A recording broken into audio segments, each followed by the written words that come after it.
Je vous salue, Mary. Welcome to AEW. I am RJ City, and my guest is Speedball Mike Bailey. Hey! Thank you so much for having me, RJ. What's it like being so French? So I don't know what it is because I've never not been so French. Yeah, I would need to have a comparative experience. Yeah. So well, Québécois.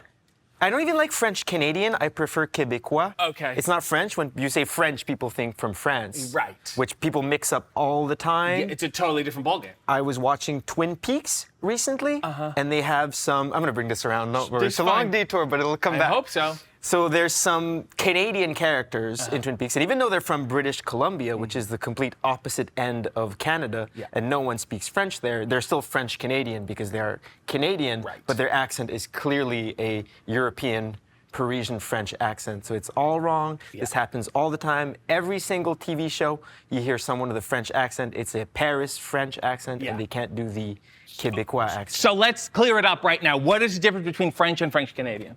Well, it's the same, basically the same difference as British English and American English. Different words, different accent. Yeah. So if French is the language of love, yes, French Canadian is the language of. I'm gonna say love, but raunchier, dirty, greasier, disgusting. harder. Hey, you should have washed first. A less polished, romanticized version of love, but still love. So if Paris has the Eiffel Tower, Quebec has... L'Oratoire Saint-Joseph? Sure. No, I don't know. The Olympic Stadium, maybe? That dilapidated giant building? Hell yeah. Yeah, okay. And if France has cheese, Quebec would have? Cheese, but smaller and in little curds. Okay. And then if France had berets, Quebec would have...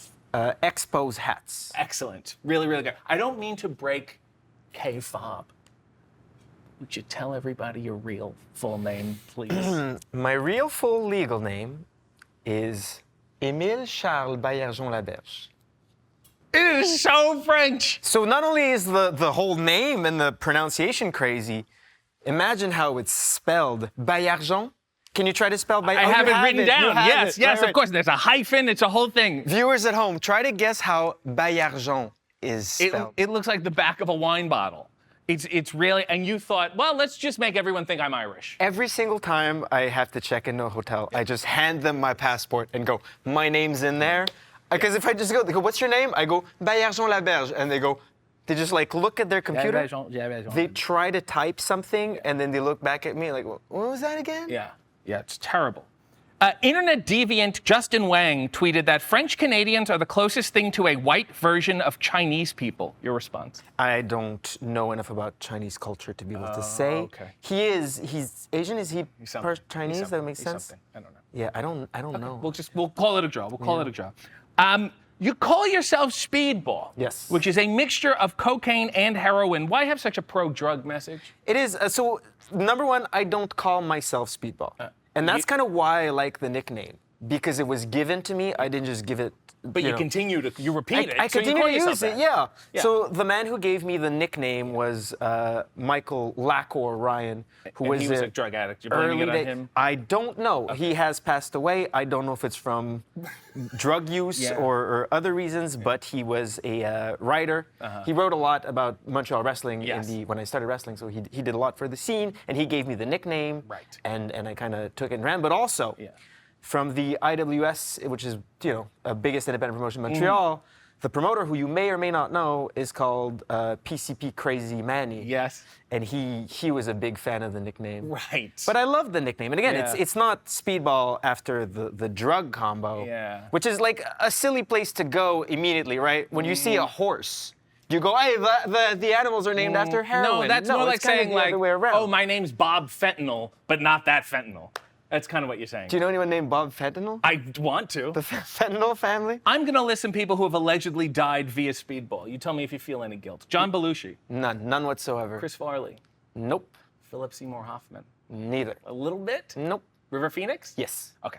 Fair enough. Much better. You started Taekwondo at the age of 11. Yes. And that was before the whole MMA craze. It was. So you really enjoyed it instead of looking for an alpha male way to bully people? I did. I feel like it did help me bully people when I needed to. Right. But the biggest lesson that I learned from Taekwondo is to always bully up and never bully down. Exactly. That's a really good lesson. You're now a 4th Dan black belt? Yeah. I don't know. Is that good? 4th degree. Is that good? 4th degree. Yeah, Is that a good it's fine. thing? It's all right. That's Again, belts in martial arts are just like belts in pro wrestling. And I'm sorry to the jiu-jitsu community for what I'm about to say because they take great pride in there's like 4 belts and getting your black belt takes a million years because it has to mean a lot, right? Which is exactly like wrestling championships. You have to really make it mean something. Yeah. But if you have to work so hard to make it mean something, then does it really? Exactly. Should be called Taekwondo, though. That would have made more sense. You started wrestling when you were 15 years old. I did. And for the first 5 years, you worked completely for free. What's it like to undercut your peers? I wasn't undercutting my peers at all. This is They were wrong. also working for free? No one was making any money. Okay, so you just at said, all. let's... There was just, again, this is, when I talk about the period where I was wrestling and not making any money, this is pre-Facebook. This is the only way to advertise your wrestling show is by stapling a flyer to a telephone pole and hoping that the other local competitor doesn't rip it off and then no one attends your shows. Yes. I wrestled every Friday for the same promotion in front of the same 20 to maybe 50 on a good day people. You were lucky to get that. No one was making any money. No. And do you get paid now? I get paid now, yeah. Good, okay, Yeah, just yeah, wanted to clear that up. yeah. To make ends meet during that time, you worked as a university janitor. That's right. What's the most disgusting thing you ever cleaned up? So luckily, again, it's a university. They didn't really have to clean up anything. What? They were all drunk Disgusting. and syphilis, you know. No, because I mostly cleaned classrooms and hallways. It wasn't like a dormitory. Hey, this guy and Sometimes, no. Very little like poop or vomit. It is downtown Montreal, so you have to be careful with like. So there's vomit everywhere already. Yeah, but outside. Yes. But people do like to inject intravenous drugs Speedball. in the Well, no, because around. Speedball I think comes is more of a party drug. I think this is more of a black tar heroin country. I understand. You first wrestled under the name Mike Seidel. I did. The only problem was that there was already actually a Mike Seidel, Matt's brother, who wrestled. Well, there was in terms of he was born, he existed, but he wasn't wrestling as Mike Seidel. Right. I was the first Mike Seidel before Mike Seidel even wrestled. Did you get approval from Matt Seidel to be Mike Seidel? Absolutely did not. Okay. But I have since. Matt has late approved now. it. Yeah. I was a huge fan of Matt Seidel. Right. Stole all of his moves, as many as I could. Because that's how you become a good wrestler. You find someone who's better than you, you do their stuff, and I slowly used to wrestle turn as into, Jolt Cabana. That makes perfect sense. You were also in tag teams called the Bang Bros I was, yeah. and Ninjas with Attitude. You understand why we can't say that anymore, right? And Ninjas with Altitude.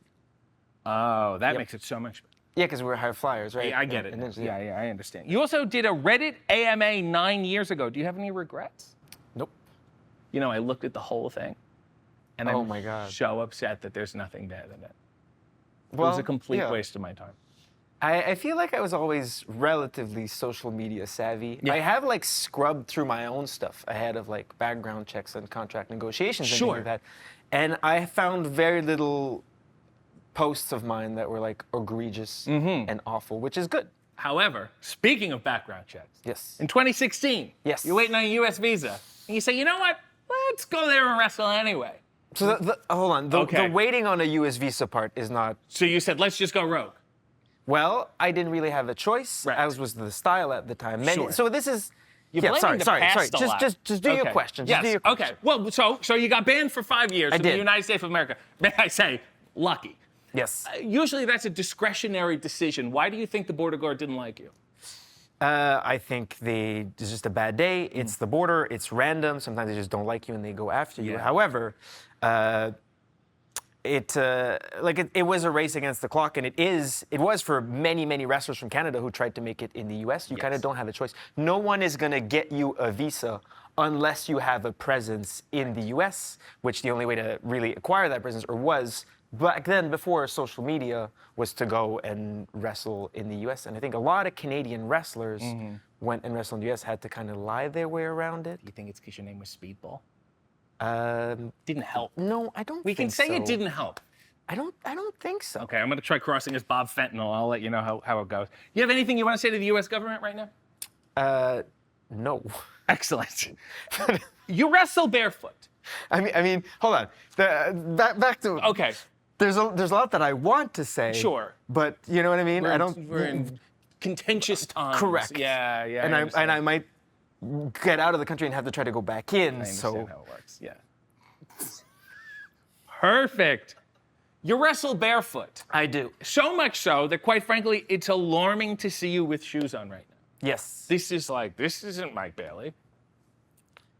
They're nice Your shoes ankle too. okay? I heard a little crack. Yeah, no, that Okay. just happens all the They time. are nice shoes. Iridescent Jordan Tatums. I like them. I like to you're wear a- nice shoes when I do. French-Canadian barefoot indie wrestler. Did you just want to try to get every disease imaginable? I was hoping. So I've been lucky. I have never gotten any kind of foot-related illness, which you hear stories of, like Jimmy Snuka. But I think heard other stories about him, but okay. right? Yeah. Well, as I was going to say, he probably deserved them, but he would get all kinds of foot diseases and Right. illnesses and problems, which is something that's never happened to me. But also, I keep my feet clean. I wear flip-flops when I walk around backstage. Is it a fetish? I don't know, so it's not. little bit. You would think I'm a little foot bit. guy. If you had your ass out as much as your feet, do you understand what I'm saying? Wait, is it a fetish for me or in general? It's a fetish. It happens. For you. People You have a love little feet. bit of- you have a little bit of I don't. I really don't. Okay. I think that not even I like appreciate good feet, but I understand their use, if that makes any sense. Yes. And I have muscled feet, which is a thing that people have noticed and pointed out. Like Sure. they look different than Yeah. people who don't do martial arts for decades Yeah. or work out in bare feet. They look different, and sometimes I see that in people. Yeah. Like the shapes of the toes, and it So usually you look at correlates other to how they people's move. feet, but you don't have a fetish. Yes, that's correct. Okay. That's Just correct. checking.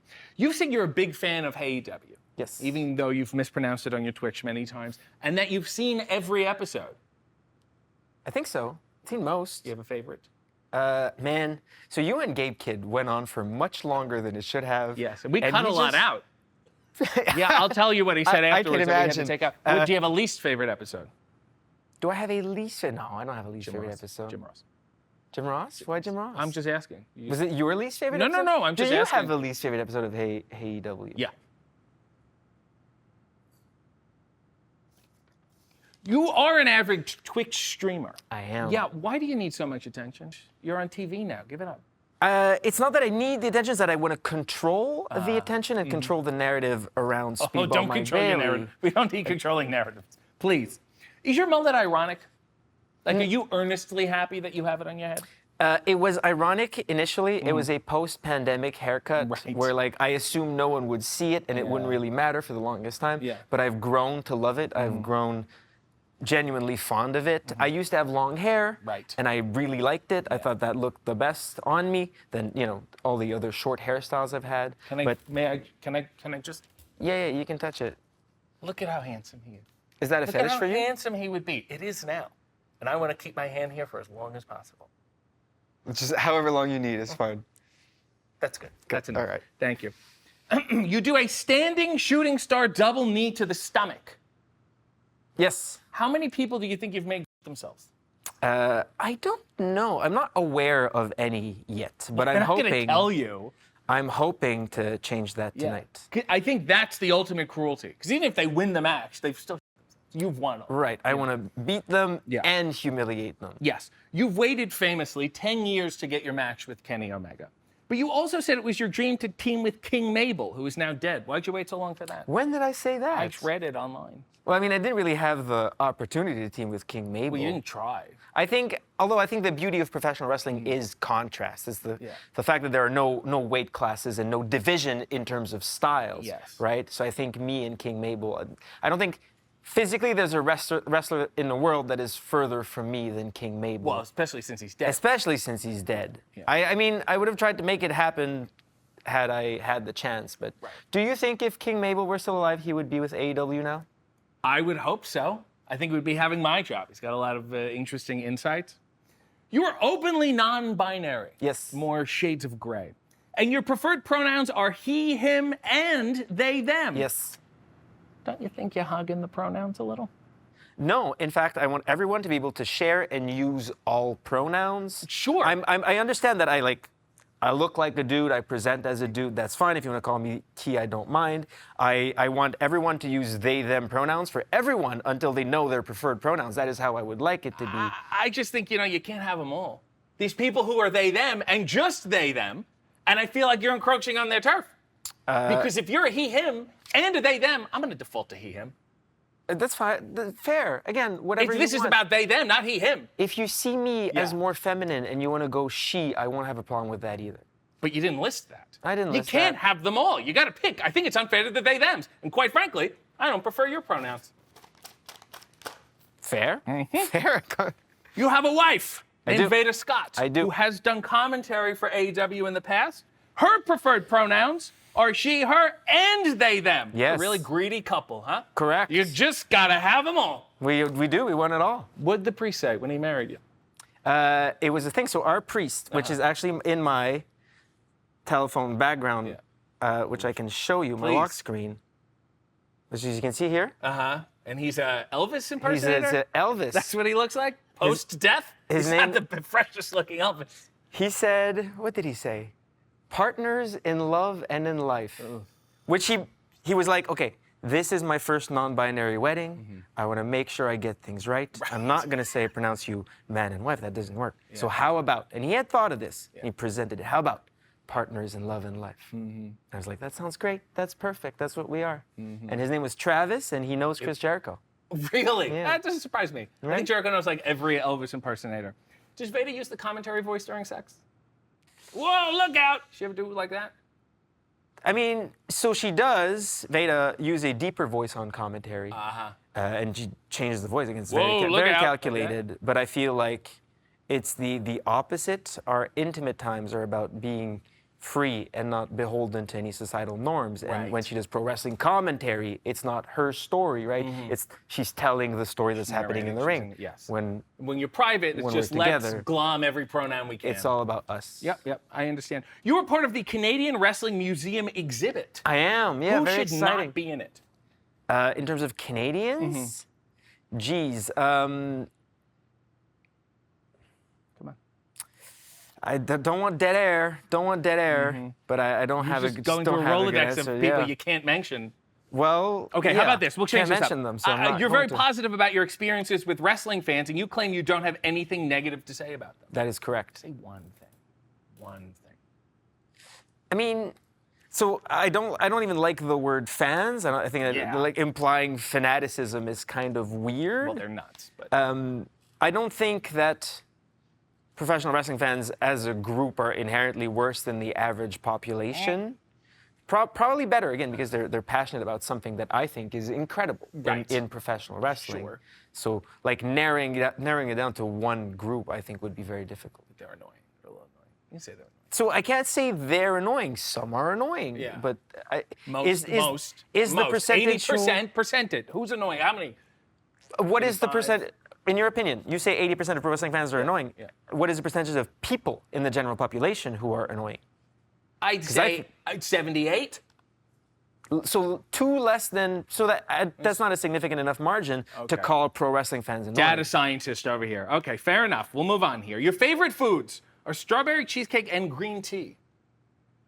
Yeah, I think that's fair. Are you going through menopause? Because my aunt has the exact same diet. They don't have, sorry, they don't have green tea at catering, by the way. Only English. No, they breakfast don't. tea. That's a good issue you brought up. They're not consistent with their tea. I want to warn you about In my second taping, I finished the green tea, and they didn't buy more after that. So it's your fault. Hagen pronouns and green tea. You've said, quote, I don't have a gimmick, and I think that's key. If you had to have one, and you should, what would it be?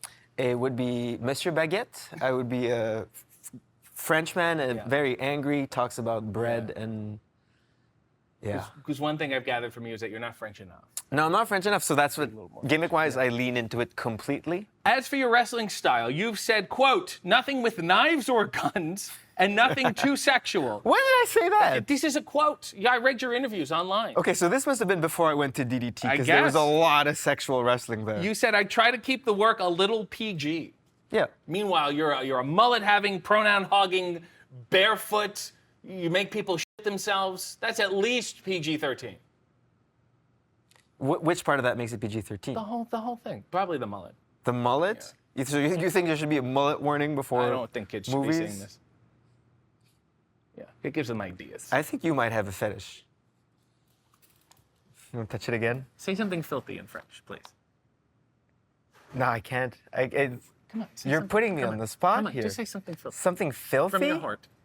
No, see, my heart is not thinking filth right now. From your head. From your groin. From your feet. T'es beau, Hergé. Well, this has been a tabernacle.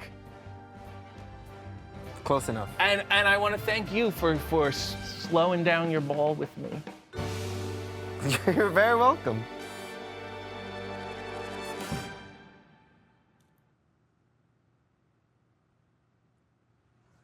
Played with my mullet, now you're teabagging?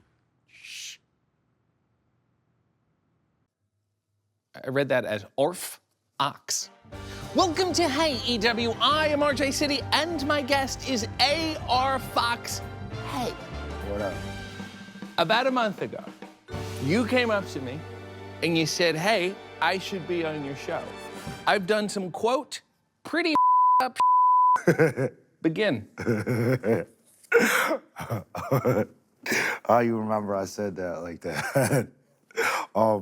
I thought you were gonna pull it up. I just want to know where you would go when you say pretty up. I want to know what you mean by pretty up. Just give me one pretty up, and then we'll get into my research. I'm making mistakes and just getting in trouble, I guess. I don't know. I thought you were gonna pull it up. We're gonna get there. I just wanted to give you the floor to set the pace of what constituted pretty up.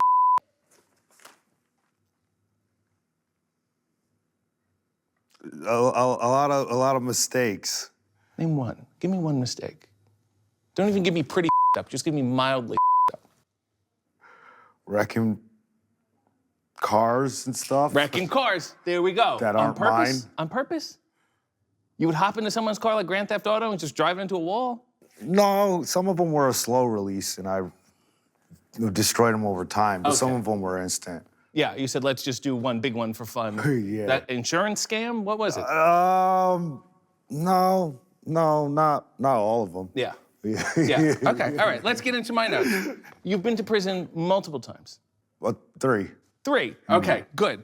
Right up front, I want to play a little game called Prison or Wrestling. I'm going to list something. You tell me prison or wrestling. Okay? Who has worse fake names? Wrestling. Okay. Who has worse tattoos? Prison. Who has a bigger reliance on upper body exercises? Prison. Who has more fake alpha male toughness? Oh, wrestling.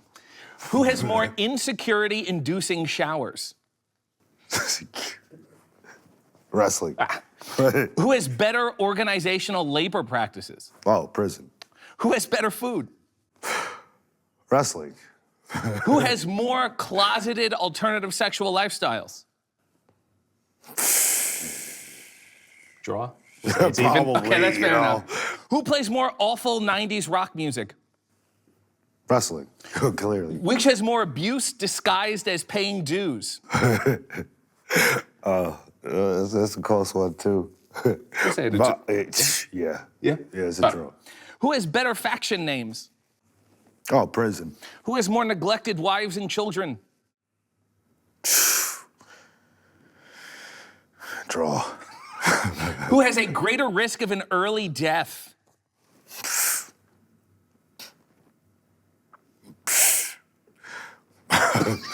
We will move on there. Who has more problematic authority figures? Wrestling. Okay. Who has more systemic racism? Huh. I don't know. Come on, just prison. It's prison. Who's better at hiding illegal weapons? Oh, prison. Okay. And finally, who respects Tony Schiavone more? Prison. Good. Yeah, that's what I heard too. So you've been there 3 times. The first time is like nuts. The second and third time, are you more stressed or are you like, okay, because you know what you're gonna get into? No, I just can't believe that I'm ended up back, and I just can't fathom doing it. Was it the same prison every time? Might have been. The last 2 times it was. It wasn't ever that long. It sounds, saying I've been in prison 3 times sounds long, but I was really sentenced to 18 months. Right. Yeah. That's a long time compared to not being in, you know? And I will say, some pretty things happened there. Mm-hmm. Is it true you were locked in a cell and fought a man for 60 minutes? Yes, kind of, something like that. It's like a prison Iron Man match? No. They could, when you go to your cell from lunch or whatever, everyone's supposed to they just trust everyone to go in their cells with their cellmate, you know? My cellmate was a punk, and I was new to it. So they canned my cellmate into their cell. And they locked me in to beat me up in it. How did you know it was 60 minutes? Oh, it was something like that. Okay. It was terrifying. Something thought, you know. And then they just go, okay, that's enough. No, the CO came by, caught us. Yes. Yeah. Do they have organized fights? It's kind of like they would say, like, meet them in the back hallway or whatever. Well, what finishes a fight? Is it similar to wrestling? Or are there prison gimmick matches? No, it's just, some people, it's just up to the fighter's discretion because there's no ref. So once the winner decides it's enough, then it's done. And then I assume they don't chain or anything. They just go right for the flippy stuff. They just go right to it. Yeah. 5 stars. I've always said the prison fights need to slow down. I wish there was better psychology. You know what I'm saying? Yeah. Yes. Well, you did turn it around, may I say. You know what I mean? When did you go, okay, this is enough? When I kept going back, you know. So the first time I went, my mother would send me, like, community colleges to look at. And then I got out, went to the college, and then I ended up violating my parole. So I went back. So then that time, she started sending me wrestling schools. So she just downgraded. She started at college. Maybe we can totally turn this around, right? And then you went in a second time, she's like, maybe there's a trade. Maybe he'd become a plumber or a carpenter. Third time, she's like, we really have no other choice. Wrestling school it is. Yeah, pretty much, yeah. She thought that little of you. She said maybe he can just take bumps and it'll all work out. Yeah. That's remarkable. But it did work. Yeah. She was right. Yeah. Do you think more prisoners should be reformed through independent wrestling? Yes. Really? Yes. You think that's the new making license plates? I think so. Okay. I think so. So just some kind of They go convict... to my school in Atlanta. It's called the WWA 4. Are you serious? We're going to get into the school. Don't worry. I'll get the plug in. Don't worry about it. I wasn't trying to plug it. I was trying to make a joke of my school. So you're just housing prisoners now? Pretty much. So if you're a prisoner, you want to get in the biz, this is your guy. Yeah. So I think they would make good wrestlers. Yeah. Right? Yeah. Because really, what in wrestling is any worse than getting the out of you for an hour in a jail cell? None. So if you can handle that, you may have a shot. Yeah. Wow, this is fantastic. So you're in Connecticut. Mm-hmm. You want to be a wrestler because your mother's lost all hope. You decide to move to Atlanta to train under Mr. Curtis Hughes. Yes. Not exactly the first person who would come to mind. You know, he has a suit. He puts people in nerve holds. You don't. Yeah. What did you learn from Curtis Hughes? I learned how to work. I learned the old school grit. Like, you know, I learned how to work, you know? Yes. Old fashioned stuff. And struggle, holds, stuff like that. He didn't make you put on the suit? Nah. But yeah, I don't do much moves he taught me, but he taught me how to work. Yes. He taught me the old school, you know, Phillips stations and you know, all the old terms and you know, so I'm not just like some kid that you say kayfabe or you say this, that, or hit me with the Spiz Kids. And they don't know what you're saying. Carney's you know? a ridiculous Yeah, that's what I'm language, saying. though. That's what, With just I know switching it's the syllables silly. and putting I know it's I can silly. figure out what you're talking about. Or like if he was tired, he'd be like, oh, I can't kick out today. You know what I'm saying? Yes. So like a lot of old school things that, you know what I mean? Yes. Not necessarily the moves. Now, you first wrestled under the name Ampliflyer. Did someone have to tell you that was a stupid name, or did you just figure it out on your own? I just figured it out myself after I kind of knew it was dumb from the beginning. I mean, I guess I liked it a little bit if I wanted to use it. And what was the thing? You were acrobatic and loud? Was that the gimmick? No, I was a high flyer amplified. So everything they did, I did a little bit more. You just went higher. Yeah. Okay. And you know what I'm saying? So if someone did a leapfrog, you did a higher leapfrog. Yeah, so if you think about it like that, it's not... It's not that bad. I want to apologize. It's a good name now. Yeah. The name A.R. Fox. Did you just take the S and T off of Star Fox? No. I don't even know what Star Fox is. How many people tell me, oh, you Star Fox? I said, yeah, sure, whatever. Yeah. You know? Because you were busy smashing cars with people playing N64. Yeah. Yeah, I understand. So what is it? Can I guess what AR stands for? Yeah. Axl Rose. No. Alfonso Ribeiro. No. Alan almost. Rickman. All right. Alt-right. Really? Regrets. Assault rifle. R. Any of those? No. You gonna tell me? Nah, it's kind of a secret. It's up to the imagination. Well, I have an imagination, and as far as I'm concerned, your name is Alfonso Ribeiro Fox. It's my story, and I'm sticking to it. You know what I'm saying? Then did you take over the old school? Yes. So at what point did you say, you know what, I'm ready to teach this? It ain't work like that. I got it handed to me. Like signed, I got it given to me. Yeah. Because the owner Yeah. was old. He like 80-something old. Okay. So it wasn't bringing in money. Right. He wanted somebody to carry on the name, so he gave it to me. And the name is WWA4. Yes. Which means apparently absolutely nothing. No. Doesn't stand for anything at all. No, World Wrestling Alliance. Okay. But then the 4 Yeah. is when they went to do the business license or whatever, they did WWA, oh, that's taken. WWA 1, oh, that's taken. Yeah. So the 4 is just random. This really isn't the strongest branding. No. What would the 4 stand for if it had to stand for something? Forever, I don't know. Sure. Yeah. Sure. Okay. Forever. 4 Forever means works. a lot to us, but we don't know what it means. Okay. Like we throw That's up the 4. Was it originally in the back of a strip club? This Yup, wrestling school? that's where I came up. So what did that smell like? Oh, wow, crazy. It was nuts. There was like a divider, like there was a wall, Yes. I guess you could say. But yeah, and I was So there would be a ring on one side, Yes. a divider, and then a stage with a pole. yeah, multiple poles though. Would there be training and strip Yeah, shows going on at the same time? Yeah, and we would. Yeah. So you would hear like, next up to the stage, Candy, and then you would hear a guy take a bump? Yeah, you'd hear the music would drown us out. But you could barely hear us talk training wrestling because of the strip club. Was there any 2-for-1 deals? Come watch a show and get a lap dance? Was there any of that? No. Did you train any strippers? No. Did any wrestlers become strippers? I think so. Good. Yeah. That's a really good idea. Yeah, that makes total sense to me. Did you bond with them at all? Like, hey, we're all exploiting our bodies for unreasonable amounts of cash? No, we had heat. They hated us. We had a feud over the parking lot. Okay. Yeah. And how did that end? Who's in there now? Is it still the same building? Yeah, it's still the same. But I moved up. I upgraded. I got a glass front gimmick now. So the strip club's gone. Done with the strip club.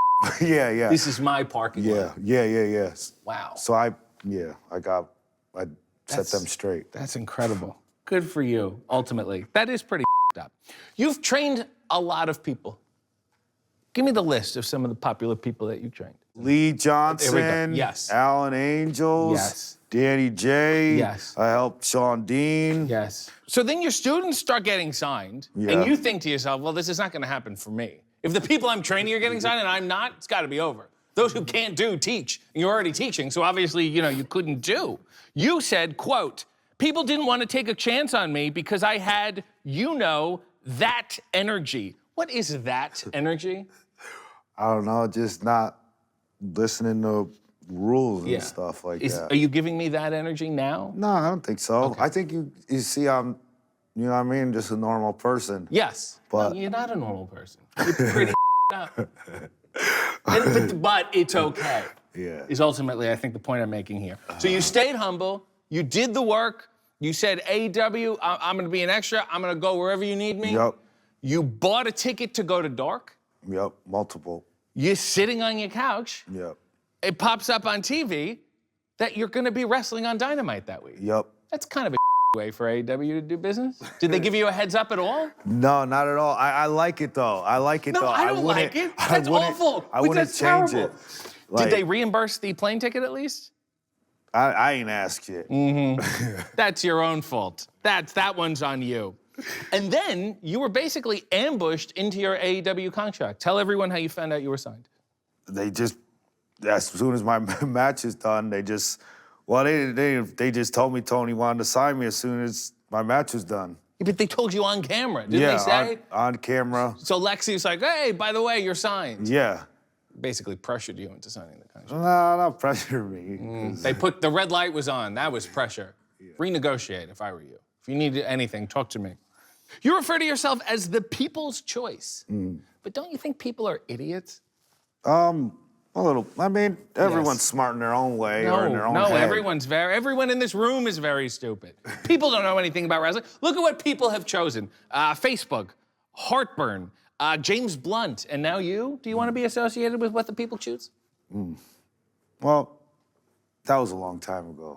That was a while ago I was called that. All right, yeah. So nobody chooses you now, is what you're saying. No. Okay. Not at all. You invented a move called low main pain. Is there any remorse in that name? Oh, no.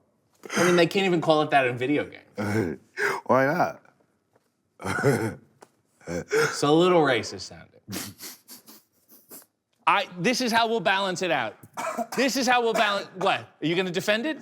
I didn't know it was racist. Lo How is it mein? racist? Lo mein? Where are you getting lo mein from? You're eating lo mein? It's in the song. I say it because of a song. Just because it's in a song? Yeah. Yeah. Yeah, that's Doesn't why. make it right. There's a lot of bad things in the music you listen to. Listen to Paul Simon. Yeah. Name your moves after that. The only way we can balance this out, what would be like a racist black equivalent? To low main pain. Yeah. Man, what they call them suplexes? Oh, well, the three Negroes instead of the three amigos. Okay. You're laughing. I'm not laughing. That's what makes it. It was good. That's what makes it. No, don't bring me into this. You invented the move. That one's on you. I have nothing to do with this, okay? Nothing at all. Oh, my God. You know, you're pretty up. I just want you to know that. You do a thing that bothers me a little bit. When you kick, you clap. Yeah, well, it's good. We could clear the air on Yeah, that. please. I do that because Shima, a freaking damn near god in Japan, took me under his wing, and I won tag titles with him in Japan. And he did this on everything he did. Yeah. And whatever age I was, or like young in the business, I was impressionable, whatever, I thought it was the coolest thing ever. So I asked Shima, who's like up here in Japan, his like pictures in the freaking airport. Yeah. I asked him, hey, could I do that every time I hit people? And he's like, okay. Like, he didn't say yeah or no, but like, I kept doing it and doing it and doing it, and he didn't, I don't want to be out here lying and like, oh, he raised me. But I was like, yo, is this okay? He's like, you know, and so I just kept doing it. That doesn't sound like an endorsement, I gotta be honest with you. He shrugged at you. I just kept doing it and doing it, and then I'd ask after stuff like, oh, if stuff was good or whatever. He never said nothing, you know? We also didn't speak the same language, you know what I'm saying? I think so. So, you know what I mean? I don't want to sit here and be like, oh, she would say, oh, I want you to do this, you know what I'm saying? But yeah, I did it in matches in front of him for, you know what I'm saying? So you're clapping in tribute. To Shima. Okay. All right, that clears it up, I guess. You said you love doing things in wrestling that haven't been done before. Go ahead. I mean, move-wise. Like what? Like what? What are you working on that we've never seen before? Oh, countless stuff. Like? Countless stuff. Give me one. I do hip toss where I flip as well. A bunch of stuff. I got my notebook on me. Yeah. This is, it's probably something wrong with me, but this is all I do. No, there's nothing wrong with you. You have a tattoo that says wrestling on your ring finger. Yeah. But aren't you also married? Yeah. So you're cheating on wrestling with your wife? Yeah, I guess. It wasn't really well thought out. When you got that tattoo, did you ever think you'd be married? No. No. Right, so this is more like a throuple. Yeah. Yeah. Yeah, all connected. God bless that woman. You said that your grandmother is 92 years old Yeah. and she has not missed a single episode of Dynamite? Yeah, she has passed now, though. Oh. I'm watching old things. Sorry to put it, yeah, but, she watched it faithfully. Yeah. Faithfully. She knew everyone. She watched wrestling every day of the week it was on, though, to be honest. Not just Well, she AEW. couldn't knit. She couldn't watch any Antique Roadshow. Anything else? Couldn't go for a walk? She liked stuff, like she watched her programs or whatever, but at night, she watched wrestling faithfully. Yeah. Faithfully. That explains so much. You have said, as great as your ring work is, that you need to work on the talking. Yeah. You need to bring up the talking. Let's go deep. Let's go sad and emotional. Cut a little promo on your grandmother. Oh, man, I can't do that. Just a little one. You don't have to be mean. You don't have to be mean. Just give a good one to go out on. And people will Cut say... a promo about what? That's up to you. But on your grandmother, you don't have to be mean to her. No, I can't. I can't do that. Just apologize for the pretty up I think would be fair. No, I don't know what to say, man. You know? I don't know. Okay, well, apologize for the suplexes then. The suplexes. Those 3 suplexes. Oh, yeah, no. Yeah, I mean to say that. I don't want no trouble. I don't want to be canceled. Yeah. I think I got leeway to say stuff, though, because I'm mixed, Okay. But I never know. You know, it's not, it's just, it's odd, though. Yeah. It's odd. Like, I don't know if I could say certain things with white people or black people, so sometimes I just take a step back and watch. Well, that's the best promo I've ever heard. Well, this has been a social reintegration, and you are a Foxx. Hell yeah. Sweet. We're gonna cut the suplex part out.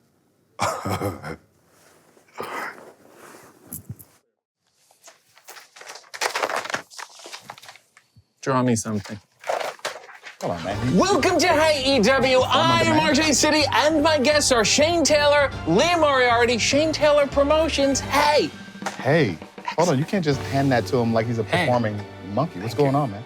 Oh, he already drew something. What is this, a magic trick? Hold on, man. Oh, that was great. Here I am trying to defend you.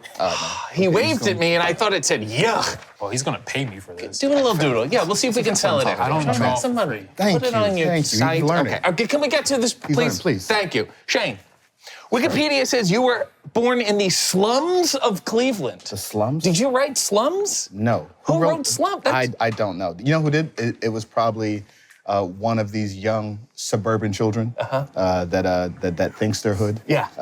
That they probably wrote slums. Is it accurate, though? Would you say they were the slums you grew up in? No, I grew up in a pretty rough area, but I mean, we had family, so I guess you don't really look at it like that. Right. But where I'm from is not somewhere you really want to be from unless you're already there. It's not somewhere you want to go. Let's talk about your family. Your father was a drug dealer. Well, no, it's incorrect. Why do people keep saying And that? this is your Wikipedia. No. My father was a soldier. Okay. He fought drug dealers on our corner. Okay. Yeah.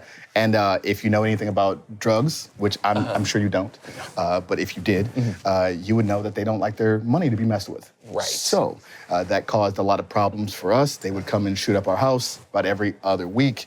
And so me and my brothers couldn't even sit on the couches. We would have to lay on the floor just in case they would come by and shoot the house. So you didn't want to Dino Bravo yourself. No, don't want that. I understand. Did he have a street name? Tin Man. Tin Man. Yeah. That's why. Yeah, because if you know the Wizard of Oz, the Tin Man didn't have what? A heart. Oh, wow. That's great. And this was like the real life Wizard of Oz to you. You said when you were a kid, I want to be just like you, Pops. Yeah. And he said, maybe that's not such a good idea. Yeah. He said, maybe try to go to college. Yeah. Maybe do something else. If this is what you want to do, I'll show you how to do it and be the best at it. Yeah. But there's no 401k plan for gangsters. So I decided to take the challenge he gave me and to be a better man than he was. First member of my family to go to college, to graduate. Business management. You got to This is what I do. So then why disrespect him by becoming a wrestler? Because this is the way I get to manage my own business. This is Shane Taylor Could open a Promotions. deli or like For a what? clock shop. I don't get to punch people in the face doing that. That's true. So Yeah. you, All right. it's the best of both worlds. Yeah, that's fair enough. Will you continue his legacy and tell your kids to become something better than a wrestler? Absolutely. My daughters will never be in the sport. Good for them. Ever. So proud of you already. Ever. Lee, you grew up in Pittsburgh. That's right. In the slums of Pittsburgh? Somewhat. Okay. Yeah. But a little better? Similar issues. Okay. Like the home we grew up in had a bar on the windows, and there was times we had to sleep in the back of the house because of gunshots and things like that. And actually, my bus stop was across the street from a bar that got shut up about an hour before I had to go to school. So my family actually sent me to a private school about 30 minutes away from where I actually grew up. Slums and slums are slumming it here. This is excellent. Your parents were not so thrilled with you becoming a wrestler because a lot of wrestlers die young. Fair point. They read the statistics. So you said to them, if you let me become a wrestler, I will not drink and I will not do drugs. And they said, okay. So I guess they don't believe in CTE? I mean, it wasn't like they allowed me, I was an adult by then. Right. It was more of like, this was something that helped them feel more comfortable. And yes, CTE is a thing, but like when I started wrestling, CTE wasn't as prominent as it is now. Right. That's why I wrestle the way I do. I wrestle smart. You know, if someone like You duck a lot. swings a chair at me, I'm gonna move out the way. Right. Or I'll put my hands up. You know, Yes. things like that. Yes. I No, that... And to be fair, right? Every sport could give you CTE. And a lot of your kids aren't coordinated. They're terrible athletes. They probably got CTE from playing kickball. You see what I'm saying? So they're fine. Everyday life, you can get Everyday. CTE from. I saw a guy walking his dog and a bike flew off the top of a mountain and hit him in the head. Right. Yeah. Poor fella. This is real. And then all the falling things, people crack their heads all the time. You'll be fine. Yeah. You'll be fine. Yeah. Wrestling is okay. Lee, you're straight edge. That's right. Gimmick's kind of already taken. So you don't drink, you don't do drugs. Where do the vices go? You just jack off constantly? He doesn't even have premarital sex. He's the pure champion. What? The purest Are champion. you out of your mind? That's why he's so focused You in just the ring. edge? Straight. Let's move on here. Shane, you trained in boxing since the age of 5? Yeah. Isn't that kind of like child abuse? No. When you grow up where I did, fighting becomes a thing. Okay. You have to defend yourself. Give me some advice on like punching a toddler then. On punching a toddler, Yeah. swing straight. Okay. Use your distance, use your reach. They can't get inside, so just punish them. You know what I mean? Yeah. You were also an All-American wrestler and football player. Yeah. Were you any good or were you just so big that you were just people up? Both. Okay. You know what I mean? Being big has helped me in many areas. What's going on, guys? Yes, I understand what you're saying. Yeah. Lee, you grew up drawing Yu-Gi-Oh! And Dragon Ball Z. That's right. When did you get into hentai? What's hentai? Come on. Anime's a gateway. Don't bullshit me. I know how this works. You drew some freaky things. I watched your interview with Gabe Cade. You are a freak. Well, I'm not a freak. I'm asking questions. This is based on your life. This is the information I'm gathering. Hentai? You had that like tentacles, like, oh, an alien, but I'm in love with them, that kind of thing. I think you're projecting. I'm not projecting at all. I just want you to know. He don't even wear socks. I That's do have wild. socks. Look at That's this. the wildest They thing of are all time. low-cut socks. Look at this. What? Leave me alone. It's like half a Those sock. don't even cover You your know, foot. I'm trying to let everyone know how great your work is. You're a professional wrestler and a professional artist. By asking me about hentai. Which is a popular form of art. To who? You want to sell a few pictures? You know, put a thing on them. Do you just have no backup plan? What do you mean? Art is my backup. What? So you don't have a backup plan. Come on. Much like Willie Mack, I actually thought about being a ninja too. Okay. That's fantastic. I researched it a little Right, bit. so that'll be the third tier. That's excellent. When you draw pictures of yourself, like for your shirts, is that considered artistic masturbation? No, why would it be? Well, you're just drawing yourself. You're enjoying yourself. You're celebrating art of yourself. But if you notice, I never really draw my own face. Like usually I'll draw a mask or I'll draw a tiger. I don't you like hate drawing yourself. myself a little bit. Yeah, okay. That's nice. petite. Shane, you once wrestled under the name Jack Frost. Yeah, I did. For what reason? Because it was the first wrestling name that I could think of, and it was dumb as hell. That was yours? Of course. Well, you just put it on the movie and you said, I'll take it. No, I thought about something cold, you know what I mean? Again, going with the cold-hearted thing. yeah. And that was the very first thing that I thought of, and I was like, oh, that's dumb. Tin Man was After a right while. there. I mean, yeah, but my dad had that, so you can't take that Right. away, I you know understand. what I'm saying? Lee- And I'm not gonna fight him for it. No, of course not. Lee, you were first booked for AEW Dark, then you were signed 2 months later. How much politicking did you do during that time? I'm terrible at politics, to be honest. I think, honestly, I was just in a very good position. I had great opponents. I had a good time. Tony said, hey, do you want to sign? Yeah, he brought me out to the stage, asked me in front of all the fans, and I said, Hell yeah. That's called peer pressure. Shane, you once teamed with Keith Lee as the Pretty Boy Killers. Yeah. Are you killing them or are you pretty? Killing the image of what a pretty boy is and what it is in this industry. So right? you're, who's pretty? Am I pretty? Are you the pretty boys killing or are you killing the pretty opponents, boys? The opponents. Okay. The people that are supposed to be stars, that are supposed to be better than us. So let's say, hypothetically, I'm a pretty boy. Right. You're ugly then by your own volition? No, I you up. Oh, so, but then you're handsome? Oh, I think I look very nice. So then you are a pretty boy. No. There's a difference between being handsome and being a pretty boy. Okay. Comes with the stereotypes. Okay. Comes with the imagery. Yeah. Got it. Excellent. Lee, you've had gallery showings of your work. You're primarily known for painting luchadors in suits, doing recreational activities. What sort of social commentary are you making there? Well, I believe that professional wrestlers are typically only seen as barbaric characters, whereas we're no longer the lizard brain community that people believed us to be back in the 2000s. So I like to showcase professional wrestlers in a more mundane and calm lifestyle because it is the duality of man. Right. We're not always violent, we're not always aggressive. Sometimes we're peaceful. We like to play tennis, we like to swim, we like to walk our dogs. And that's what gives us balance in our lives and allows us to be successful in professional wrestling. Kind of like how he said he's gonna me up, but he's wearing a blazer. Yeah. Shane, I have can said, come out the blazer though if you want. No, I like the blazer. Oh, okay.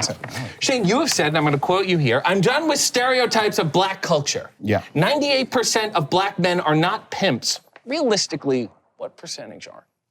Like you're talking about 0.01. Okay. 0.01. All right, okay. And do you have like a black stereotype that you can't let go of? One that you go, yeah, that's fair. We'll definitely steal your girls, for sure. Yeah. We have more rhythm than you. We better than you. Yeah. All of that. Excellent there. Lee, the morning of every AEW show, you are always in the ring. Yeah. You got a lot of time on your hands.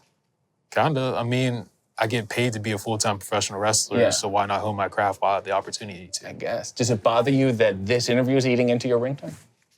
Yes, A little bit. Think about all the hammerlocks you could be doing right now. They're going to be sloppy tonight, and this is the reason why. Shane, you've said that black people need to stop dividing themselves. Yeah. Okay, so give me something that all black people can agree on. Coming to America is one of the best comedic films of all time. Lee, do you agree? I do. Excellent. Okay, so let's keep this Creating going. unity right here on AEW. Let's do a little racial rapid fire. Oh, Okay, yes, I'm gonna let's do throw out this. some common questions. Maybe a good idea. Let's go. Okay. Will we finally achieve equality when there are just as many mediocre black wrestlers as mediocre white ones? No, because the internet fans will still have some shit to say. Lee, do you agree? No, because I think all ties raise ships. There shouldn't be worse professional wrestlers of one color or group. There should be better professional wrestlers of all color. All right, a little too deep. We got to move on here. You asked me. What you That's mean? a great answer, Martin. White You know what I'm people saying? took the word woke from black people. What word do you want to take from white people? Flabbergasted. It's fantastic. Excellent. Pal. Like, hey, pal. Buddy. Who is an untalented black man in pop culture who does not deserve their spot? Jesus. Let me see. Untalented black man in pop He's culture. trying to divide us. You know, good answer. No, pass. Great. That's why he's my guy. Eddie Griffin was the That's why he's correct my guy. answer. Eddie Griffin's super talented. Foolish is amazing. Is the term dark match derogatory? We don't have light match. I'm saying. Name one sport black people do not want to be a part of. That we don't want to That be we a part don't. of. The outdoorsy shit. It's too many trees. I mean, I feel like we'd be good much at wilderness. anything, but what's the one where they put the little big thing and then they have to like sweep to get the ice? Curling. Oh, we would crush it in curls. You want me to do chores while playing a sport? I'm not Bro, doing you know how that. many times I had to sweep the floor growing up? Understood. What race do you know nothing about? Do I know nothing about? Yeah. I know a little bit about everybody. Oh, come on. There's got to be one where you're like, wow, I just know nothing about that. I mean, this is the age of the internet. You have no choice. I guess you could look it up. Would you consider social media followers as a form of reparation? No, because they don't pay you anything for that. A little bit. You're thinking about it. 100,000 Instagram followers? Reparations. We even, you know? What can I buy with that many followers? I don't know, influence. You can say boom a lot. It's not real. Will every group of 3 or more black men get compared to the Nation of Domination? In this industry, absolutely. Yeah. For at least like another maybe 50 years. Listen, if you can discern the difference between the NWO or Evolution or Legacy or the Elite or anyone else with zero problem, and you don't compare them, just because you have a group of black people does not make them the nation. Yeah. Y'all are dumb. Yeah. But Farouk's hat was cool, though. Yeah, and hell yeah. Name one person of another race you'd consider for Shane Taylor Promotions. Tony Storm. Ooh. Lee? Takumi Iroha. Ah, very nice. Finally, should we still rerun The Cosby Show because Malcolm Jamal Warner was clearly counting on residuals? I mean, you should rerun the Cosby Show because it was an incredible show. I mean, Just blur the yeah. face, man. You know, I mean, you know, you can skip around things, but Right. it's still an incredible show. Lee, you got to weigh in on this. So technically, The Cosby Show is kind of before my era, so I don't have the connection Thanks, of Lee. importance, to be honest. Okay, we'll follow up 6 months from now.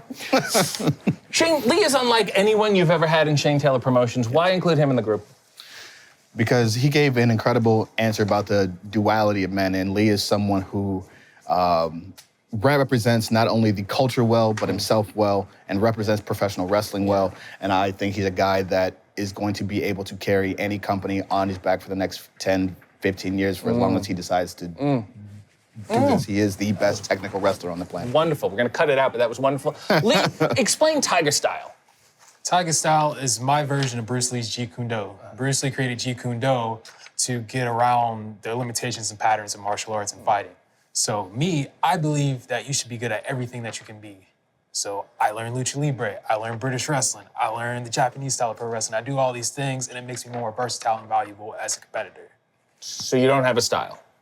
And that's the style. His style is My Tiger style is not having a style. But then that's the style. It's like the art of fighting without fighting. But that's fighting. That's not fighting. You have a style. Who would have said that? Let's just move on here. Wu-Tang? Shane, Yeah. after you knock someone out, you've been known to take a Shane Taylor Promotions flag and lay it across them. Are you comfortable being a known drapist? A known drapist? I mean, if you got to drape, you got to drape. It's fine. You're fine participating in drape culture? I mean, I guess, Yeah. yeah. Okay. If it's consensual drape, yeah, I guess. Excellent. Lee, as you mentioned, you were inspired by Bruce Lee, who taught you to remove the non-essentials from your life. But you come to the ring with a winter jacket and headphones and a mask that you take off. It's another form of style in Tiger Style. I thought you don't have a style. Streetwear culture. You know, the Lucha Libre mask is a very important part of Lucha Libre, but it's also become an important part of fashion culture. Professional wrestling has influenced all things from hip hop to style and everything, and now I'm bringing that back into professional wrestling to expand professional wrestling. There's only so many professional wrestling fans in the world that truly get into it for the art of the sport, so I want to bring people from the outside of professional wrestling like I do with my art. If you ejaculated just once, that would leave your head completely. What does that have to do with? I'm just saying. Shane, one of your moves is the Marcus Garvey driver, named after controversial political activist and racial separatist Marcus Garvey. Do you think he would approve of this show? Absolutely not. No. So they should just be a black version of Hey? I mean, probably. Like Jonathan Coachman should just... No, probably somebody else. Okay. All right. Like? Yeah. C.T. Fletcher. I'll take it. Lee, you've been quoted as saying art is subjective, so it's kind of hard to be wrong when creating. Correct. You're wrong. There's so much bad art out there, and I think you should call it out. Call out an artist you don't like. But you're making art. No. This is art. This is like an internship, basically. I should call out an artist? Yeah. Well, I would call out you because you're saying that I'm wrong about there not being a wrong form of art. Okay, fine. And why is your sign so jacked up? It's got character. It's distressed. Is your budget that bad? Wow. Get a new one. Budget. I wouldn't say we have a budget. Also want to point out there's no coffee or hot water available when we got here today. Okay. Shane, you often say rumble, bad man, rumble. Who is the bad man? I'm the bad man. So you're telling yourself? Absolutely. It's how you psych yourself up. Have you ever been in a fight? No? No. Would you like to? Like with the toddler. With the toddler? Punch straight ahead, Oh, yeah, right? of course. I feel comfortable with that. Use your reach. Then I'll work my way Yeah. out. Okay. Yeah, I'm a huge fan of Muhammad Ali. Grew up boxing like we talked about. Yeah. And his famous line was always, "Rumble, young man, rumble." I've always tried to pattern myself, talk like Floyd, hit like Tyson, lead like Ali. And so the Rumble Bad Man Rumble is an homage to him off of his Rumble Young Man. Okay. You mean Floyd the Barber from the Andy Griffith Show? Floyd Mayweather the boxer. Oh, not familiar. Not familiar at all. Lee, you made your own zine. That's right. Are you the most hipster wrestler ever? It's definitely not me, but you might be pretty close though. That's fair. Maybe. If I wrestled. Shane, you are Shane Taylor of Shane Taylor Promotions. Yes. I'm gonna throw out some things, promote them for me. Okay. Okay. A nightclub for people 50 and over. Nightclub for people 50 and over. Hey, is that music too loud? Those young kids, a little too rambunctious? Come on down to Club Hey. The drinks are stronger, and the club closes at 9 because you have work in the morning. Sounds good to me. Next, an indie show of canceled wrestlers. Now pass that. There's just so many of them out there. Finally, promote this episode. This is Shane Taylor and Lee Moriarty of Shane Taylor Promotions, and this is Hey EW. Check out this episode. We're going to talk about hentai and so many more great things. Lee, let's see what you drew. That's actually pretty good. It's you, freaky yeah boy. Freaky yeah boy. He's a Hey W god. Well, that'll be worth something when you're dead. Oh wow, that's serious. You should really consider drugs. Consider drugs. Not bad. I already have the tattoo. That's fair. Long story short, he was artistic. Welcome to Hey EW. I am RJ City, and my guests are Mark Sterling, Ari Daivari, and Tony Nese, the premier athletes. Hey! Finally, hello. Hey. What's up? How you doing? You finally have the premier athletes on your show. Yes, I do. It's taken how long now? About time. I've been here for 5 years. Yeah. Well, we wanted to let it simmer. And now it's finally got to boil over. You know what I'm saying? In joy and boiled hope over. and everything nice. They are hot for the premier athletes. Yes, okay. Hot seat. Mark, you're from Springfield, Massachusetts. Yes. Once thought to be the Springfield of The Simpsons, but it's not. It is not. So no. what should Springfield, Massachusetts be known for? Greatest manager in wrestling history? Yeah. The home of the most famous professional wrestling lawyer, I think. Yes. Probably. That or it's crime. There's a pretty bad crime rate. What is it, stabbings? Stabbings, yeah, definitely. Can't go downtown. Speaking of stabbings, you were given the key to the city. I was, Did you yes. do anything with it?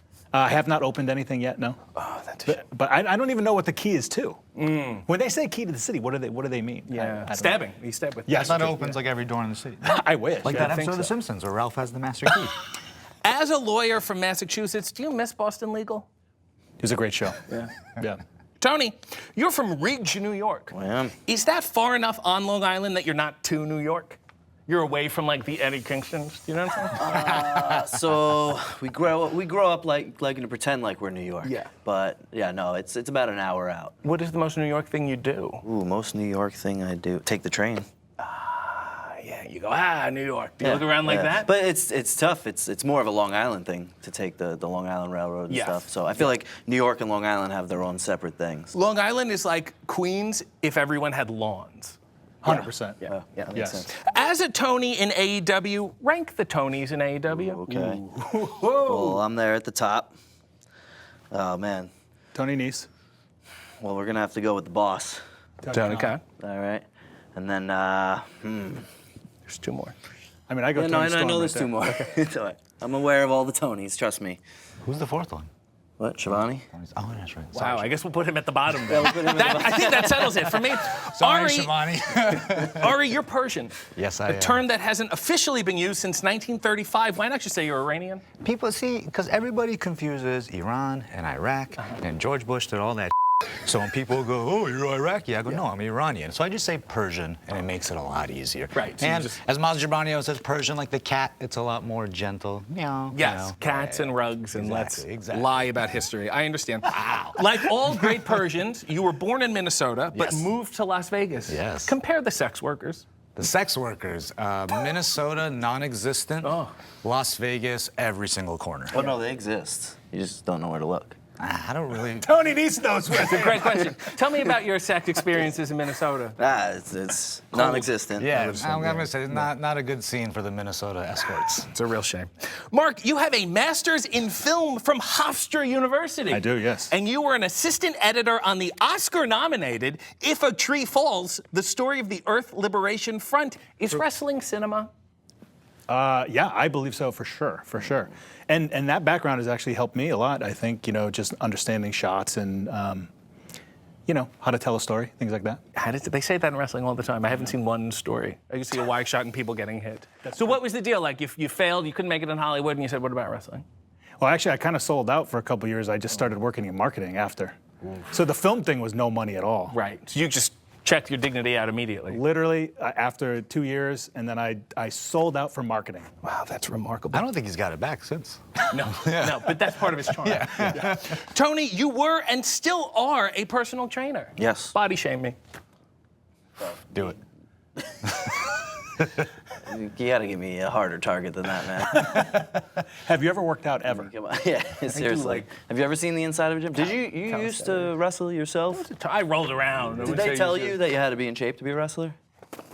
They suggested a series of powders and pills. If I could defend you, I think that you were in pretty good shape. There was a time. I mean, everyone's in a shape. Yes. Of a lanky, effeminate. You were a trunks guy too, right? I did have trunks. Let's not talk about me. Let's keep the focus on you guys, please.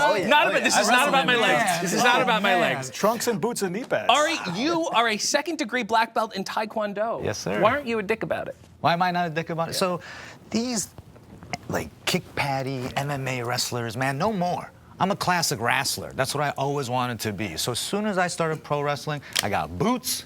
I said, no kick pads, no kicking people in the head super hard and acting like it's okay. None of that.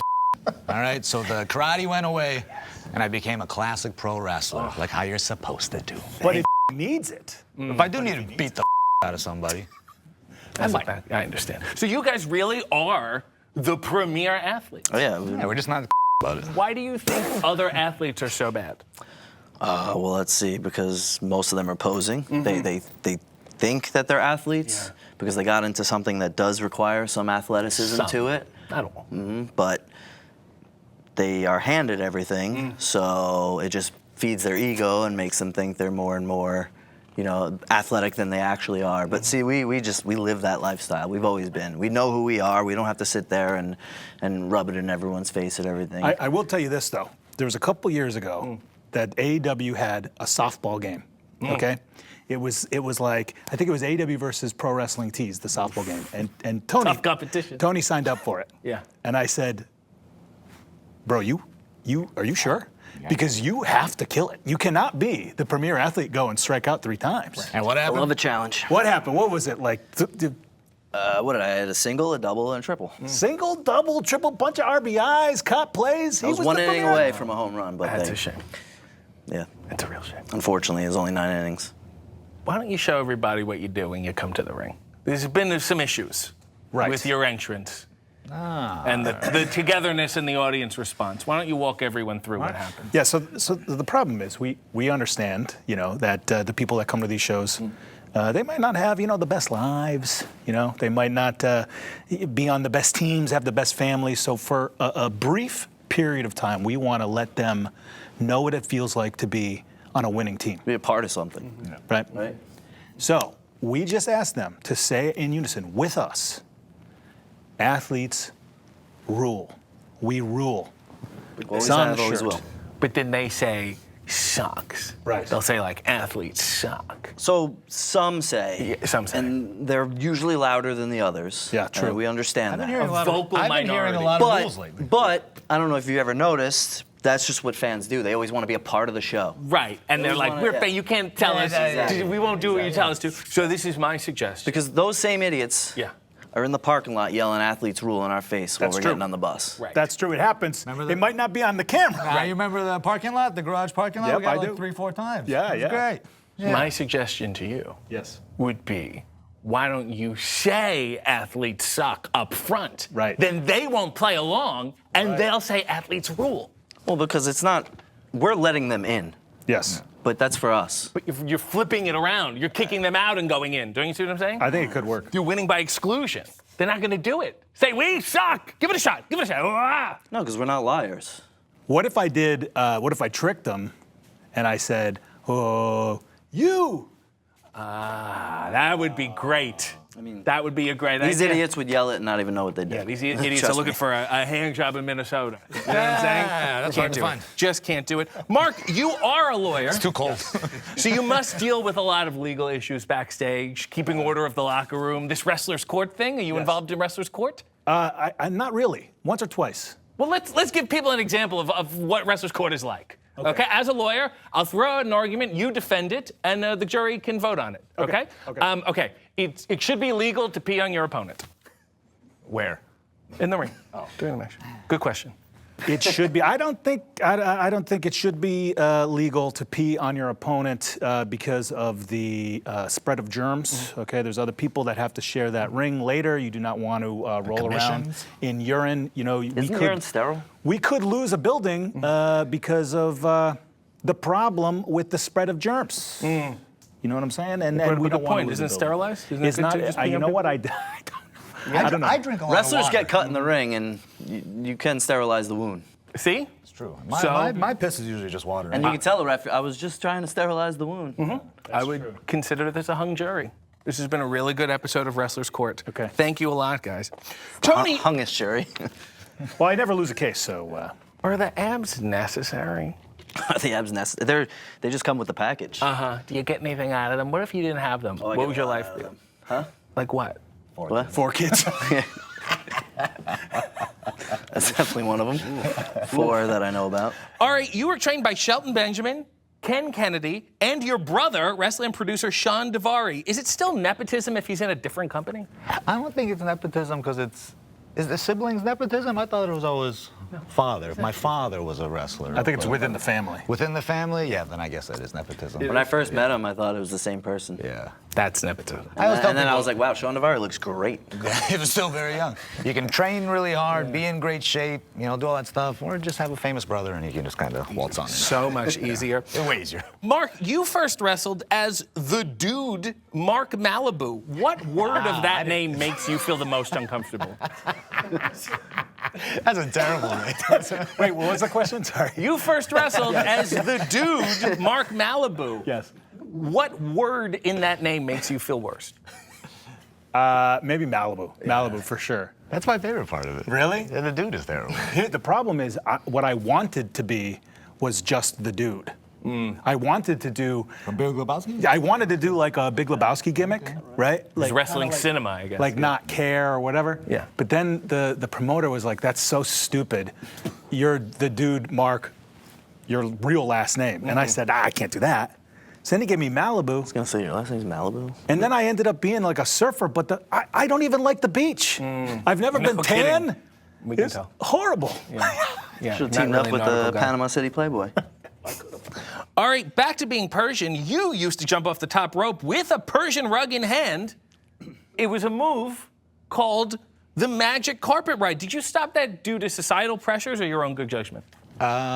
Part of it was societal pressures. I got a handful of tweets about it here and there, but I guess in reality it is a legitimate DQ. It is a foreign object. That's so- fair. Mark, the 2022 Upper Deck trading cards have you erroneously listed as Mark Long Sterling. How has this damaged your reputation? Oh man, I got made fun of big time for that one. However, I wasn't the only Long. Right. It's better than short. There was Eddie Long Kingston. There was Stokely Long Hathaway. I think Ortiz was a Long as well. Is it like a class action kind of thing? We did sue them. Yes, but then they've been great to me since. Really? Yes, they sent me my second card. They sent me a 1-of-1 blown up card. That's nice. That was really nice. Would you like to go on record right now about your length? It's true. I don't know about Eddie Kingston though. It's also been announced that you will have an action figure, complete with alternate hands, a neck brace, and a framed law school degree. What kind of child would buy this? A child that needs to complete their AEW collection. There you go. Just leave it. I know what's going on with the major wrestling figure podcast in Cardona and Jazzwares and this Jamie Padawar guy. I know it's all dark money, and I'm gonna blow the lid off it. Okay. Ask him why he hasn't gotten Premier Athlete figures. Why haven't you gotten your boys' figures? You're a little upset about that? I'm trying. Yeah. I'm trying. Well, in my research, this guy was Premier and Premier Athlete before this group was even a thing. If anyone should have an action figure first, it should be him. You ought to be ashamed of yourself. Well, they both have action figures already. I have them. Come on. Let's get real. Okay. Not AEW ones. True. Not AEW ones. I'll work on it. Tony, was it weird being labeled a cruiserweight just because you have no fat? No, because I'm very short. So a lot of people don't realize how short I am. So I do. I'm proud. I wear cruiserweight proudly. Yeah. Because I grew up watching cruiserweights. I love the cruiserweight. Mark, in 2020, you made your AEW in-ring debut against Jon Moxley. When are we going to get the rematch? Anytime, because it did over 1 million on TV for the rating. Okay, one of the highest rated main events in the history of AEW Dynamite. Okay. Like if Joe, Shibata, and Hobbs didn't do it, like 3 of us were ready to do it. We wanted the Death Riders. We wanted the trios titles. Yeah. Needle mover. Yeah. Yeah. Tony, you just showed up at AEW to say hello, then they put you on TV and then signed you. Are you being held here against your will? That's exactly how it happened. That's exactly how it happened. I mean, contractually, yes, but against my will, no. Ari, in 2022, you led a group called the Trust Busters. Explain it. Oh, boy. Well, I am the richest man in pro wrestling due to the trust I got from my father. Yes. And I decided to hire a couple people to come work with me. And it didn't really pan out too well, unfortunately. Would you say you now have trust issues? I do have a little bit of trust issues, but not with these guys. These guys made all my trust issues go away, and that's why I came with them. That's why I decided to spend my money. Because here's one thing people keep forgetting about. They look at him, they look at me, they go, you're not a premier athlete. I said, I didn't say I was a premier athlete. I bought my way into the premier athletes. I said, I want to use this money to become a better athlete, get in better shape, become bigger, heavier, stronger. True. And Mark said, well, hook up with the premier athletes. Yeah, we stole. I had to pay him a little bit to convince him, but hey, so friends are friends. Ari, I must ask a deeply personal question. Please. Sometimes you're hairy, sometimes you're not. How do you decide when to have the chest hair and when not to have the chest hair? The amount of times I've been in Gorilla and I have to turn around to these guys and go, is my back hairy to go out there? And lots of times Mark will look at me and go, ugh. I go, I don't it. That's because Mark's an idiot. You say no. Exactly, just lie to me. I shave every single week for TV. I have to. If I don't, I'll look like a hairy animal. Armpits, all that kind of stuff. And that's the thing. Persian. Hair? No. Hairy wrestlers are disgusting. If you have armpit hair, if you have belly hair, any of that shit, just shave. That's what this business is for, is to be shaved and tanned. Everybody wants to do chest hair and all this now. Like it's gross. So shave. Mark, why are men with gray hair so sexy? Yeah. Very distinguished. Yeah. I don't know. But speaking of hair, I wear a suit and I shave my armpits, so take that.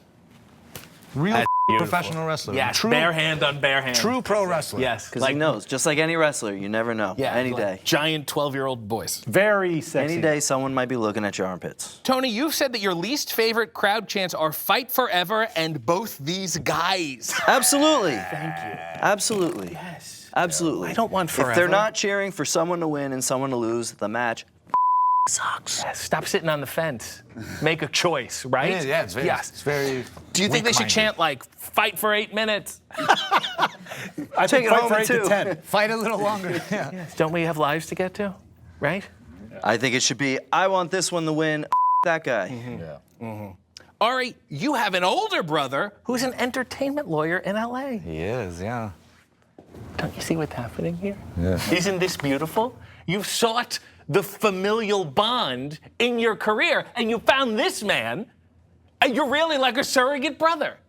Do you think so? I think so, yeah, because I should introduce you to my brother. You guys can do a lot of lawyer talk. Yeah, that'd be great. Isn't this beautiful? Say something to your brother right now. I love you, Nima. You're the best. He's looked over all my wrestling contracts, so I don't have to pay some jack off to like do all this kind of stuff. I've also looked over your contracts, and I'm not jack off. No, so I haven't paid some jack off to look at my stuff. I just send it to my brother, and he skims through it, and he goes like, "Yeah, this is probably one of the worst contracts I've ever seen, but you're probably going to sign it." And I said, "I sure am," and that's what I did. So nobody's jacking off. Yeah, no. And I think that's great. Mark, you once thought you would get hired making wrestling hype packages. Yes. But then it turns out they wouldn't hire you because you were already a wrestler. Yes. God forbid. I literally, one of the reasons I started training in the wrestling business was because I thought, well, if they're going to hire a producer, they're going to hire the wrestler producer, not just the just producer. They were like, no, because wrestlers are no good. Like the My Way Highway promo package. Yes. Like you wanted to make like that. I love that so much. Was that the one that inspired you? Those ones, yeah, all the ones from like the late 90s, early 2000s. That's why I did we need it. more butt rock in wrestling, right? We need more butt rock in wrestling. Saliva, Seether, Limp Butt Rock made a Bizkit. little comeback It recently. has a little bit. There's been a It's, little bit more, but we need way Is there a less. single band out there? Like a new band? Because nobody does music anymore. Yeah, it's so miserable. No, it is Yeah, miserable. there's too much pop music in wrestling. I don't like it. I'm so inspired right now. Your wife supported your dream. Yeah. Your brothers supported your dream. Mark Long Sterling, I want you to live your dream. Get behind the camera, direct a shot of your boys. Show everybody what you can do. All right, I've been waiting forever for this. Look at this. Okay, so what we need here, whoever's editing this, we need some butt rock, okay? Yes, okay, okay, we'll get that Some sort of butt rock that comes in nice and dramatic. Creed's a good one. Something really nice and dramatic. I think a slow pan into us. Can we pan? Can someone pan? Is someone pan? Is anyone panning? Okay, and then we'll do it in post, yeah. And then the beat hits, boom, niche, show your abs. Hey, Like that. Okay, do you have money? no, Don't have money, oh don't God. have money on me. No. Okay, well, pretend you're counting money or looking at your watch. Nice, abs again. Okay, show your bicep. Your bicep. Fix your glasses. I can come in like these guys or something else. These guys I'm proud of these guys, right? I'm with these guys on the show and they're living their dreams. No, I think you just kind of ruined the. Are we doing thing or what? Well, we're Yeah, trying let's do to. the thing. Let's do the thing. You're right. Let's end on it. I thought it was once we're on the show. I thought. Okay, but when in the video, keep editing back and forth to the muscles and Don't do stuff. the Hands in with us? I'll do the hands in with you. It'd be great. All right, here we go. Okay. Come on. Okay. Yeah, turn it over. Hands Played in. a team sport ever. All right, when Racquetball. RJ, when I say athletes, you Yes. say rule. Okay. Oh, athletes! God damn it! Sorry, I'm sorry. I got excited. I jumped the gun. I just wanted to be a part. I wanted to support the group. I wanted to help the group. That's all. I'm sorry. Athletes! Okay. Do it one more time. Here we go. Oh, athletes! Athletes rule. Sorry, I thought it was good. I thought it was good. I'm sorry. I'm sorry. He said rule. I'm sorry. He said I rule at apologize. least. Just He did big, say rules. He did say rules. I get it. big fan of the group. I get it. I get it. He's supposed to be the creative guy. Yeah. Well, maybe we could get you in the group. I don't know. I'm gonna. You know what? Let's see. Let's see what kind of work we need. Okay. So he's a premier athlete. See if you're a premier athlete. I don't think Yeah, I let's don't pop think the it's top and let's see. Excuse me? Pop the top and let's see what you got. Let's see what we're working with. I'm a personal trainer. Come on, show 450 Fit. That's my training He ain't got company. nothing to hide. He Okay? ain't got nothing to hide. I can get you in shape. I can get you in shape. I can get you looking like a premier athlete. I might. Why don't you? Hey, I'm let's going to see. tell you this, guys. Take it off. He Take was it off. in great shape at one I got point. wires. So it could be. It's okay. Come on. Take yours off. I'll show you some We'll show you- inspiration. Look at Inspiration. We can get you a physique like this. Ugh. We Just can keep get it like you- that, Nice. Oh, You're that's good. see, I can't take it You're off. done. Okay. Show Can't take it All off. right, I'm wearing keep going. wires. Yeah. I'll just wear it like this. Hold on a second here. I thought. Where'd you get that? Well, Oh, he's got an athlete rules shirt. I thought we could do the reverse psychology. Back to what I was saying. If you promote this, then they'll say rules. Okay, I thought I had that shirt removed. Did you just recently get that? Yeah. It says black market. Take the shirt off. Take it off. Take the shirt off now. Go. It's embarrassing. This was fun, but. And I'm going to merch and I'm going to get that shirt removed. I don't think this is appropriate. Take the shirt off, man. We ain't got no Is that how you treat your guests here? Yeah. Sweaty. Okay. All right. Yeah. Sorry. Yeah. Give me that. No, give me that. All right, guys. Let's go. We're I'm done. taking this one too. Play the thing. Yeah, there's no hope for you anyway. Play the thing. Hey, it was a pleasure, pal. Yeah. Athletes rule. Athletes rule. Just pretend we like each other. Welcome to Hey AEW. I am RJ City, and my guest is Kevin Knight. Hey. What's going on? What is going on? You're here. You're relatively new. You're live in the flesh. Yes, live in the flesh. That's what I've always said. Let's do a little icebreaker. Okay. Let's get you warmed up to the company, to me and you. Please. Shoot on some other nights for me, okay? On some other nights. Yes. Saraya. Saraya, oof. It's a royal bloodline right there. If you say so. The Green. The Green Knights, not my favorite color. Because you want more experience. Is that what you're saying? Of course, of course. Gladys. No, the Gladys Knight, top 5 singer, top 5 singer. What about the Pips? You don't like the Pips? You don't Not like the really, Pips? I can that's tell why from they call it the yeah. Pips. You You're know what I mean? We don't know their names for a reason. La. La Knights. You know, it's a lot of good La Knights out there. You can do the Owl Knights, the Lou Knights, the Do Re Mi Fa Sol La Ti Knights. Yes, so. absolutely, and it brings us back to Do. Ted. Ted Knights. I'm not familiar with Ted Knight. That's Maybe a Ted shame. Nugent, but Brian Mick. another great singer. Another great singer out Well, there. if you had to pit them against Gladys or Brian Mick, who are you going with? I got to give Gladys the edge. I got to give Gladys the edge. Controversial. You were born January 1st. Yes, sir. You are a New Year's baby. Did that give you a false sense of importance? Of course. You know, nobody likes Capricorns anyway. Right. And, you know, when you're the jet, when you're the one you look up to, you know, it automatically makes sense you're born on the 1st, so. Yeah. Did you ever get kind of screwed on the birthday celebration? course. Everyone's hungover. They wake up at noon. You either get a Christmas gift or a birthday gift, so it's one or the other. Yeah. That's And really forget sad. about Valentine's Day. No, that's just not happening at all. Do you feel smarter than the other kids because you were the oldest one in your class? It's the opposite. I was the youngest in the class. You got held back? When you're the youngest in the class, you start early. So you get to jump on like. Oh, that's right. Yeah, that's yeah, right. yeah. I'm going backwards Come on and first. No. You're first. Yes, sir. So you're the oldest. Youngest. You were the boy. No. You were born first. No, sir. Not in the way our school system is set up. That's a problem with the school system. Even though you were billed from Atlanta. Yes, sir. You were actually born in New York. Why are you ashamed of your birthplace? Not ashamed. You know what I mean? It's a That's why they call me the Jet anyway. I got different flavors from all different cities. So Okay. So you're spent the screwing most- yourself out of the hometown pop? Is that the deal? You know, I spent the most time in Atlanta, so that's what I claim. Where were you born in New York? Brooklyn. I see why you're ashamed of it. It's okay. You are a 4th generation bowler. Yes, sir. Is your family just old, fat, white Polish people? So you gotta come experience that. You gotta come experience I that. have to come It gets experience bowling? Yeah, it gets What am I serious. missing out on? The competition, the matching suits, the trash talking, it gets real. Show me how you bowl. Let's say you bowl a strike. Show me your walk back. You want the walkthrough? I want the walk back. Like you walk hit a back. strike. Show me your walk back with confidence. I just hit that. Yeah. Pow. Who do you think you are? I am. Oh. Hit that, look right at the That camera. guy. Yeah. Yeah. Are you good at punching in on the screen? Of course. Okay, Of course. good. I haven't Every bowling alley is different. Everybody bowling alley is Do you different. have a name while you bowl? Are you still the Jet when you bowl?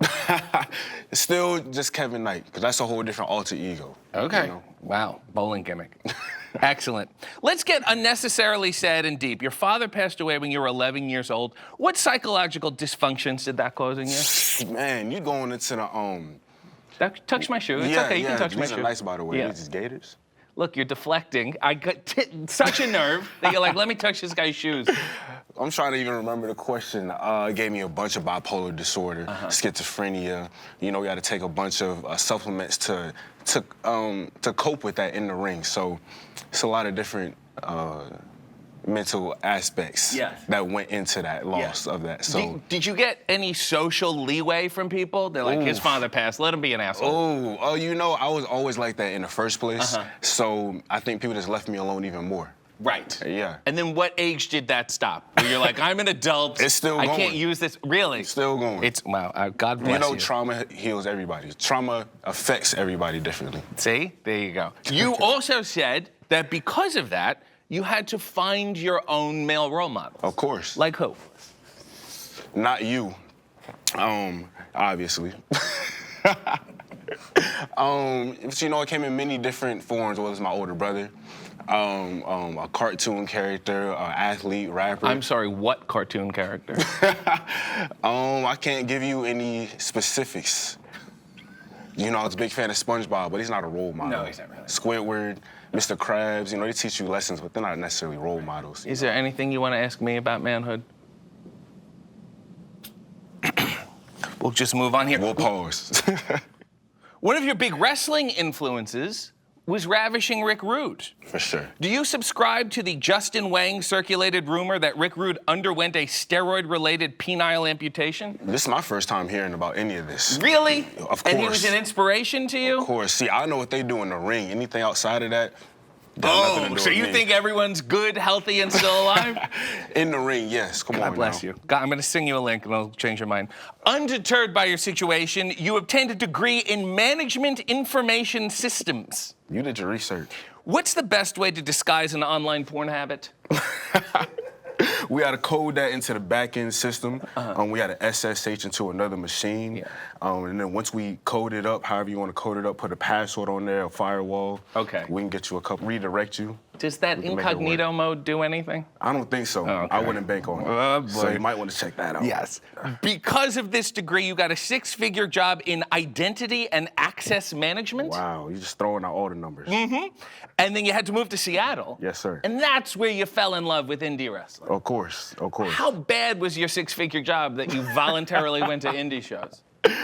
Exactly. That's to answer your question. That I went from Seattle, Washington to a $20 check. Yeah. So that's to tell you right there. What a trajectory you're on. Right, You said right. when watching these indies, the positive representation you saw there encouraged you to wrestle. Guys like Leo Rush and Swerve. Who is someone who definitely does not represent you?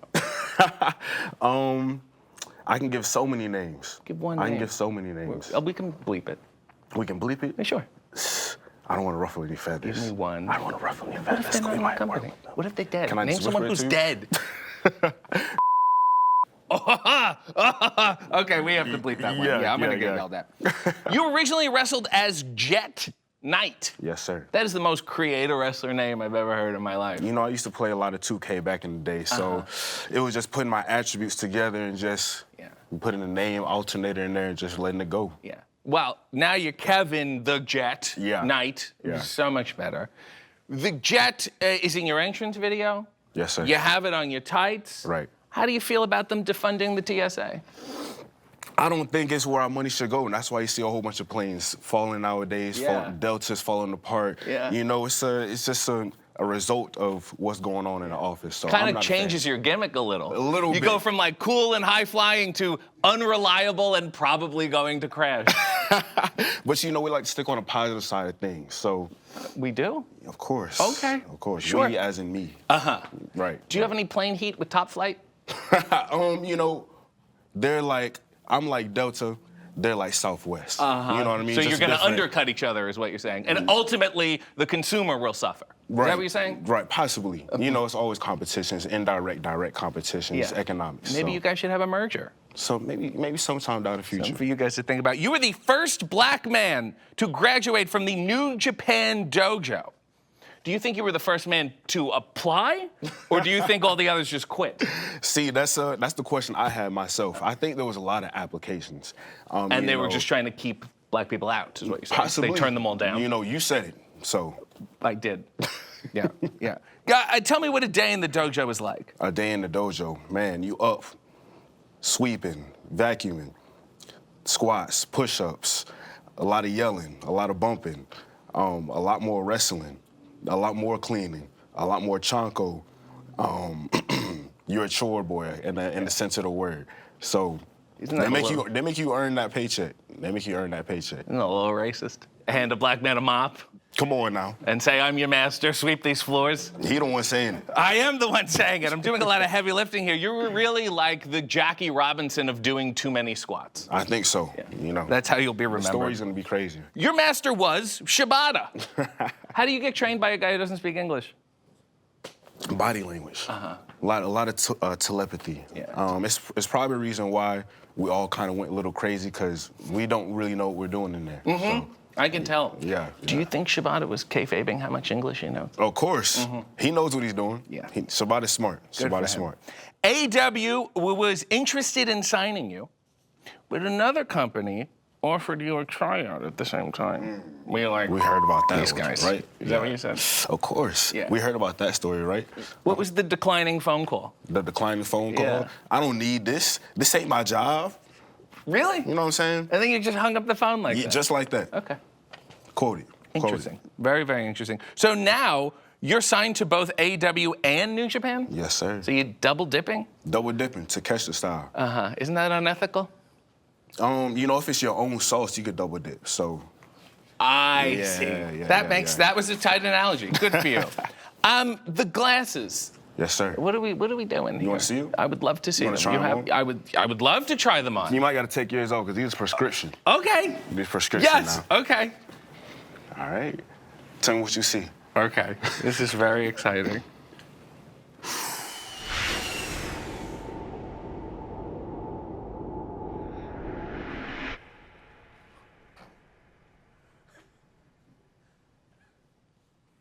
You see, only a few people can handle what they really see through these glasses. So It was like if Bret Hart did LSD. I'm sorry, it's like if Bret Hart did more LSD. more LSD. Yeah. So we take you on a trip every time. That's why we two fly. So you know. You can't put those on a kid. They'll freak out. And They that's will why trip. That's why we're not selling them as merch just yet. We got to get it approved first. Yes, or just find more up kids. That too. It's a really good idea. You are also known as the one you look up to. Right. For right. what? For what? Yeah. For everything that I've accomplished so far, everything you just listed beforehand. And I'm the jet, so it makes sense. So What would I come to you for? what would you come to me for? Yeah, if I was to look up to you. You could come to me for a lot of things. Like? First, this fashion sense. We maybe could fix you up just a little bit. Okay. You know, I want to get you on the cover of GQ. I want to get you on the cover of Boss, whatever it is. What you know? would you change here? We can start with the glasses. Okay. Those frames and those shoes, I'm not sure if they go together real good. Okay. Just one of the few things you can come to the jet for. Okay. All right, that's fine. You said that you suffer from imposter syndrome. Possibly. Maybe my past me did. Yeah. Yeah. But you kind of are, though.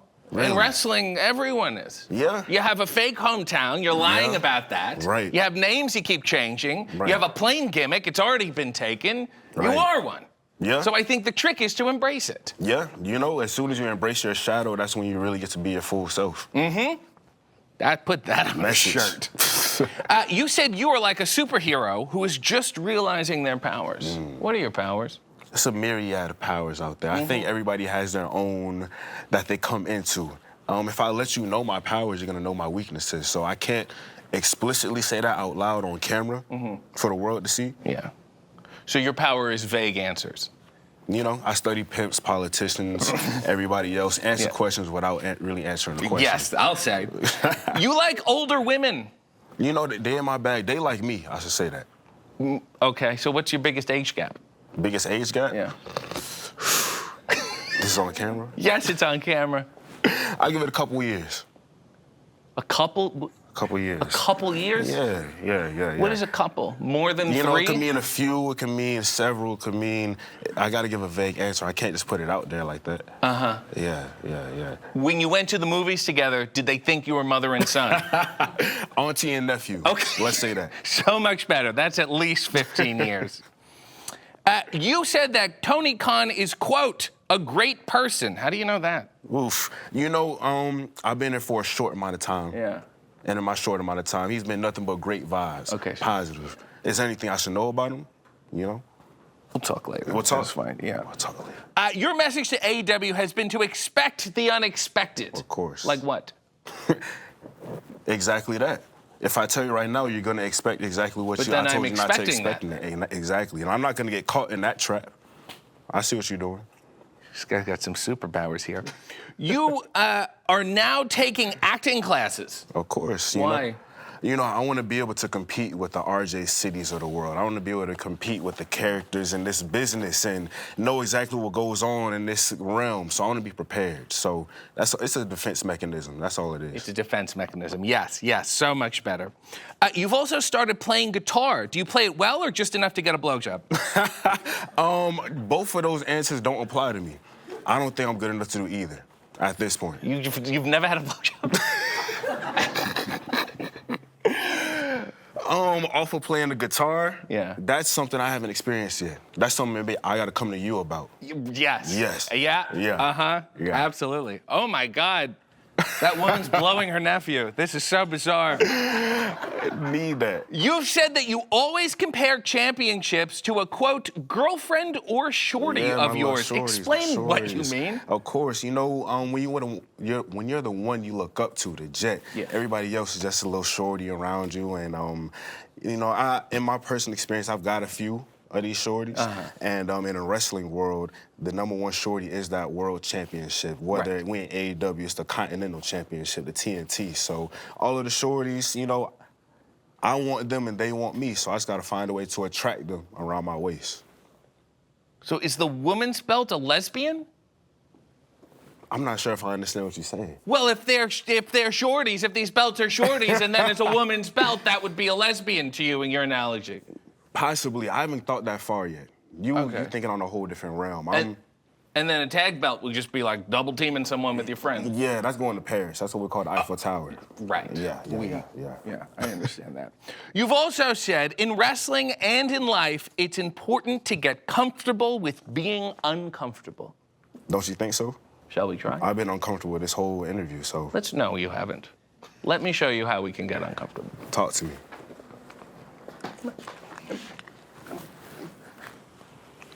Just gonna get comfortable. Being uncomfortable. All right.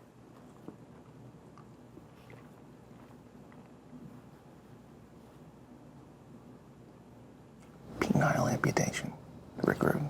That's the rumor. So it's a horrible, horrible thing. Damn. Yeah. Damn. I hate to see it. What was the age gap? The age gap? More than 8 years. More than 8 years. Oh, of course. Of course. I was, it was about at least 20. God bless you. God bless you. I'm finally comfortable. You're finally uncomfortable? You also read a lot. On air. Hey EW, AEW. So yes, prime example. And beyond words you see in the real world, you like Toni Morrison. Of course, you heard about it? I'm a big Toni Morrison man myself. See, I like And I that. think we should end the show by reading the Toni Morrison quotes. Talk to me. All right, okay. I like this one I love. I didn't fall in love. I rose in it. And here, read this one here. Read this last one. You setting me up? Yeah, that's great. Women's rights is not only an abstraction, a cause, it is also a personal affair. It is not only about us, it's also about me and you and just the two of us. Well, this has been a grounding. I've learned so much about really myself. Right. Because your answers were ultimately vague. Yes, sir. Yes. Yes, And as an ant myself, if we ever go to the movie theater or if you ever learn 3 chords on a guitar, know that I have your back. See, now you're making me uncomfortable. Excellent. You can keep that. Okay. More like Coco Belligerent. Welcome to Hey EW. I am RJ City, and my guest is Rhino. Hey.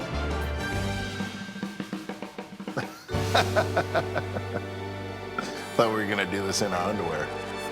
We could if you want to. I mean, you're showing a lot of knee I right know, now. I was You're actually getting pretty showing a lot of close. knee, yeah, right? You're from Detroit. Right. The big D. Right. But Detroit's population is 633,000, while the population of Dallas is 1.3 million people. Are you lying about the size of your D? I am not. See, we measure things differently here. Okay. So, like, everybody knows that, you know, every male knows that this is 6 inches. Okay. So, yeah. I understand. And so for 600,000, this is like 1.5 million. It's like a conversion. Yeah, exactly. Right. I understand. It's kind of like in between the metrics or the metrics and the standard. Yeah. Yeah. Fair enough. Well, this all suddenly makes sense. Right. You do love Detroit, though. Yes, You've for sure. always lived here. You For sure. continue to live here. Does it bother you that Tim Allen voices the Pure Michigan tourism commercials? It does bother me a little bit, but his voice is very soothing. Yeah, so. Give it a shot, though. Say, Pure Michigan, your trip begins at michigan.org. Pure Michigan, your trip begins at michigan.org. That has, if I may say, gravitas. Go to hell, Tim I could Allen. have put it, well, he said it, not me. Yeah, you don't want to get that Tim Allen heat. Well, yeah, he's got a couple shows and trying to get booked on, so. Fair enough, I fair definitely enough. don't want to get heat with it. Tim Like Allen. very few rhinos, you are Italian. To be precise, you are of Venetian descent. Yes. What does it mean to be Venetian? I have no idea. Okay. Yeah, but I'm going to Google that right after. That'd be great. Yeah, Do you Venetian. have the blinds at home? I was going to say I do have Venetian blinds. So that's how you pay tribute to your Yes, heritage? exactly. You say, I'm thinking of you, Grandpa, and then you'll just go Yeah. like that? And then I call him up.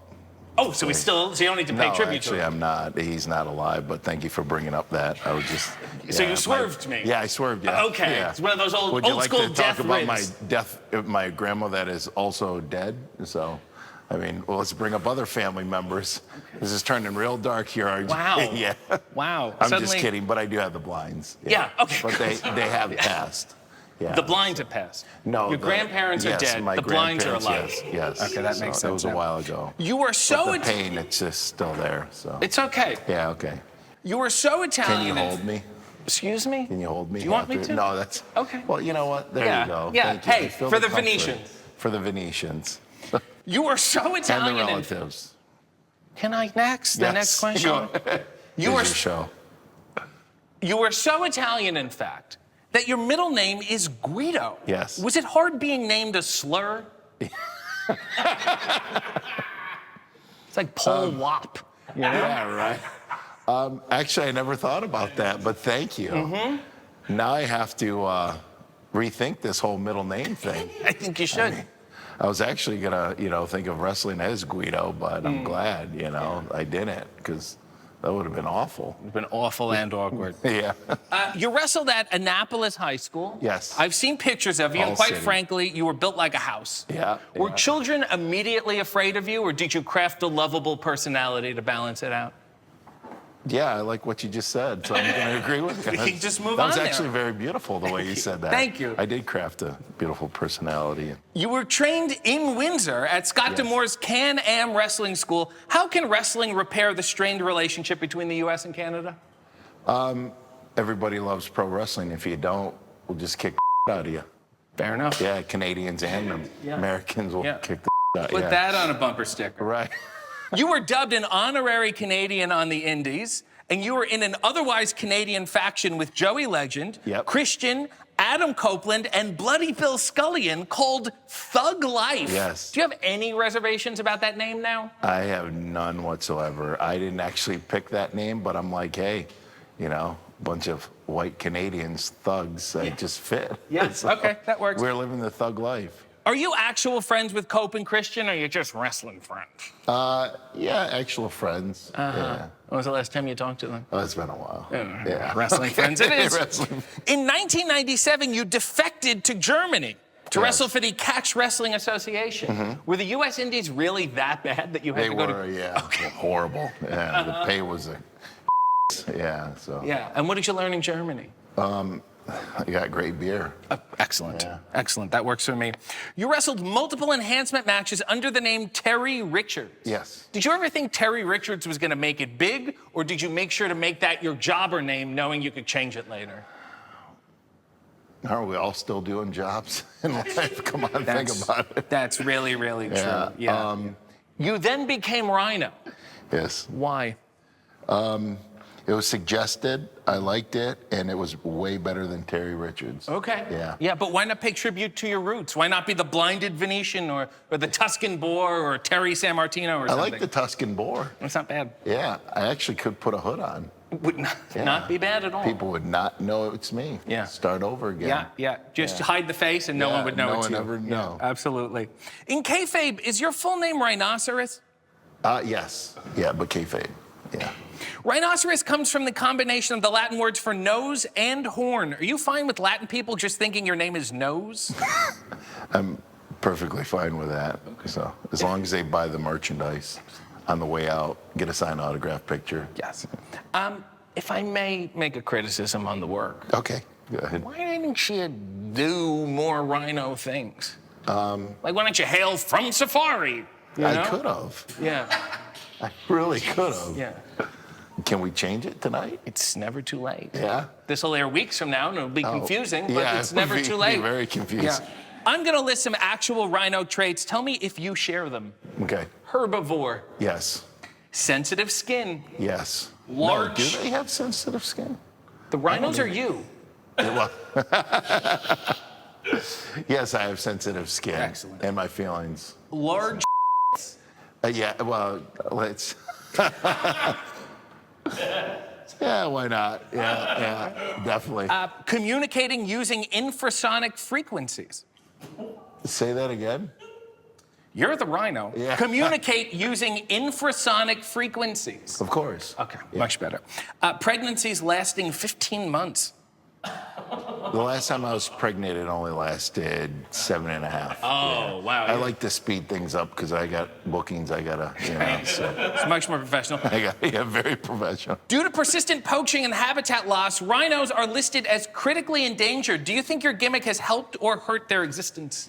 I'd like to think it's helped, but it might have hurt. You want to look to the camera, do a little PSA about saving the rhinos? Let's save the rhinos.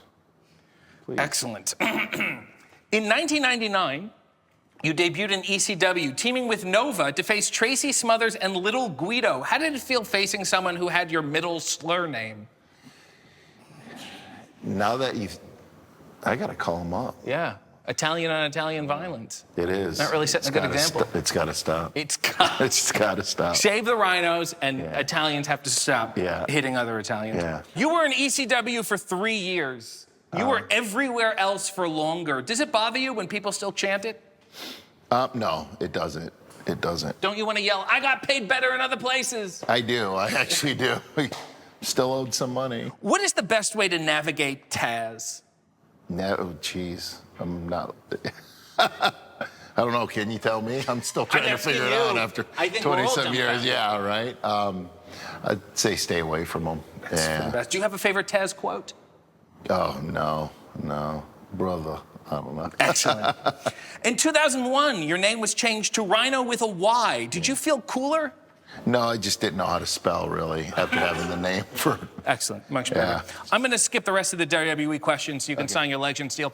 What's the difference between a spear and a gore? Nobody's kicked out of the gore. Yeah. Excellent. And no one steals it. Everybody's doing these spears. Yeah, these spears, yeah. If someone should do the gore besides yourself, who should it be? You. There's that connection right here. Thank you. So. You also used to say gore, gore, gore. Why did you not have enough confidence to just say it once? I think it's just public school. Yeah, I'm going to blame it on the public school system. Excellent. Annapolis High. Yeah. You are also known as the man beast. But aren't all men beast-like in their nature? Yeah, they kind of are. Yeah. So you were symbolic of manhood in general then? I guess so. Yeah. I guess so. Yeah. Other than when I was pregnant 7.5 months. Right. Yeah. Well, man is a complex creature. Right. Very unbeast-like. The majority of your singlets were of a velvety material. Why the need for such comfort? What is it, velvet? Oh, yeah, comfort, That's how I try to throw my opponents off. It's like, wow, he's so smooth. Soft, sensitive skin. Wow, I'm feeling something. He's trying to connect with me. Yeah. Yeah, you grab him in a headlock. It feels like they're sleeping at the Playboy Mansion. Also, unlike the dry Rhino, you always had your hair wet and conditioned. Why? Yeah. You know what? Just wet condition, moisturized skin.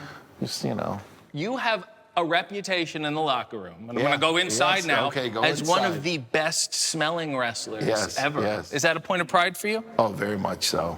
Yeah. It's going back to my Venetian heritage. Right. Yes, I love to smell a Venetian. Smelling good. You are a history buff. Do you believe that those who do not learn from history are always doomed to repeat it? Very much so. And is that why wrestling is always so stupid? Yeah.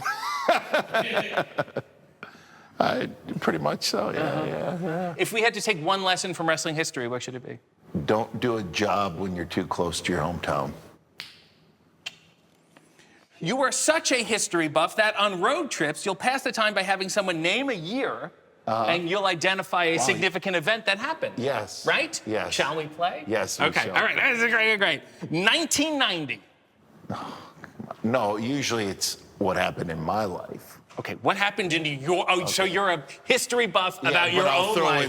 in some history. Okay, what happened in your life well, in MC 1990? Hammer was hot. The Pistons won the championship. I was coming out of my shell. I started ninth grade.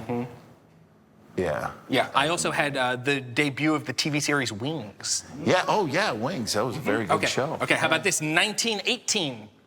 World War I was. Yeah,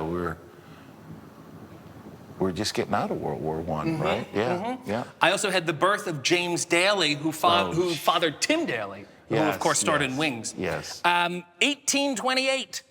1828. That was right before the Great Depression, which is 29. Stock market crash. Yeah. Terrible time. 1828. Oh, 1828. Oh, geez. Michigan wasn't even a state yet. There we go. Yeah. Very good, very good. Also, Franz Schubert composed Sonata in A minor.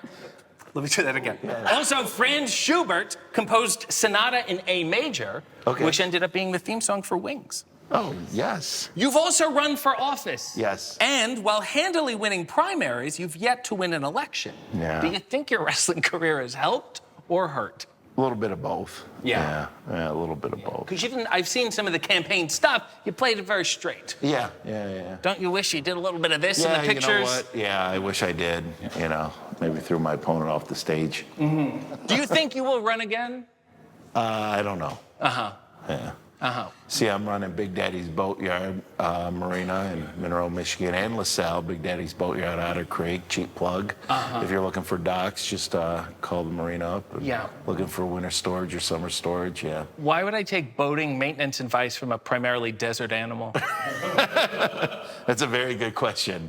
So maybe I better rethink my whole career options and career choices. If you do run again, do you have any possible campaign slogans? Vote for me or I'll rip you in half with a gore. I got some others. Okay, good. Gore Vidal. Elephant, donkey, rhino. Yeah. Yeah. Right? Straight down the middle there. Right. We need-o a Guido in office.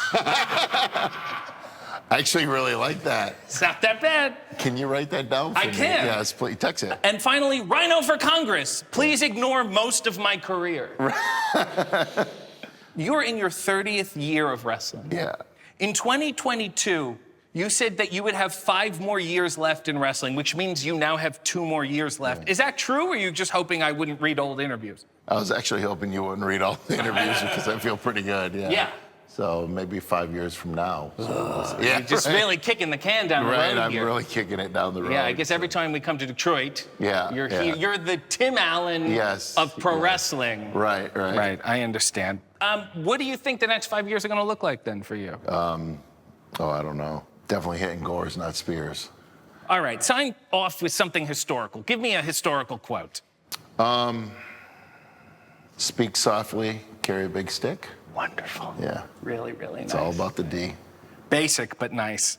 Well, this has been a safari. And as far as I'm concerned, rye, yes. Yeah.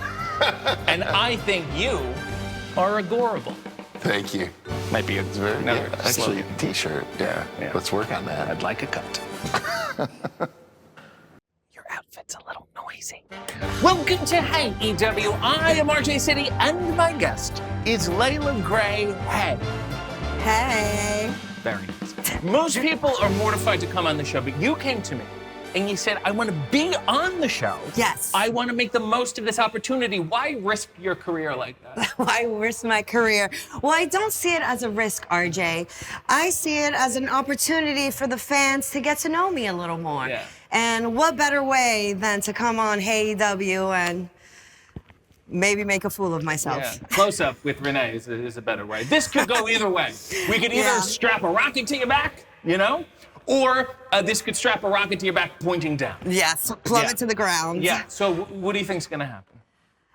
No, I'm very faithful in this. I think that my career is going to skyrocket after this. All right. Well, and we'll it's see. all thanks to you. Yeah, of course. See, I did some digging. Okay. And I did not find as much dirt as I wanted to. Yeah. Which means one of two things. I'm Either you're an upstanding citizen, you're squeaky clean, the outfit suggests otherwise, or you have so much dirt on you that you're also good at covering it up.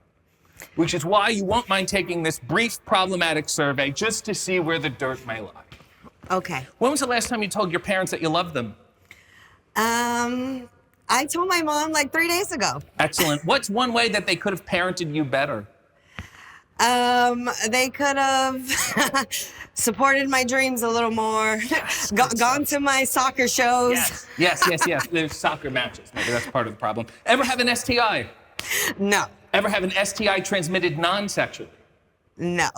Have you ever voted? Yes. Have you ever regretted your vote? No. Okay. Have you ever had an argument in the women's locker room? No.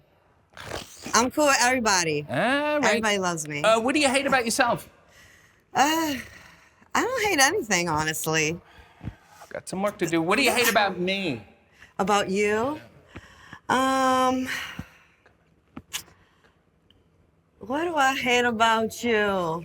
I don't know. Maybe that you're super young and you have all this gray hair. You were born in New York. Yes. Why don't you make it your whole gimmick like Eddie Kingston does? Like, make it my whole identity. Well, I am a Queens from Queens. And, I think that's pretty evident. Sure. Did anything sad or shocking happen in your childhood, or can we just move on? I had some sad things happen in my childhood. Give me one. Let's get a headline here. My parents divorcing. Happens to everybody. Come on. My dad passed away. There we go. Yeah. That's something. That's and the now one. and now I feel bad. Yeah, now you feel bad. Yeah. And you also kayfabed it during the parenting question during the survey. So you really set me up there. That was a little rude on your part. Well, my bad. I think you need to apologize for hiding the fact that your father passed away. I'm sorry for putting you in that position. Thank you. I feel so much better now. You grew up loving the Attitude Era. Yes. So this whole women's revolution must be a real bummer for you. Huh? No, I'm a fan of the revolution too, but the Attitude Era is what got me into this. Back in 2001, you'd be making six figures just to stand in a gravy bowl. You know what I'm saying? I wanted to be China. I want to be the next China. Okay. You got a bachelor's degree in broadcast journalism from FIU. Yes. You thought you could deliver hard news? I thought I could. Give me your anchor voice. Say 12 puppies slain in canine massacre. 12 puppies have been slayed in a canine massacre. With all due respect. That's my hard news, but I have my entertainment, you know. Hello, guys. This is Leila Grey, and we are here in AEW with the one and only, the fabulous RJ City. And today we have a special show planned for all of you because, well, I'm here, so let's get it started. We've already started. We're going to have to make some heavy edits. So then you said, to hell with this hard news. Yes. I want to do the entertainment industry. Yes. Which sounds vague and shady. So well, what did you do? I wanted to do entertainment news. Okay, so you didn't want to do any news at all. You just wanted to say, hey, John Stamos' pants look great. Yes. That thing? You know, I really don't like depressing things. I'm a very happy person. I'm like, it's very rare if you catch me in a bad mood. So I really don't like sad stuff. I like to have fun. I like to be lit. So yeah, I like entertainment. I like music and fashion and movies. So that's what I want to talk about. Okay, so give me your happy entertainment news voice and say 12 puppies slain in canine massacre. All right. Today, in some unfortunate news, 12 puppies have been slayed in a canine massacre. So much better. You were a radio personality. Yes. You were a co-host on The Bougie Show. Oh, God. On Skyhawk Radio. Yes. Yes, the show is still going. You're not on the show. Did you get fired from The Bougie Show? I did not get fired from The Bougie Show. I left The Bougie Show. And after I left the show, he turned it into something else. Yes, he's interviewing porn stars. He's interviewing porn stars now, and I swear that is not what I was doing. I was delivering entertainment news. Yeah. So yeah, he changed the show, but did not change the name. So what do you have against sex workers? nothing against sex workers. It's just not my industry. Okay, they have a right to earn a living, just like you. That's fine. As a model, yes, you appeared in many music videos. Yes. Including Lunch Money Lewis's Make That Cake, featuring Doja Cat. Is that you making the cake? Yep. Is that what you did in the video? I did this. That routine? Okay. Lil Wayne's Mamma Mia. Yeah. Which is not the Mamma Mia I'm familiar with. No. What did you do in that video? And that one, just, be a bad bitch. Okay, so the same thing you did in the Lunch Money Lewis video? Yeah, the same thing I do everywhere. I do it here, I do it there. I'm always, ready to slay. Lit. Like the puppies in the Canine Massacre. Yeah. And you were in Bad Bunny and Drake's Mia. Yes. In which you also did more of this business. More baddie business. Yeah. It seems glamorous, but tell everybody what a mind-numbing process it is to actually make a music video. It is very, very long, very, very long days, and every scene you have to do it over and over and over. That Bad Bunny and Drake video, we were on set till 5 a.m. and it was very, very long. And Drake was still in Canada while we're in Miami shooting, waiting for him. So that's nice, Drake. Hope you're really proud of yourself. Thanks, Drake. You know, time is money, Drake. You were also in a Chris Brown video. How's that sitting with you right now? I love Chris Brown and Trey Songz. So I was a fan of their music. I was very excited to do their music video. Might want to leave it off the resume. Might want to leave it out there. You got Lunch Money Lewis. I think that's enough. You might just want to say, and others. But does anybody know who that is? And others. I'm a big Lunch Money Lewis guy. Are you really? Oh, yeah. Oh, hell I've been making cake for years. The name Leila Grey is the name you originally chose for modeling. Yes. Tell me about choosing a modeling gimmick name. For music, actually. Oh, okay. Yes, because I am a singer / kind of a rapper. But yes, Leila Grey was actually my music name, my stage name that I was using to perform under as. And then when I started wrestling, I'm like, well, I don't want to create another name. I can't have all these names out there. So I just decided to use Leila Grey for that as well. But why choose one of the most boring colors? You might as well call yourself Lauren Beige. I think Leila Grey sounds more of a superstar than Leila Beige or whatever you were saying. Lauren, the great Lauren Beige. The spelling of Grey that you use is G-R-E-Y, the British Canadian spelling. What statement are you making about the world? I support Britain. I don't know. I just prefer that spelling, honestly. It has nothing to do with any background politics that he's talking about. Yeah. Well, I will say it is technically worldwide the most correct spelling of Grey. However, the spelling of Layla you use is completely wrong. Your entertainment career was going so well that you were working at a bar in Miami. And let me get this straight. This fella came in, you hit it off, and he said, I'm going to train to be a wrestler. And you said, you know what? Me too. It's actually the opposite. I said, I'm going to train to be a wrestler. You should do it with me. He thought it was silly because he grew up as an amateur wrestler and, they try to on the pro wrestling. Fair but yeah, we went to I dragged him to a training class and we both walked out of there like, we're going to make it. We're going to be wrestlers. Isn't that hopeful and yet tragic? You're a former OVW women's champion. What's Al Snow's deal? Al Snow is very, very grumpy old man, but I love that man with all my heart. He's helped me so much in my career, so nothing but good things to say. Okay, so he can still affect your career. I understand. I love Al, man. We all do. If we could get the bleep ready, please. You appeared on... he was supposed to officiate my wedding and he couldn't make it, so he is on my list for that. It's for the best. You don't need that gravelly voice professing about love, believe me. You appeared on the Netflix series The Wrestler. How quickly did you realize you'd be getting none of the fame or money normally associated with being on Netflix? Well, we did get a little exposure, which was cool. And I'm on Netflix forever, and my engagement is on there, so forever immortalized on Netflix. So suck on that, RJ. Maybe if it was on Max. Max is great too. This guy on the show got down on his knee in the middle of the ring. This poor schmuck that you dragged out of that bar to become a wrestler, and he proposed to you in the middle of the ring, in the middle of a wrestling show. Yes. It's kind of a low bar. You know? Hey. It'll only get more romantic not for from us. here. Not for us. Really? Let me get on bended knee in the middle of this ring stained with piss and blood and profess my love to you. Yes, and it's on Netflix. So Yeah. it was perfect. It was perfect, honestly, because you really don't know our story together. So not to get a little sappy. Let's get sappy. But wrestling has really changed our lives, and it's cleaned us up. And without saying too much, yeah, it's just really transformed our lives and who we are as individuals, and it's made us a team. So him proposing in the ring was actually the perfect way for him to do. So you guys were so f***ed up before that indie wrestling saved your life. Yes. Well, that says everything. Basically, that's all you need to know. Yeah, all right. You know, you didn't actually have to get married. It's a wrestling show on a reality show. It's like a double work. No, but we actually wanted the marriage part. Yeah. Yes. And you had a destination wedding. Yes, we did.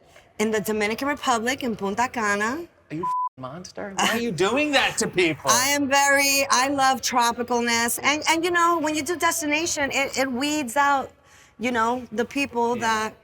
Right. Right. The people who really feel obligated to be there. Who officiated instead of Al Snow? Bob Holly?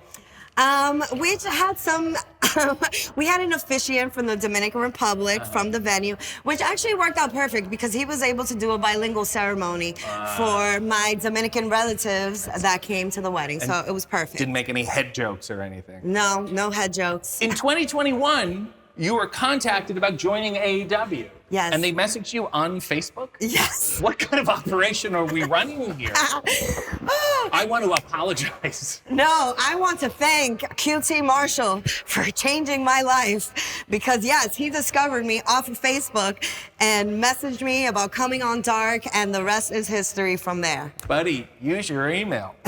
You were in a group known as the Baddies. Yes. Then they broke up, and Yes. they all stopped being baddies except you. Yes, I am the one and true baddie. So you're the worst. No, baddie means good. So then why don't you say you're the good? Because I'm so bad that I'm good. You got it? Then you're good. I am good, but I'm bad. Oh boy. Okay, you're such a baddie that you have your own song and music video called Baddie. That's really good. So you said, to hell with being sexy and leaning on cars in everybody else's music video, waiting for Drake to get back from Toronto, I'm gonna do it myself. Yes, I'm in the era where it's all about me. Like, enough of doing other people's music videos. It's time for my own music videos. Same thing when I was waiting tables. Enough of waiting tables. They should be waiting on me. You can just go out to eat. Okay, which I do, but... In the song, one of your lyrics says that you have a bomb kitty. Define bomb kitty. I think that's pretty self-explanatory, No, RJ. I'm not familiar with a bomb kitty. Are we talking about shape or function or ambiance? All of the above, honestly. All of the above. So, aura. Aura, yeah. I understand. On the November 1st, 2024 episode of Rampage, which apparently used to be a show we did. Oh, God. Yeah, we're going to talk about it. Need I remind you, you asked to be on this show. I'm ready for anything. I ain't scared. Bring it up. Give it to me. Give it to me, You RJ. wrestled Queen Aminata. And during the course of the match, your hair became altered. Now, the majority of wrestling fans are older white men. Can you explain to them exactly what happened? Okay, well, a lot of us wrestlers, we wear wigs. And I mean, that day I was just caught off guard with the match. I was not expecting to wrestle, and I had to wrestle, and things weren't fully secure. Whose fault is that? Yours? Yes, it is my fault. I'm not going to blame anybody else. I take full accountability for that mishap. So yes, and then Queen Amanat, I mean, if anybody's been in the ring with her, she's not easy. She is not an easy opponent. So the worst happened. Probably my most embarrassing moment in AEW, but you know what? I think it was a blessing in disguise. And, you know, people have this misconception that I wore wigs because I didn't like my hair. I do like my hair. I think my hair is great. You were just hiding it for years until you had to reveal it on television. It's a lot of maintenance. Yes. It's a lot of maintenance. Yes. But since I got exposed, now I'm forced to you know, show it off. Yeah. Just to prove that, you know, I'm confident in my hair. It wasn't of me not being confident in it, okay, guys? It was just, it's a lot of maintenance, and wigs are easier, and it's just as simple as that. I think this is a watershed moment in women's wrestling hair history. Yes. Okay? And now I've been rocking it. I've been rocking it. And you've saved yourself hours and hours and probably thousands of dollars. Yeah. Right? No, and no risk of being pulled out. So you're a pioneer in this I am. Everybody, take it from me. Rock your natural hair. Love it. Embrace it. And yeah, it's who you are. Yeah. So. I'm not to say I'm not going to straighten my hair and I'm never going to wear extensions again, but, you know, I'm enjoying showing it off. Yeah. Why do you think we shame men with toupees? You know what? I don't know. I don't know. I think it's just more common for ladies with the fake hair, but, you know, I kind of support a man in a toupee. I'm not going to lie. There you go. Congrats. With the nice plugs. You can't tell. You are now a flight attendant and manager of Top Flight. Yes. Do you participate in their weed culture? I'd like to plead the fifth on this one. Yeah, okay. I don't think you do because you don't smell and you seem to be answering all my questions. Right? I'm You know what I mean? high alert. Yeah, someone's got to organize the group. Yes, exactly. I'm the one that keeps the group together. You know, as a manager, I'm their consultant, and you know, I just keep the whole crew together. Yeah, somebody's got to land the plane. Somebody's got to land the plane. Yes. Exactly. Your catchphrase is get it, got it, good. But you're banned. So why would it be good? Because I told you, I'm so bad that I'm good. So it would be get it, got it, banned. And I'm a statement maker, all right? You get it? You got it? Good. So, okay, so you have it, right? Yes. And then you give it to me, I contract it in a sense? Yes. And So, yes, I tell you or give it to you. And then so I'm like, you get it? I got it. Okay, now you got it. So now you're good. So I'm good. Yes. Okay, so now everyone's good because we've got it. Yes. You've given it to me. Yes. And then do I give it to someone else? Is this like an email chain, that kind of thing? Only if they're deserving, you give it to them. Great. So I guess I'm just going to hold on to this for a while. You recently moved to train at New Japan's LA dojo. Yes. You going to get all serious and shit? Yes, I'm become strong style. Yeah. Well, yeah, I did their program. I actually finished their program. Now I'm actually living in Vegas. Oh. But yes, I do plan to go back to the LA dojo, keep sharpening up those skills, you know, and, you know, come back here and whoop some ass. What are you getting up to in Vegas? Trouble. Sin City. It's a good voice. That's my evil laugh. Yeah.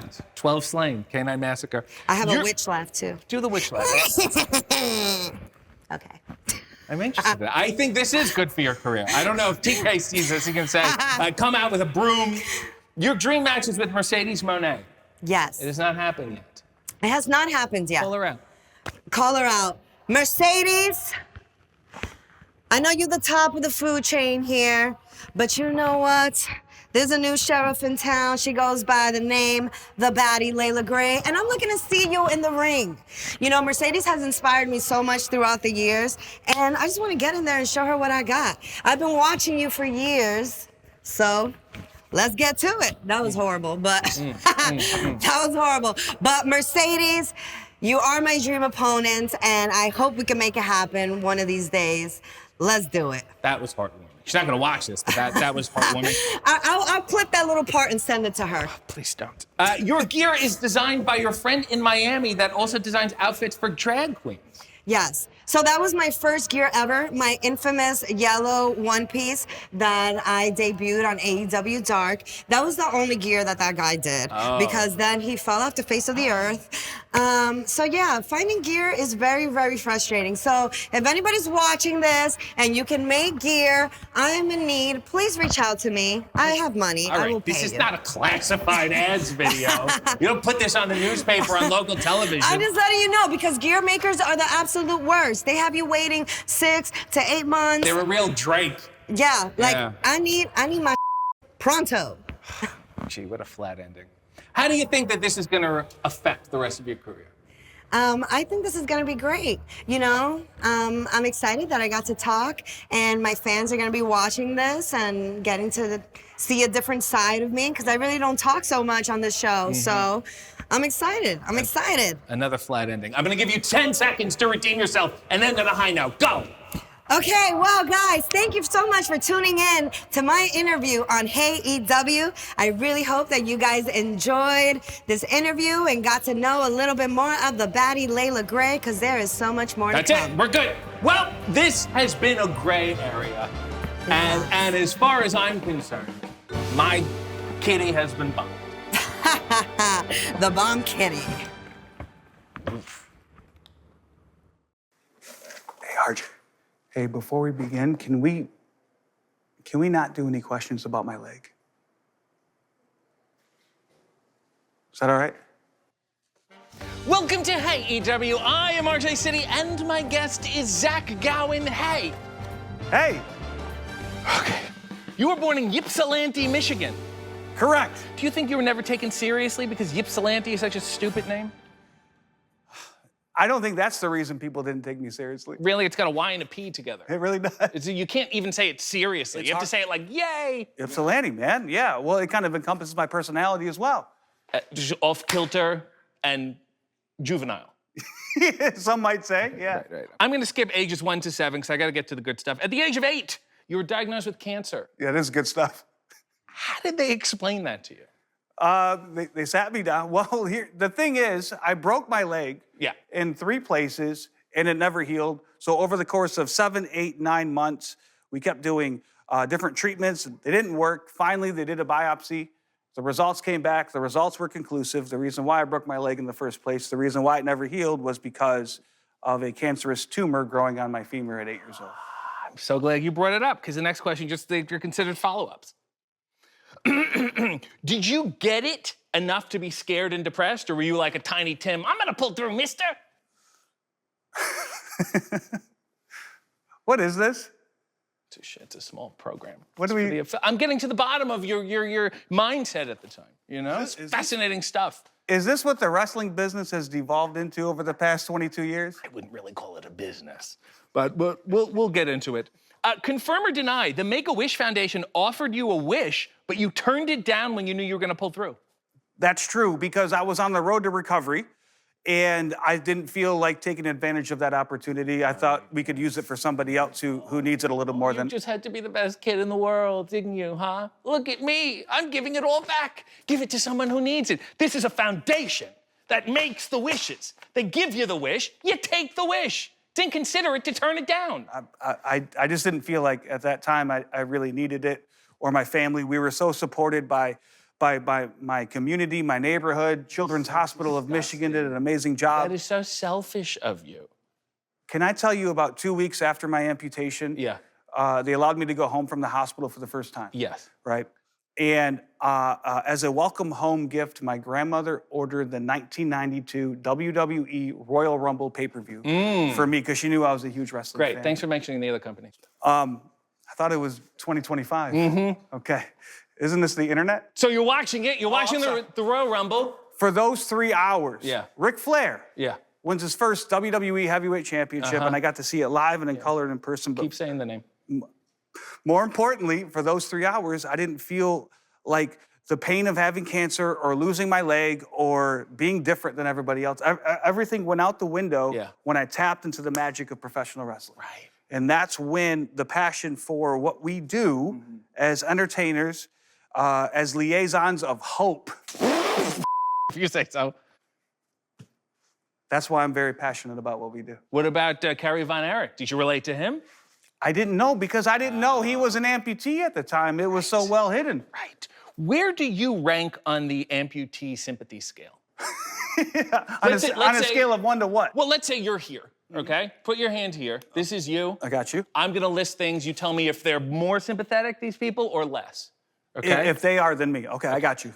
War amp. Less. Less? Okay. War amp who killed a lot of people. More. Oh, okay, excellent. A guy who lost his leg in an accident. Way less. Okay, guy who lost his leg in an accident that is also his fault. Way less. Okay, guy who lost their arm. I feel like it would be a lot easier to have one arm than one leg. Mm-hmm. Yeah, so that's shoot on way those less. arm people. Yeah, okay, Yeah. great. Shout out to Gregory Iron. We don't have to talk about it. What about freaks? What about good old-fashioned freaks? They were just born nuts. I like it. Okay. I like it a lot. Excellent. And then the diabetes toe people are like, Yeah, we way down don't. there. Yeah, Never. okay, fine. Never. Come on. So you wanted to be a wrestler. Always. You get to Churchill High School. Yes. And your friends say you're an idiot. That's everybody, not only my friends, but my teachers and the school bus driver and the lady that works in the office. Yeah. Not only because of the leg thing, but because wrestling's really stupid. Well, not because of the leg thing. That really didn't have much to do with it. Right. I think, I think I garnered a little bit of sympathy and goodwill from my community, at that point. But your mother encouraged you to follow your dream. She did. Did she not think you could hold down a regular job? No, she encouraged me to follow my dreams, but she said, Zachary, and it's serious when your mom uses your full given name. She said, Zachary, she goes, whatever, you can do whatever you want. It's America, baby. Yeah, and Land that's of the free. the problem with it. Yeah, well. You first wrestled amateur, where you said the one leg was an advantage. Is that because kids felt like beating you up? No, it was because I was my physical stature, I was the biggest 119-pounder in the area. You were in the gear.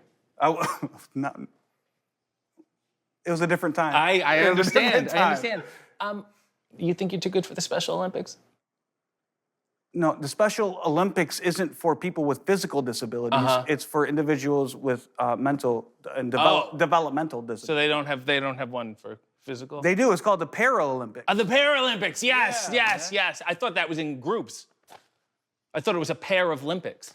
No. Very confusing. At the Livonia Mall, you saw two guys chain wrestling outside of the CVS. Yes. They had a show that night. Yes. That show had a school. Yes. The rest is history. Rest is history. Let me tell you something. Go ahead. Nothing good happens outside a CVS. Not anymore. Your career was doomed from the start.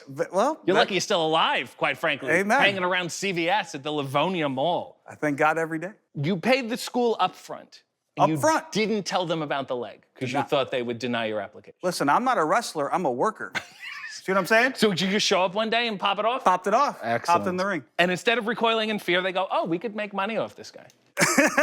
No, they didn't think that, but they already spent the money that I gave them, so there was no chance of them giving me a refund. Right. So you basically held a leg to their head.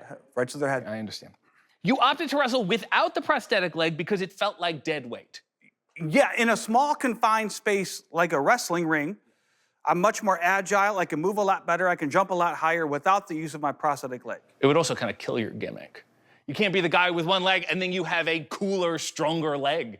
Then you would just be cool leg. And I could use it as a weapon too, right. Which isn't very babyface of me. Listen, can I just get Can I say babyface? No, in absolutely the year not. 2025? Nope.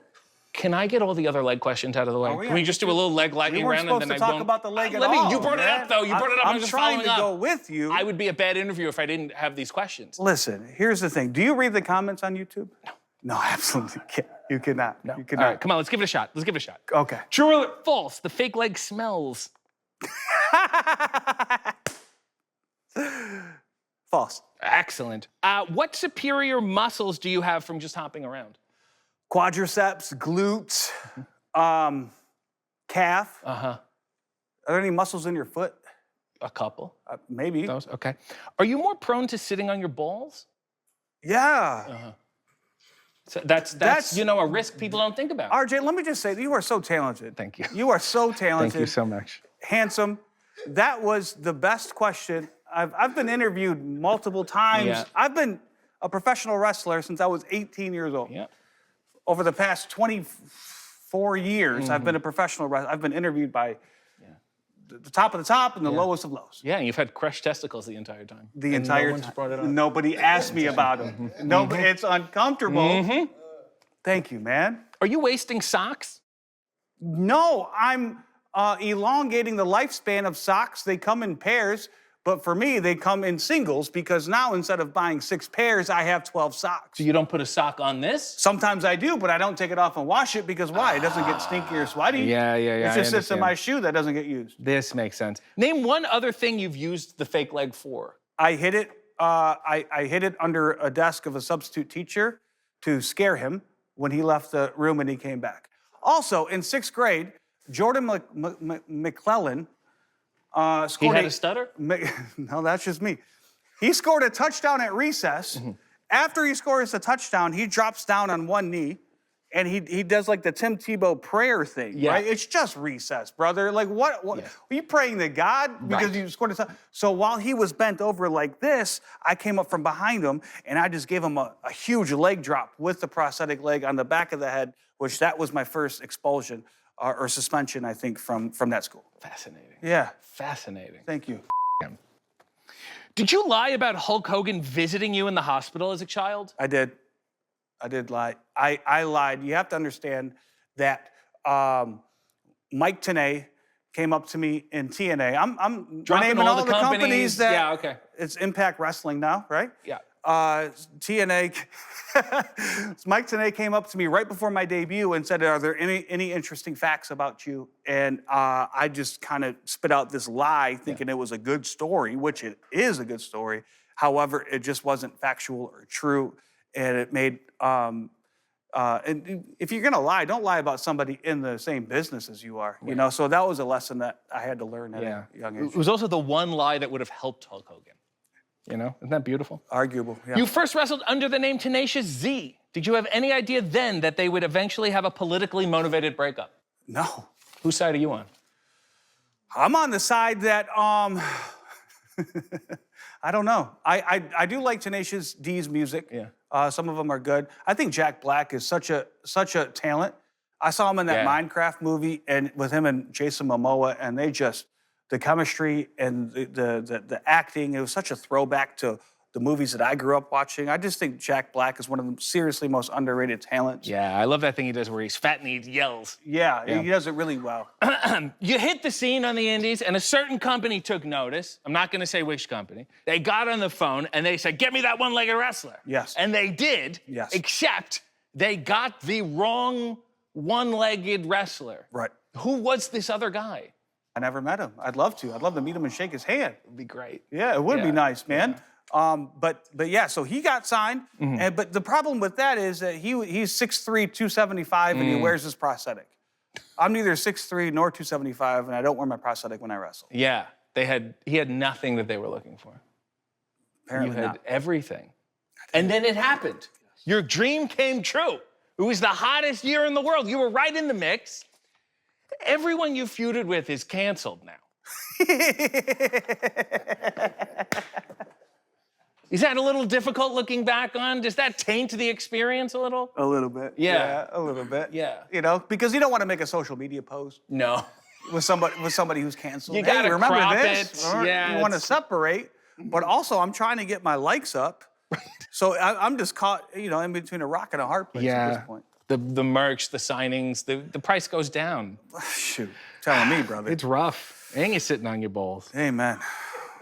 So that only lasts a year. Yeah. Then you get released, and apparently you hit rock bottom. I did. How? Very much so. Drugs and alcohol, and not being able to overcome that challenge on my own. Right. That's it. So was your life not hard enough?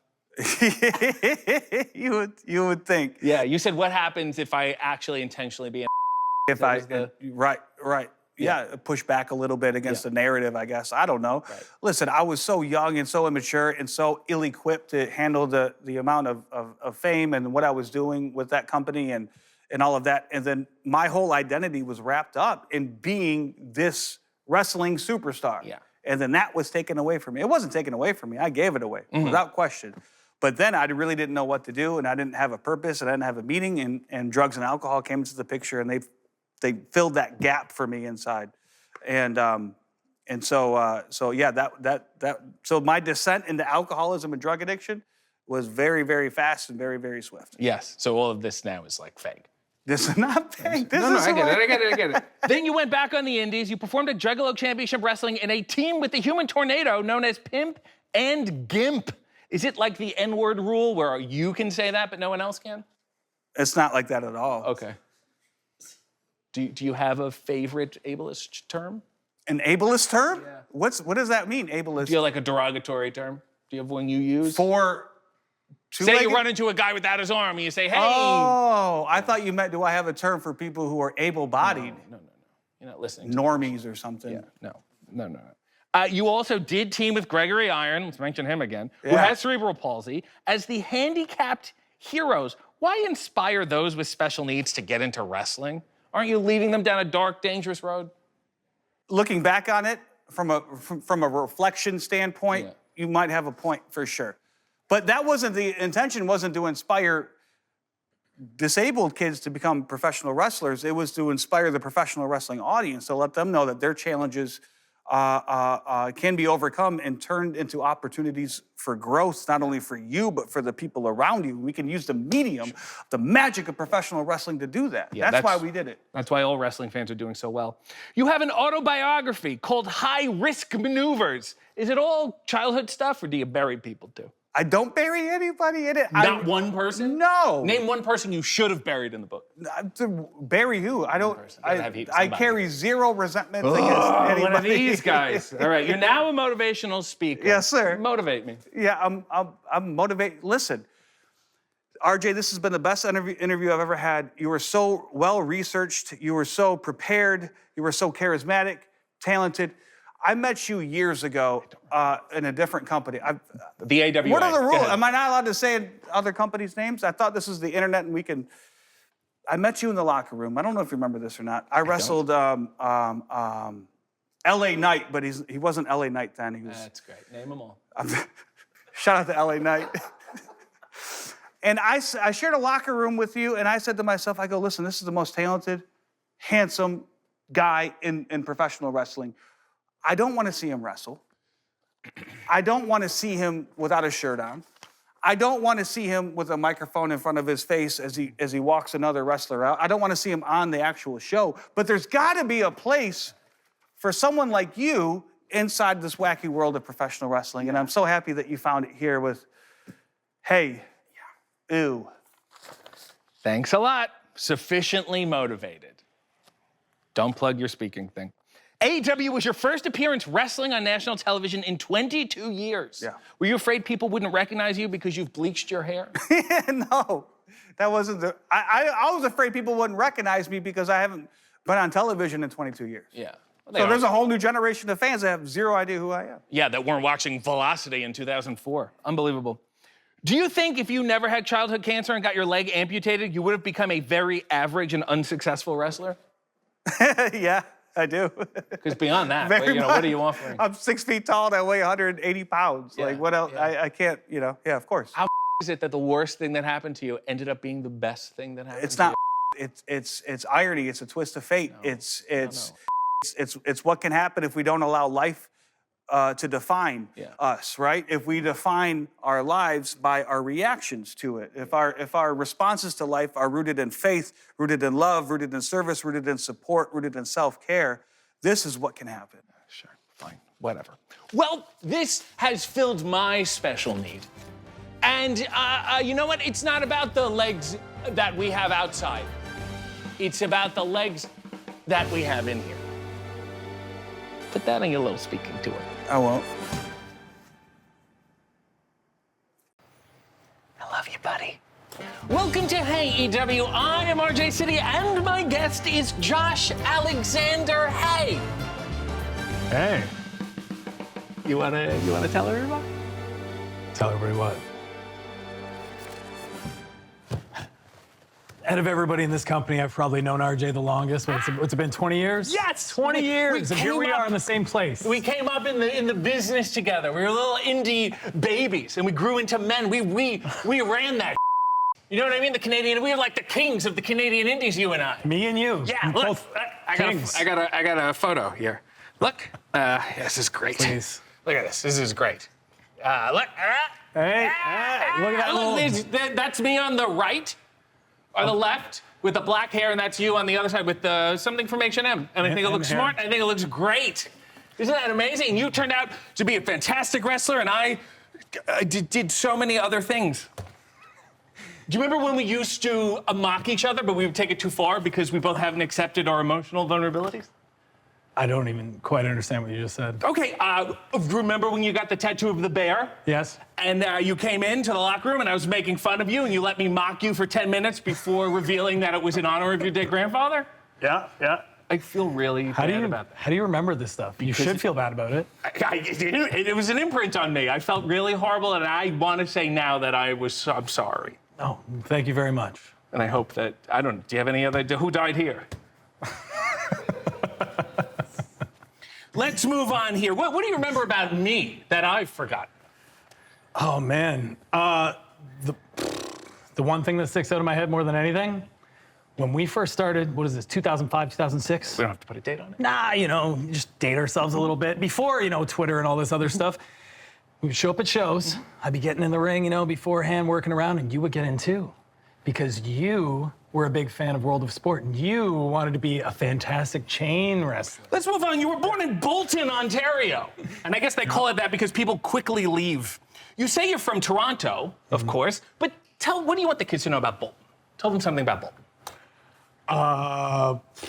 Bolton's a beautiful suburb of the GTA, but I have to say I'm from Toronto because anywhere else in the world, nobody knows where the hell Bolton is.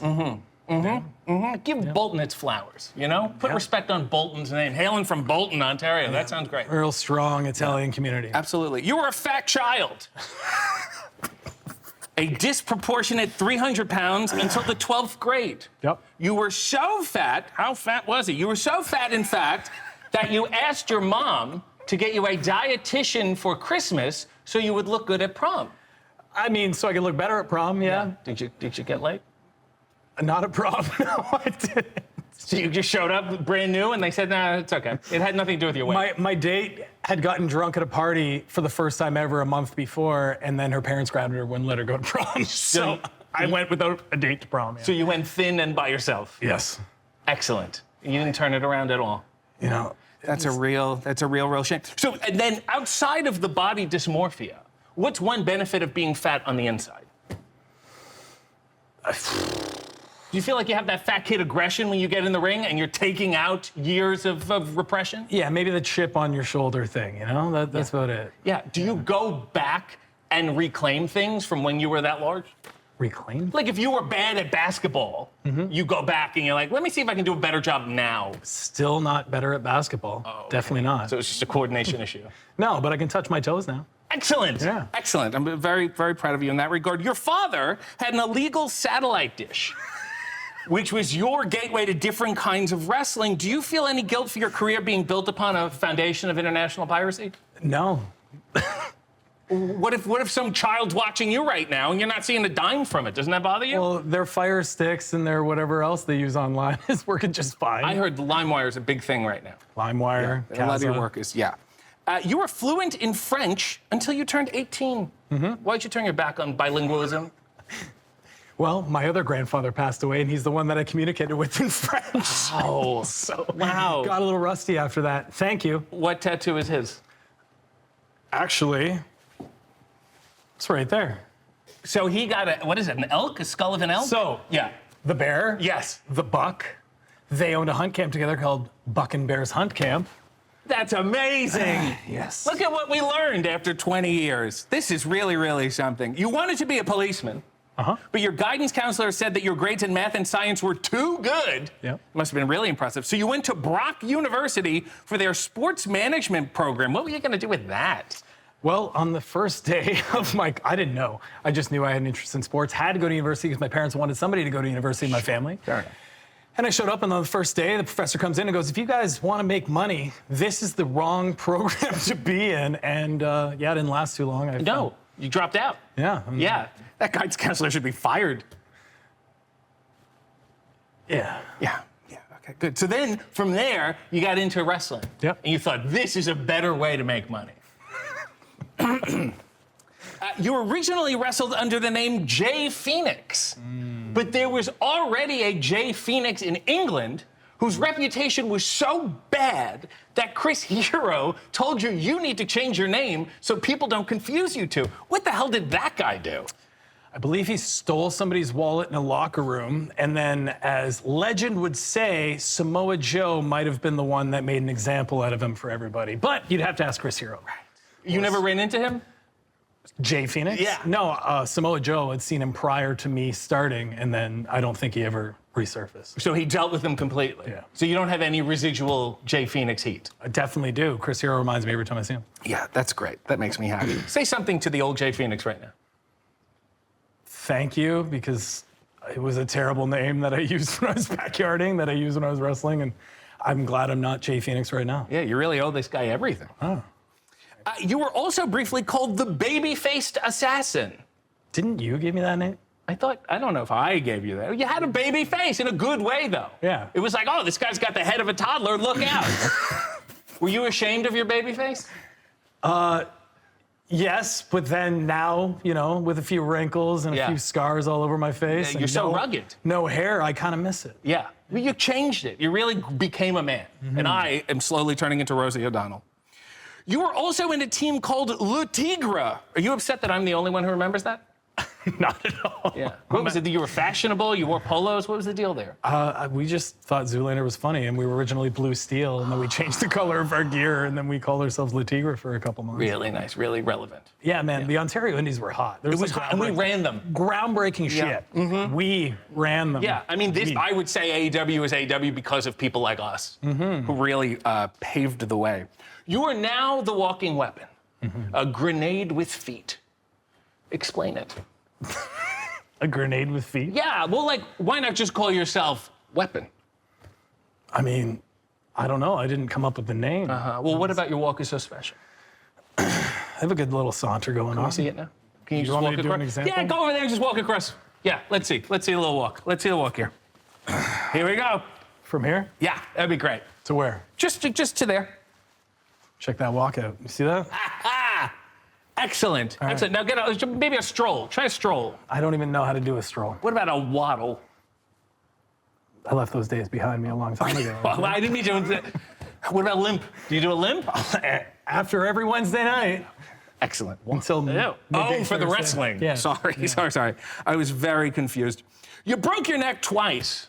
Yep. What didn't you learn the first time? To wait and actually rehab it, because I came back after 6 weeks. Right. Yeah. So you break your neck. You don't really tell anyone. Because you don't want to blow your chances with Ring of Honor. You thought, I'm going to get signed. They're going to sign this guy with a broken neck. It's really helpful. Yeah. Because like Kurt Angle had one broken neck and talks about it forever. And you're like, let me outdo that guy. Yeah. I understand. The first time, they fused your C5 and C6. Yeah. Then the second time, they fused your C4 and C5. So the C5 is just totally gone now? I suppose it would be. It's just one big lump? Yeah. Did you get shorter? No, I don't know. I never measured myself. Did you ever look at an x-ray? Did you ever talk to a doctor at all? Yeah. Yeah. I didn't really listen to doctors too much, but Right. obviously. After the second one, you said, hey, maybe I should probably stop wrestling.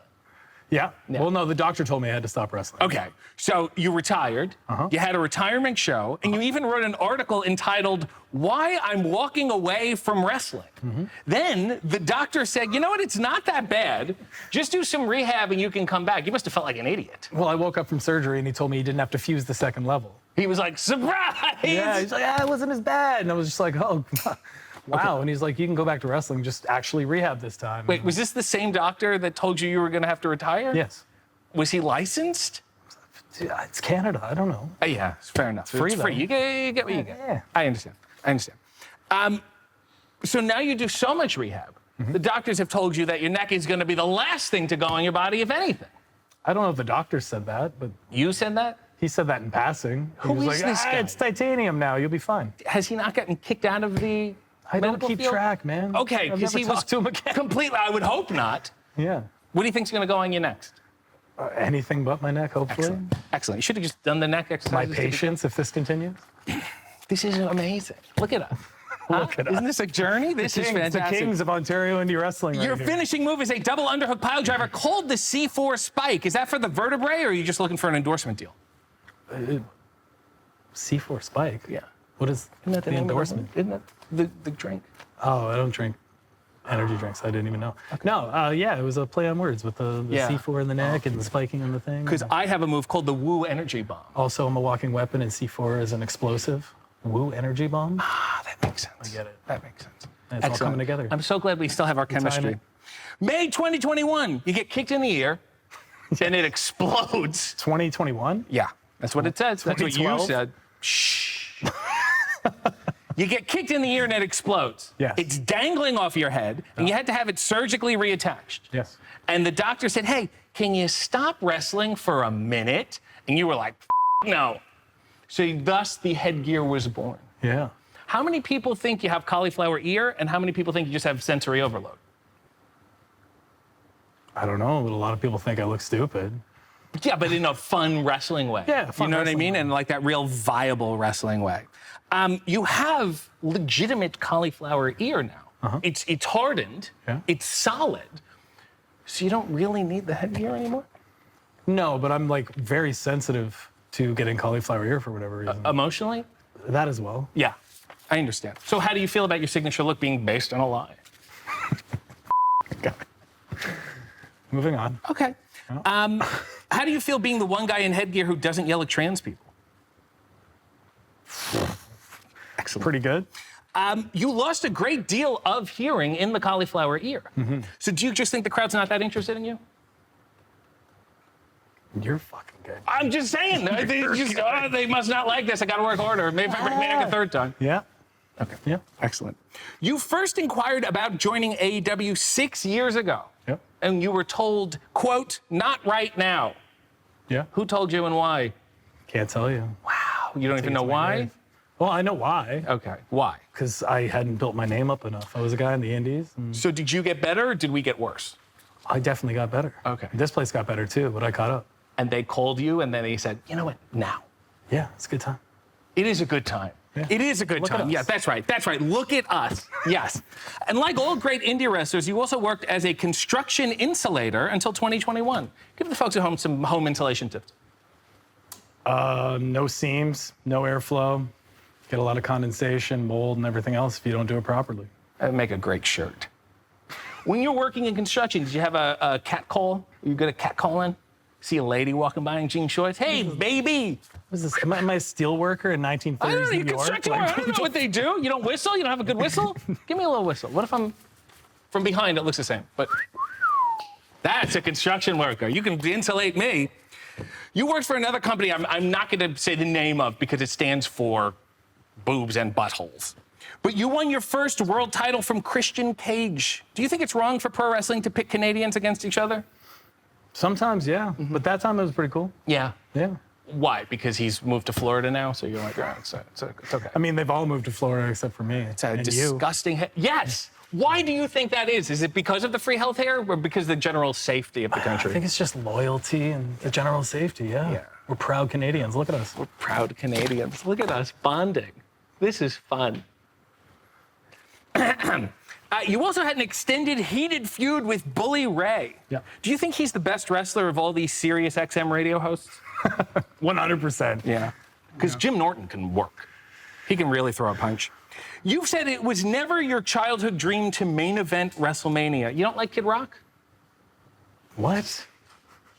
I mean, that's the dream we should all have. You know what I mean? If you like Kid Rock, that's the place to be. Well, RJ, I think we've talked about this over 20 years, but I never thought any of this was possible. Yeah. Yeah, but it would have been better if he was like, with his hat on, right? Then you really, this is what I dreamed I about. prefer Fred Durst. It is your dream to compete in the G1 Climax. Yeah. You said it is, quote, a goal forever until it never happens. Then it'll be a regret forever. Yeah. That is the right attitude, just for life. I mean, for anybody that's been in pro wrestling for a minute, yeah, it would be. Why don't you think he'll be in? Make your shot. Make your case right now to Tanahashi. He loves the show. He watches the show. I mean, Tana knows me. We've talked. Wow, give me a call. That's gonna work. I wrestled him. Gee. You debuted in AEW. Yes. Finally. Finally. You came to the back. It was a fantastic match. Tony Khan was ecstatic. He was jumping up and down. Then you came to me and you said, I hope Tony realizes that I don't register excitement on my face. So when people are really excited, oh my God, yeah, this is great, blah, blah. Anybody does it. I'm like, yeah, man, it was awesome. I'm excited, but it doesn't show. Yeah. You know, I can't emote that. Has that always been a problem?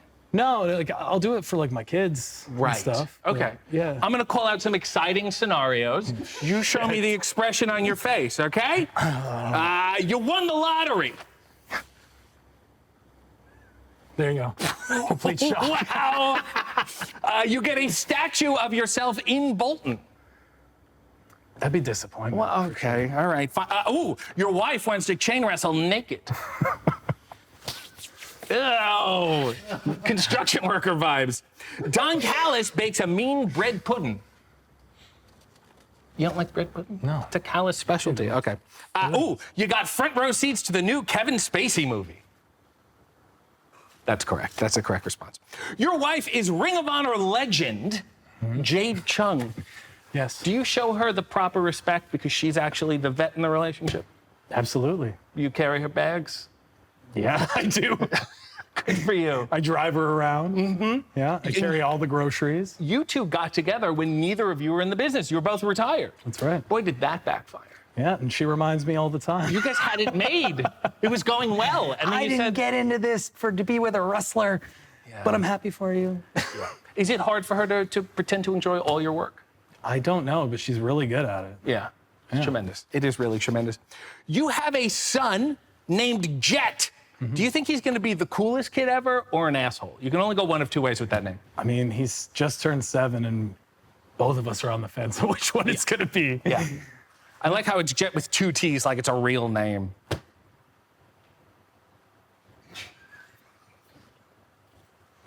Oh, so you did it so you could get the tattoo? No, is that why you did it? Just he said, if I have just Jet, I have the pinky finger there, nothing's gonna happen. Let's give him another T. It doesn't change the pronunciation, who cares? Yeah. Okay, that makes a lot more sense. He is a big wrestling fan. Huge. He wears the headgear, his little outfit. He's walked you to the ring multiple times. He knows everybody. When are you gonna discourage him from getting into this business? Just want him to be happy. He was almost born at a wrestling show. Excuse me? You didn't know this? No, I didn't know this. I wrestled a match in Mississauga at the Don Call of Arena. Get out of here. Very much enjoy it. I get to the back after the match, blah, blah, blah, main event, whatever it was. I check my phone. Main event. Just had to Okay, slip that calm in, guys. down. King of Canada. Anyway, check my phone. My wife goes, oh my God, I think I peed a little bit. Bring me your towel after you're done changing. Because she's pregnant. Women pee and then all wrestling the time. fan, you pee all the time. Turns out her water broke at the show because my match was that exciting. Wow. And Jet was born 2 months premature. Wow. Yeah, so you really jeopardized him from the beginning, and you've continued that. Yeah, blame it on me. Yeah, and you say, hey, don't worry, you're on my hand. That's really excellent. Is he going to watch this? Yeah, probably. What do you want to say to him right now? What do you want to say to Jet? I love you, Jet. But please, listen to Mom and Dad every once in a while. Because we'd rather you be the coolest kid in the world, not an asshole. Do the opposite of everything your parents have ever done. I'm doing you a favor. What would you say to young me? If you had to go back and see young me when we first met, what would you say? Dump Joey Valentine and stop being a wild stallion? Well, this has triggered multiple events from my youth. But I want to say, I love you. I'm proud of you. Even though you're sort of dressing like this, you've got the track jacket with the chest hair, and it's confusing. I'm not ready for it. But like a phoenix, you have risen from the ashes and have changed your name and broken your neck twice. It's been a pleasure. We can go back to not talking. Let's see them counter-program this. Welcome to Hey AEW. I am RJ City, and my guests are Kemonito and Kemalito. Hey! Excellent stuff. We're making connections already. I feel like Robin Williams and the Gorilla. Just to clarify, Kemonito, Kemalito. And I don't know if you guys have been formally introduced to each other. Kemonito, Kemalito, Kemalito, Kemonito. You know, I used to listen to Despacito. Un poquito. Ah, hot start. Hot start. What are we calling you guys? As a group of people, your category, what are we referring to you as? Well, I understand that, but don't make me say the M word. You know what I mean? I don't feel comfortable saying that. I don't think that's appropriate. Although in Mexico, I don't know. It's regressive here, but in a fun way. In a fun 1996 way. You know, you can be a little racist, a little homophobic, and it's okay. But I don't even like saying the M word. I don't even like saying the M word. Never mind the M word. Because M word sounds like N word, and then it's like, hey, you can't compare the M word to the N word, and then you get everybody upset and talk about dividing the tempo.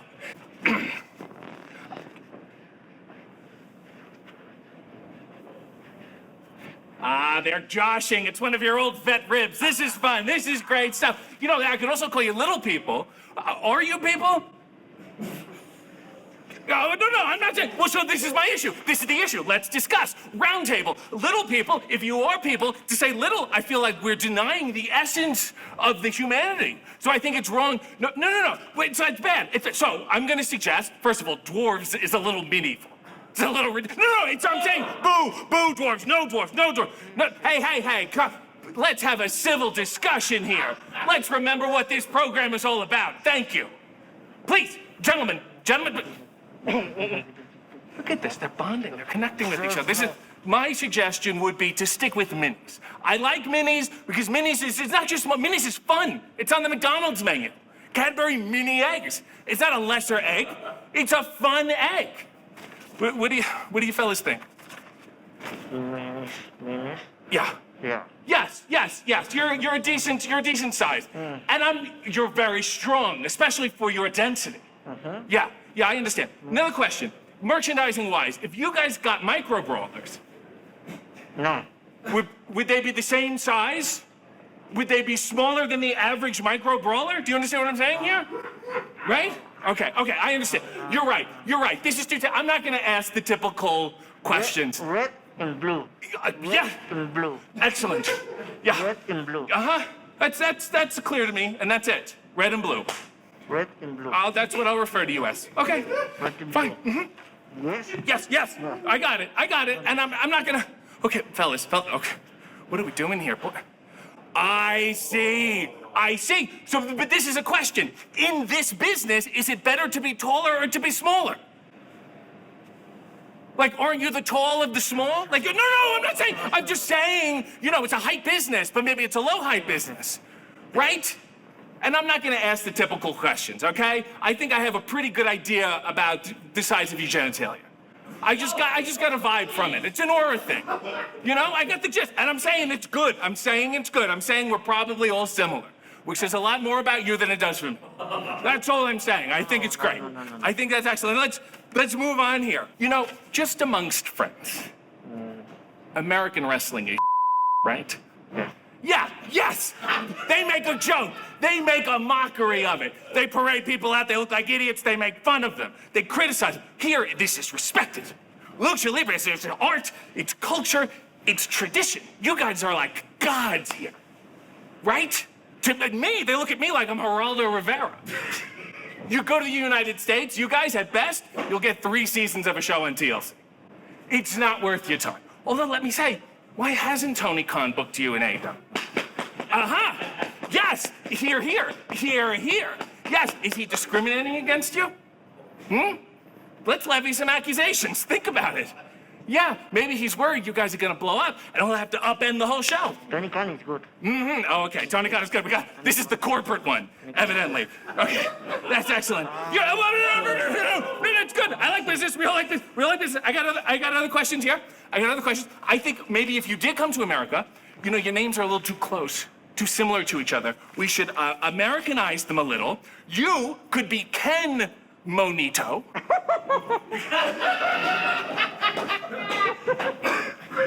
And I thought you could perhaps be Kemonito. Maybe run for mayor? Not bad. Look at this, the laughter, the tit and tat. You guys are bonding. This is really, really outstanding. Why don't you guys just shave everything and be yellow? No, not happen. Okay, all right, okay. Oh, look, hey, I'm gonna name some similarly sized people. You tell me thumbs up or thumbs down, okay? Okay. Hornswoggle. Okay. It's good. Good, muy well. Good? Good. All right. Okay, you understood the. Good. What kind of shop are you guys running here? It's a little disrespectful to me. Okay, let's move on. Let's move on. Don't worry about it. Let's move on. Fuzzy Cupid. Huh? Yeah, okay, good. Simon Birch. That wonderful film? I'm not sure if he was small or if there was something wrong with him, but how do we feel about Simon Birch? Jim Carrey makes the cameo in the end. It's a little bizarre. Yeah, you're on the fence. I'm not a fan, but okay. Peter Dinklage. Peter Dinklage fan. Okay, very, very good. And finally... Lemon drums. Yeah. And finally, Sanjay Dutt. How do we feel about yay or nay, Sanjay Dutt? Yeah, not the best of these smaller people. I gotta say, I don't know what with your home life, your personal life, you guys must attract some real freaks, huh? Give me a little sexy pose. Show off the range. Give him a little like this. Huh? Oh, okay. Let them confer. We'll give them a moment to confer. Huh? No, okay. Hey. Yeah? Oh, that's so beautiful! Thank you, fellas. This is what I'm talking about. This is the... Oh, God! Okay, I'm sorry, what did I do? Similarly sized. We had a bond here, fellas. I don't need a hernia. Yeah. I understand. I'm respecting you. I'm okay. Wow, you really knew where it was.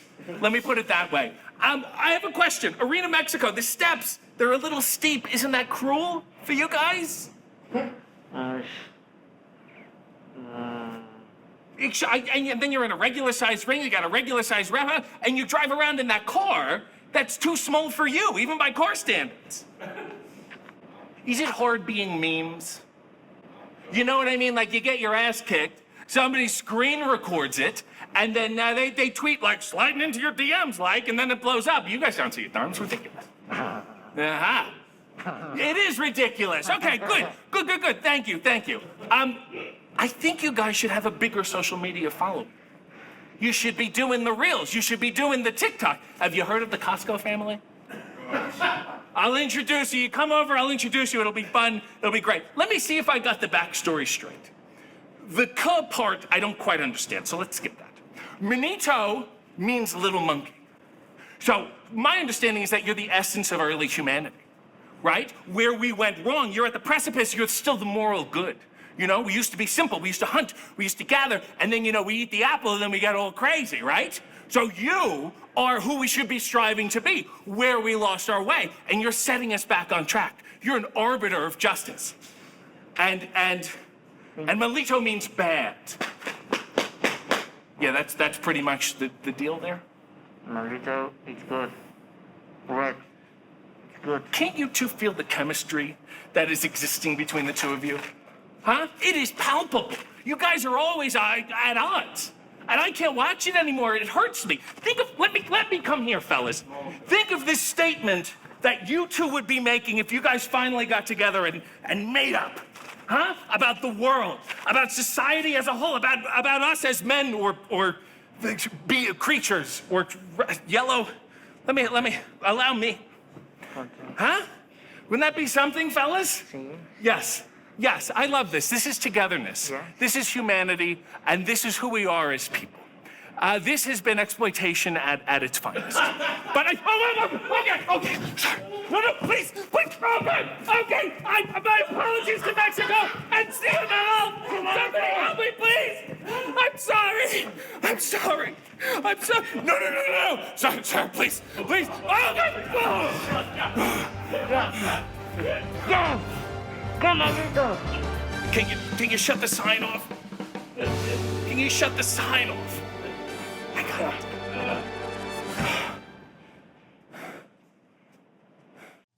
I have a good waterproofing spray. Welcome to AEW. I am RJ City, and my guest is Bryan Keith. Hey! Why are we starting off so angry? We're not gonna have anywhere to go. I gotta get it out, dog. I'm sorry.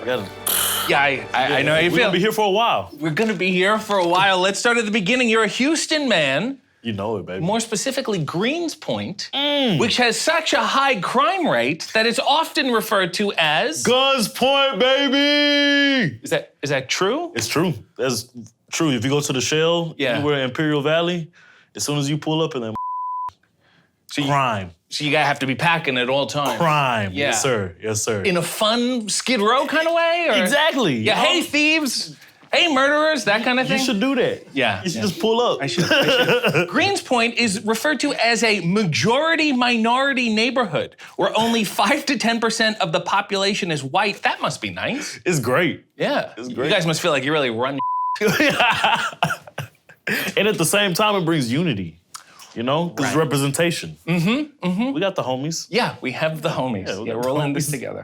Outside of guns and black people, what makes Houston different from the rest of Texas? Food. Go on. Food. We got amazing food. It's really the culture of Houston. It's the slow down music. You ever heard of lean? Excuse me? Sipping the lean? cuisine? Yeah. No. Cough syrup. Promethazine codeine. No, and that's pot. They'll serve that at bars. Let's do a shot of Benadryl. That kind of. No. It's double cup, styrofoam cup. You get your favorite soda, maybe a Faygo, Sunkist, something like that. Okay. Pour up a little deuce. Pour up the soda, but don't forget a Jolly Rancher. You just put this all in here. Put it all in with some ice. Yeah.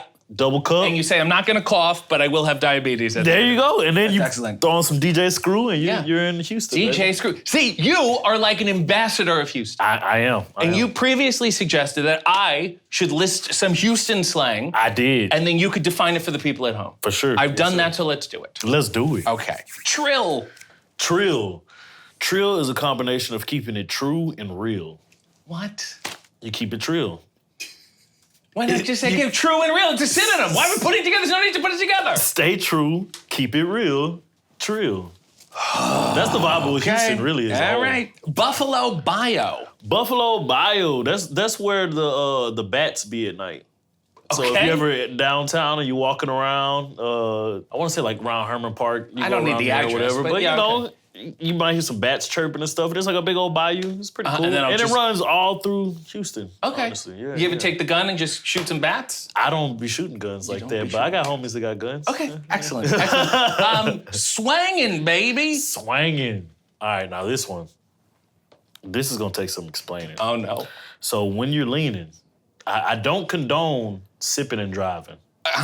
But if you're sipping and you're driving, and it's late at night, no cars on the road, you get 2 lanes.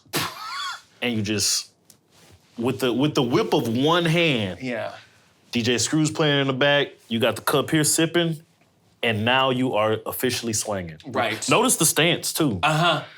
One hand right here, and you just cup sipping, just DJ Screw playing, and you just. So Houston's basically like the Purge. You can just do whatever you want at all times. Honestly, yeah. Yeah, okay. Yeah, real talk. That's a great way to. This other one here, Timmy Chan's. Timmy Chan. That's racist. That's gotta be racist, right? No. You're doing your research right now. Do my research, yes, Timmy yes. Chan's is. I live 5 minutes from Timmy Chan's. Which is what? It's not the original Timmy Chan's though. It's a restaurant. It's a Chinese restaurant. And after church, you know, you're in there for like a couple hours. Black church, you're in there for forever sometimes. So when you get out there, you're hungry. Yeah. You get the 10-piece wings. You get the fried rice. You get these biscuits. Biscuits? They're Chinese restaurant? They're deep fried biscuits. I don't know about this Timmy Chan's guy. They're deep fried biscuits. You know what would really go well with that Chinese food? Some cough syrup. And finally, what is this one here? Kirkendall. There is no way you would have ever been able to pronounce that at all. Kirkendall is known because, like I'm saying, Kirkendall, it ain't spelled nothing like I'm saying right now. No, I want to know what the literacy rate is. It looks like Kayukendall is what it looks like. What does it mean? Will you tell me what it means? It's just a street. It's just a street. It's just a street? Just a street, Kirkendall. What a trill place. Yeah, you know it, baby. Figuring it out. Career day. At school, elementary school. You said, I want to be a wrestler. And they said... you're the only guy who picked that today. And then they commenced to drop WCW backdrop with Macho Man. And he had championship coming out, and I had the tag team championships from a different company. So it didn't even... AWA or something. They weren't even able to... They didn't match. But it gave the good scenery that I did want to grow up and be a wrestler. 10 years old. You know what a bad neighborhood you have to be from if they're encouraging you to be a wrestler? I wrestled in my neighborhood. I charged kids $5 to come watch me wrestle with my homies. You were a little Kimbo Slice, I weren't you? was. Good for you. That's really nice. At 14 years old, you and your friend drive to an indie show run by Booker T. Yes, we Your do. friend, your 14-year-old friend, drove. He was swanging. Yeah, swanging. Not sipping on cough syrup, though. Yes. 14 years old, not sipping on cough syrup. After the show, the car battery is dead. Yes, sir. Booker T says, I will babysit you until you guys get picked up. What kind of babysitter is Booker T like? He was phenomenal. We got to meet Umaga. We got to meet the Dudleys. Did he put out any snacks for you? Any juice boxes, Capri Sun, anything? Some cough syrup. Nah. Good for him. And you said to Booker T, one day we're going to come back here and we're going to train here and we're going to wrestle. Yeah. Do you think he believed you? No. So then when you did come back, he was like, these guys? Yeah, he says he remembered me, but I doubt it. You meet so many people in your lifetime, Yeah. Especially young black kids like myself. I know what a worker is. There you go. You were actually a smart child. Actually, I was. You said at you one got point. straight A's? Only because my mama whooped my ass enough to make sure I was getting straight A's. And you Shout said- out to my mom, though. I love you. Shout out to Mrs. Keith, Yes. swanging and sitting there Swanging with and the cough banging. syrup. Good Swanging for and you. banging. Yes. You could have gotten a scholarship anywhere. And it could have went anywhere. But you chose to go to Lone Star Community College. Yes, sir. So you could also train with Booker T on the side? Yeah. That is a special kind of stupidity. It is. To not just be dumb, but to be so smart that you choose I chose dumbness. to be dumb. Yeah. Yeah. She's not that. My parents didn't really mess with that, honestly. Yeah. Yeah. Yeah, no, I can't imagine My why. college advisor either. What is your relationship with Booker T now? He's still a mentor of mine. Definitely a mentor, a friend, dare I say. Yeah. Yeah. So when he does the horny commentary or when he on AEW, you're just like, I'm not gonna like that post. I'm just gonna let that go. Is that the routine here? I plead the fifth. Will he be watching this? I hope so. I pray And what so. happens if I insult him? What happens if I say, Shucky Ducky Quack Quack is not yours, it was a comedian from the Apollo, you should be ashamed of yourself from stealing it from that person? Will he respond directly onto his podcast or will he DM you or block you? What's his reaction gonna be? He might just roll up on you and slap the out of you. Excellent. Excellent. Just keeping it trill. We're This coming is for excellent. you. Yes, we are. Like any good indie wrestler, you worked at Hot Topic for 6 years. What is your favorite novelty gift item? Man, it'd have to be like socks. I like different socks. I'm a sock guy. Good for you. Yeah, I like socks. Good for you. That's really nice. Give me some Hot Topic dirt. Tell me something about Hot Topic. I would not know. This is funny, but my homies used to work at the Van store across the way from me. And on my break, we'd go there and do bowls in the restroom between shifts. That's the least surprising thing. I would hope. The guy behind the counter at Hot Topic is stoned out of his mind. Yeah. I don't know how else you would get through the day. You're toiling on the indies. You start dabbling into some softcore cowboy motifs. Oh, you know it, baby. Then, and this is probably the only thing Booker T and I have in common, he was watching The Rifleman, starring Chuck Connors. There's an episode where Sammy Davis Jr. is guest starring as a bounty hunter, and he says, I want you to be this bounty hunter. You know Sammy Davis Jr. dies in the episode. Well, we all gotta die someday. All right, We gotta die someday. And if I could go out like that, not too bad. I understand. How do you feel about Sammy Davis Jr. hugging Richard Nixon? I am not a crook. Very nice. Isn't that what he said? Yeah, very nice. That's the only thing I can remember about That's Nixon. fine. That's totally fine. Shoot on some other bounty hunters for me. Dog. Yeah, I didn't say name them. I have them listed here. Just shoot on them. Well, I was gonna tell you, he was at a church recently where I live, bro. 5 minutes from where I stay at, it was a billboard that said, "Come to Sunday service," and Dog the Bounty Hunter was holding service. And he was going to tell you what? A sermon on how to arrest Hawaiians? Nah. Or have a bunch of kids. Don't Dog the Bounty Hunter got a bunch of kids? I think so. I Well, heard he he's got a so bunch of kids. attractive. You know? Hey, you know. Yeah. So being a bounty hunter is sort of like prostitution, but instead of being paid to, you're being paid to someone up. Is that a fair statement? That is valid. Thank you. That is valid. I like that. What would my bounty be? How much to kill me in a perfect world? How much is your life worth? To you. I don't know, $30. Oh, well, that's easy then. Okay. You're gone, brother. Okay, all right. yeah. I don't want to make a big thing about it. Nah, I mean, you know, some people, you know, they if they value their life a lot, then I guess the price is higher. Yeah. So then you dove into this whole bounty hunter business. Yeah. You got this hat, which you didn't bring today. It's the black halo, man. It's the black halo. Is that a racial thing or? No. It was a name given to me by a friend. The stone guy from the van store? No. Let me set. I'm gonna set the table for you. Texas sun, beaming down. You got a price on your head. Yeah, $30. Yeah, $30, and you don't know when this guy's gonna show up. All of a sudden, bam, you flat on your ass. You don't know what just happened. You don't know what hit you. Whatever. But you're looking up at this Texas sun. It's beaming down, and all you see is a man with a hat walking towards you. You look up, sun's still beaming. You can't even tell it's a hat anymore. So much shadow coming off of it. It looks like a halo now. Right. The man with the black halo has arrived. I understand. And your time is up. Wow. Man with the black halo. That made me feel something. That's some deep shit right there. That is man. some deep right shit there. right Yeah. there, Wow. Goosebumps. All right. Wow, you sold me. Goosebumps.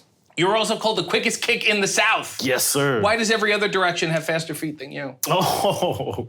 Do you just hit the Mason-Dixon and you go, I can't kick with these people? The quickest kicks came from hitting fences. You know, when the cops come, you gotta. Would you mind? Would I be putting you on the spot here? Show some kicks? Go ahead. I'm gonna toss this. Go ahead. And just give it a little kick. Okay? Quickest kick in the South. Done, baby. Works for me. Done, That's beautiful. baby. What is it like being a black cowboy in 2025? Like, because as a cowboy, I expect you to be racist. No. Well, you know, the term cowboy came from that. They were initially black people. They were the boys that, you know, got the cows ready in like plantations and stuff like that, and then they just broke free and were, you know, independent and were rebellious. And I feel like that's a good thing for me to just hold on to and remind people of. Is like, you know, like my people have come from a long lineage of just destruction and you know, people just trying to always keep us down and they couldn't, you know? And that's everybody. That's what makes It's not everybody. I've been fine. I've not been impressed you at all. good? No, I'm good. Well, you I'm know all right. what, It's just RJ, you. I appreciate Thank you. that. I appreciate that. I can admit it. You suddenly appear in AEW to face Hangman Adam Page in some kind of cowboy fetish match. Then you wrestle 5 more matches, all losing efforts. Then you lose to Eddie Kingston, and then you get an all-elite graphic. Imagine if you had won. I'd be the champion right now. Why do we like to sign people who lose? Because I'm a hopeless romantic. So what do you think they saw in you in your losing efforts? That guy right there could take it on the chin. Okay, maybe in other circles, but that's fine. You were the first athlete sponsored by Swisha House. Hey, Swisha House, yes sir! Yes, that's entirely outside my demo. What's Swisha House? Swisha House is a record label. Are you familiar with Mike Jones? Yep. Paul Wall, Slim Thug, Magno, all these guys. All of them. So they're in a record label, Swisha House, owned by G-Dash, and these rappers in like early 2000s, they were getting out by selling their music out of like trunks, pretty much doing everything, DIY everything. Sure. They got on the map because they did it, and I feel like that's the hustle spirit of Houston, you know? Like, we're not gonna wait around for nothing. We're not gonna wait for nobody to do nothing for us. We're gonna grind, we're gonna get it. So do they really sponsor you, or you just get a free shirt and a collab post? They legit sponsored me. Yeah. So G-Dash is a friend of mine, and the idea was thrown to him. He thought it was great. He approved it, and I was going to Swisha House events, and likewise, they were coming to wrestling events, and it was a beautiful time. You were then invited into the Learning Tree, and you were born unto Chris Jericho's seed. Yes. And became the bad apple. What kind of apple are you? Probably Granny Smith. It's the one I like the least. Yeah. I do not with Granny Smith apples. No. I was gonna say that you're a Jonagold apple because it's sweet. It's a Jonagold apple. It's sweet, tart, and often used for baking.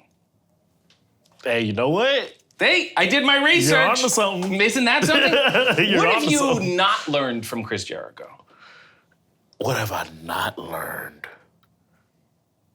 how to not be a dumbass. Okay. You know, don't be a dumbass. So he is a dumbass? No, he's not a dumbass. You haven't learned how to not be a dumbass. You so he is confusing a me. dumbass. I think I'm a dumbass now because you just confused me. So Now I obviously just you don't haven't know. learned about being not a dumbass. Apparently I haven't learned from That's excellent. I can't wait to see the text between him and Booker T. This is going to be great. This kid don't learn shit. In your Instagram bio, you refer to yourself as a God-fearing man. Why is the Lord so scary? My mama. Because of my mama. Yeah. So you've never masturbated? She's instilled that guilt in you? I wouldn't say never. Okay, but then afterwards you're like, oh boy. Yeah. You know, post-nut clarity, that's a thing. I post-nut anxiety. Oh, you get yeah. What? Yeah, it gets worse. Can I close the blinds? It's a real shame. You claim to work Texas strong style. Isn't that just being stiff and having heart disease? Yeah, pretty much. Yeah. Eating the chicken fried steak after the match. Yeah. Beating the shit out of each other. Confirm or deny, you have an Etsy shop.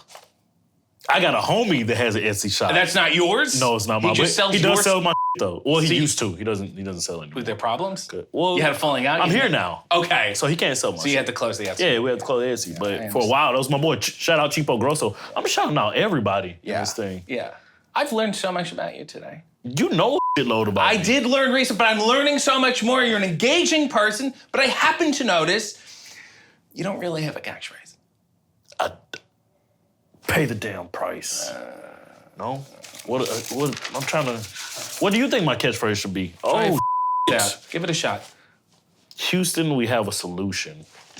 I don't think I with that one. That's great. Go ahead, next one. Whose house? Swisher house? I can't do that. That's great. There's whole houses. It's a whole street. It's like a condo. It's great. That's a good thing to think about, though, in the future. It is. You know? See? Okay, next one. A bad apple a day is an indictment on American agriculture. I agree. Political statement. I agree. Yep, next. Bounty, the quick kicker upper your ass. I with that. I with that. Brand partnership, next one. Hell yeah. Bounty County Keith. I don't even know where that came from. It's like Shucky Ducky Quack Quack. Bounty County Keith. Yeah. All right. Yeah, it All wasn't right, the you best. tried. I'm That trying wasn't my too best. bad. Not always. Now, can you suck that? Digger! That's wild. This is what, for a second there, I almost thought that was something else. Relax. I made sure to put a D. I originally wrote something, then I was erased like, it. But go hey, ahead. yo! Okay, next one. No. No. I gotta skip that. Come on. Hulk Hogan, we're coming for you to discuss multiple issues, my brother. There's a lot of things you said about us, and me and the community, we want to have a talk. Very trill of you. Yeah, that's great. That's trill. Last one. This isn't my first rodeo, so let me know if you have any questions regarding the rodeo. I'm experienced in the rodeo. See? That's beautiful. Yeah. It's what I do. Yeah. Rodeos. Did you know my favorite burger at one time from Burger King was the rodeo burger? Wow. It has onion rings, barbecue sauce, 2 patties, and bacon. Okay, do you get a cut from them? No, but I used to mess with Burger King. Burger King's horrible now. Yeah. Yeah. Okay, we're not gonna shoot You up ever heard of Burger- a thing called churro? Can you not see him wrapping up? We did the thing. I said the final one. You start talking about Burger King, just listing foods now. Please. Well, this has been Trill. Already. And I can't wait to swang with you all the way to Timmy Chan's. You gotta get the stance with me. So we're here, hands here. There you go. And then go ahead and get your cup real quick. Yeah. Do one thing for me. Yeah. Say, know what I'm saying? Know what I'm saying? Know what I'm saying? I don't know what I'm saying.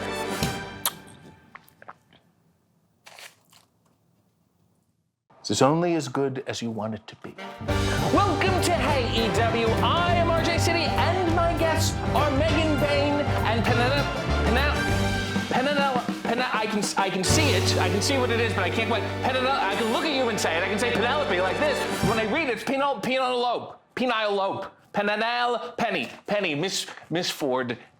Hey. Hey, we get it. Excellent. Okay.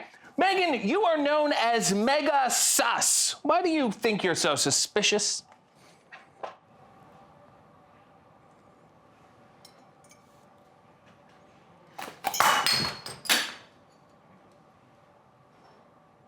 Penelope, you're from Philadelphia.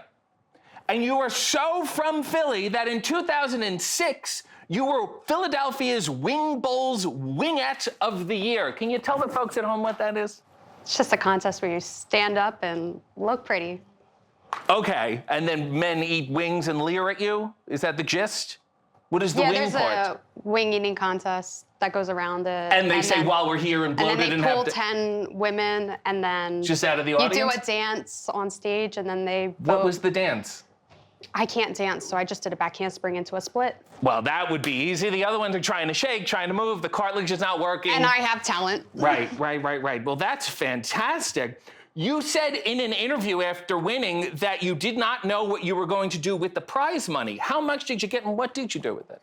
I can't remember because the giant check my parents put out on the deck and used as a dog gate, I think it was like $5,000. Okay, so every time someone would come over, they would say, "Excuse us, let us get the dog," and they would, the Wingette of the Year check they would open and let the dog in and out. That's really, really nice.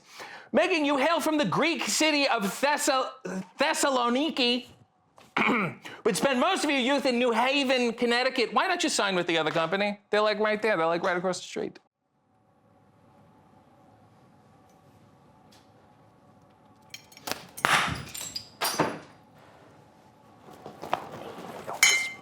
It's good to have backups, you know. Are your glasses real? No, they're for show. Oh. Penelope, you were a gymnast and a national champion cheerleader. Tell everyone how bad those industries are, right? Cheerleading's awful, isn't it? Everyone's mean, and they're like, "Do another back handspring. This big, large man will hold your feet. Look up your dress." You don't need that, right? That's not how it is. What's more exploitative, indie wrestling or gymnastics? Gymnastics. That's what I thought. Best case scenario, if you didn't become a wrestler, where do you think you would be as a cheerleader?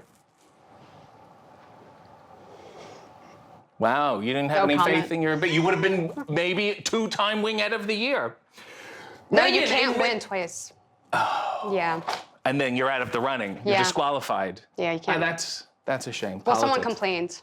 I understand. Megan, in middle school, you were the only female on the Joseph Melillo wrestling team. Was it easier fighting males who were in the throes of puberty?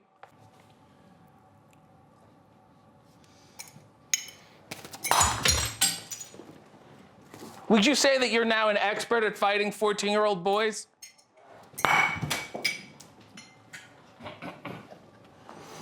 You were also a star volleyball player. Strong thumbs. But before spiking the ball, you had to knock on your head 3 times for superstitious reasons. Have you just accepted your OCD yet?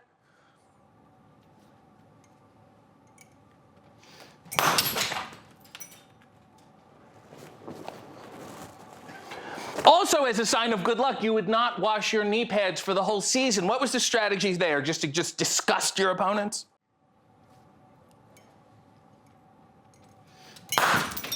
Would I be able to smell your knees now?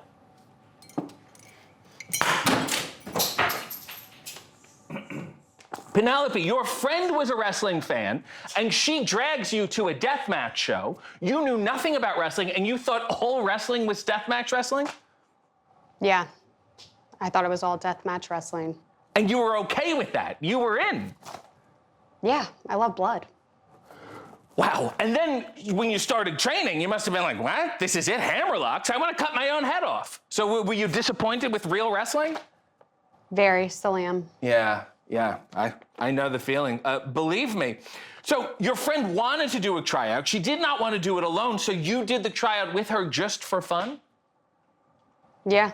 Is this business a joke to you? No. Okay. No. And what is that friend doing now? Not wrestling. Good for her. All right, you know what? Let's maybe freshen up the room here. I think it really brightens everything up. Megan, you initially thought you were too tall to be a wrestler. You saw every 5'7" woman on the TV and you thought, oh my God, I'm a freak. Nobody wants me.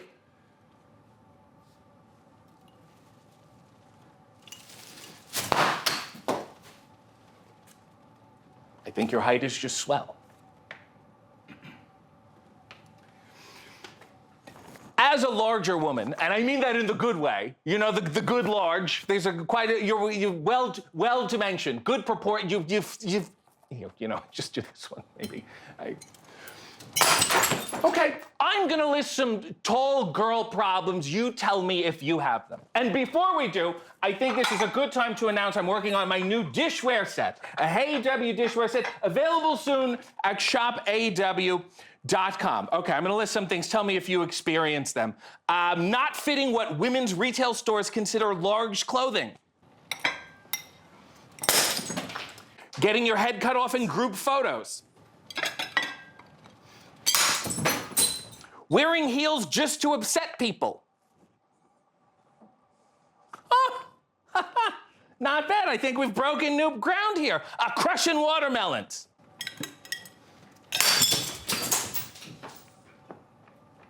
That's maybe a maybe. Penelope, you are an AEW original. You've been here since the beginning. Tell me Day how. one. Sorry, day one. Yeah. Tell me how this company's gotten worse. It hasn't. A little. The catering has dropped off a little bit. Yeah, I feel that tension. So because you're a day one vet, do you pull rank with the newer kids like a Samoa Joe? Tell me about being a locker room leader. Do you do wrestler's court, that whole thing? Maybe. Okay, all right. I guess none of us are talking. I said maybe. Okay, all right. That's fine. That's fine. I'm not Up for gonna debate. hold it. Up for debate. Thank you. I appreciate it. Megan, you were signed to AEW for over a year before officially debuting. Were they just afraid to oh, sorry, let me get that. Were they just afraid to call you? You know, I think hello? Yes, how are you? It's good. One moment, please.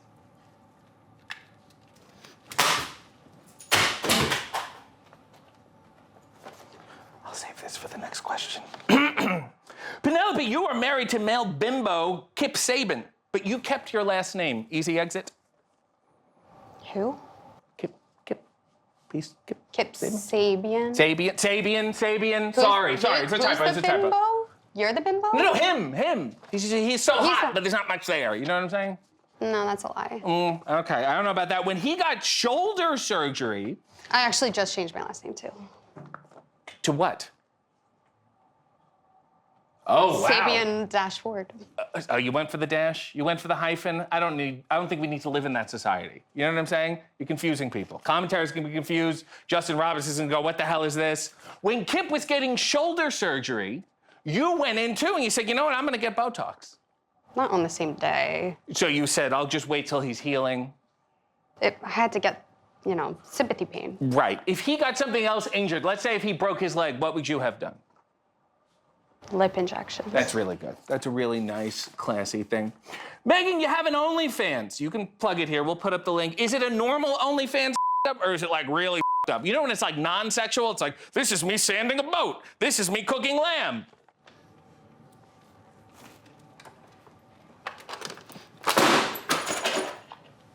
We'll put the link up. Penelope, do you know you're attractive, or do you have a classic dysmorphia just like the rest of us? I know I'm attractive. Okay, but tell us something disgusting about you that'll balance it out. Everything I do is cute. Wow, God bless. Megan, the headpieces you wear, they're beautiful, they're imposing, they're majestic, but are they functional? You know, sometimes I look at them and I go, maybe it's a way for an owl to not hit your head. They'll go, oh my God, there's a bird there. You know what? Actually, let me see if we're even getting it in the shot. I have a playback monitor here. It's just so large. You know, I see it works. It all fits.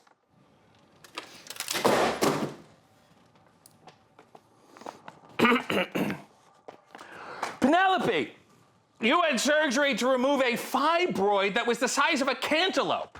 Did you know you had it in you? I mean... You know, if I had a cantaloupe in me, I think I would know. You know what I'm saying? Next question. We'll do another question. You lick a lot of people. Yeah, you do. You really, really do. How is your oral hygiene? Are you worried about the risks? I floss every day. Oh, wow. Who would you say is the tastiest? Maybe Tony. Tony who? There's quite a few Tonys here. Tony Schiavone sort of has an oaky finish, wouldn't you say? I haven't licked him on camera, but Who tastes the most surprising? Anna J. And what was that flavor? Hot.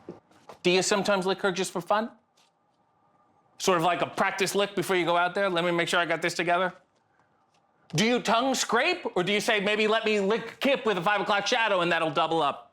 I tongue scrape. Excellent. Excellent. Really, really good. Megan, you don't say too much, but one of the things you do say is bow down. You came here, we're bowing down, everybody's bowing down. I think it's fantastic. However, I happen to notice that when you make people bow down, you actually put them on their knees. So really, in essence, it should sort of be kneel down, almost like a kneel down. See, like, look, see, it's like that. It'd be like this, right? So I'm kneeling. They're bleeding now, but I'm kneeling. Wouldn't you say? Don't you want to say kneel down? Or if you want to make them bow, you should just make them bow like this. Wouldn't that make more sense? Or maybe you could even do it with different women. You could do curtsy down. And it could be a whole etiquette kind of thing. Don't you think that would be fun? Do you have to make people bow down when they're in Japan? Oh, I'm sorry. Oh, here's a whole bin. I got a whole bin. That'll work.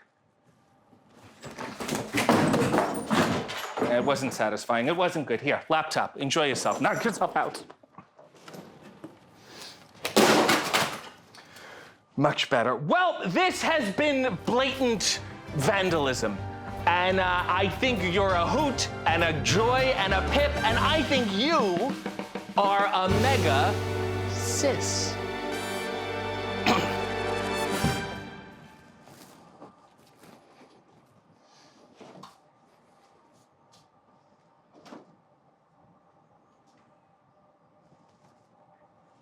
That was a lot of fun. Oh, thank you. Watch your...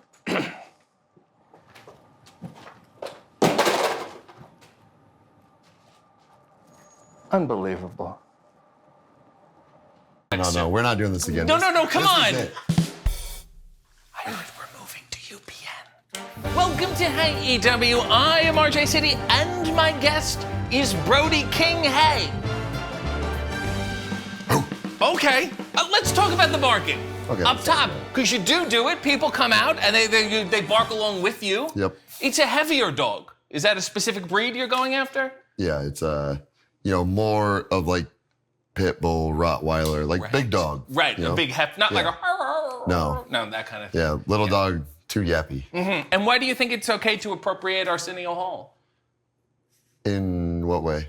Well, he came out and everyone hoots. It's like the same thing. He's still alive. How do you know I'm not just paying homage? Yeah, Right. So you should point to the sky, or maybe wear an Arsenio armband or something. like Sabu. Yeah. Oh. Wouldn't be bad. Or maybe do like a Jay Leno tribute. Come out and say, hey, anyone see this shoulder block? Or something like that. You know, somebody once told me you can never have too many things, so. That's true, especially in this business.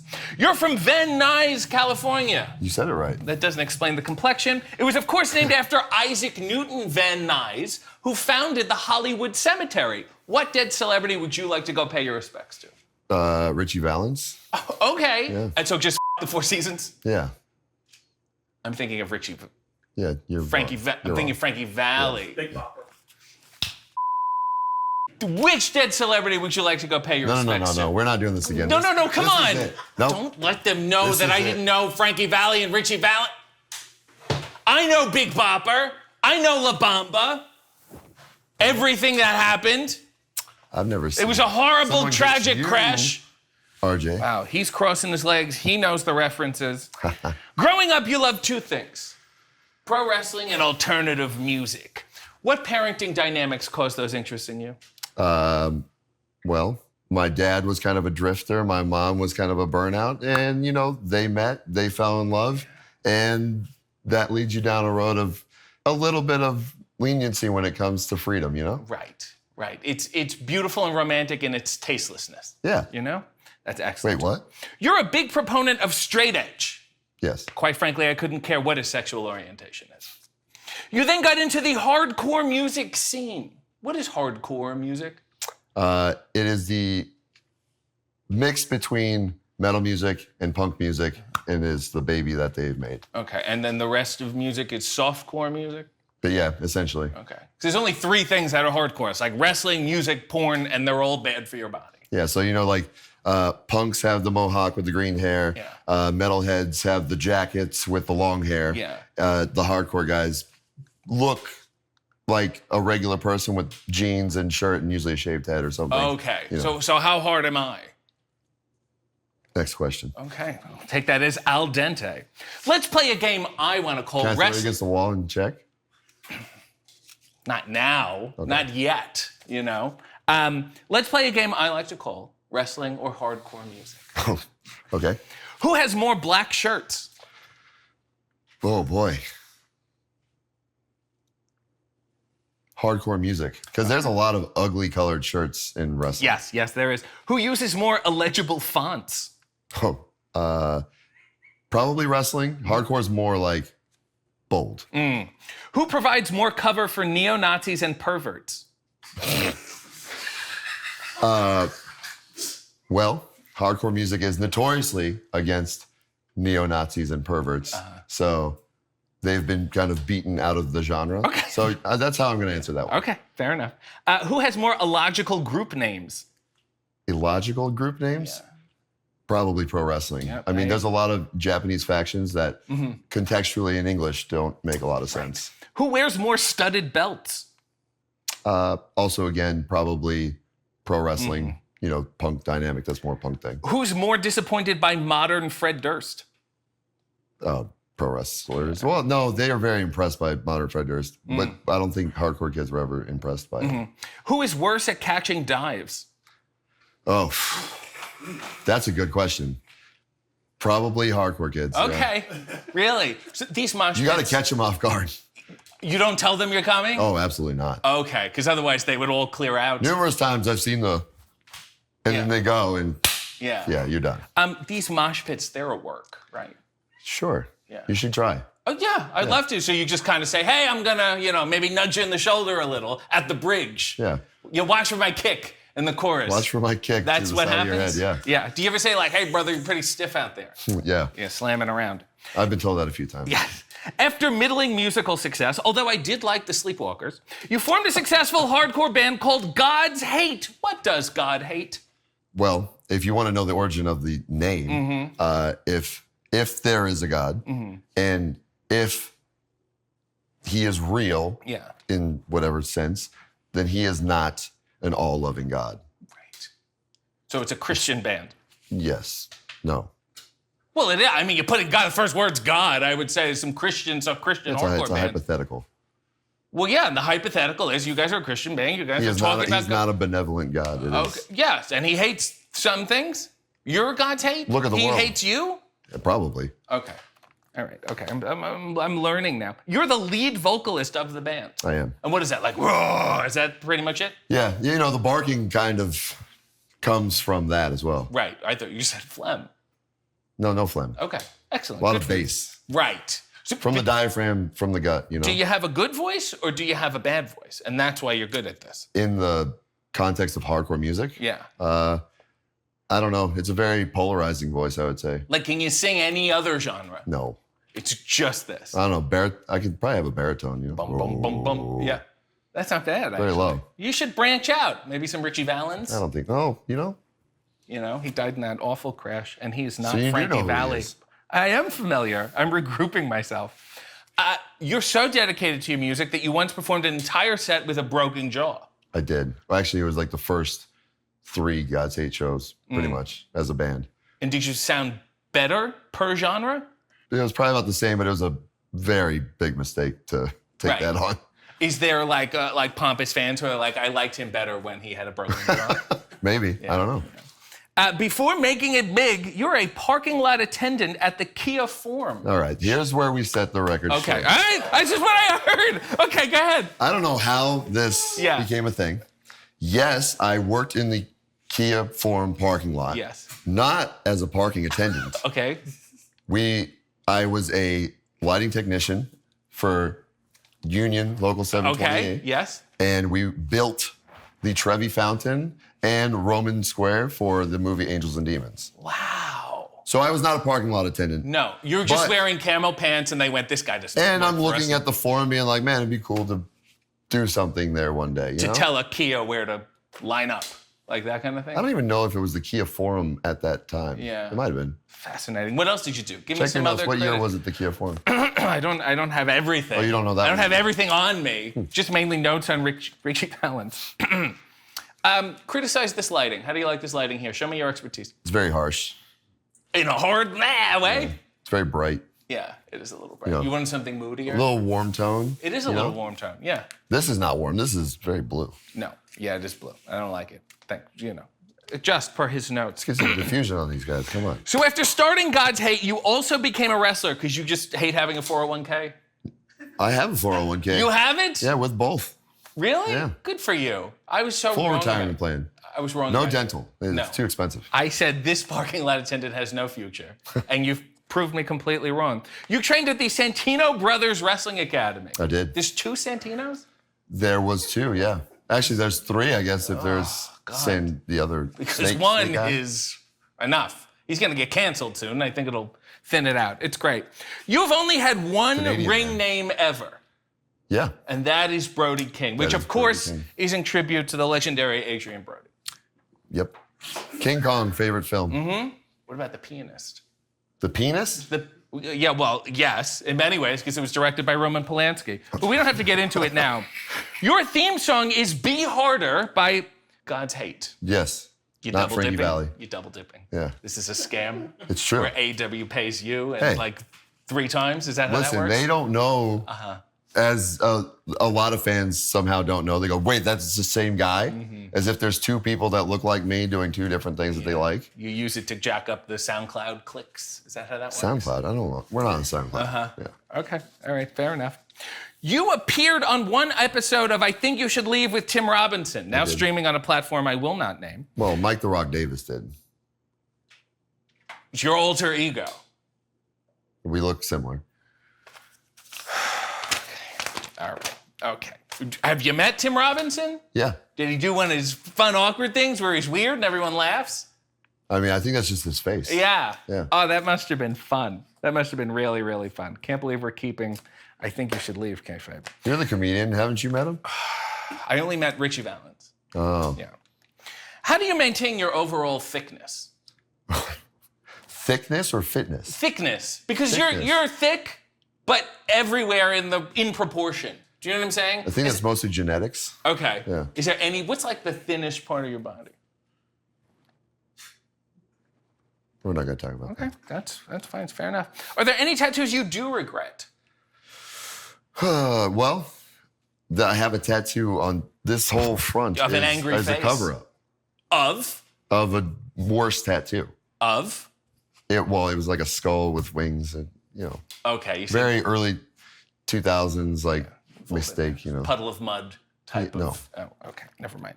I'm going to ask you the same question I asked fellow wrestling musician Andy Williams. Is it weird looking like you're racist? I feel like it's very surprising when you do things, like donate $27,000 to Mexican charities. We're going to get into that. Okay. Do you feel like you have to share those views publicly because people assume you hate anyone not from the country? I mean, maybe that's part of it. Yeah. Yeah, I think so. Separation is key. Yes. In Arena, Mexico, you came to the ring in a shirt that said, "Abolish ICE." Allegedly. Did everyone in Mexico go like, yeah, that's not us? Why don't you wear it in Duluth? You know what I mean? I mean, maybe they have family. Maybe they do have family. They'll phone home, take a screenshot, and say, hey, did you see this? Abolish is a strong word, isn't it? No. We're in such divisive times. I think is a strong word.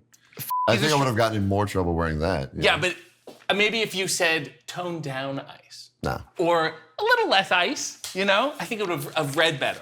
Aren't you Canadian? I am Canadian. So I'm riding the fence on everything. It's fantastic. Pro ice over here. Here we go.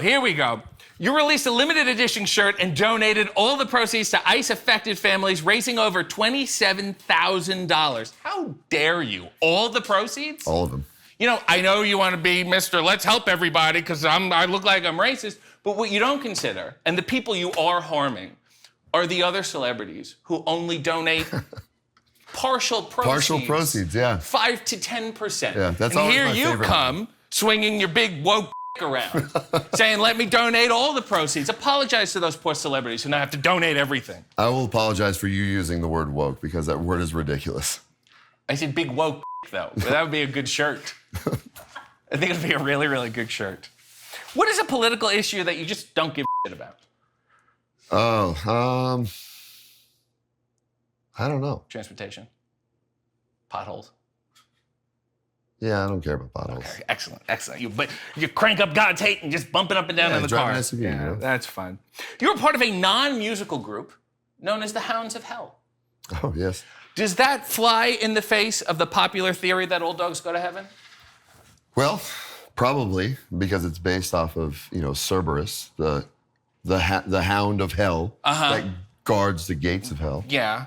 So. I have it tattooed on my back. Do you have a dog? I have 5 dogs. When one of them dies, where will they go? Depends on which one we're talking about. So you believe they could go either place? For sure. You believe in karma for dogs? Yeah. Wow. Spike, rest in hell, bud. Unbelievable. This is just unbelievable. You once sang Lady Gaga at a drag karaoke contest. Do you do anything that's mainstream? I try not to. Okay. And do you think your size and toughness emboldens your niche interests? Probably.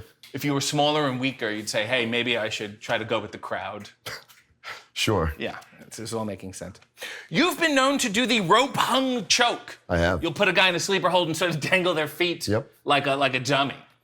There's a picture of you doing it to MJF, became very popular, and is now a shirt and poster that says, hang in there. Do you not think it's dangerous to put a positive spin on autoerotic asphyxiation?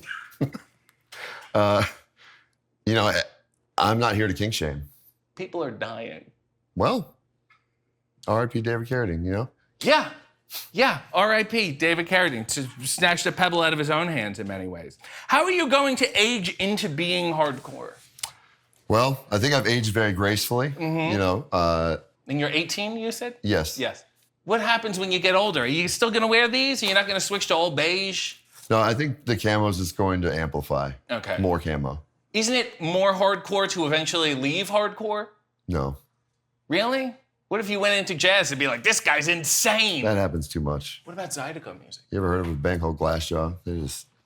Glassjaw? I mean, you had one in many ways. I did, yeah. I probably still do. Broke it twice.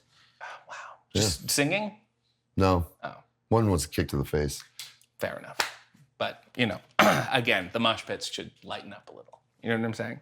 God's Hate, you've recently announced, is now on hiatus. I didn't announce that. Yeah, sure. Okay, what does hiatus mean? You guys broke up? Are you going to be nice to each other? No, hiatus is we are taking a break it's not even a break. We are now working harder to create a record to come out next year. So then you're at work. Yeah. So then why say you're on hiatus? I don't know. That's not a hiatus. That's the opposite of a hiatus. It was poor wording. I will say that. Okay. It is actually the opposite of a hiatus. And who came up with the wording? Colin. You ever thought about going on hiatus from him? No. Okay. No. So what happened? You're tapped out? It's my creative partner. I can't. He sounds like he's a dream to work with. What happened though? You guys are tapped out and you're like, let's just tell them it's going to be a while. No, we've done a great job from our last record, and we want to go out before it gets stale. Right. Come back with a better record. Yeah. So you're working on that record now? I mean, it's only been 2 days since we've announced the hiatus. Yeah. Conceptually, you're working on it. Yes. Yeah. How's that going? Yeah, it's going well. Yeah. Is it a blank slate? Do you have an album title? Do you have anything yet? I'm going to keep those ones a little low, keep them under. Let's name a little song on the album. Come on, you and I. Let's work on something good. Let's just title it. Hit me with something there, RJ. Big woke. Pretty hard, my friend. BWD? Yeah. Maybe I'm going to use that for something else, but we know what it means. I think that would be excellent. Yeah. And you're just going, rah, anyways. What difference what the lyrics are? Well, this has been a mosh and a thrasher. And if God does exist, and my heart tells me he does, I think this has been an example of God's love. Sure. Woof. Please let me show the sign. Thank you. Okay. in peace, Richie Valens. Hey. Did your mother f*** a fish?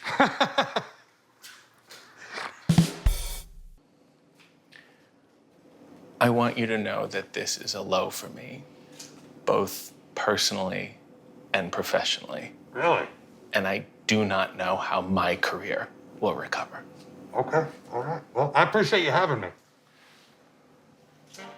Welcome to Hey EW. I am RJ City, and my guest is Shark Boy Hey. Hey. What? Hey. Did your mother f*** a fish?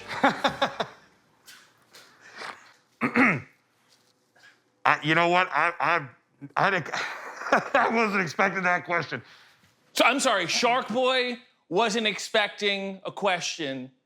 You want my origin story? I would love the origin story. I think a lot of people would. There's a lot of questions that need to be answered. Well, the short answer is yes, she did. Okay. Yeah.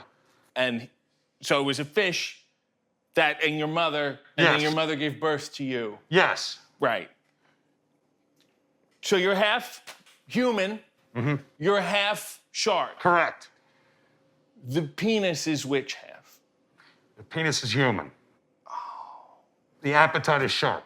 Right. Yeah. That sucks that you didn't get the shark penis. Have you seen that thing they call claspers? It's kind of like a double penis. Well, you got robbed of one penis. I did, yeah. Actually, mine's somewhere in between, I would say. Okay, so it just forks? 1.5. Yeah, it's got a fork. I see what you're saying. Yeah. So on land, it's cool, and then you hop in the water and all the sharks go, look at this. Well, there's shrinkage when you get in the water. Right. There certainly would be. Yeah. For someone who has been billed as hailing from the deep blue and from 20,000 Leagues Under the Sea, not that you're that deep, you spent a lot of time in the Dayton, Ohio area. Yes. How hard was it to grow up thousands of miles from the ocean? Yeah, I dried out a lot, that's for sure. I'm constantly in search of the beach. Right. Ohio is very much landlocked, so it's not ideal for a shark. No, so what would you do, stick your head in the bathtub once in a while? I'd get in the bathtub, go to the YMCA, that sort of thing. Yeah, and just stand in the shower and Stand in the shower. Admire your penis, Right. your forked penis. The 1.5. I understand. Before you were a Shark Boy, you were a... Never mind. How long were you alive before you became a boy, and when do you think you're going to become a man? That's a good question. You know who told me one time I should change my name was Terry Funk. He said, you need to go from being Shark Boy to Shark Man. And then you said no to Terry Funk? I did. I had to because I said, Terry, I only own the trademark for Shark Boy. Right. It'd be a whole process, and, you know. Yeah. Until they make Shark Man and Lava Woman, then there's no point. I understand what you're saying. I knew you were going to go there. The shark lifespan is 20 to 30 years. Yeah. So you don't even have that end to justify the boy. It's some weird Peter Pan thing going on. It really Don't is. you think it's time to at least have like a bar mitzvah or something?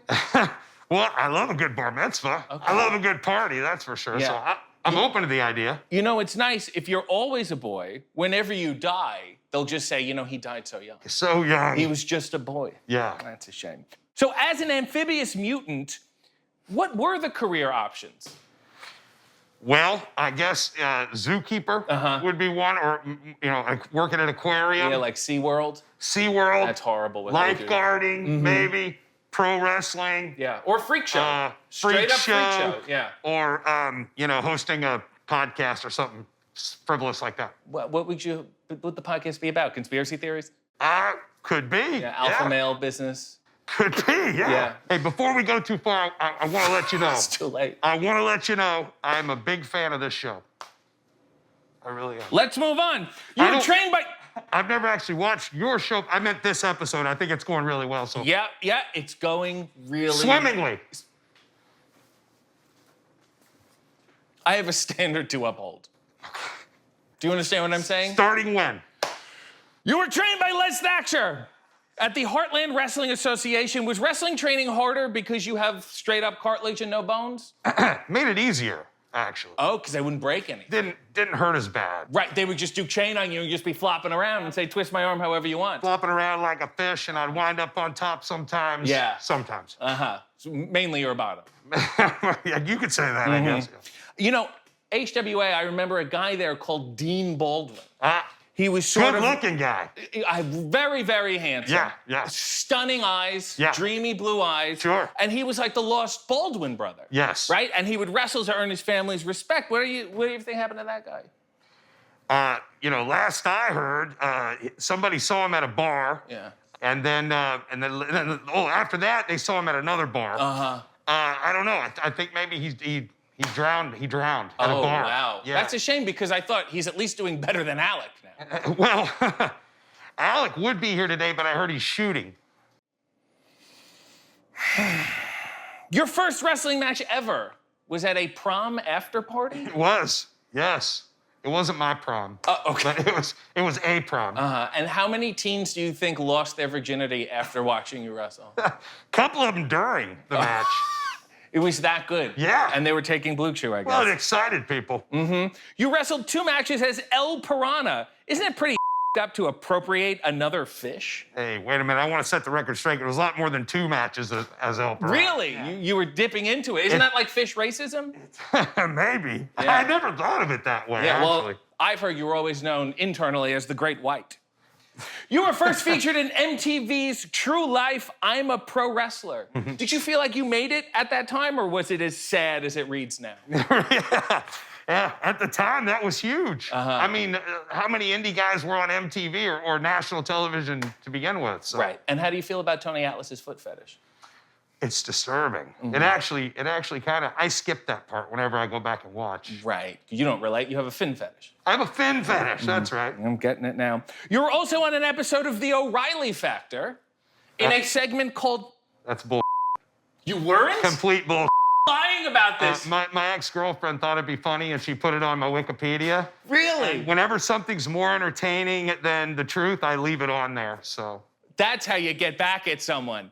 That's a bitter ex. You claimed that they were on the O'Reilly Factor. Well done. My ex said I was a stand-in on The Cosby Show. In 1999, you signed a 6-month contract with WCW.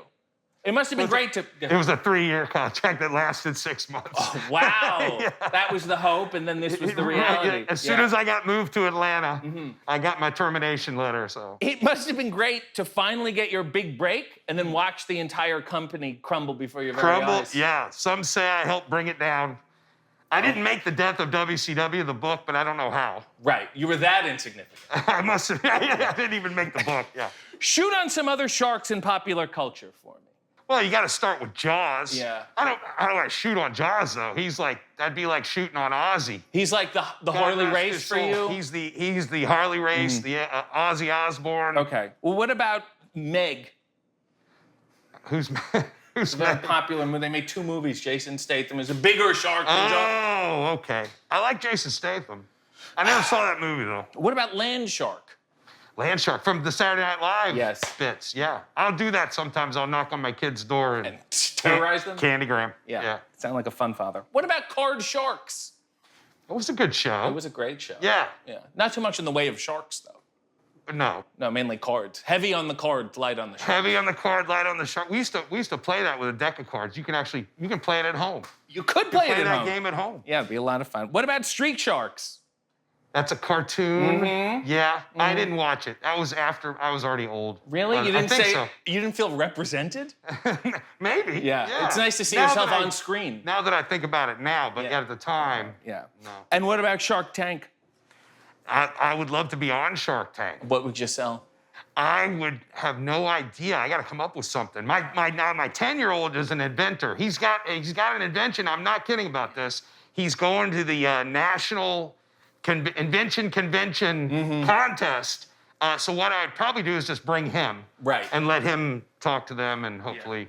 And he's young enough to still be entertained by this whole thing? He's bored with Shark Boy. Okay. He could care less. I understand that. Yeah. He's got bigger things going on. Do you need the picture of the shark on your gear? Well, just in case you get confused as to who I am. Yeah. It's there. It's also written on the back of my vest. Yeah, it's very helpful. There's no mistaking it, I guess. There's no mistaking who I am. I also noticed that when you come out to the ring, you go like this. Like this. Yeah. Yeah. But you already have a fin. Yeah. What do you make in the fin? This is one fin too many, don't you think? That's one way of looking at it. This is the way I connect with the fans. I do this, they do this. Right. That's it. You're saying be like me. Be like me. Right. Be like the shark. Why do you have a nose hole? I guess I can smell this bull. That's a good answer, wasn't it? You then wrestled for a promotion that was Jeff Jarrett's vanity project that inexplicably continued to thrive without his involvement and is now an unofficial feeder system and a covert arm of Operation Kill the Competition by drowning everyone in content. How much of your career is Jeff Jarrett's fault? A lot of it. Yeah. Jeff's the one that made an action figure of me and put me in a video game and made Shark Boy famous, I guess. What do you think it was, like a write-off for him, a Ponzi scheme? I think so. I think he took a gamble, and not every gamble pays off. No, especially on card sharks. See how it comes around? Yep. You also teamed with Curry Man. Now that gimmick is racist, right? I think so. Yeah. He's gone, isn't he? Yeah, sure. Sure. Yeah. I think he's been canceled. Yeah, I think so. While you were at that promotion, you were struck, you fell into a coma, and you woke up doing an allegedly flawless impression of Steve Austin. I don't really hear it. No, neither do I. Similarity. Do you believe in CTE? I do. Yeah, I do. I believe in CTE. Okay, good. Are you saying I was making light of No, it? I just wanted to get you on record, that's all. Is one of the post-coma symptoms a complete loss of shame? No, I had that before the coma. Mm-hmm. Do you do any other impressions? No. I don't want you to ask me to do any. Do one more. Just tell me one more that you think you do. Give me one. Oh, man, you're really putting me on the spot. Who do people do impressions of? I'll tell you if I can do. Like, who's somebody everybody can do? I know, Christopher Walken. Hello, little man. I can't do it with the mask on. You know the scene in Pulp Fiction? Hello, little man. Boy, I sure have heard a lot about you. I can't do it with the mask on, man. You put this thing on and try to sound like Christopher Walken. You're the guy who does the impressions. How can you sound like Steve Austin with the mask on, but you sound like Bayne or something? You sound like Bayne's effeminate uncle. What was that? You admit I sound like Steve Austin. You just admit it. You drank clam juice. You said shell, yeah. Mm-hmm. Yep. Your finishing move was the chummer. That's right. You really doubled down on the fish puns. I did. Yeah. I look at this character as sort of Steve Austin meets SpongeBob SquarePants. Mm-hmm. That's it's what I'm so generous of you to call it a character. What would you call it? Something else. You're good at the fish puns. You can consider yourself good? You came up with all of them yourself? Well, sometimes I do it just for the halibut. I'm going to list some AEW wrestlers. You give me their fish pun name. Oh, my God. Jon Moxley. I'm not going to be any good at this. John Loxley. Okay, all right. Well, I want to hear what you go ahead. But I have the answers here. Somebody had to do the work. I'll see if I can guess it. Claudio. Cardio. Yeah. It's right there. Okay, Adam Cole. Adam Cole. I don't know. Adam Soul. Okay, that one's straight. That's a stretch. Hook. Well, that's fish hook. Yeah, it's just hook. Okay. You just say hook. Hook, just say hook. Hook is hook. Jay White. Jay Whitefish? Very nice. On a roll here. Kota Ibushi. Sushi. Very good. Yeah, Racist, sushi. but good. Yeah. Sting. Stingray. Very nice. The Outrunners. The Outrunners. The Outrunners. The Outrunners would be the. What is that one? What do you do instead of run? You can't run in the water. What are you doing? Outswimmers? The Outswimmers. Oh, boy, that's. Willow Nightingale. Willow Nightingale. I don't know. Gillow Nightingale. God. And finally, Dynamite. Terrible. Dynamite. Yeah. The Dynamite fish. No, Debonamite. Close, but very good.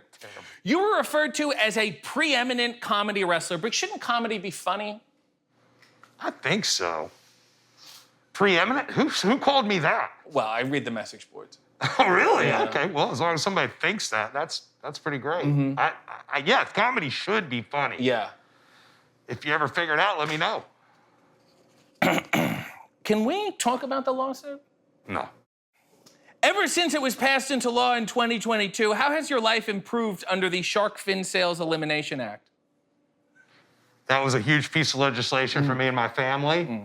Mm-hmm. There's a lot less needless hunting and killing that goes on. Yeah. I'm trying to make this sound really important.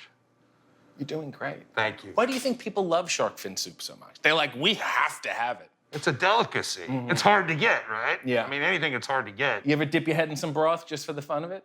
Hey, what I do in my personal time is none of your business. That's fair. You don't do much of anything anymore in pro Right, wrestling that's or right. in life. Do you find Shark Week demeaning? No, I think Shark Week is great. I always learn something every year when I watch. You don't think it's tokenism when they bring you out 1 week in July and then ignore you the other 51 weeks? Demeaning as far as AEW is concerned? Right. Demean the company. It's fine. I've been doing it for 3 years now. Not at all, man. I think what they do is brilliant. I think we should add Halloween to the mix, work the masks thing in once a year. Then I'd be coming here twice a year. Okay. Tell the people at home how they can be better allies to the shark community. I would say swim out deeper. If they're hungry, they'll have something to eat. That's the way you help the shark, in my book. Okay, do the obligatory Warner Brothers Discovery mandated Shark Week plug. Go ahead. Come on. Get it in there. Let's go. Hey guys, this is old Shark Boy here with my good friend RJ. And this year, we're on the Discovery Channel, Shark Week. Check it out. Chill, yeah. That was flawless. You seem stunned that this is even happening. Well, you start out by asking if my mom a fish. You're a Shark Boy! I have been off kilter since the first question. You've been Shark Boy for 30 years. You don't want me to have questions? What have you been doing this whole time? Just putting your hand on your head? I was trying to get deeper. I was trying to get the people to know about you. Do you have anything else you want to plug? No. Great. Well, this has been ultimately a waste of time.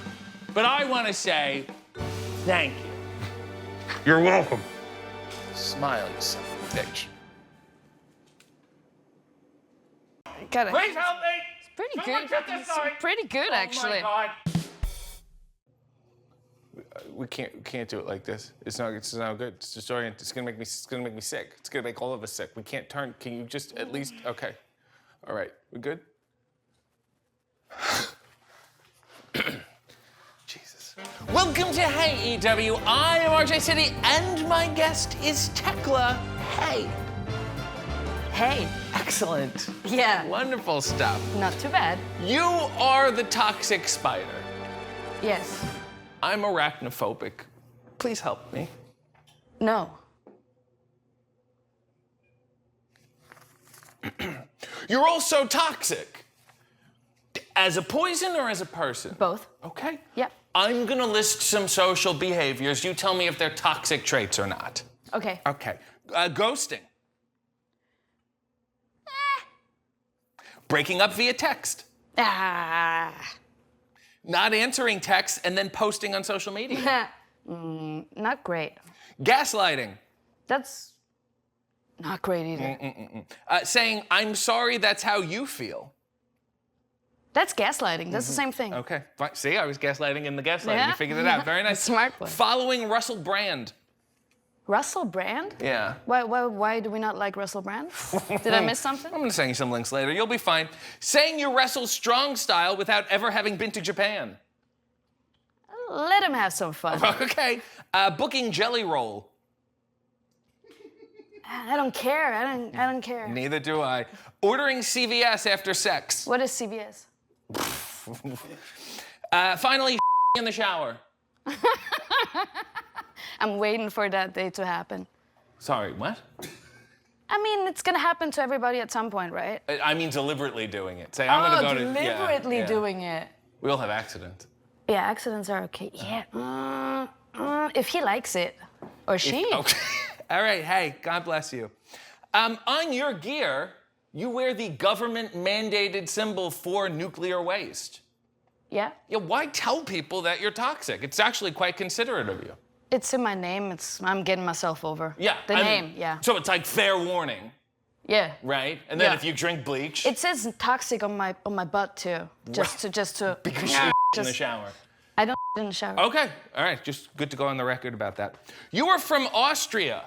American wrestling fans don't own a globe. Explain Austria. You got, this is Germany, and this is Austria, and this is Switzerland. Okay. And it's like, we're all Germanic center of Europe. Yeah, see, Yeah. all I know about Austria is Hitler. Freud, Hitler, and Schwarzenegger. And Yeah. they all annoy me equally. So what else am I missing about Austria?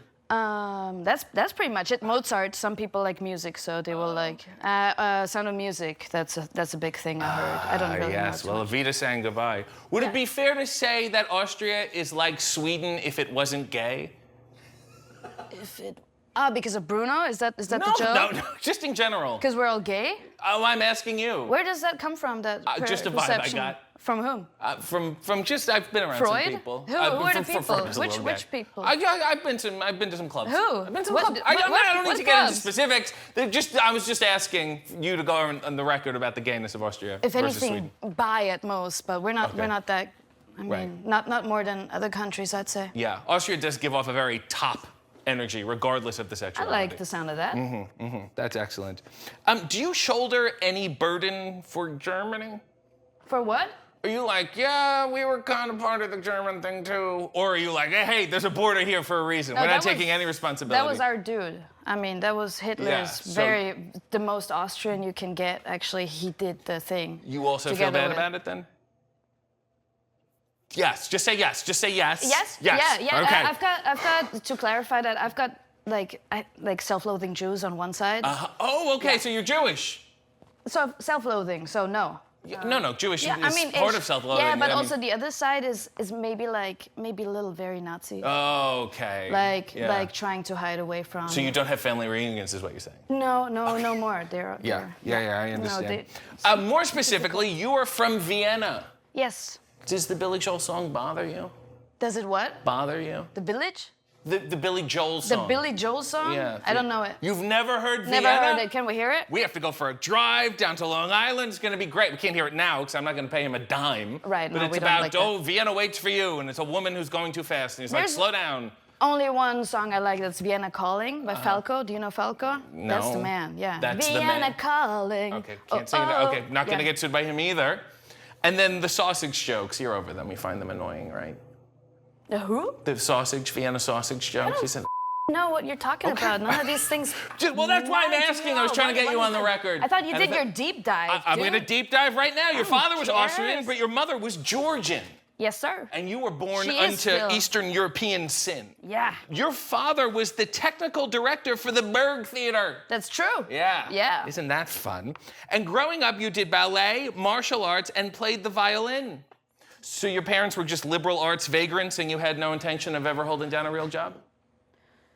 No, my mom wanted me to become either a doctor. Actually, she was a doctor at some point. Yeah. At some point? And then what happened? She got kicked out? Then the Iron Curtain fell like 3 months after she was done, and she was like, "I'm out of here." Uh-huh. Yeah, and then she like kind of Yeah. bribed some people, and, Okay. and then Yeah. went to Austria and met my father and. And why did didn't you the become a thing. doctor then? A lot of books, a lot of stuff to like. Yeah, It's a whole thing. Yeah, I understand. Yeah. You then became involved in the underground Vienna punk scene. Is that because you failed as a ballerina, martial artist, and violinist? I was bored.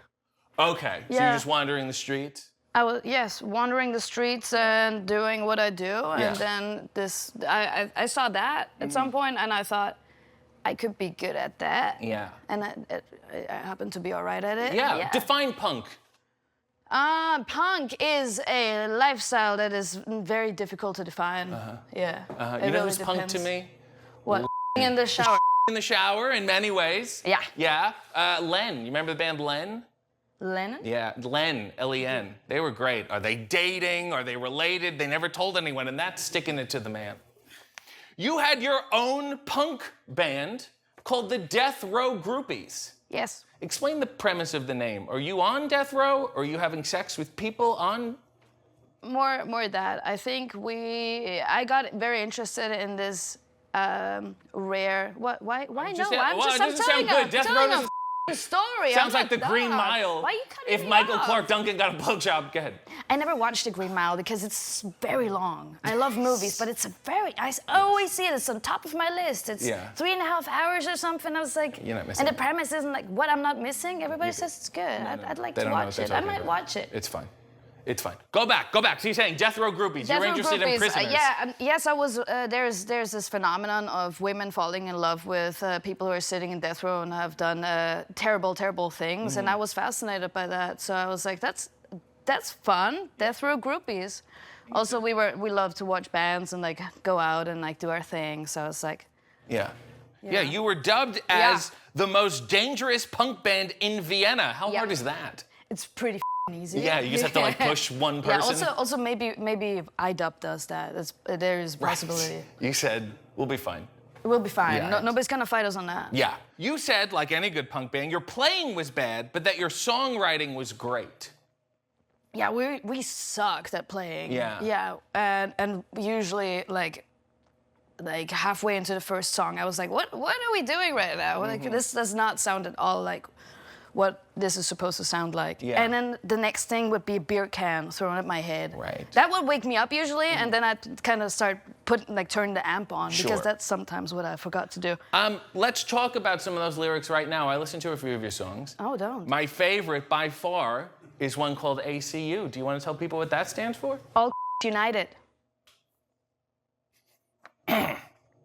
Yes, it does. Here's my favorite lyric from that. It doesn't take much time for anyone to see that you'll accept mediocrity for enough missingry. All united. All united. All united. Yeah, I wrote that. I can tell. You said your band was not political and that it was more about making music. Yeah, and that song is about us not being political and about making music. It's not. You're Yes, uniting. it is.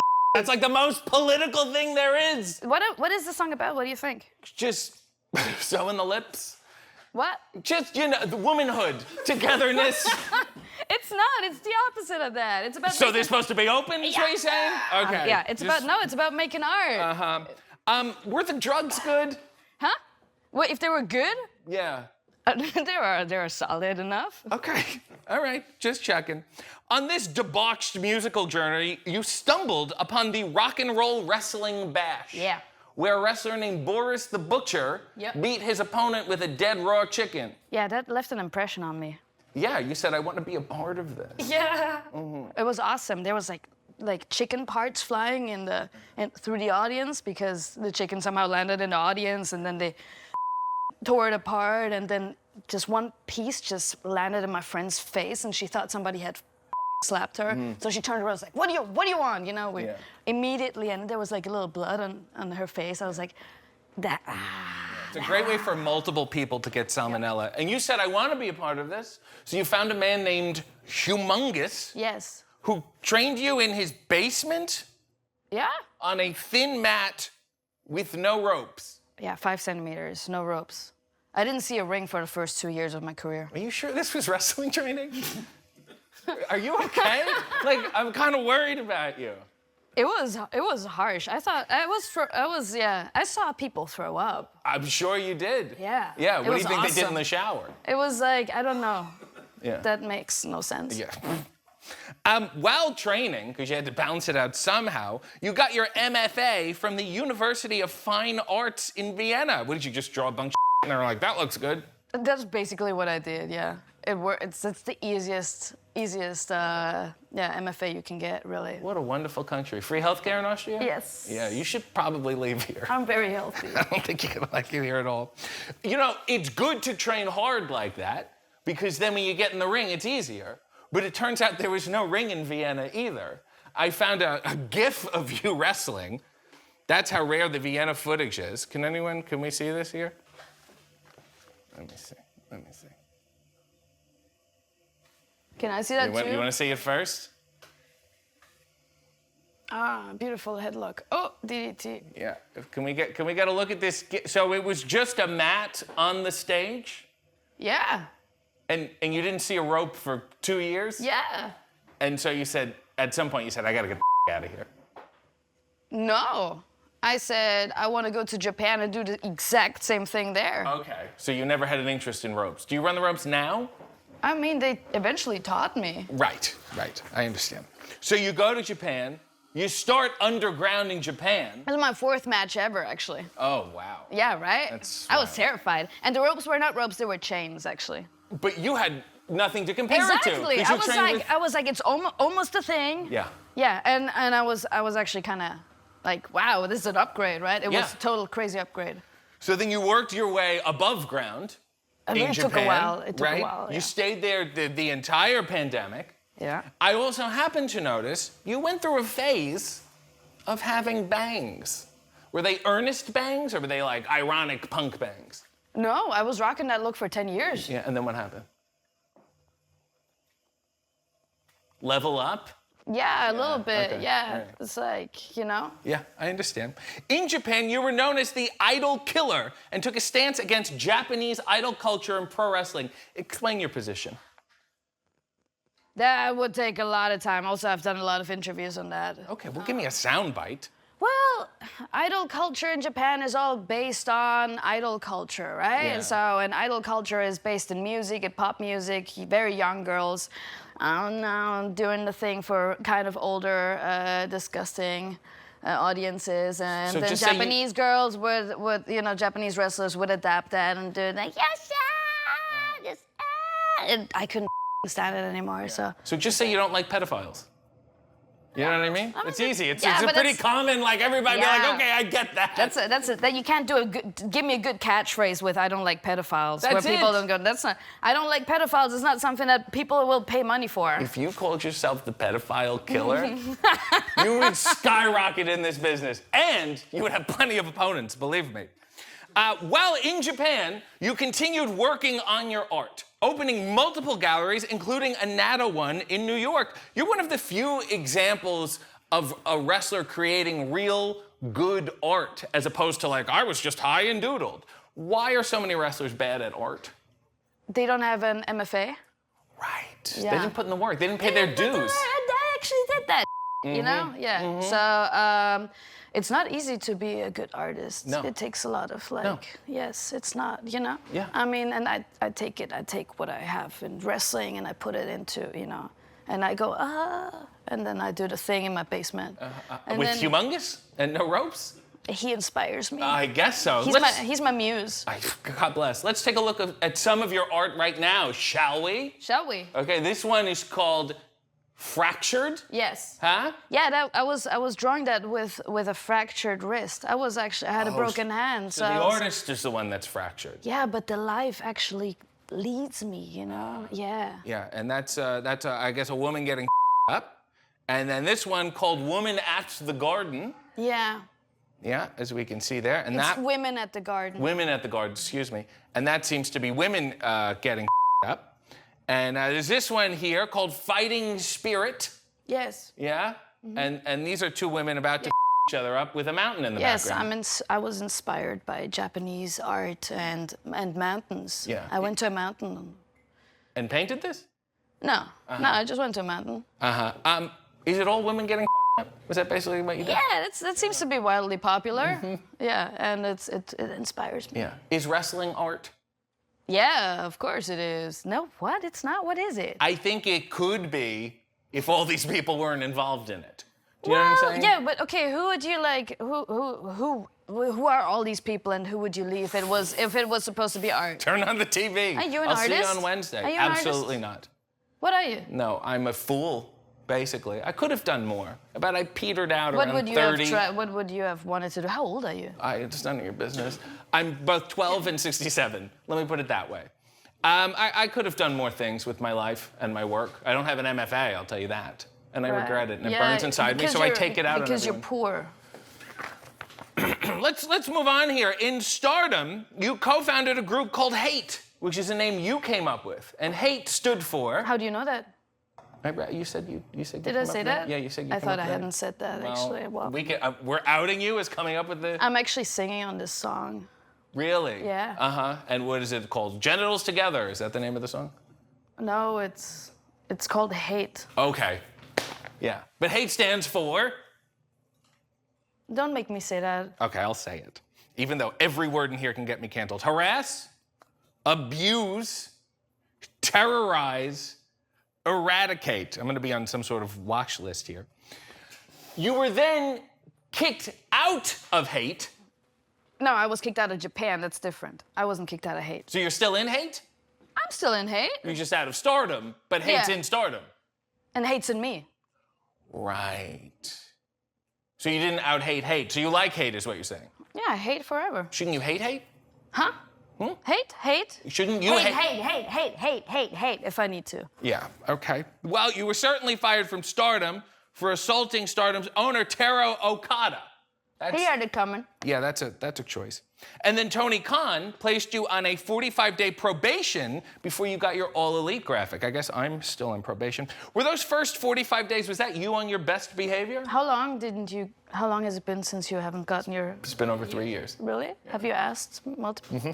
I thought you were close. So did I. And yet, here we are. That's crazy. Yeah, maybe I was really that bad. Maybe I was that hateful of a person, you know? Maybe you'll still get it someday.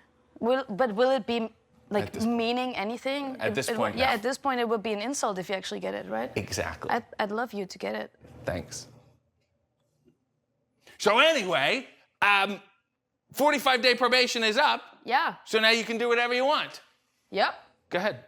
What do you want me to? What do you want to do that you couldn't do during the probation period? I didn't even know I was on probation, to be honest. Nobody told me I could. It was like. I'm worried about your hips. About my hips? Yeah. That's disgusting. You should not be What? worried about I me. can't care about you? I'm not Not worried about about my hips. Well, you come out here, you're going upside down, and then you're hanging from the top rope, and then you always do this bridge, and then you snap over, and I have concerns for your long-term joint health. Medical can be concerned about my hips. You have no business being concerned about my body. Okay. I'll United. Is it good for you? Are you stupid? I'm just asking. At some point, will it become bad for you? Can your body handle this? It's a lot of pressure you're putting on yourself. It's a medical condition, actually. I've got hyperflexibility. Aha. And you've learned to commercialize it. Yes. Which I think is fantastic. I'm smart. You're smart. I have an MFA. In flexibility. Do you ever feel the pressure to do it sexually? What? The flexibility, the bridging and stuff. Like when you get in the bedroom and they're like, hey, do your freaky spider or you like, please, just let me starfish. I've had requests. Uh-huh. And do you oblige them? That's not a I'm just, well, you said dig, I'm digging, I'm trying to dig. I'm trying to dig. Nobody asked you to dig.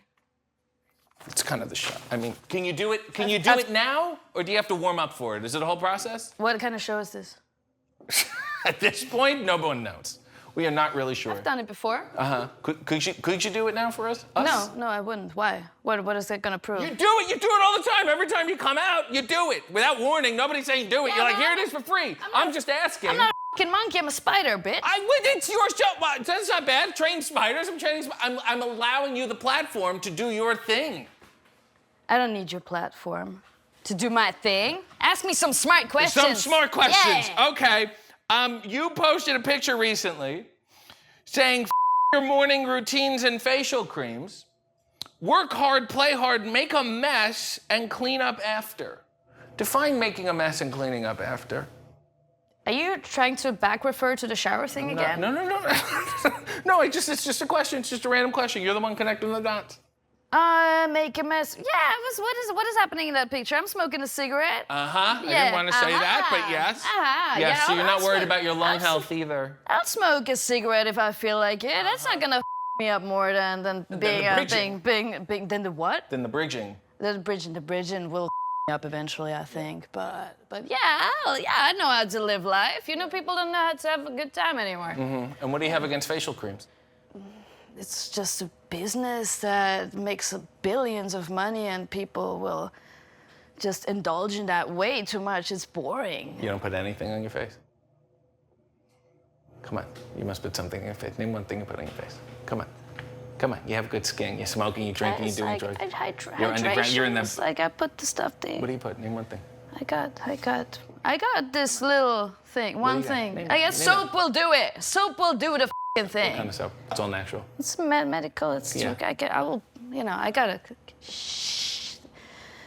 Kleines Arschgesicht. Mm-hmm. Yeah. Your secret's safe with me. Well, I have no with which to unite, but my penis stands in solidarity. And my anus is an ally. That's beautiful. Isn't I love it? that. Did you just come up with that? Mhm. There's no way. It came from within me. You actually could have done more than this. Yeah. You're not gonna do the bridge? You're talented. You're not gonna do that thing? You do it. Can you Yeah, help me go back at least? Can you hold me? What if I go down, right? Like this? Hey, crazy town. Oh my God. Yeah, I hold it. Oh my God. Let me tell you something. I think my just disjointed. Got it. Please help me. It's pretty Someone good. shut this It's sign. pretty good, Oh my actually. God. Can we stop this? Can we get help? It's strong enough. Okay. All right. All right, I think I'm Are we stuck here. done? Can you just shut off the sign? See you later, guys.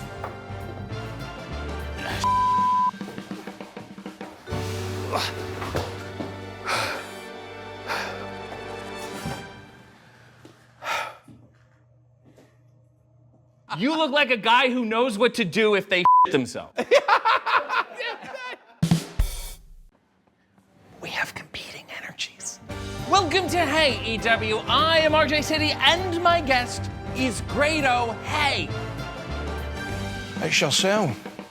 What does that mean? Well, it kind of it's like it's a kind of endearing Scottish. I don't know if it's endearing. No, well, listen, it's like what happens when you bump into somebody in the street that you've not seen for in a long time. You go, ha ha ha, it's yourself. It's yourself? Yeah, well, it's yourself is what you guys would say, but because Scottish slang, we say, it's yourself. Right. It's yourself. And you're fostering self-awareness? You're getting me to recognize the me within me, is that it? See, these big words, they're going to go right through my head. Self-awareness, what do you mean? Self-awareness, you know you're there. It's you, Grado. Aye, it's myself. Yeah. It's yourself. Why is everyone in Scotland also like you? Well, I don't know. Have you found that particularly since you've got here? Then? Yeah, it's all like little different versions of you walking around. I like that. That's quite cool. No, you know what? Plenty of people already have been in here, and they it's good to see a Scottish face because there's loads of Yanks here. I've just had possibly one of the most frustrating conversations I've had with somebody because So here's the deal. I've got a camera guy with me here today because I want to film it all. I don't have a job here. No, right? that's clear. Exactly. Yeah. And I get taken to the media office to try and get my pass. Mm-hmm. And I said, look, is there any chance I can get my friend in? And the guy went, well, who are you? First of all, who are you? And I'm like, I'm Grado. I'm on the show tonight. My name's Grado. You're who? Well, I done promotion for AEW yesterday. Adam Hopkins. I spent 8 hours on the radio, television. But who are you?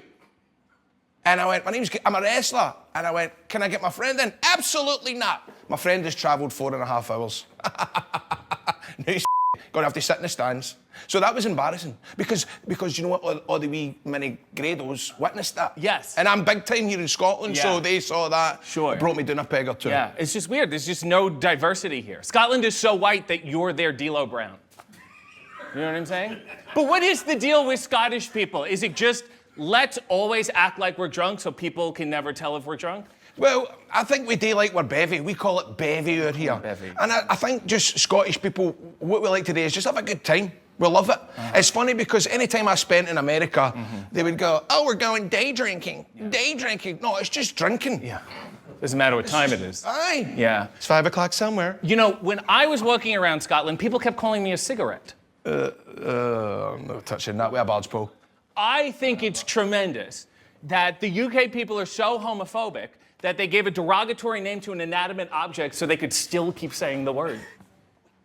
You were born in Stevenson, Ayrshire, Scotland. Yes. Let me guess, growing up was poor and gloomy? Cobblestones and it's dark skies and like hard white chalky soap?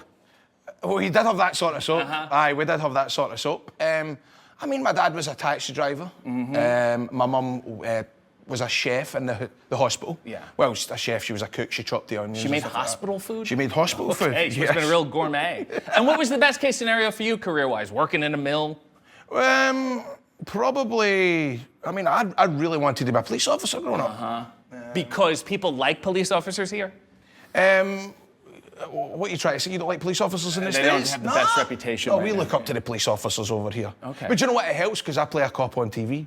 Right. We're going to get into that. It's not time for your IMDb right now. At the age of 12, you got into wrestling because you were a big fan of The Rock. Yes. What about now? I'm not a big fan.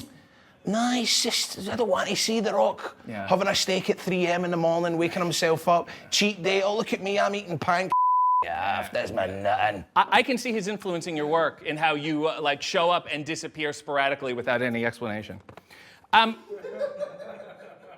You used to wrestle in your grandmother's bedroom as badass Mike Austin, which is Steve's brother. Give everyone a little Mike Austin. How do you know about badass Mike Austin? I have the footage. That is incredible. Yeah. So in my head, I was Steve Austin's brother. So I was badass Mike Austin.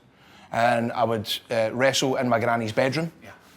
And is there anything in there about my granny's tights? Yes. And also you would put on her black pantyhose, and then one time you took a bottle and you smashed it and you cut your forehead, and I assume your grandmother walked into the room and said, "Oh my God, my grandson is a self-harming crossdresser."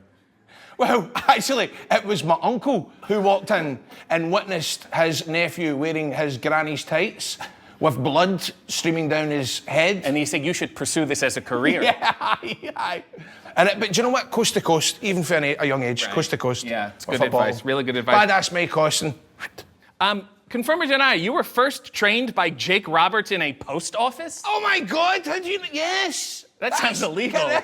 That's misuse of a government building. What were you doing with Jake Roberts in a post office? No, that's right. Jake Roberts turned up to train us in a post office. We put mats down, and it was the best because I always remember I went, "Jake, how do you throw a work punch?" And he went, like that, and he punched me. I was only 12, 13, and it was just the best feeling in the world, old Jake, in the post office. I think you were filming what's called a customs. Not going to get into it now. You were also trained by Drew McIntyre. Why don't you do anything he taught you? No, he actually stole my move. So I have a move called the wee bit. So it's like a Yakuza kick. Remember Trent Acid and all that used to do it? Yeah, Yakuza kick, right? It's basically a big boot except it's wee. And I'd done that for years. Then he get released for WWE. And then just out the blue he starts using my finish. And now he's... Andy's trolling people online. That's like all you do. That's your playbook. He's just taking... Do you know what's funny about that? I beat Drew McIntyre in 2015 for the ICW World Heavyweight title, right? He went on to be a Hollywood movie star, the World Heavyweight champion, and I went on to advertise breakfast rolls on the radio. How does that work out? Yeah. Well, even better is that he doesn't work here, so we're just going to cut this chunk completely. Really? Does that get cut? You originally wrestled as the Lowlander Grant Dunbar. Yes. My, that's an exciting name. Yes. That's a guy you put a belt on. Yes, You know what I'm saying? Dunbar. I actually wore my grand's tartan waistcoat. Look at that. That was my... Continuing her legacy of wearing her clothes. Yeah, do you have, these are pants? Your matches early on were so bad that you would stop wrestling sporadically out of embarrassment. Yes. And that's before you realized, let's just embrace that. Let's make that my bit. No, 100% that is my bit. I don't care. Yeah. You know what I mean? I am actually overjoyed that I have only ever had 2 matches ever rated by Meltzer, and both of them are duds. Tell everyone briefly how you got your name. You want me to walk them through it? You walk them through it. In elementary school, you were briefly called Grado for like 2 weeks. Then people stopped calling you that. Yep. Then you're on holiday with the boys. I wonder what that means.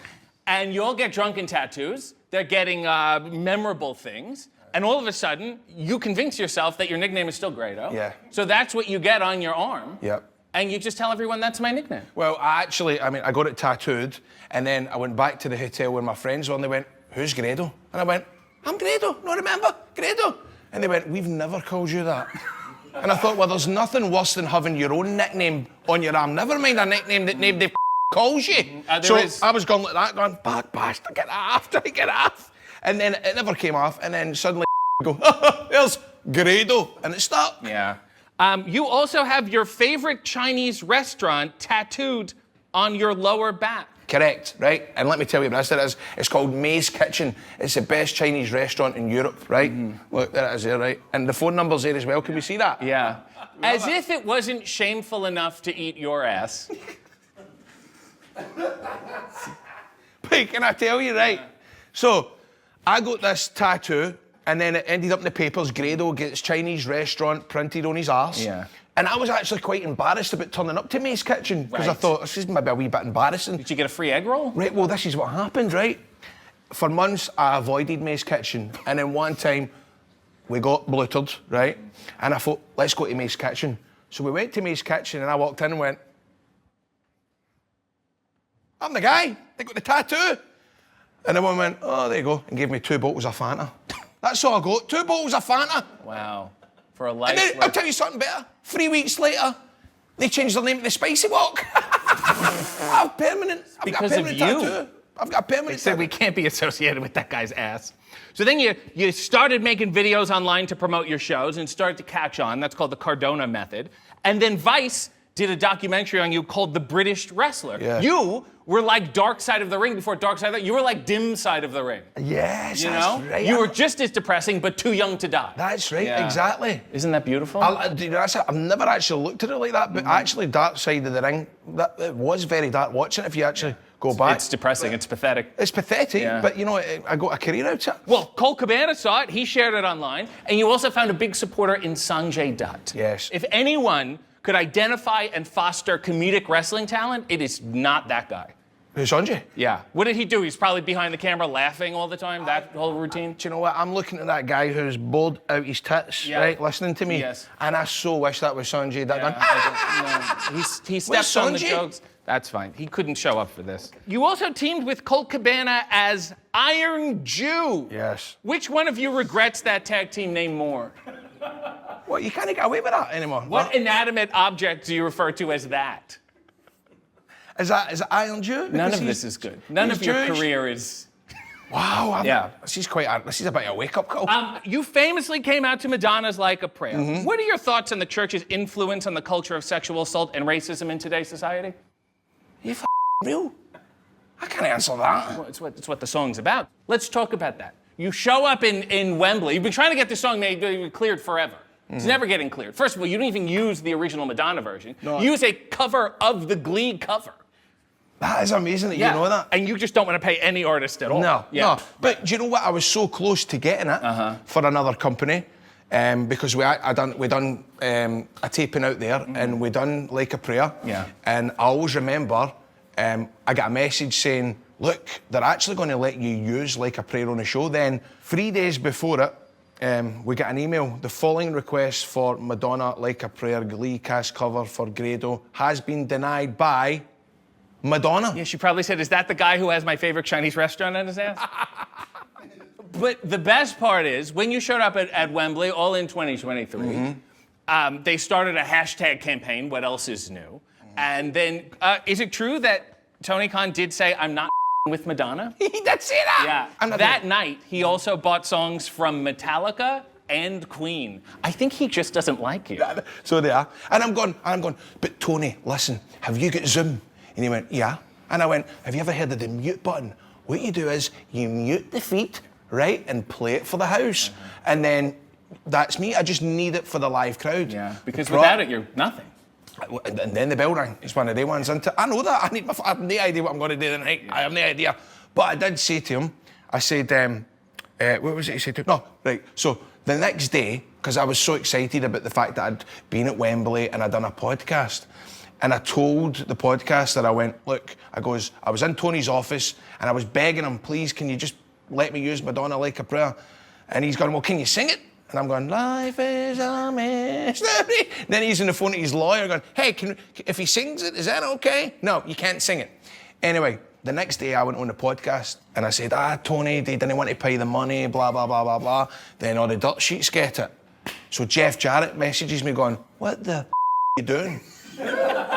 Why have you just practically buried Tony? Yeah. Because the news is Tony is too cheap to pay for Madonna Like a Prayer. Right. And I went, but you go and tell stories on podcasts all the time. You make your career out of those sort of stories. And he went, yeah, not the next day.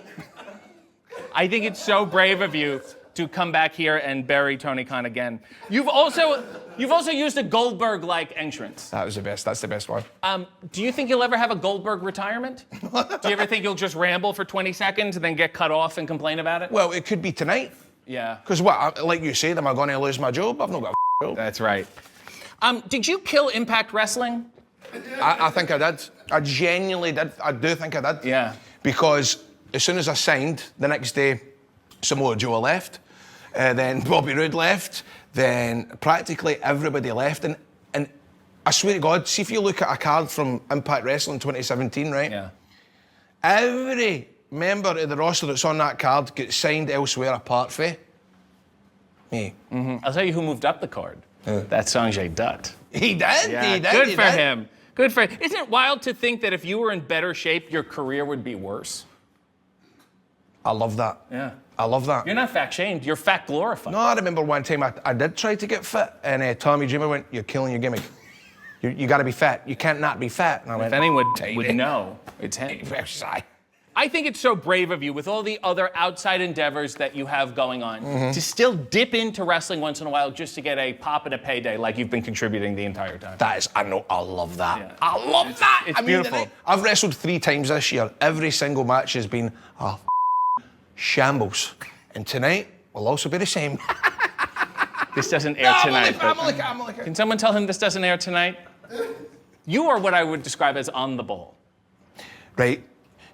Can I just, right, you done, right, so RJ City, he used to turn up at TNA tapings and hang about like a jabroni. I don't think right? this is necessary. I don't think this is necessary. I don't know, I wouldn't say jabroni. I think. I swear to God, right, he would linger about and not shake hands and, you know, for extra Nice to be work and all this polite. right? And then he meets David Arquette. Right? He meets David Arquette. Yeah. And it's so funny because I ignored any sort of tweet that he ever sent me, any ever DM. I was like, whatever. And then he meets David Arquette, and I went, I can't even remember if I was asking you for a favour or whatever I messaged, and you replied, don't just contact me out the blue now because I'm finally working with David Arquette. And it was true. It was true. You were using it's the only reason that I messaged you. I want a bit of that because if I'm being honest, the David Arquette, that should have been me. Yeah, but it wasn't. And look at how my career blossomed from it. No, I tell you, I hear that. You have a cameo. Can I hear now? I have a cameo. A couple years ago, somebody ordered a cameo from me to give to you on your wedding day. They did. And they deemed it so offensive that they never actually showed it to you. No, we were going to play it at the wedding. Yeah. And the guy said, don't play that. Don't play that. So, but they did play it in a pub, some sort of party. Yeah. And it went on. Yeah. And on. Yeah. And it was almost as brutal as how much you're burying me today. Sure. Well, I wanted to continue to show that you do have tough skin, that I could do the roasting and throw some insults and you'll be okay. So I've listed some insults here. Perfect. And I'll read them out. You show everyone that you're okay with it. You're you know. I don't care. Okay. Honestly, Let's see how much you don't care. I've been called. Mate, I remember reading a YouTube comment. Grado has given AIDS to the X Division. Excellent. In TNA. That's what one of the comments were. Yeah. Grado is the reason for contraception. I've read them all. Yeah. Well, let's read these. Why do you always look like you're looking into the sun? That's not a bad. Yeah, that's not a bad one. You look like you're starring in a movie about the last days of the Rizzler. I don't know whether You're the only wrestler I've seen get blown up at the merch table. Brilliant. That's brilliant. You make Eugene look nuanced. Doctors describe your organs as savvy veterans. You have a baby face if the baby was suffering from alcohol poisoning. You look like a guy who knows what to do if they themselves. Tell people you have IBS. You're like the Michael J. Fox of IBS. I have IBS. If I don't have my medication, I would 36 times a day.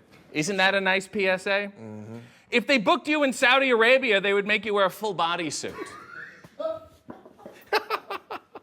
That's Is your family tartan the wallpaper at KFC? You've been called the Clown Prince of Wrestling, but after spending time with you, I'm calling you the Clown Prince Andrew of Wrestling. And finally, you look like if Harry Potter was written by a transphobic person. These are great, man. I've got to say, well done. You've done really well with your career. Well, is that me finished? I think so. Do you have anything else you want to say? Was this interesting? I don't know if it was interesting. I mean, you have a prolific acting career. You're like the Batista of Scotland, but nobody knows the shows you've been on in America, so it doesn't really make a difference. But I was all set to talk about Two Doors Down and Scott Squad. No. Let me guess, they're about loud Scottish people? Yes. Yeah, I think I've seen them. The soap opera that was on as well. Oh, well. Well, this has been myself and yourself. This has been... I'm reaching out for a hand. Read the room. Have some ring presses. This has been ourselves.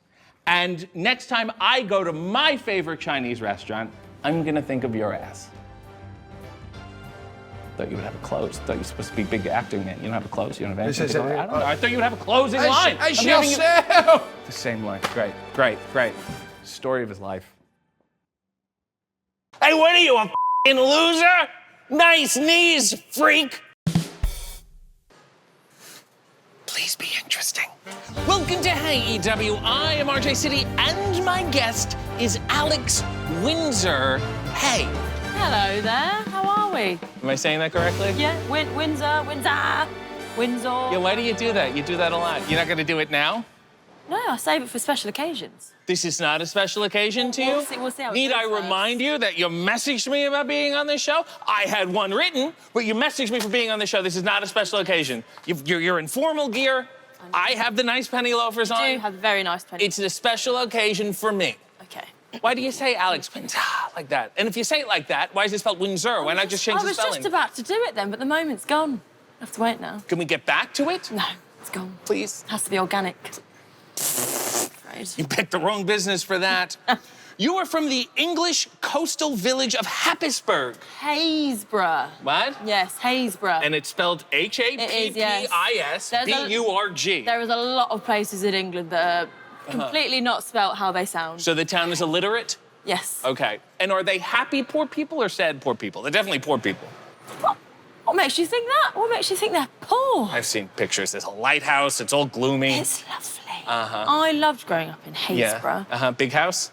Yeah, thank you. Yeah. Free bed. Yeah. Three, but Nice- look at nice you. garden. God bless. What a special occasion. Haysborough? Haysborough.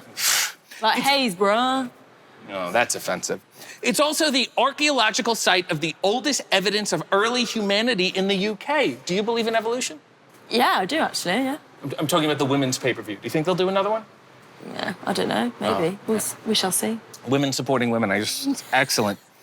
Do people in England think America is as fucked up as we do? I should think so, yeah. It's obvious from the outside? Yeah, it is Mhm. kind of. Mhm. Yeah. Criticize the country. Look into the camera, criticize the country. Well, I would rather get on a flight every week that is at least 7 hours than live there. So Yeah, if that doesn't say, I don't want to live in your country, I don't know what does. Even though you have a graphic, I do, seem to come quite easily for some people, you don't live in America. No. You go back and forth. Yes. What's wrong with you? You could have been in Orlando. They have heat, humidity, forcible religion, guns, everything you could ever want. Yeah, guns. Mm-hmm. That's Yeah. I'd rather not, thank you. Yeah, I know. That's fair. Yeah. You know, I'm not going to ask you the typical British questions, but Prince Andrew, he was weird before all the stuff came out, right? You Oh, never yeah, had a good he's feeling. always been... I mean, you know, I've never met him myself, but... You refuse to meet him. You can look at him and you just think you're a bit weird, aren't you? Yeah. You get the vibe. Yes. At the age of 15, you did not give a shit about wrestling, which, quite frankly, is the best place to be, and you should have stayed there. But your friend was the daughter of not famous wrestler Carl Kramer.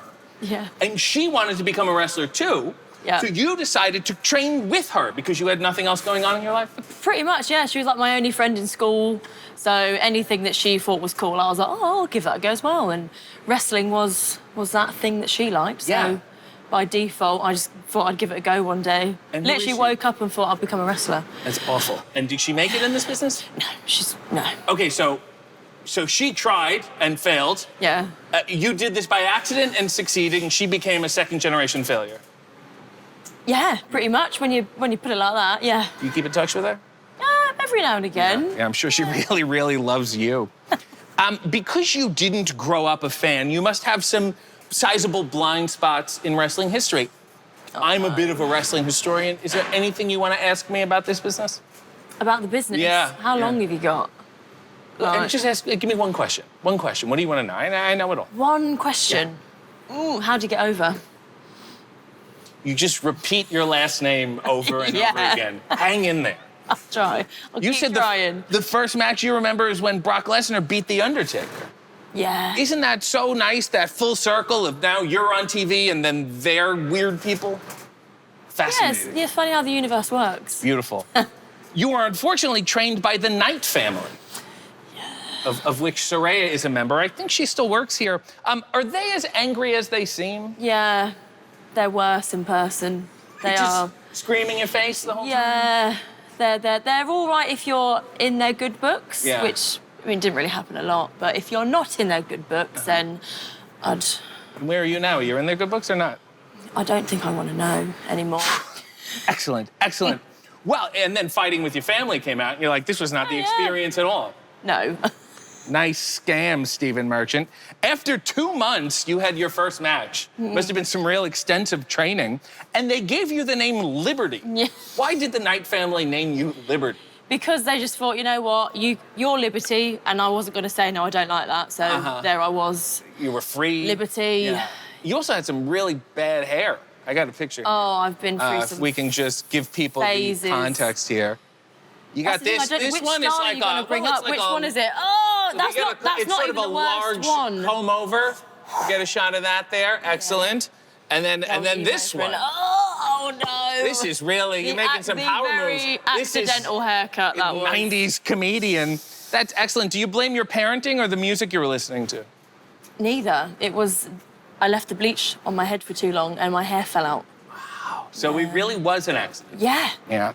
As Liberty, you had a move called the Libertine Driver. Did I? Libertine is defined as a disregard of morality, especially in regard to sexual matters. Defend the move.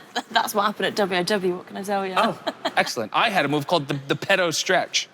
At what point do you go, Liberty is not working? I mean, pretty soon after I was given the name, I just thought, yeah, I would never pick that. I don't think anyone in their right mind would say, you know what name is really, really good? Liberty. Yeah, so you named yourself? No. You renamed yourself? Oh, yeah, renamed it, yes. Alex Windsor. Windsor is just a royal name. You wear this colonial gear. What statement are you making? That you want slavery to come back? No. Okay. I think I like the ring of it. I like the name Alex, and again as well, it's very similar to my real name, so I haven't got the faff of like, oh, what's your real name? It's all just very similar. And Windsor, it's very British, isn't it? I think I was trying to think like outside the box, you know, eventually when I do make it worldwide, Windsor's very, it's a very English thing, isn't it? But then people are like, oh, do you love the royal family? No. Because they're Windsors, aren't they? Yeah, well then you should lose every time then. Well, that's not fun, is it? Well, then you must love them. If you're doing well, it seems like you're supporting the royal family. Trying to make the Windsor name better than what the royal family have done. Yeah, okay. Well, in the next episode of Dynamite in England, I'm going to see Prince Andrew in the front row, and it's going to all be your fault. Your entrance theme used to be Europa by Katy Perry and Kanye West. Could you have picked two people that have aged worse? Anything by Diddy? No, actually, I stayed clear from that one. Yeah. At what point did you say, I got to distance myself from this song? I mean, I like that song. You still do? Yeah. Really? Yeah, he's a bit of E.T. You don't want to denounce them? No. Bold choice. You've also been nicknamed Iron Will Alex Windsor. Is that like a Margaret Thatcher thing? No. Okay. Why are you iron-willed? Why? I think mainly because of how many knee surgeries I've had. Yes. And how many times I've just thought, no, I'm not going down yet. Let's talk about your knees. You've had multiple knee. What are you doing wrong? Well, apparently my knee joints don't fit in the socket as they should. Okay, so I've so you're been set up for failure. You're just a freak. Yeah. Pretty much. Yeah. Maybe you shouldn't do anything around the house either. Don't pray. Don't garden. You know. I don't do any of them. Okay. It's just from wrestling. Yeah. And you were also known as Titanium Alex Windsor. Is that because of the knees? I mean, I guess so. Yeah. I just thought I needed a name. Yeah. To say like I've been through some. I've come back from it. Right. You know. Yeah. Let's give people an example of your iron will. I'm gonna yell some insults at you. You just stare straight into the camera and show everyone how defiant you are. Okay. Hey, what are you, a f***ing loser? Nice knees, freak. Go hang out with the Prince Andrew and your weird jackets. Get another long comb over, lady. Really good. Really, really excellent stuff. Proud of you. You did have a 4-year hiatus from wrestling that included a pregnancy, multiple knee injuries, and a pandemic. Don't you think God was trying to tell you to stop? I mean, maybe, but what does God know, really? There's the catchphrase. What does God know? Make people go, You were a mental health support worker? I was, yes. And what's that? You tell people, I'm sorry that happened to you for 8 hours a day? Is that the gist? No, I wish it was that easy. Give some people some mental health tips. mental health tips. Yeah. I mean, it's You're a support worker. What did you learn? Give them some tips. Give them one piece of advice. one piece of advice. There's always a better day tomorrow. That sounds cliche, but it is. It's true. I don't know about that. They've I been just like wasn't- a flat I line of wasn't kind of mental health worker. I was working with like people that couldn't look after themselves in the outside world because they were like, Oh, I see. like mental. That, the derogatory yeah, I loved mental? It. Yeah, You were the derogatory mental health worker. yeah. Wow, what a good person I wasn't you are. like a life advice sort of mental I can health tell. person. You're in a relationship with Will Ospreay. Yeah. That must be annoying. Is he always like that? Yeah, I mean, I don't find it annoying. I find it endearing. Yeah, but is he always intensely positive and excited about wrestling? Yeah. Doesn't that just get on your nerves? I mean, I sometimes like to have a break from wrestling. He does not. Yeah. So there's sometimes a clash there. We're at home, you know, he wants to watch wrestling, and I'm like, no, just something And the normal. volume, does he ever whisper? No. Oh, that's a real At least I real never shame. lose him around the house. Yeah. You know, they say you like you wrestle. That must mean he does too much. Oh, there's never too much. Uh-huh. Wrestling, sex, yeah. And does he demand the full 5-star rating afterwards? I get the 5-star rating. Not God 10. bless you. Is it annoying being with such a good wrestler? I wouldn't say so. It's no, annoying's not the right word for it. I think sometimes I mean, maybe in comparison when he's 5-star matches coming out of his arse, and I'm trying to even just get a pat on the back from him. But the key to wrestling relationships is to date someone mediocre, because if they're you're ashamed, and if they're great, you get jealous. But if both of you are totally average, so just some halfway advice. there. Yeah, I guess so. Do you and Will ever role play as like normal people? Hey, I'm a postman. Tough day at the office. Speaking of postman, that's his dream. When he leaves wrestling, he wants to be a postman. Okay, but it's an easy thing to do. He can just do it now, No, but that's his retirement plan. He wants to be a postman. He can just do it now. He can deliver letters. It'll be totally fine. But it's one of them things where he could be like, oh, I used to be a wrestler. Now I'm just a postie. So he just For the wants to go but not door to any door. Postman, a Royal Mail. Oh, the Royal Mail. Yes. Yes, Prince Andrew, this one's for you. Yeah. You're engaged to him? Yeah. Good luck. Well, you How is sound the shocked at ring? that. How is the ring? Is it top guy money, or is it I still love the indies money? No, I mean, it's perfect. Go show the camera. Show the camera. Get a load of that. It's so perfect It's that just you're right. like, put it on my It's tattooed just finger. right. Yeah, that was a cover-up. We won't talk about that. Oh, sorry. Yeah. God bless you. You're gonna really marry this guy? Well, yeah, I hope so. Or what do you think the vows are gonna be like? We did it, bruv! Yeah, You can't he's have gonna that. get into kind of promo on me. Yes, you can't have. And No. don't have a wrestling wedding. Oh no. That's Don't invite that's any not wrestlers. That one table is gonna ruin your entire It is, evening. yeah. They're just the wrestling table over there, Yeah. out the way, in the corner. Yes. Don't invite Tony Khan. Someone will be going through it. Yes. Yeah. Save yourself. Do the opposite, please. Forbidden Door, you narrated this beautiful entrance video for Will Ospreay. You said these heartwarming, emotional, moving things. I was so touched. It clearly came from your heart. And the next day, Will responded on Twitter with, I will enter your forbidden door anytime. What do you think he meant by that? Do you really have to ask? I think if you have to ask, you kind of. I just wanted to see if you'll say anal sex. My forbidden door, Yeah. basically. Yeah. I mean, I don't know how far in we can go with these. Oh, we can go far in. conversations. I'm gonna list some AEW pay-per-views. You tell me what sexual act they would be analogies for. Okay? Okay. Okay. Full Gear. Full gear. Oh, like a full gimp outfit. No. It's a double-handed hand job. A double. Like gears, full gear. It's gears on like cars and like it's like okay. that, almost like churning butter. Oh right. Yeah. Okay, I get the game now. Revolution. I don't know, rimming someone's asshole, like a full revolution. What is wrong of with their you? asshole? I get it now. I see why you two there get we go. along. I was gonna say if someone's on you and you sort of spin them around. I mean, well, yeah. Yeah, it's a little more Kind impressive. of. Yours is a little more Straight to the workmanlike. point. Yeah. All in. All the way in, balls deep, Balls all deep. in. I would have said fisting. I mean, either works. Mhm. If as long as it's all the way in. Yeah, and you do Whether it like it's a that, like you're fist- opening a drawer? fist or, Yeah. yeah. Excellent. All out. All out. What's the... What? I can't think of the word for it. Like your insides fall out. You know, in my head, I thought, well, squirting. And that's disgusting enough. And you came up with prolapsed anus. Yeah, that prolapse, that's the one I was thinking of. God bless you. You're really winning me over here. Wrestle dream. Like a wet dream. Same one, look at this. There you go. Simpatico. Double or nothing?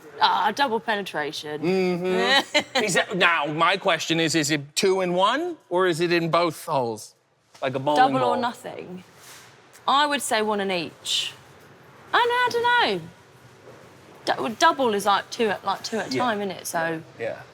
Or nothing. Yeah. Yeah. Depends how much room Fair you've enough. got. And finally, World's End. World's End. What's like a happy ending? Shop. That would be a. Oh, God bless you. God bless you. Your Twitter is Hail Windsor. Yeah. How does one properly hail Windsor? Well, I guess now it's shouting Windsor at the top of your lungs. That's the. Or maybe they'll yell prolapse. You don't know what you've started here. Who knows? It could go one of two ways. You also still have a Hotmail email address. I do. Well, I've recently upgraded to Gmail. No, you still use the Hotmail. No, I don't. I've been locked out of it. You've been locked. What happened? Because you I was type in prolapse. because I was it's because I was over here for too long, and they were like, "Oh, you're using your email in a different country. It can't be you." All of a sudden, Hotmail started caring about security. Yeah. That's a shame. You don't have a wiki feed. Does that bother you? A wiki what? A wiki feet. What's that? It's a profile of perverts like feet, and they'll say like, "This is what her feet look like." Does that bother you? I'm quite happy knowing I don't have one. Do you think it's I can live because without that. you're not a big enough name, or because you have up feet? Well, I don't have feet, so maybe I'm not a big enough name. Thanks for You don't bringing have that to my the up knees you can cause up feet. No, my feet are quite well actually. Make your case for wiki feet right now. Tell the wiki feet people what are we doing here?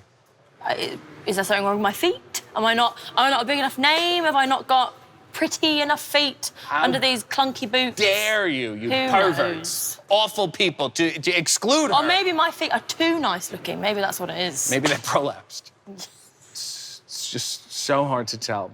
You were also with child. I mean, you're not with it. It was in. You were. It was in, and then it came out. I assume. That's how it normally goes. Yeah. How old will that child be before they realize wrestling's stupid? Well, he doesn't really like it at the minute, so he might have already cracked it. How old is he? 6. So he's a genius. Yeah. Usually 13, 15 before they realize. Yeah, he's already a bit like. So he just watches the matches and goes, "No, this is not." You're just repeating your name. Yeah. Yeah. Good for him. You're one of those wrestle mommies. You love your child. I mean, you're making the child happen and your dreams happen, right? Yeah. I don't subscribe to that. Look into the camera and criticize your child. Just one thing that you want him to change. Oh. We'll show them a tape years from now. Don't worry. One thing that I want him One to change. thing. Oh, just stop talking so early in the morning. It's too much. He's perfect other than that, other than the fact that he just doesn't shut up. Yeah, it's not going to go well. Excellent. You do CrossFit. I do, yeah. I Couldn't love care less. CrossFit. Well, this has been an assault on good taste. Yeah, it has. And as far as I'm concerned, you're a much filthier person than I initially anticipated. That's what everyone says about me, so. And, you know, the next time you go all in your Hopefully it forbidden doesn't all door... fall out. Took the words right out of my mouth. All right, are you going to do the thing or not? What thing? Should occasion No, that. I thought it was, unless you prolapsed with everybody. Windsor! I think you should just do this next time. Windsor! One of them. So much better. I'm sold. You're a disgusting person.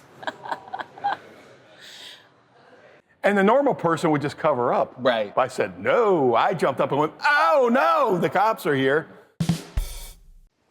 I thought you were dead. Welcome to Hey EW. I am RJ City, and my guest is the Blue Meanie. Hey. Hey. Shoot on some blues for me. Cantrell. What? Blue Cantrell. What are your thoughts on her? I know a lot about Jerry Cantrell, but I'm not too up on... Velvet. Blue Velvet, the movie. Yeah. The great. Don't you look at me? You're really good. It's kind of creepy. Okay. Clues. I like dogs. Okay. I like dogs. I'm dabba-dee, dabba-die. One of my least favorite ring entrance songs. They were gay, right? It was about being gay? Yeah, it was too obvious. Okay, finally. Too And obvious. finally, Sky.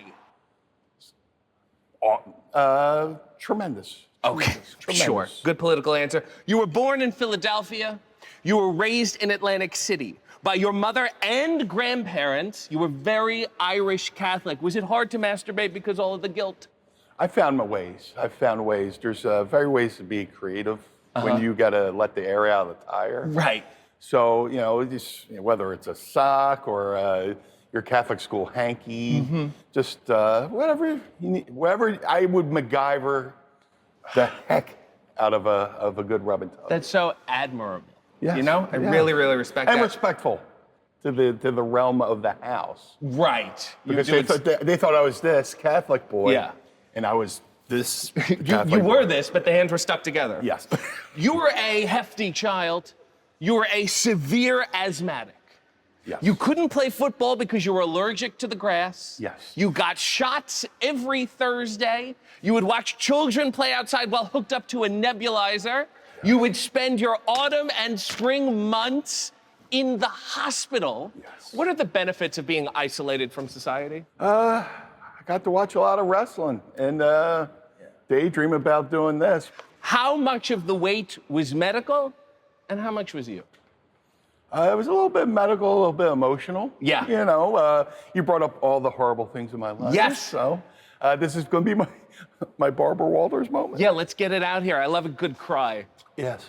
Yeah, well, all the kids were out there. I couldn't play in their reindeer games. Yeah. And, when you're pleasantly plump as I was, and then you're watching all the kids have fun, and you're in the nebulizer machine during recess while other kids are looking at you like you're, a freak. Yeah. Yeah. And now everybody's vaping, so you were like ahead of the curve. Yeah. Pretty much. It was just all emotional eating. Yes. Emotional eating. Yes. And then just, add on that I couldn't exercise because I was asthmatic. Right, But, yeah. right. Finally, you were helped by lung specialist Dr. Hugo Altamirano. You have done your research. I'm a big fan of him. We used to play golf together. Yeah, he was a handsome man. Uh-huh. He's dead? Wait, you had a relationship with this No, guy? no, Okay. no. I'm comfortable enough to say when somebody's a handsome person. Right, that's fine. Yeah. That's fair enough. Yeah. But the kids still mocked you. Yes. Any good names? Hefty Hef. The popular one was Big Man, which I. That's lazy. Yo, big man. Hey, big boy. But yeah, just Nothing fat quality. ass. Yeah. You weren't Shut even up, fat ass. You couldn't even get quality bullying. No, You got and run of the mill. I think I was worthy of better. Yeah. I was definitely worthy of better. I think so too. Yeah, the Blue Bell meanie. See how easy it is? Yeah. Awful, awful, awful stuff. I'm sorry you had to go through that. So you were poor, Irish Catholic, single mother, isolating medical condition. So No, I didn't know my father. yeah, single mother. I was trying to skirt around it. Yes. Well, since we're bringing up tragedies here. Fine. Yeah, he Yeah. took off before I was born, and So, point being, these are all the ingredients to make a professional wrestler. Oh, absolutely. Yeah. I'm definitely scarred. Yeah. And I have no self-esteem. That's why I wear a half shirt and Daisy Dukes. Exactly. So right out of high school, after 10 months as a security guard for Trump Plaza. Yes. Yeah, thank you for your service. Where I spent most of the night walking around looking for money on the floor.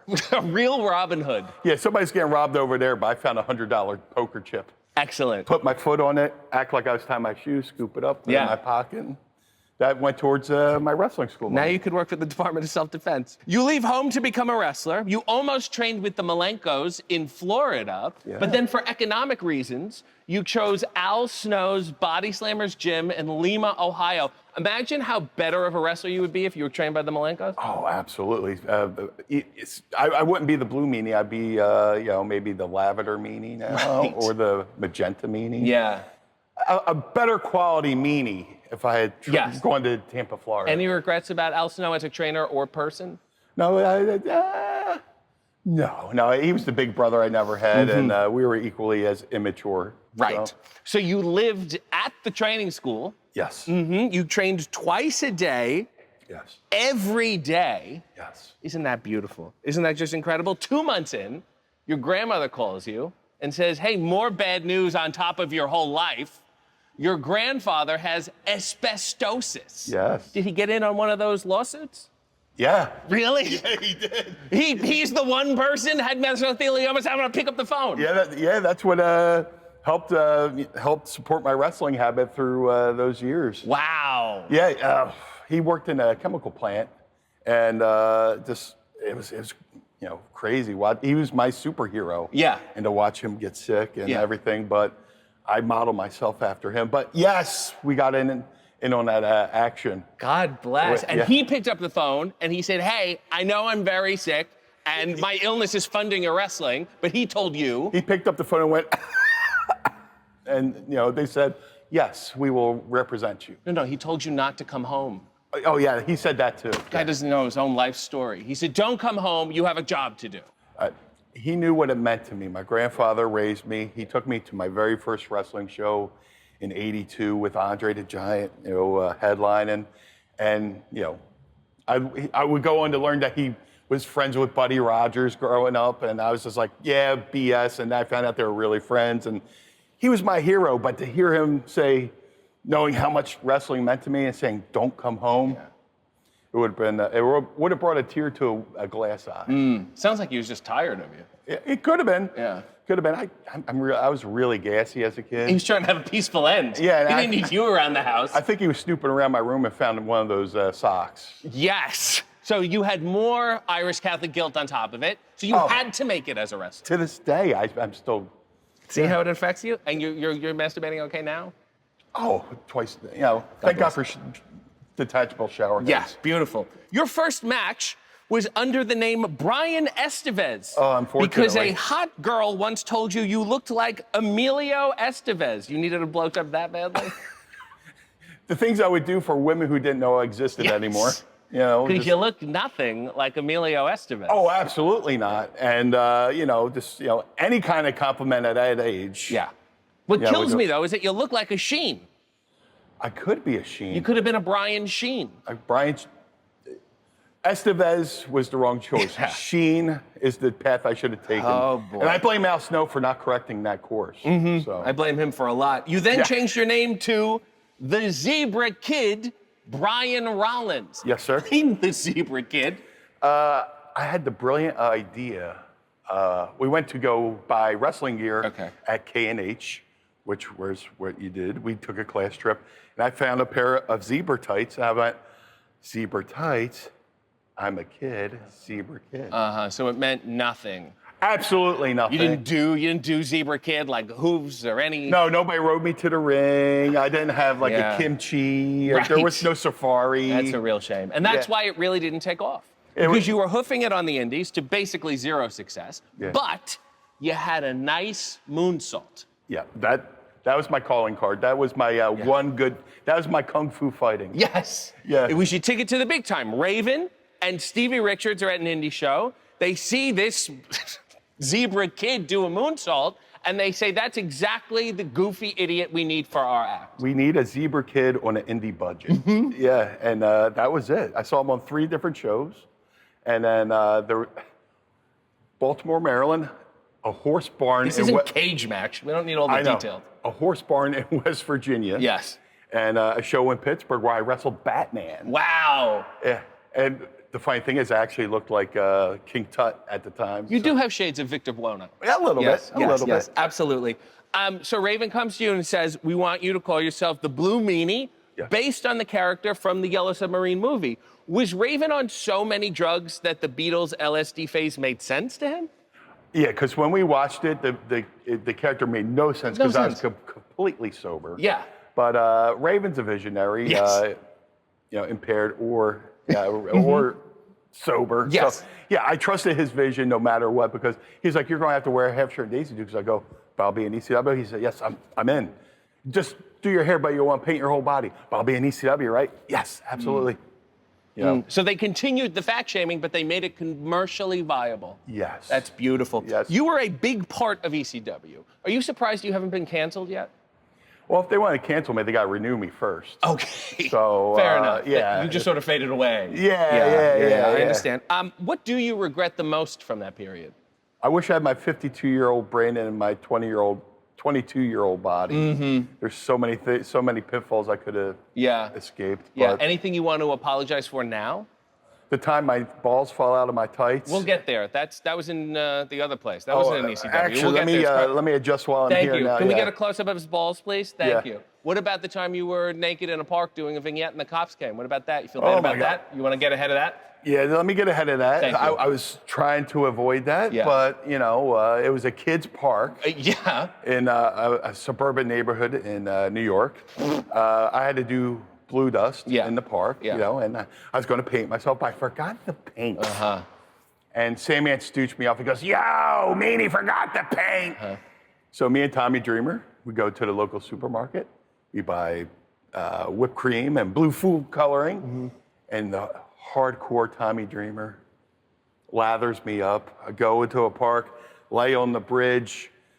Stevie and Raven cut their promo. He introduces me as the dirtiest, skankiest, filthiest woman in the world. Beautiful, poetic. And Raven comes over and goes, "He's not feminine enough." But 2 seconds after the cold cuts, police spotlight. And the normal person would just cover up. Right. But I said, no. I jumped up and went, "Oh, no, the cops are here." And thank God I still had the Meanie doll. And the cop just looked at us and goes, "I don't know what you're doing, but I do not want to do the paperwork on this. Please stop." So you didn't have to register? No. Which is excellent. That's really fantastic. How much money does Paul Heyman owe you? Ballpark it. More than 1,000, less than 1,000? If it's BWO shirts, slightly more than 1,000. Okay. So like 1,500, 1,300? We can go with that. Yeah. That's fine. Fair enough. But he paid me in knowledge. Yeah. He pays everybody in knowledge. You're a pioneer of wrestling comedy. You were influenced very heavily by George Carlin. Absolutely. But isn't his stuff like smart? Yes, that's why most people didn't get my references. Right. You just do ham-fisted, broad parodies. I just do. Yeah. Not exactly an attack on the political class. You know what I'm saying? You did so many parodies. You did Blue Dust. Yes. You did Colonel Demeany. Yes. You did Kiss because Paul was, I guess, paying Gene Simmons in knowledge. Yes. And then you did the BWO, which is great because it was a ripoff of the NWO, which was already a ripoff of what they were doing in Japan, plus the East Coast, West Coast rap feud. So it was like a simulacra. Yeah. I think you need to freshen up the act. I'm going to suggest some modern wrestling parodies. You show me what they would look like. Absolutely. Excellent. Blue Cassidy. Of course, I would have to paint on the sunglasses, blue half shirt, and I'd just be like, or really good. Yeah. Okay. Really nice. Blue Dustin Rhodes. I can't lose that much weight in that short a period of time. Okay. He looks great. Yeah, he does look great. John Mina. You can see me because I am very large. Really nice. Mercedes. I'll go like this. Because no one wants to look at your penis, is what you said. Well, if they can find it. I see. Mercedes Mine. Get the blue window slat glasses. Yeah. There's a photo of me being Meanie Monet on social media. I'll have to send it. Meanie Monet. It's a worse name. Yeah. Finally, Taz, if he liked blue instead of orange. I actually did a parody of Taz. What would it look like? "Brother, you're wearing my collar. Blue's my collar. I'll suplex you. I'll drop you on your head. I'll choke you out. What about me? What about Meanie?" Really nice. Truly the George Carlin of wrestling. You were supposed to first appear on for a company that's now sponsored by Dude Wipes as a Nitro Girl parody called The Raw Boy. Tell everyone what happened. The true story? Yeah. I was booked to be the Raw Boy, and I wasn't told I was booked to be the Raw Boy. I'm sitting at home on AOL Instant Messenger, and Al Snow texts me, goes, "Where were you?" I said, "What are you talking about? You were booked for Raw this Monday." I was like, "That's news to me." He said, "You were on a lineup sheet. They had music for you and everything, and You weren't there. I was like, I wasn't told. Vince Russo went to Chris Candido, said, we need the Blue Meanie for this Raw boy. Oh, he'll be right there. Never told me. That's a fun rib. Yeah, Huh? That's a- really fun to kind of risk you being blackballed from the entire business. Oh, yeah. And then, he made it right, came back, full circle moment. Yeah. I get signed by WWE. Yes. I do the Raw boy. Wait, they call you. They say sign, you hang up the phone. What's the first thing you do? I walked 20 feet from my bedroom, walked in the living room, and I told my grandma, put all the bills in my name. So your grandmother grifted off you for like 2 years. Oh, easily, until she went and met my grandfather. Right. Yeah. Right. Yeah. So the asbestos lawsuit and the other money, she really had it made. Oh, yeah. Yeah, good for her. That's she didn't really, have to really lift a finger for anything. Confirm or deny, you created the character Val Venus and Paul Heyman sold it? Me and Al Snow came up with Val Venus in wherever that at the dog park in Massachusetts. Were you naked in a dog park? No. I was scantily clad in the dog park, and we're watching Danny Doring wrestle. We're like, oh, this guy just looks sleazy, right? And we're coming up with all these different characters, and we go up to Paul and go, hey, Paul, we thought of this idea for Danny Doring. He goes, put your hand out. That's a wonderful idea. We will do that. And then 6 months later, hello, ladies. Oh, we're like, Danny's finisher should be the money shot. And you're like, that's a great idea. And then, can I tell you something? Yes. He owes you more than $1,300. Son of a bitch. Did you come up with the part where Val gets transphobic on Twitter? No. The Blue Meanie dance. Yes. Explain it. The happiest accident of my life. It started when, Paul wanted me to do a dance off with Bubba Ray Dudley. He goes, can you dance? I go, oh yeah. And in my head, I'm going, oh no. And then initially the Blue Meanie dance was this. Right. Churning butter. Sort of like a hip Mormon. We're near Lancaster. And so I wanted to, even they can't watch it because they don't have electricity. It was a shout out You to can them. sense it. I sent them a pigeon with a thing with a diagram of me doing this. And then it morphed into me trying to raise the roof. That's what that is? Booker T was doing this, so Right. we're like, me and Nova were doing to raise the roof, but I have no coordination. Right. So it became lopsided, like if the Booker T dance was in an earthquake, kinda, and it just stuck. Yeah. And here we are. Went from raising the roof to maybe this guy has the shingles. You had so many memorable moments in your career. Yes. And one of which is the one you mentioned before. When Dustin Rhodes set your legs up in the corner. Yes. And you saw on the big video screen that your testicles had popped out. Yes. And now were they shaven? Oh, I was manscaping then, yes. Right, because you respected... Not a plug. Because you kept kayfabe, you respected the business. Yes. Because if these do pop out, you don't want people to go, hey, well, why aren't his pubes blue? Yeah, they just go meanie satin gum. Right. And it was a testament to you and Dustin to go through with that and do the full bear kick. And the thing is, they say the camera adds 10 pounds. Yeah. And I looked at that Titantron, I said, how many cameras do they have on me? You have chubby balls? I'm all balls. It's like a baby in a beanbag chair. Fair enough. You once teamed with Screech on 2 hours' notice against Luna Vachon and Gangrel. Dustin Diamond has done plenty of shameful things in his life. Where do you think that ranked? Right below the scratch a sniff on his porn box. Right below that. It's also a question on Trivial Pursuit 90s edition. Yeah. Which is beautiful because that's absolutely the most trivial thing I can think of. And then you did like 40 ECW reunion shows. Oh, absolutely. Yeah. I think you're being modest. And then you did One Night Stand. And this, once. Yeah. JBL comes a hunting for you in this big brawl. He busts you open, get to the back, and he looks at you and says, you said things about me online, which is hilarious because that's all he does now. Yeah. And then they hire you back just so you can really get a receipt on him. And then years later, you make up with him? Yeah. Well, look, I can hold a grudge, but holding a grudge does more to the person holding the grudge than... Personal growth is not what I want from professional wrestling, okay? As a fan, I was living on that grudge. I love that. Hit him with the good Go to any birthday parties lately? There's a million things you could get him on. Yeah. And instead you show up and say, oh, look, we're men now, and I accept your apology. You're gonna be ashamed of yourself. I'm a meanie on an indie budget, so, I mean... Yeah. Put the bills in your own name. But you do have a grudge with one Dwayne Johnson stemming from 1999. Call him out right now. Dwayne. Look right here. Dwayne. Movie star. Man of a million gimmicks. Face wash, suntan stuff. You know what you did in 1999 at No Mercy in Cleveland, Ohio, when a young Blue Meanie was trying to enjoy catering. You know, they have great catering here, but nobody does things here that you did to me. Just enjoying my lunch, my third serving, sitting there eating my chicken and rice, when I just smell this awful smell. And I'm like, is it my food? Has my catering gone bad? No, it's not the catering. I look to my left, I look to my right, and there's Dwayne. And what does Dwayne do? Dwayne laughs. Because you know why? Dwayne farted.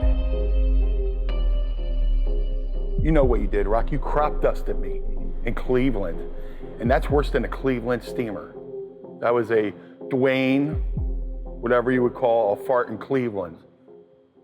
And I am still affected by it. And it's worse. If there's a commercial for people who are farted on by The Rock, I'd be a bazillionaire. Good luck winning an Oscar now, Dwayne. You're a legend now. Are you sure about that? I think a legend means you're not dead yet. Right. Yeah, and so it got close. If I'm a legend, then the stock of the word legend has gone down. In 2014, you were inducted into the Hardcore Hall of Fame. Yes. They induct everybody now. They even inducted Taz. It's not a big deal anymore. I'll tell you what Hall of Fame that's my banner. Doesn't have timing. I'll tell you what Hall of Fame no one is in until today. Blue Meanie, it is my honor to induct you into the AEW Hall of Fame. There's your banner for your alleged contributions to comedy and wrestling. I'd like to thank my grandmom, who I put the bills back in her name. Yeah. I'd like to thank myself, who's also put the bills back in my name. So many T-shirts I've sold, so many 8x10s, so many babies I've kissed along the way. But in a park. Allegedly. Well, this has been a Rhapsody in Blue, and at least one of us is deaf. Give us another blue pun to go out on. It was a beautiful day to be here on AEW. Wasn't funny, but it was consistent. Soy un estúpido, hablo demasiado y soy apestoso. Sometimes before these, I forget to pee.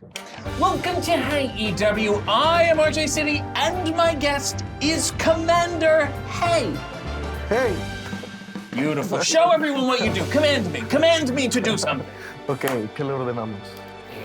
Hacer muchos ejercicios. Ejercicio. Primero que todo, poner los calcetines bien. Horrible que está. No, it's okay. You're good. You can continue with your questions. I'm fine. You're not going to command me to do anything. At ease. At ease. Oh, boy.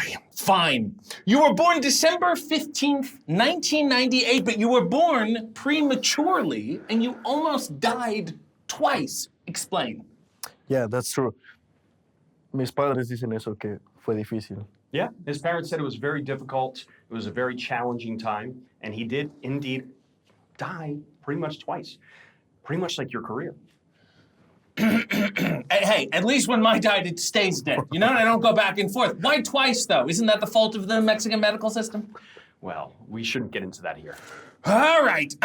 Because you almost died twice, are you more or less afraid of death now? No. Los riesgos, the risk about that is anywhere, but also the blessings. The blessings? Yeah. Are you one of those people? Oh, every day is a gift. Are you one of those people? Yeah. That's disgusting. You ought to be ashamed of yourself. You grew up in Reynosa, Tamaulipas, Mexico. Again. You grew up in Reynosa, Tamaulipas, Thank you. Mexico, which borders on Texas. These must be exciting times for you. Do you still live there? Yeah. How is it? It's great because my family is there. Yeah. But prácticamente, I live in the airplanes, Mhm. the airport. Well, what is different about living in a border town versus a non-border town? Do you get better TV channels? Do people throw Mountain Dew over the wall? What happens there? Es más peligroso. Es más peligroso. It's much more dangerous Mm-hmm. there. But he prefers the travel because of In-N-Out. Right. Yeah, that There's makes no sense. In-N-Out there. No. But it must be more dangerous. Hey, I'm going to the store. All right, I'll see you in 5 years. That kind of thing. I understand. Yo tengo Buki cerca. 78% of the Reynosa population is Christian. Why do we never see Mexican atheists? The cartel. They put the fear of God in you. And you, of course, have died twice, so you have to believe in God. Or else what's the point? I get it. I'm learning so much now. Growing up, you wanted to be a soccer player. Yeah. But your parents could not afford it. Look into the camera and guilt Tony Khan into putting you on his soccer team right now. Hey, Mr. Tony, do you know where find me? I'm here. Soy la próxima promesa del fútbol inglés. He could be the next big star in soccer. Yeah, or just, run around with the mask and be like, yeah, that's cool. Just put you on the sidelines there. Tal vez lo mío sea el fútbol. Yeah. You know what? Toss me that water bottle. That water bottle right there. Toss it to me. Like, show everybody what you got. I'm going to throw this in the air. You kick it. You ready? Show, watch this, TK. Oh, that was not bad. That was very good. You were missing out, my friend. All right, you're right? Yeah. You were also in love with the circus. Is that because you're pro animal abuse?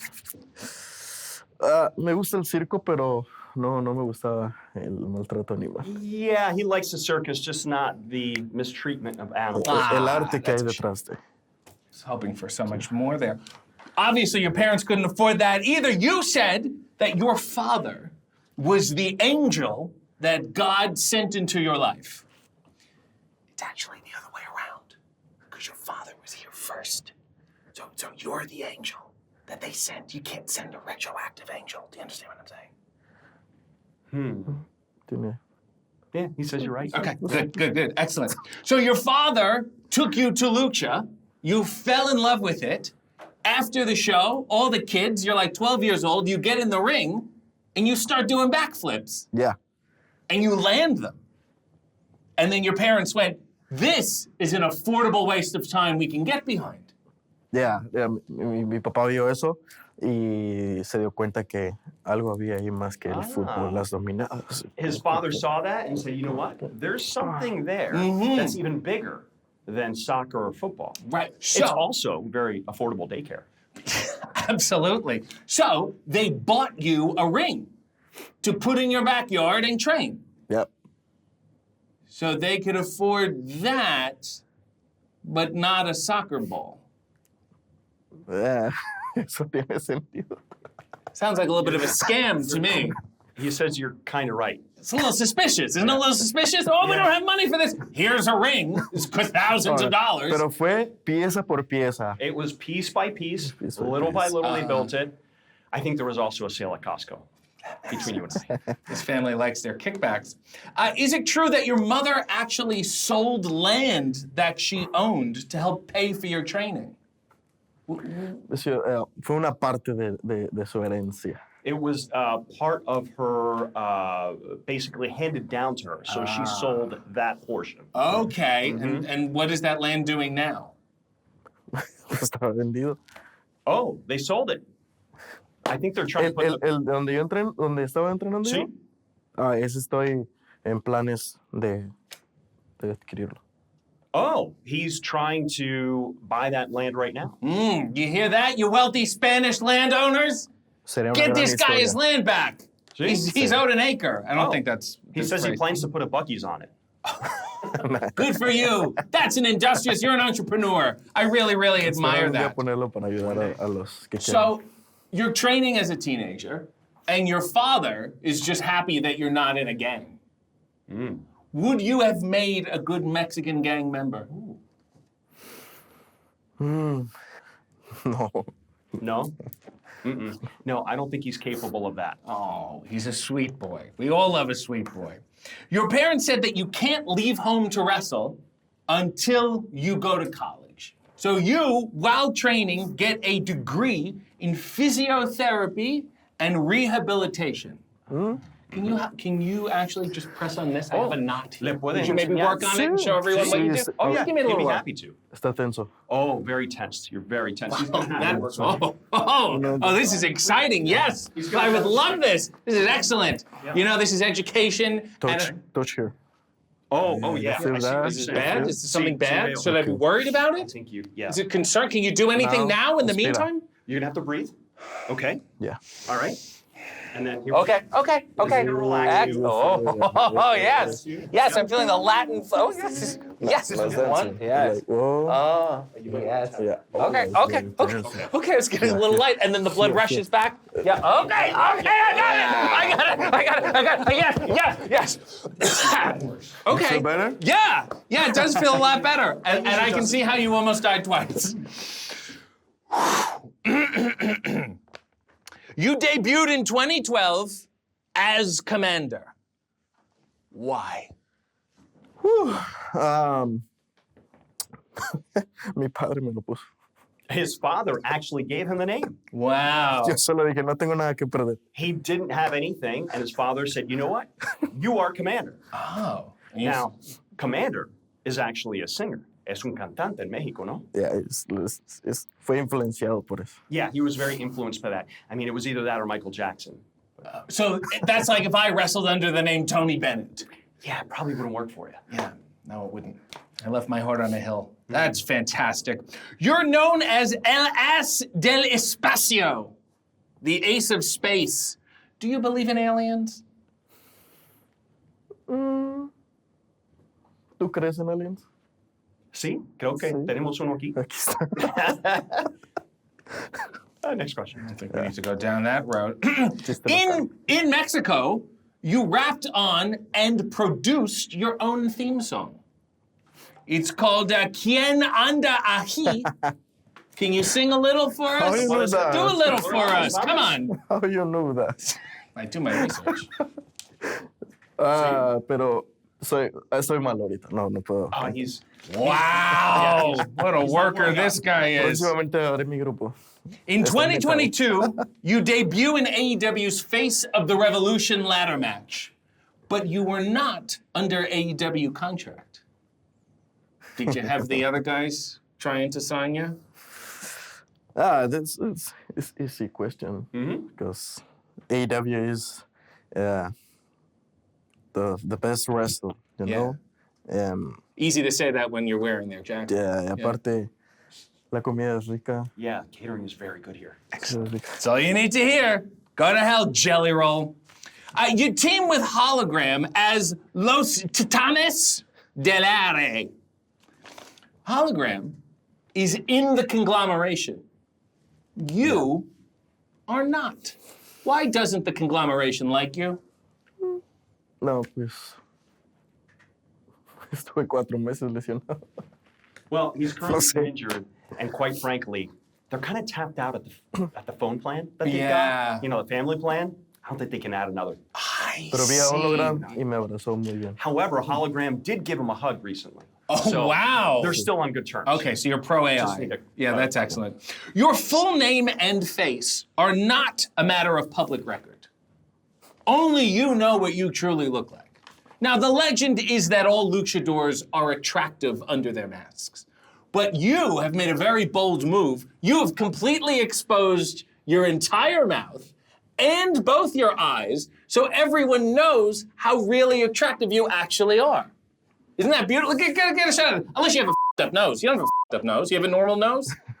Mi nose, sí. Yes. Yeah, it's pretty normal. Yeah? Okay, good. So this is the sales pitch, ladies. You know what I mean? You got like 3/4 of the face. You got 75% of a good face here. Who even needs the nose? Tell them to keep the nose. Whoa. Take it easy. Take it easy. Ahead of ourselves. I almost cost you thousands and thousands of dollars. Sí, creo que el más guapo es Frank Mortos. Oh, Frank Mortos. Yeah, what's up with that guy? He's making TikToks all the time? I know. He's Yeah. becoming, Yeah. a little bit too big for his britches, he The thinks. love beast. Are you the beast? What's up with Alex Abrahantes? What's that guy's deal? Every time a Mexican wrestler shows up, he's always with them. What's the deal? Is he skimming a little off the top? Is he pulling the strings? He's a mastermind? I'm right here. Yeah. ¿Te está preguntando de mí? Dile. Hazte cargo. Okay. So Kommander wants me to command you to shut up. Kommander. Yeah. Blink twice if he's holding you against your will. Okay, we'll just move on there. You have said that you want to be an inspiration to smaller people. Look into the camera and give some advice to the short kings out there. Yeah, the size doesn't matter. No. The most important is the size, the big heart you have. Oh, If that's not- unhealthy, though. If you have an enlarged heart, you're going to have a heart attack, you're going to have a stroke, you're going to die. It's not that good. Well, con razón. Sí. Yeah. What's the tallest woman you've ever dated? Ooh.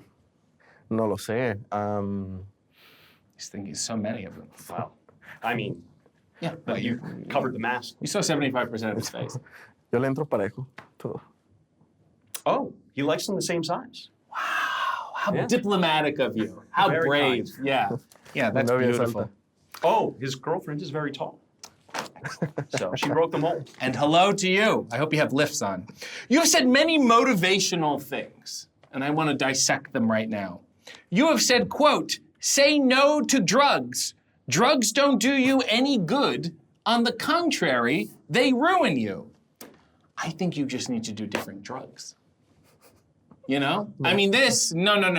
Oh, there's like a couple pills, something like that. It's totally fine.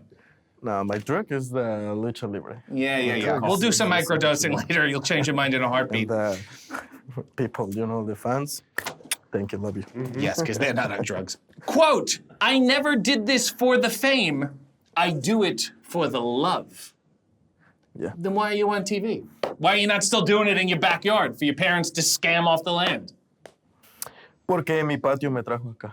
A mi gran sueño. Very good, because his backyard is what brought him here, and now he can share his love of lucha libre with the entire world. Okay, well, speaking of that, you said, I want to show the world that there is more to lucha libre.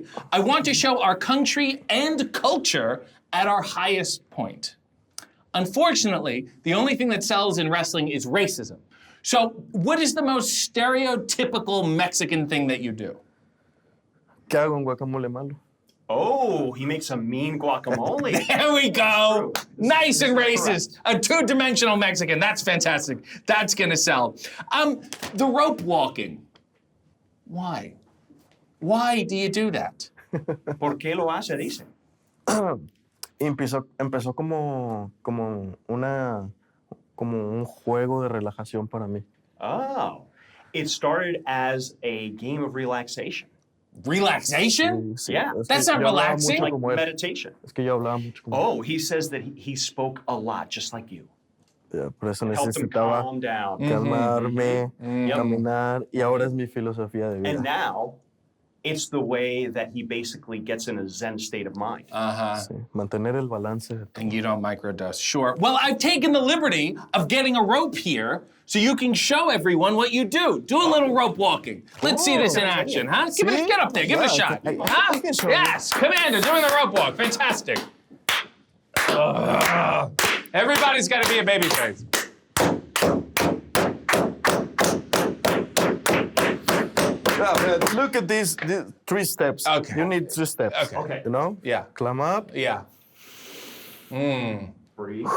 Yeah. Okay. And then, Yeah. Bryan fly.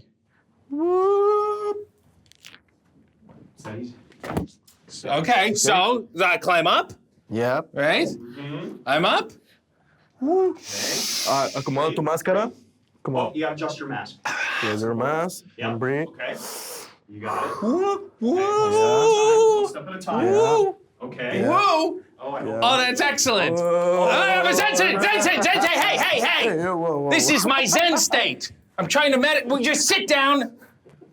That's not fun. That's not very nice at all. That's very mean. I'm trying to present you as a hero to the people, and you're taking advantage of me. You're bullying me. You ought to be ashamed of yourself. Be a star, won't you? Trying to get you in a Zen mode. You told your parents that the world will know you. Yeah. Why? That's true. Porque es difícil salir de un lugar donde no hay lugar para soñar. It's very difficult to be in a place where you can't dream. I see. Una vez consigues eso, lo único que queda es subir a la cima. And then once you achieve that, you reach that, the only thing left to do is to climb to the mountaintop. Sure. Whatever, fine. We all have mountains in our way. Además de eso, tú tenías un mensaje para unas palabras. Yeah, he actually has his message written out. Would you want to read it? It's in Spanish though. I speak a little Spanish. I'll read it for you. I'd be so honored. I want to apologize about the rope thing. I would be so honored to read your message to the world. Just thank you. You just got to read it with passion. Of course. That's all. Passion, me, of course. This is great. Thank you. We'll work on it later. Mi mensaje al mundo. El hombre leyendo esto es tonto y ignorante. Latin. Estoy seguro que no tiene amigos. Means friends. Huele como si un gato le hubiera orinado encima. Disputes de que un perro le hiciera caca encima. I had a friend in high school named Caca encima. Debería ir a la cima de una montaña. See the little thing on the end? Montaña. Y gritar, soy un estúpido, hablo demasiado y soy apististoso.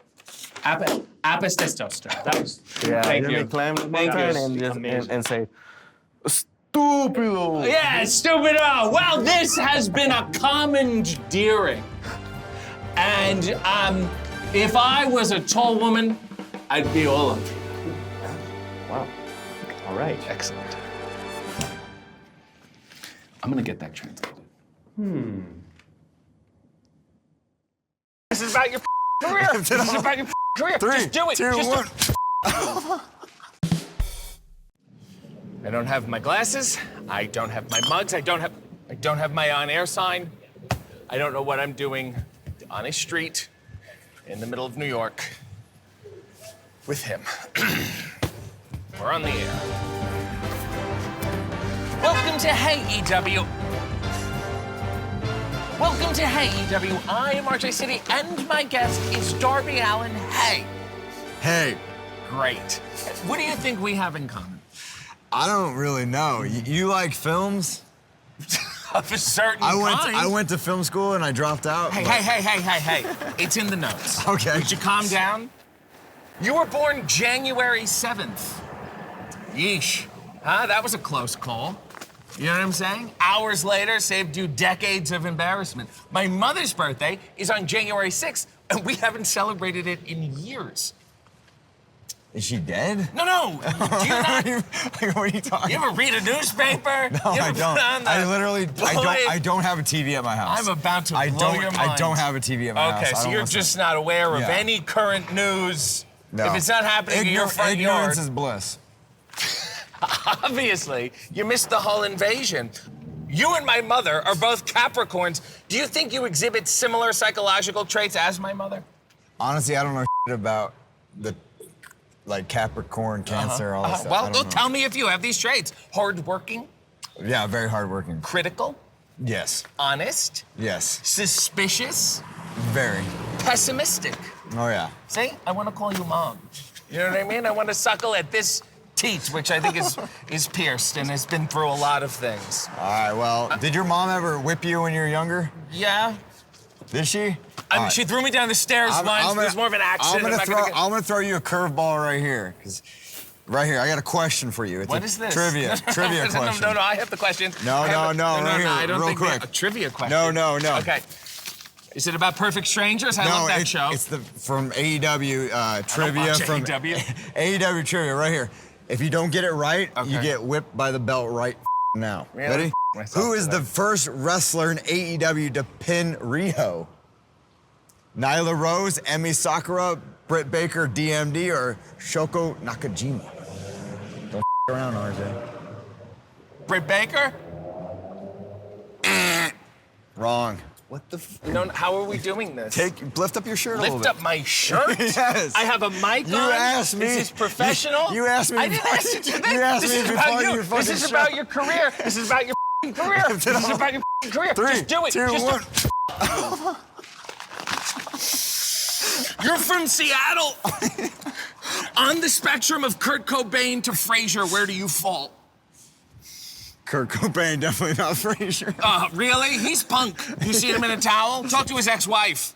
And then reassess that. Your grandfather was allegedly an NFL player, but I could not find his name or who he played for. Did you lie just to get signed by WWE? Wait, what?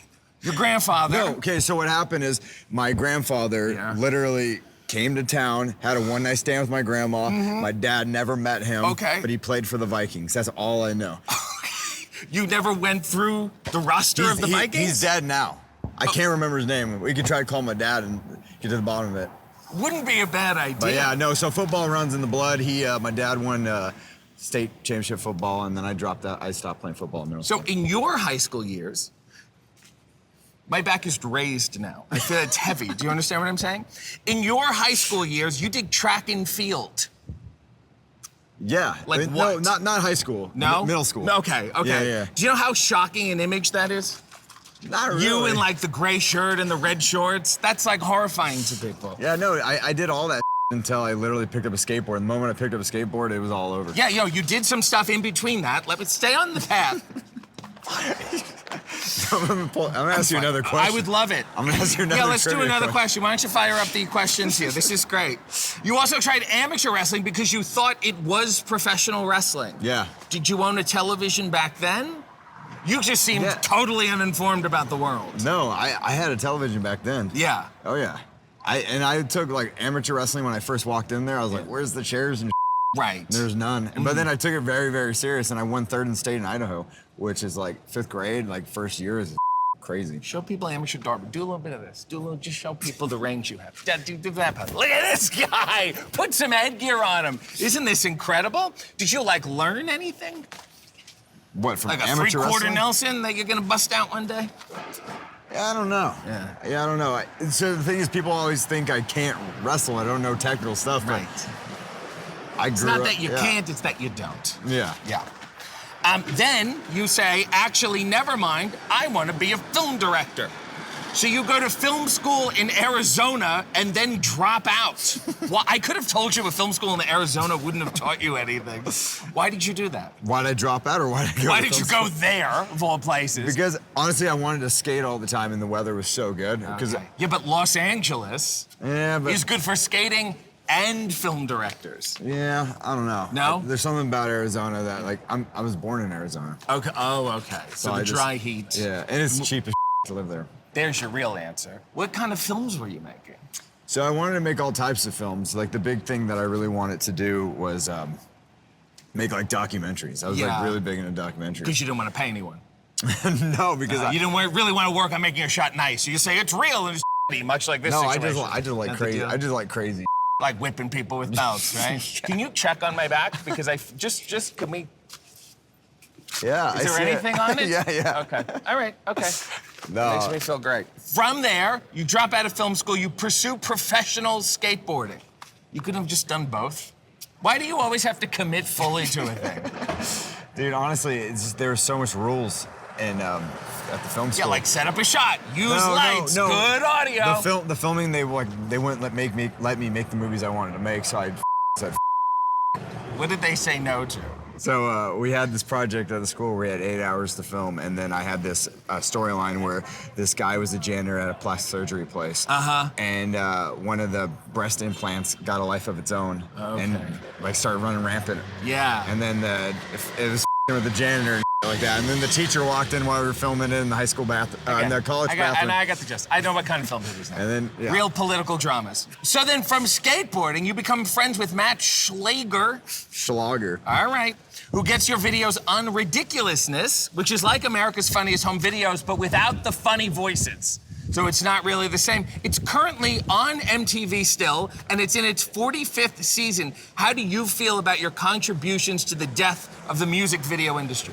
Honestly, I feel horrible, man. Yeah. I miss Because that's all they videos. play on that. That's literally all Kylie Minogue has a new album. It's not going to be, no videos are going to be shown all anywhere. I do is literally watch music videos when that's all I do. You is watch killed music what you videos. loved. I know. In the name of your own stupidity. I understand. So you're on this thing, you're getting videos on all the time until you do a stunt that was too much for even them. What was it? So I dropped in on this big ass lightning bolt sculpture in front of the Space Needle. And I don't know why they thought that was bad, because literally there's people getting ran over by trains on Ridiculousness. Videos of people literally look like they're died. Yeah. And they were just like, hey, I don't know why it was too wild for him. And do you still have the video? Of course I do. And did you put it up? Yes. And did it do well? Tony Hawk bought it. He bought it? Did he do a funny voiceover? Hey, I'm Darby Allin, I'm going down the lightning statue. Because that was what I was missing from Ridiculousness. So then you say, go to hell, Rob Drydeck. I won't stand for your censorship. And what's the next show you appear on? Sex sent me to the ER. TLC's Sex Sent Me to the ER. Points for getting under the WBD banner, by the way. You claim that you're with a cougar in the forest when you're attacked by a swarm of bees. You later confess that the entire story was made up, which is a shame, because these shows are usually so reputable. Do you feel bad about breaking Sex in the ER kayfabe? Absolutely not. Okay, honestly, I went. Have some integrity. You believe in it. All the things you do in wrestling are real. You take this so seriously. That industry is based on lying about extreme sex stunts. You couldn't even bother to commit to that. Why? No. Why didn't you respect the vets of Sex Sent Me to the ER? Honestly, they paid me $600 to fly out to LA and film it, and I met the lady on Craigslist an hour before I did it, and we met up at a coffee shop and said we have to get our story straight so they think it's real, because the people actually thought it was real. Yeah. Well, one of my favorite parts in it is during the reenactment when she sees the bees and she yells, "Bees!" You know, do you guys still keep in touch? No. That was the only time I saw her. Does it bother you that you struck them as the kind of guy who got stung by bees while having sex? No. No? I came up with the story. I just thought it was funny. You couldn't even keep your own kayfabe. No. I'm disappointed in you. You were intentionally homeless for 3 years. What the does that mean? Honestly, it's just creating a really good work ethic, because a lot of people, they just sit around and watch cat compilation videos and play video games and You're on Ridiculousness 50 times. You're putting out the cat videos. Listen. You're the cat. Listen. The thing is, it's like when you're homeless in your car living in Georgia in the middle of the summer, you have to wake up early and go to bed early. It creates a good work ethic and schedule, and you have to be always on the move. You don't have the luxury of sitting on your ass all day. If you're intentionally So homeless, to this day, I didn't even want a couch at my house. Yeah. Yeah. it represents laziness, and I hate laziness. if you're intentionally homeless and you choose to live in a car, then that's your home. Do you understand what I'm saying? You didn't get kicked out of the car. I guess. I don't know, but dude. All right, go ahead, ask another question. I feel bad. All right. Over with. Wait 1 second, here we go. Okay, on the October 16th episode of Dynamite, Chris Jericho debuted which alter ego in AEW? Le Champion, Pain, Dr. Pain, or Skateboard Papa, or the Painmaker? Oh, thank God, Le Champion. Wrong. What? It's the Painmaker. The Painmaker? But it already debuted in Newsman. That doesn't count. That's a technicality. That's a technicality. That is intentionally homeless. It's the stupidest thing I've ever heard. Oh, I'm living in my car. I'm intentionally in my home. You didn't get kicked out of your car. This doesn't make any sense. I've seen you wrestle in non-traditional outfits. Doc Martens, jean shorts, jeans, cargo pants. Why won't you support wrestling gear makers? What do you mean, like? Guys who make boots, guys who make tights. You won't give them any money. Too busy living in your car on purpose by accident. Promotes laziness. Don't have a couch, you don't have boots. You understand what I'm saying? Dude, honestly, I don't know. I tried on trunks and wrestling boots one time, and I looked at myself in the mirror. I was like, holy. This is. Yeah, but you think you should have went like this. You know what I'm saying? Like this? No. No? That's a really shame. Your signature match is the coffin match. What's the difference between a coffin and a casket? Nothing. Less racism. News to me. You should see his podcast. It's great. You'd love it. Who's he? I'll tell you later. You've done a bunch of and you're straight edge. Don't you think if you smoke just a little weed, the urge for any of the craziness would just go away? Just a one gummy and you wouldn't have to light yourself on fire? Do you know what I'm saying? No, I can't. I honestly, dude, no. I'd rather be crazy than be sedated. You can still be crazy, but you just like draw. I draw a lot. You saw me last night in the gallery. I did. I was painting the gallery with my blood. Yes, well, I mean, you were spitting it. It was a little bit of Jackson Pollock, who, as we all know, was not straight edge. What's one drug where you go, yeah, I get it? I don't know. There's nothing where you go, well, I see the logic in why people want to do it. I don't know.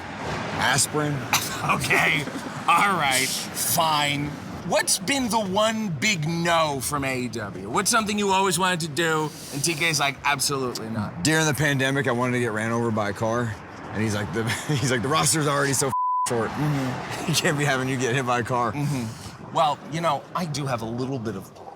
So as far as I'm concerned, if there's any way I can contribute to you being run over by a car, I'm happy to help. I think that's a really, really good idea. You know, you could just lie about it, like the sex with bees. You know, I just got run over by a car. That could work. Nah, dude, I can't fake. Can't fake that. I can't. No, dude. Even with all my crazy in AEW, I try not to have a lot of like safety. Yeah, that's for sure. The first time you tried to climb Mount Everest, you broke your foot right before it. Why didn't you take that as a sign from God? No, man, seriously, I was on a vision quest with Mount Everest. I would not have stopped. Yeah, you didn't see the vision quest of you breaking your foot, though. You didn't really manifest that one. No. At no point did you say, maybe the universe is speaking to me? No. Okay. No, they told me, literally, the universe was saying, stop and smell the roses, because I was so fixated on making it to the summit that I wasn't taking in the whole process. Right. So when I broke my foot, I was able to take in the whole process and really realize how grateful I am. Then you climb Mount Everest successfully. Why aren't you a dick about it? What do you mean? I'd be saying it to everybody all the time. Be walking down the street going, I climbed Mount Everest. Did you? Did you? Do you know what I'm saying? Because I didn't do it for clout. I did it for... You didn't do it in silence. You didn't do it, no. Everyone saw you. Took a camera up there. Tell me. That's the trade-off. Look at me. That's the trade-off. Tony's gonna let me go down there and climb Mount Everest. Yeah. And I'm going to show the world that I did it, but it was for my spiritual journey. How much do you think Tony Khan valued you that he said, you know what, for a couple months, you can go maybe die? I think he was super stoked that I made it to the summit, because that would have been really bad for PR if I died. He took quite a risk. Stop the self-deprecating routine. Look at me and tell me that you are a better person than me because you climbed Mount Everest. I'm a better person than you, RJ. Good. Excellent. A lot of people are better than you. Okay, we don't need to go that far. A lot of people. Climbs one mountain and all of a sudden. I'm gonna list some other risky activities. Tell me if you would like to take them on. Buying a timeshare in the hills of West Virginia. I'd definitely be down for that. Okay. Darby Allin branded crypto. No, hell no. That. Take out seafood. Yeah, absolutely. Illegally. Come on, we did the sushi from the gas station. Don't club the two separate universes. Don't cross the two. It confuses people. All right, Who's keep going. Renee in this universe? Keep I don't have the going. time. Illegally streaming PLEs. What? Illegally streaming PLEs. Yeah, go for it. Okay. Saying hi to Taz. We got it. Oh God. Is he okay? Saying hello to Taz? Yes. Yeah, that's I support that. Okay. Tweeting your political views. No, I don't. I really don't have political views. Okay. Teaming with Nasty Ned from the Try Guys. I don't know who that is. Okay, let's move on then. The face tattoo. Briefly explain it. Give me the soundbite. What do you mean? What's it do? What do you mean? What? You put it, you got it? Yeah, what about it? Yeah. Well, you have it. Yeah, you can't really see it right now. And then you paint over it. Are you regretting it? No. Well, then why don't you paint the other side of your face where there's no tattoo? Because I've always tattooed this side. Why? But if you already have a tattoo there. I don't know. I can't. I have You've no, permanently I have painted and no- then temporarily. It's a real hat on a I hat have situation. No answer for that. Can you at least agree it's a little excessive to paint over the tattoo? I guess, yeah. Okay, all right, that's fine. We're better now. Why don't you fear death? I literally have no idea. I just don't. And I don't know. I just want to live life to the fullest, and I'm not afraid to let it slow me down. So Yeah, but isn't living life to the fullest being afraid of death? No, absolutely not. I've lived more in the last year than people have in 7 years of their life. Okay, but when the plane is going down, are you scared at all? You're like, let's do it. Let's go. That whole thing? Pretty much. You must be a very annoying passenger. Pretty oh my much. God. What advice didn't you take from Sting? I would say probably taking it easy. Uh-huh. Yeah. He's like, hey man, you gotta think of longevity. And Yeah. I was like, I'm not, honestly, I was like, I'm probably not gonna be wrestling until I'm 64. You know, so many people always say about you, he's not gonna be walking when he's 30. You're over the age of 30. Yeah. Walk for everyone. That's good. Now turn around and take a step back. Take that, fellas. You think Sting owns a couch? Absolutely. Yeah, big couch guy, big recliner, big Sting recliner with the scorpion on the back of it? No, he has no ego, man. Okay. Literally, he's the sickest vet because he doesn't have a bunch of pictures hung up of him like that. Right, because he sold it all. He doesn't have a shrine of himself. He forgets he's Sting half the time. That's a good thing. He's super humble. Yeah, yeah. Don't you think it's strange that Sting was inspired by the 1994 film The Crow, and now the 2024 reboot of The Crow seems to be inspired by your look? Don't you think that's weird? I guess. I don't know. I haven't seen it. And then if you mentored somebody, what film do you think they'd steal from? I have no idea. Probably one of your pervert implant boob monster films. Why are so many niche celebrities compelled to become your friend? I don't know. There's a lot of them. It's a little weird. I don't know. Is Tony Hawk boring? No, he's sick. Take away all the f***ing skateboarding. He's a little boring? No, he's so chill. He's another one like Sting. He's chill, meaning I'm hearing Sting and Tony Hawk are boring when you say chill. He's always down for a good time. What's a good time for him? If it doesn't involve skateboarding, he's got nothing. I don't know. Tim Robinson, does he do that exhausting comedian thing where he has to focus on being serious when he's away from the comedy? He's got a scarf over his throat, and he talks about the art, and it's exhausting? No, we just skated, so. So you don't speak, you just skate together? Yeah. Okay. Rick Rubin. I'm not really a fan. That's cool.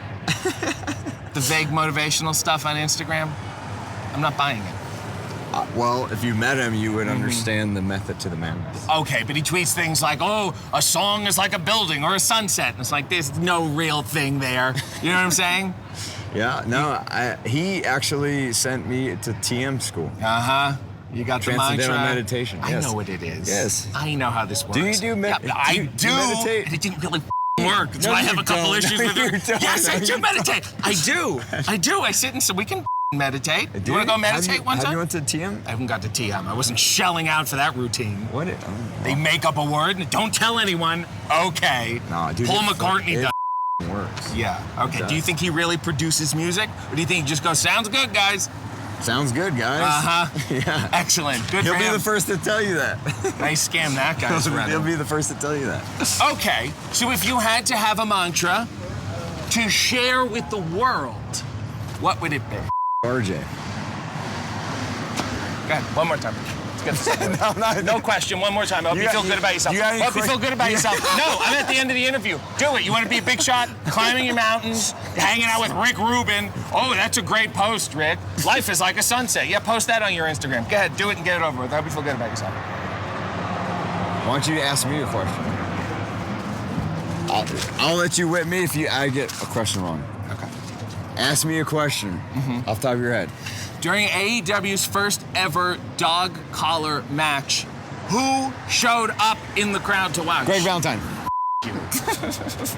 I watched the show, asshole. Do you whip me now? Is that how that works? No. Yeah, I'm trying to find an ending here, and you're giving me nothing.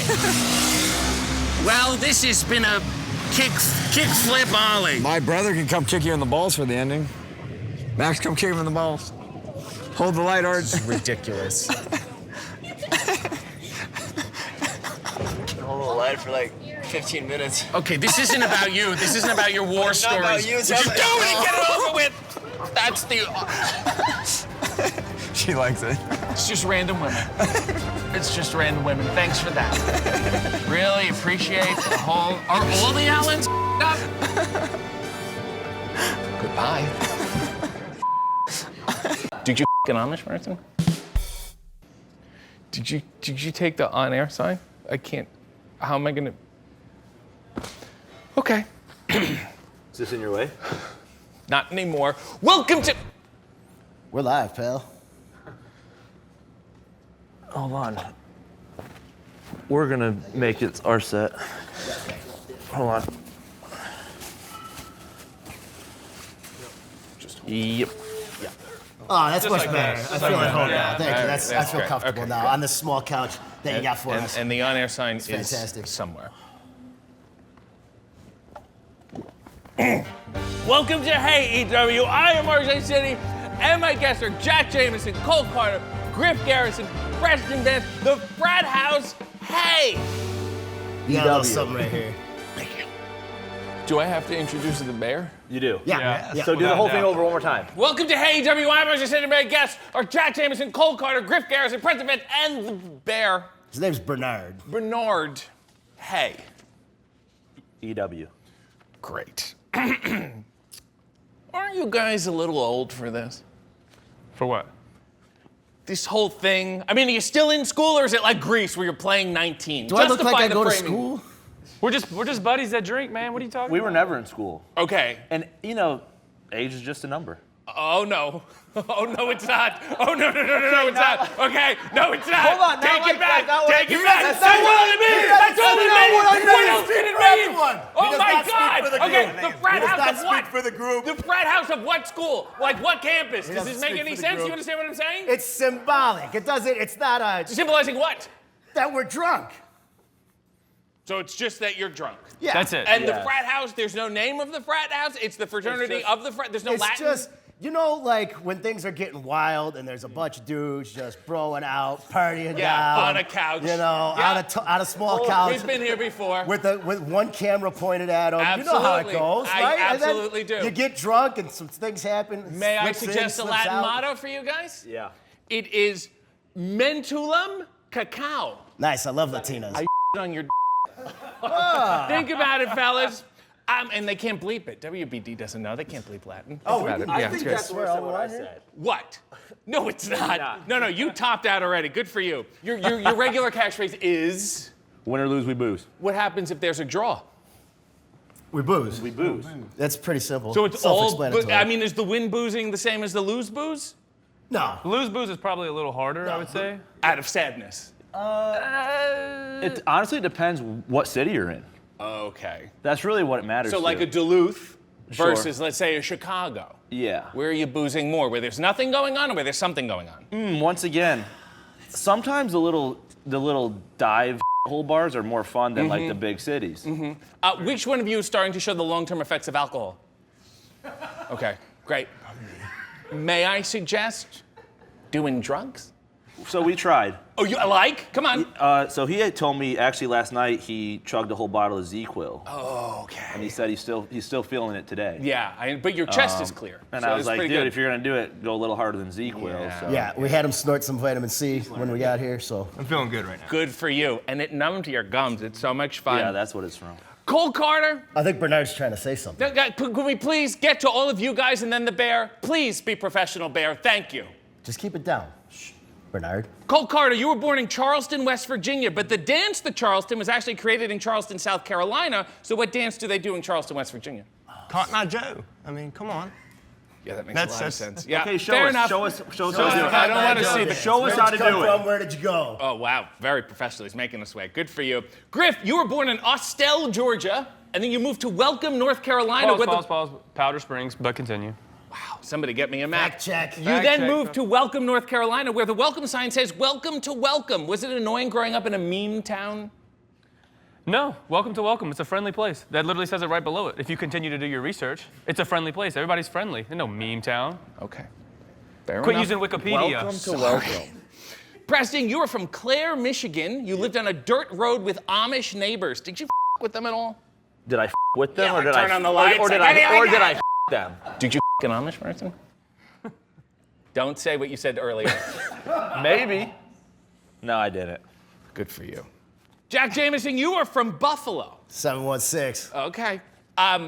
A lot of people don't realize, since it's so close to Canada and it's in New York, but tell people how white trash and redneck Buffalo can be. So white trash and redneck. If you've ever listened to me for more than 2 seconds, you already know how white trash and redneck Buffalo is. There you go. Tattooed his area code on his knuckles. What more do you need? Jameson, how I describe how he sounds like diesel. Diesel fuel. Oh, I thought you meant Kevin Nash. Nope. No. I understand. No, like a truck. Bear, the use of AI in post-secondary institutions is steadily on the rise. Should faculties crack down on the technology to emphasize student ability above all else, or should we invest in artificial intelligence to further our capacity of learning in a changing world? Real quick, we just had to listen to him all day yesterday talk about this. I don't want to hear it again. Okay.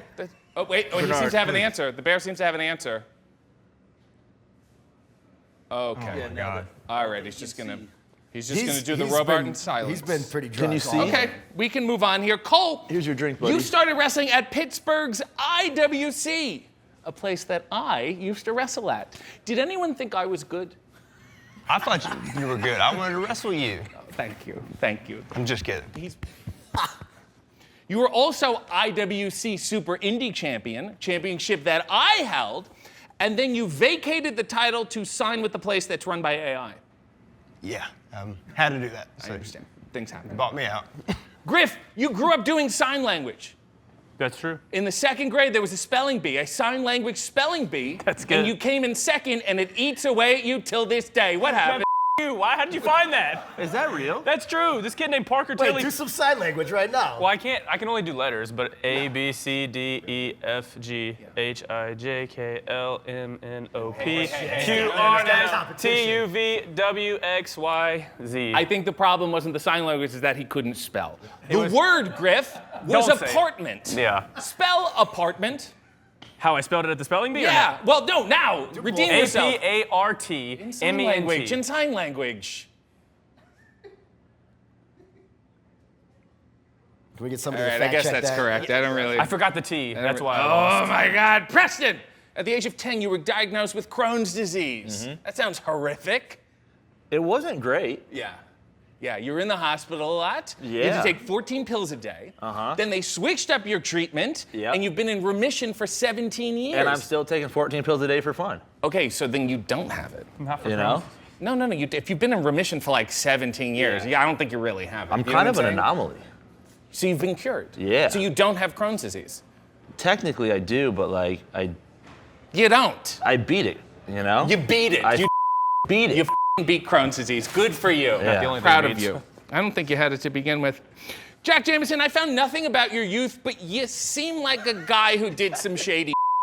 Name one shady thing you did. Oh, man. I don't want to incriminate myself here. I've done a lot of shady.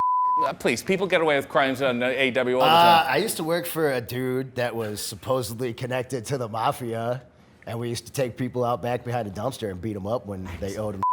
Excellent. And then you see, now scram. Did you do one of those? Either one. No, You didn't say scram? You just take their money and. Right, I understand. Okay, fair enough. Cole, in WWE, you pretended to be Italian until you were released for a, quote, policy issue. What was the policy and what was the issue? Drugs. Okay, fair enough. And I guess we have no policies or And no have issues you, here. have is you that heard what him you're talk? He I'm can't fine be here. Italian. No, I know. It was Cotton Eye Joe and then drugs. Those are the two things he said so far. Your character was written off by, quote, sleeping with the fishes. Did they tell you ahead of time? No, I was fired 2 weeks before that. And then you had to watch the show. I watched it and I was thrown off a bridge. Uh-huh. If you were fired by AEW, how would you like to fake die? Maybe a plane crash this time instead of getting thrown off a bridge. Yes, you'd be sleeping with the birds. Yes. Yeah, okay, much better, much better. Griff, you went to AJ Styles' house for Christmas? That's true.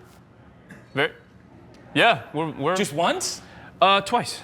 And do you keep in touch with him now? Not really. But So he banned you from Christmas after that? Well, not Christmas, you know.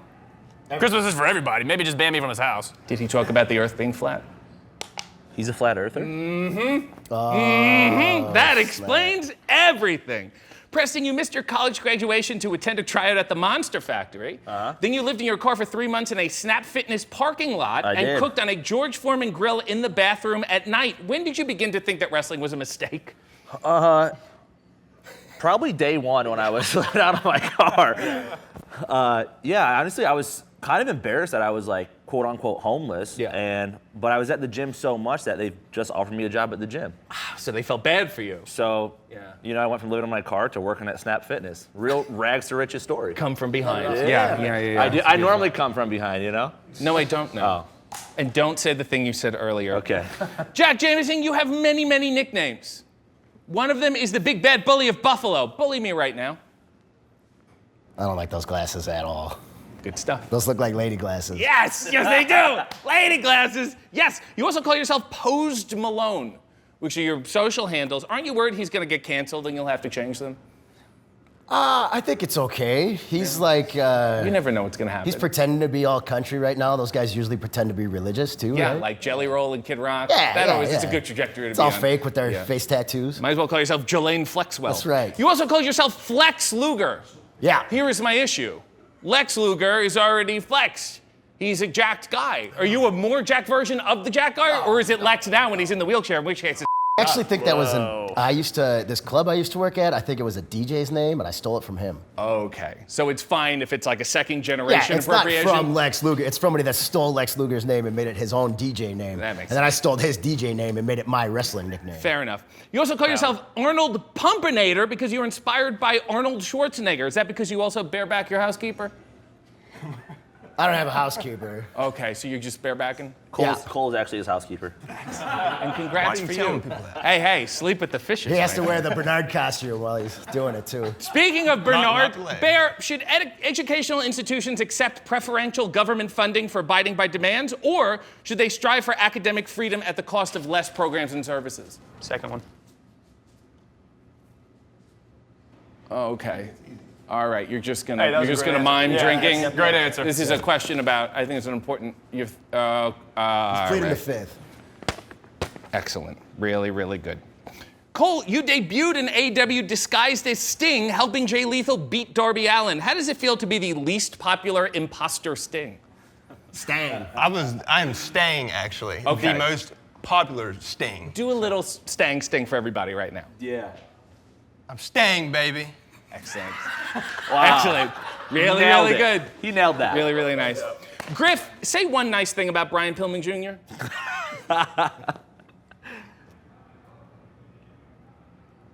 He's got a nice beard. Excellent. Excellent. Very, very good.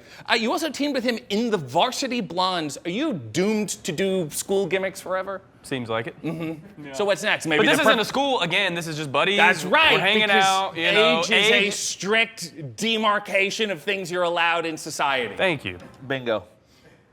Whew. Preston, you befriended Brody Lee, and then he put you into the Dark Order. As touching and as beautiful as that is, why is -1 so evil and annoying? That age just sucks. Mm-hmm. So it's not just a number, is what you're saying. I guess it's not. Yeah. But he's like, what, 13 now? I don't know. You know him. Yeah, I think he's 13, and that teenagers suck. I probably sucked when I was 13. That's fair. I was cooler than him, but definitely cooler than you when you were 13, and probably now. Because you wear girl glasses. I wear lady girl glasses. Fair enough. Jack Jameson, you used to book your own indie promotion. Would you put yourself in the best spots, or will you be really humble and put yourself in the worst spots on purpose? I never won a match there. That answers my question. Criticize. Just like here. Fair enough. So it's on the level then. This is a good spot. Yeah, It's I just relatable. like to keep it even keel everywhere I go, you know? Criticize the AEW booking. As a former booker, what would No, change I your love what I do here. Excellent stuff. You once teamed with Big Boom AJ before AEW. That's true. So this is all your fault. Yes. Thanks a lot. I enabled him. I told him he did good in that match. Yeah. I shouldn't have. Thanks a lot. What are your gangbang etiquette rules? Oh, No here we rules. go. Well, I don't have any. It's got to be something.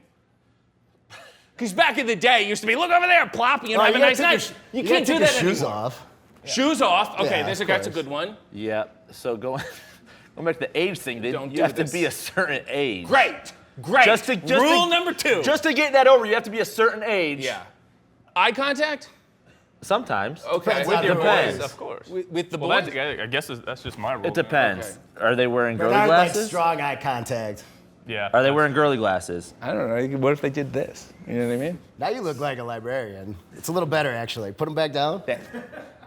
Yeah, that's not bad. Not bad. That's not bad. Thank you, fellas. I really appreciate that. Hey, where's Arch City, by the way? Deep inside. See? Very nice. Who changes the sheets? Cole. That poor bear. What a shame. Really quite a shame. Is this whole thing toxic masculinity, or you read? It is. Yeah, toxic as hell. Okay. As toxic as possibly. Toxic or what? What's the we other can get option? away I was going to with. say you're redefining what it means to be a man. Yeah, probably both. Okay. So how much of this is actual brotherhood, and how much of this is repressed homosexuality? 50-50. I was gonna say 75-25. All right. Because I mean, you guys got a bear. There's a lot of Mark Davis here. You know what I'm saying? Yeah. Is he available? He's very available. Is he in the gangbangs? I don't know Would if he this take couch his can shoes hold. off? Is the big He thing. would take his shoes off because he's a gentleman. It's about being a All gentleman. right, well then. Does he do eye contact, you think? Yes, he does. Do you think he'd wear your You were glasses very if you gave aggressive them to about him? him. Why making is eye the bear contact. looking at me? I think he's ready think he for will. it. Funky, weird bear. I think Don't. he's into the glasses. I think he's ready for the eye contact. Okay. That's it's his fetish, waving his his glasses. tie. Stop pointing at me. Yep. Yeah. Oh boy. Cole, you drink a gallon of milk every day. Why? What is wrong with you? Put on muscle, man. Okay. Come on. Sure. And I drink a gallon of tequila every day. Excellent. Do you ever Balance mix them? it out. Mix them? Yeah, it's a good cocktail right there. Yeah, Milk it is. and tequila. What do you call that? He mixes them when they come up together. Very nice. Very nice. Upon finding that out, Tony Khan came out after Ring of Honor taping and announced it to the live crowd, at which point they booed you. What does Tony Khan and mainstream wrestling fans have against dairy farmers? When did he do that? That was like 3 years ago. When you were staying. Yeah. No, it wasn't. What was the question again? Well, what does TK have against dairy farmers? It feels like you're supporting the industry and then he's mocking you. I don't know. He just hates dairy farmers, man. He hates cows. I mean, Tony Khan hates cows. If there's one clickbait headline to come from this, I think it should be that. yeah. Griff, you claim to be a good dancer. Yes. Claim. Gonna demonstrate? Yeah. What do you want to see? Do we have music? Is there music? I Do think the, the bear do the can... Monet dance that you were feeling Okay. Saturday night. All right, well, can I get a CEO chant, please? She's not. She hasn't done the show yet. She won't come on. I don't think it's really. Okay. CEO. Yeah. CEO. CEO. Okay. All right. We got it. That's excellent. Okay. All right. Okay. Someone change the sheets. Thank you. Age is just a number. Thank you, fellas. We got it. She wasn't coming on the show before, and she's certainly not coming on the show now. Why are your pants getting tighter? That's my question for you. Your Why are pants, you wearing your pants leather are getting pants? tighter. Hey, I'm right now. Who wears leather pants? And that's wrong. That's bad. What do you want me to turn a shen? Do you want me to do a turtle? That would be insulting. just saying. That was a courtesy erection. Are you Thank you. You're welcome. What You're are we welcome. doing? You're welcome. Appreciate that. Disgusting. Do you have a rock concert to get to after this? A Kid Rock concert. I love the hat I he love wears. Kid Rock. Please. Wrong company. Preston, you've torn both your ACLs in different years, Yeah. but both on the 3rd of March. 2nd of March. You didn't do your research. No, you said it wrong in the podcast. Oh, did I? Yes. I was probably I saw- hammered. Okay, but it's 2nd of March, yes. March 2nd, 2017, Yeah. March 2nd, 2019. And both times you were about to have an NXT tryout. Yeah. Which is weird because usually they sign you first and then they blow your ACLs. Yeah, that would have been cool to get some money out of it. You know what else it is? It is the birth date of Buddy the Cake Boss. Ooh. Buddy, Yeah. from Yeah. what's that show? Cake Boss. Very Yeah. What do you think you did on March 2nd in the past to cause this awful karma? Probably a bunch of to be honest. Yeah. Probably not one like thing. Just but like a smorgasbord of sins. smorgasbord of Spell sins and smorgasbord bad in sign language. choices. and- That's fine. Jack Jameson, you've said the wings on your arm are your second favorite tattoo, but you would not disclose which one is your favorite. Will you now? I don't even remember saying that. You said it online. It's on Twitter. It's still available on Twitter. Will you disclose what your favorite tattoo is now? Show them. Take your pants off. No, I can't. What do you got? Just tell me what you got. Just tell me where it. Tell me what it is, and then I can guess where it is. I'll just tell you. There's a squirrel right here going like this. So you have a meme? Yeah. It's pretty nice. So you go to get a blowjob, and then you're like, pretty funny, huh? You gotta fight the squirrel for the nuts, you know? Right. Okay. It's like it's a cartoon that I should put on my fridge. It's like that. It's not a cartoon. It's like a realistic squirrel. Was those the instructions you gave the guy? Yeah, of course. Hey, don't around here. I don't Yeah, want a it's not a cartoon joke, squirrel. You know? I understand. It's my nuts. Yeah. I don't want to know where your Bullwinkle is. Something for you to think about. So you were all pay-per-view belt boys for Mercedes Moné. Correct. I wasn't there. She didn't like you. No, I had a little. So he had a third ball. I'll be honest. I had a little injury the other week, and my whole was purple. Okay. Last week when they were dancing with the Monet. Yeah. I was sitting at home with a purple. That's a shame. And maybe one day you could be the belt boy again, and then that could be your arc. Purple Preston, PDP. There's Honestly, DDP, there's DDP, and then there's PDP. Can I tell you Purple something? Preston. Not the worst gimmick He you've does had. this, and I go. There's some viability there. PDP. Wow. Let's make that happen. I'm a genius. Let's get it trending. You ever worried about your group chat leaking? My God. Like, I'm not saying you're the Young Republicans, but there's got to be some bad in there. There's. Every group chat's bad, right? No. Yeah, I'm afraid of a lot of my group chats leaking. Mm-hmm. Who is the worst one in the group chat?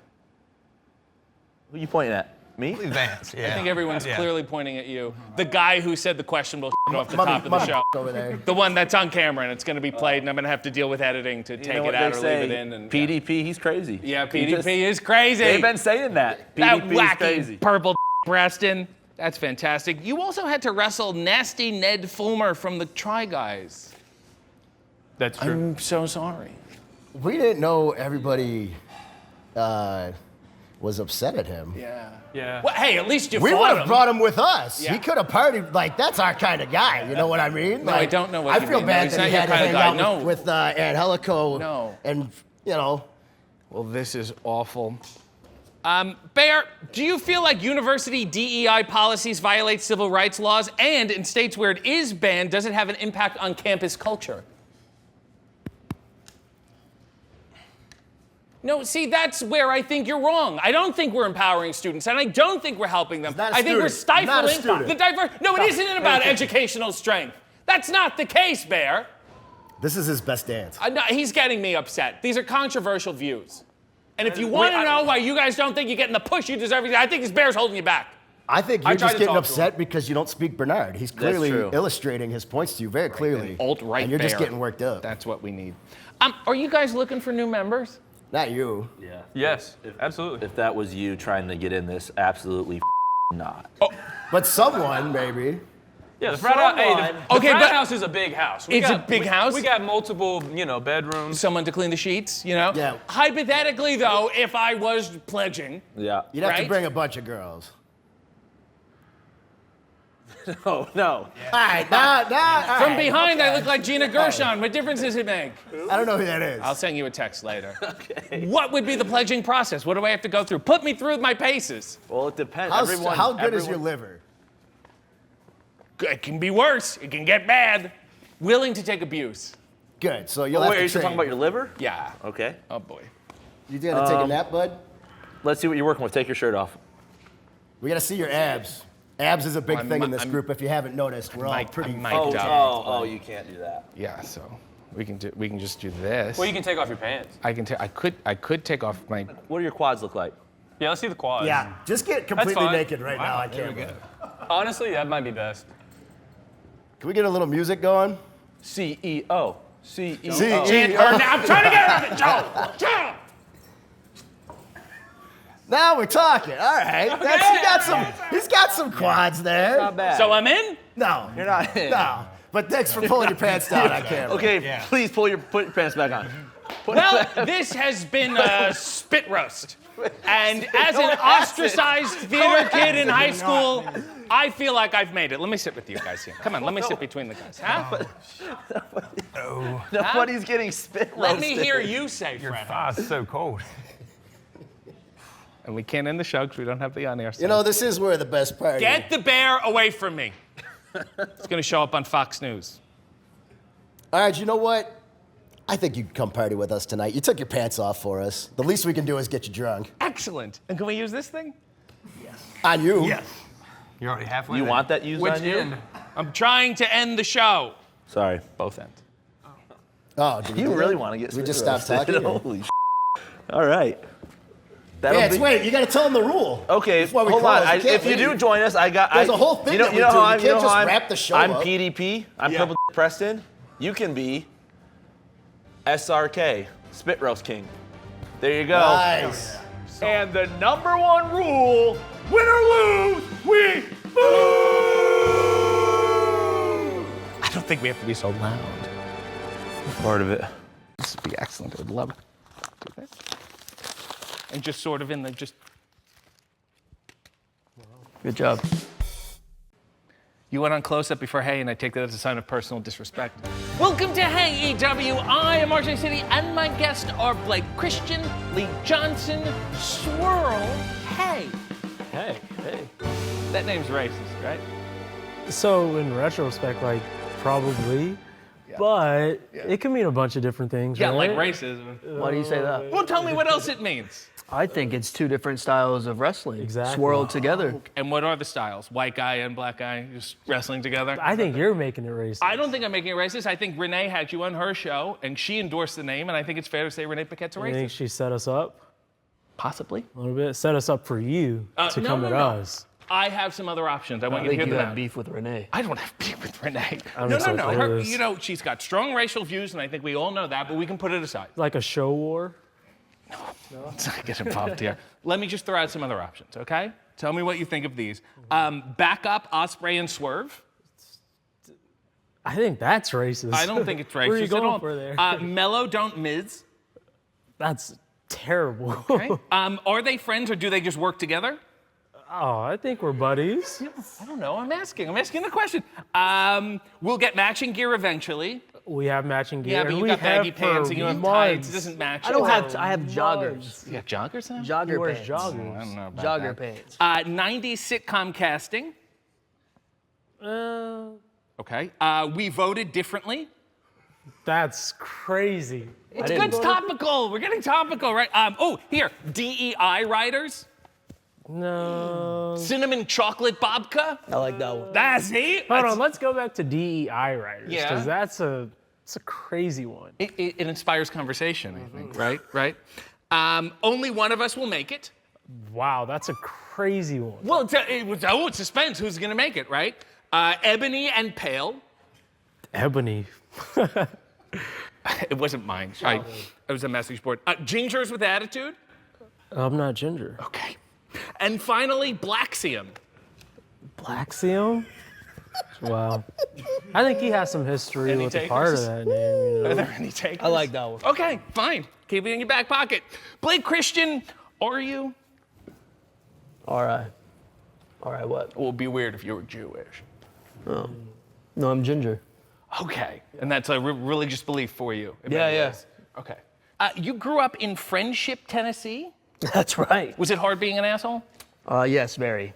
Because then they tap the sign and they say, hey, That's buddy. correct. There's a big sign. As soon as you come into the town, there's a big sign. It's right beside the elementary school. It says, welcome to Friendship. And there's always one guy out there. He goes, just like this. And they were rude to you because you weren't friendly. That's correct. So they weren't friendly to you. Technically, I was a baby when I was brought through the sign the first time. But yeah, they weren't friendly. No. They knew. It's a real shame. As a child, your babysitter's name was Mammy. Mammy. Is that offensive? That's not offensive. Okay. Why would that be I heard offensive? sometimes that's offensive. jump back. I heard Why sometimes would that's Mammy- offensive. Where did Why you would hear that be that? offensive? Where did I hear that? I have people, I have my sources. I have my fingers in friendship, let's say.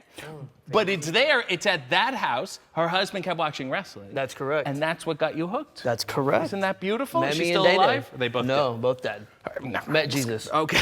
Lee, you were born in Gary, Indiana, and then you grew up in Milton, Georgia. Why did your parents have a fascination with boring first name towns? Alpharetta, Georgia. Alpharetta, Georgia. That's fancy. And that's a very cool name. Uh-huh. Gary, Indiana, terrible place. But also, I was there for like 6 months of my life. Mm-hmm. So it doesn't count, really.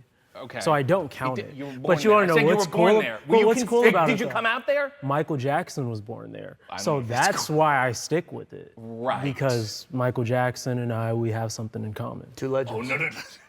Clarify. No, No. we Clarify what you have in Gary- common. It's Gary, important you clarify it. Indiana, Gary, Indiana in common, and that's it. That's it.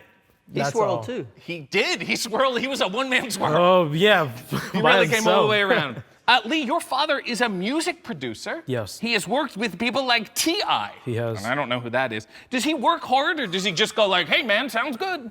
He's one of those Rick Rubin guys? I've never been in there with him, so I don't know how he does it. I don't know if he's good job, guys, or if he's like really working. You've never asked? He's I've never brought you to asked. work? No. Music doesn't catch my interest. Not too much. So. Really? No. Is he successful or is he just hang out in the entourage? No, he's done pretty well, with it, but. Does he have any hookups? Is he going to bring anyone into AEW? I don't know. I mean, I can ask, but. You should. Who knows if he still talks to these people? You know nothing about your father, do you? I know a lot about my father. Okay. I don't know much about that. I also heard a rumor that your mother has a YouTube channel. Yes. What's on it? Interviews. She does interviews. She might want to interview you. Who does she interview? What She is the name? interviews- Plug the channel. Plug the channel. Sweet Lemon is what it's called. And I don't know why she chose that name. But she just interviews a bunch of different people. Like who? Like anybody. Has she interviewed you? Yeah. Really? Yeah. And it's been better than this so far? This is a great show. Okay. Thank you. This is awesome. But if you had to choose Sweet Lemon or this one, which one is it? Close Up. Only kidding. That's funny. That's really funny. All of a sudden, we have a personality and we use it to take shots. Blake Christian, your father was a paramedic. Correct. Your mother was a radiologist. Correct. They got divorced, and then your father married another nurse. Correct. Does your dad have a nursing fetish? I think so. I think so. But my mother wasn't a nurse. She was a radiologist. Yeah, Doesn't that's that not a fall nurse. under the nurse umbrella? No. Really? No. Okay, but she then she takes the X-rays. Isn't that a nurse? No. It's not. Is she a doctor? No. I think she's a nurse. No. It's not the okay. same. For the Pay people at grade's home, I different. think she's a nurse. I think your father has Pay a nursing grade's fetish. different. That's fine. If it wasn't weird enough, they insisted that you abandon your wrestling dreams and become a nurse too. Yeah, do it first. They said I should do it first. Is he just building a whole nurse army? I think so. Yes. I think so. And how was that going? Well, I dropped out. Right. He was quite disappointed. Yes. So, you're trying your best to do this nursing thing. The horrible thing happens. You're at a house party. Your dear friend gets shot and killed in a drive-by, accidental whatever. Awful, tragic. Your father feels so bad for you that he goes, you know what? Maybe you can try wrestling. That's correct. That's correct. So he calls up a wrestling school. He tells them, quite frankly, the world's saddest story. And then they say, he can come train for free. That's right. It's a long way to go to save like $3,000. That's correct. Right? And like a charity case. So did you get the full training or did you get the, hey, we're doing this for free training? Well, where I was like the roof was falling in. So, I mean, what I learned was like the basics, you know. Right. And I kind of had to fly on my own. The school's name was Swag Wrestling? Swag Wrestling. And everybody was cool there? Is that how that worked? Not very cool. No? That's really, really a shame. Lee, your mom first turned you onto wrestling. Why was she watching? I don't know. I don't know. Maybe from childhood. Right. Yeah. You saw The Rock, Yes. who's also sometimes known as Dwayne Johnson. Yes. You were hooked, and you started to mimic him. Yeah. Do you mimic him now? Do you like plug vodka and then like misplay wrestling politics and then Only tweet on about like the first take of promos. It kind of hits me. Do a little Dwayne. And then Do a little Dwayne. Do a No, little Dwayne no, for the kids. Come on, oh, come on. For Sweet Lemon, do a little Dwayne. For Sweet Lemon? For Sweet Lemon. Right. Oh, wait, what do you want me to say? What do you No, you're the one that- It doesn't matter. That was a little, see? I think that was Don Callis. Exactly. It Yeah. hits me, and then you go, that's just it only works for him That for was a reason. Very, very weird. That's it. Blake, why did everyone wake up one day and decide to hate you? I'm not exactly sure. Yeah, but it did happen, It did right? happen. Yeah. It was just one day I woke up and the internet said, I don't like you. And even on the live shows, people throw things at you. That's correct. Often. That's correct. Do you have any etiquette requirements for people who want to throw things at you? Make sure the beer can is empty. Mm-hmm. Yeah. You don't want to get hit with a full I Michelob have. Ultra. Yeah. I have, by experience, 2 times. That's why. May I try throwing something at you? Of course. Okay. This would be excellent. I would love it. Do this. And just sort of in the, just. Good job. That was excellent. That was a blast. Keep throwing things at this guy. But drink it first. That's so nice. Lee, you started training to wrestle in 2017. Yes. Because of Kenny Omega. Yep. And you told yourself that you'd have a match with him one day. Yes. Well, he's available. He's been around. He's been in the company the whole time you've been in the company. What's the problem? He's wrestled him. He has wrestled him. Why doesn't Kenny Omega like you? So I don't know. And I asked Blake to ask Kenny, like, hey, is this going to lead to, and that's just not what happened. So Kenny Omega, if you are watching, I'm waiting on you. Oh, very nice. Very passive, but Very very passive. nice. Yeah, very nice. Blake, you're on the indies. You're making highlight videos, and you decide to use Jack Harlow's song, Lovin' on Me. It blows up for some inexplicable reason, and the lyric in the song is, I'm Vanilla Baby, and thus Vanilla Baby was born. Tony Khan wouldn't spring for the song? I think he tried. He tried? Yeah. Jack Harlow turned him down? I think Jack Harlow said no. Okay. I think he's still bugging him about it, though. He's trying. And so is the rest of the world. Do you want to call him out? Of course, Jack Harlow, please come to AEW. I'm sure we'll pay you. Beg. I'm sure we'll pay don't you. beg like that. I'm sure we'll pay you. Sad. It's very sad. One of the lyrics in the song is, I don't like no whips and chains. That's correct. So what is your sexual proclivity? I prefer whips and chains. Okay, so maybe that's why he's not giving you the music. He's like, this guy's a sexual deviant, and I don't want to be associated with him. Maybe. Something for you to think about. Lee, you were in QT Marshall's group, The Factory. Were they called that because they didn't respect workers' rights, or because everyone came out the same?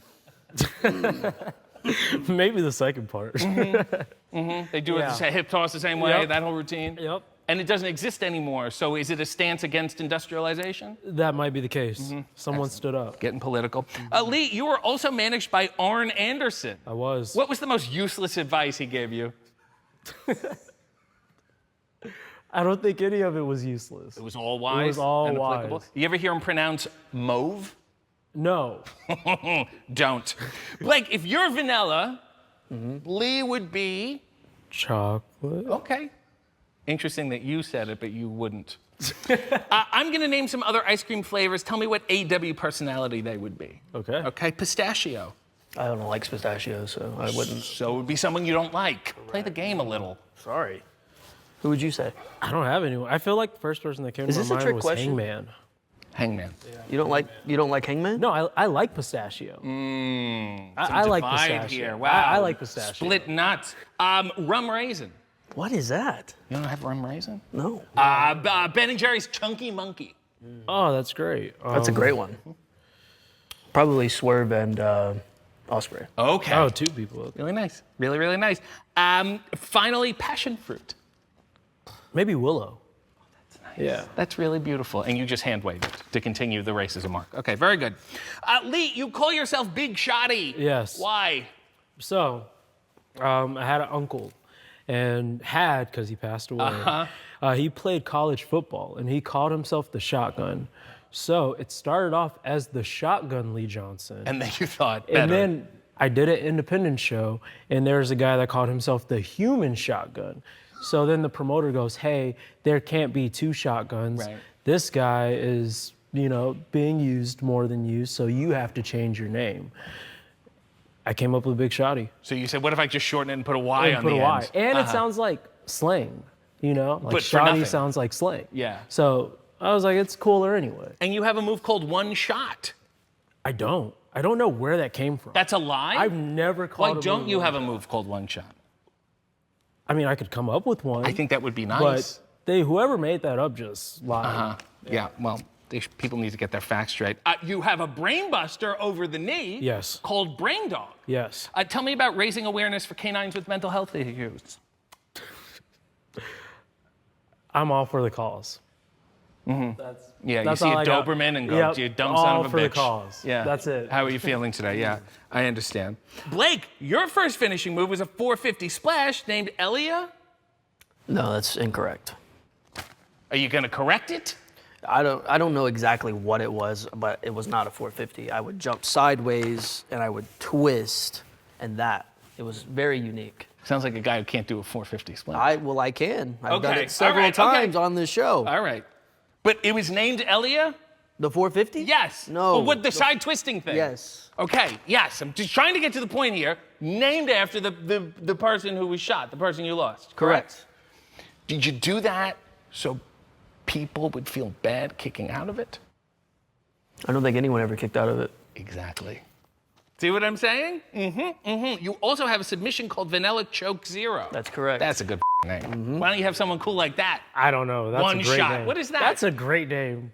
One shot was not a name that I gave. Yeah. You can't use that. I can't wait to see it. Well, maybe Blake needs to come up with a great. name, you know. Lee, House of Black has an entirely different meaning to you. Oh, big time. Yes. I understand. You got married on Friday the 13th. I did.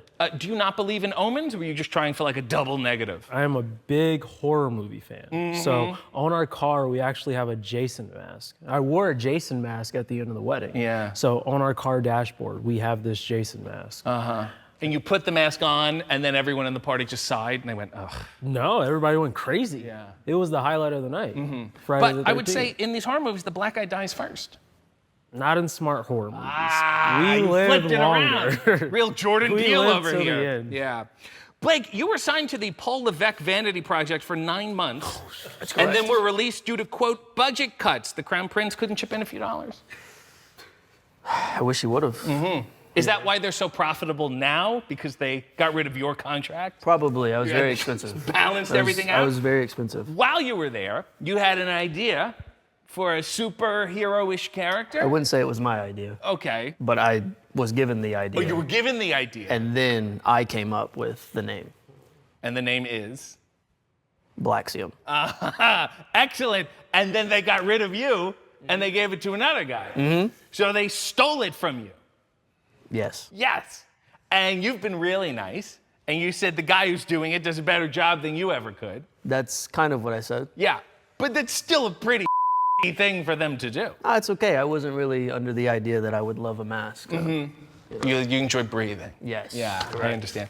Lee, you're straight edge. I am. Why do you yes. insist on being better than everyone else? I can't help it.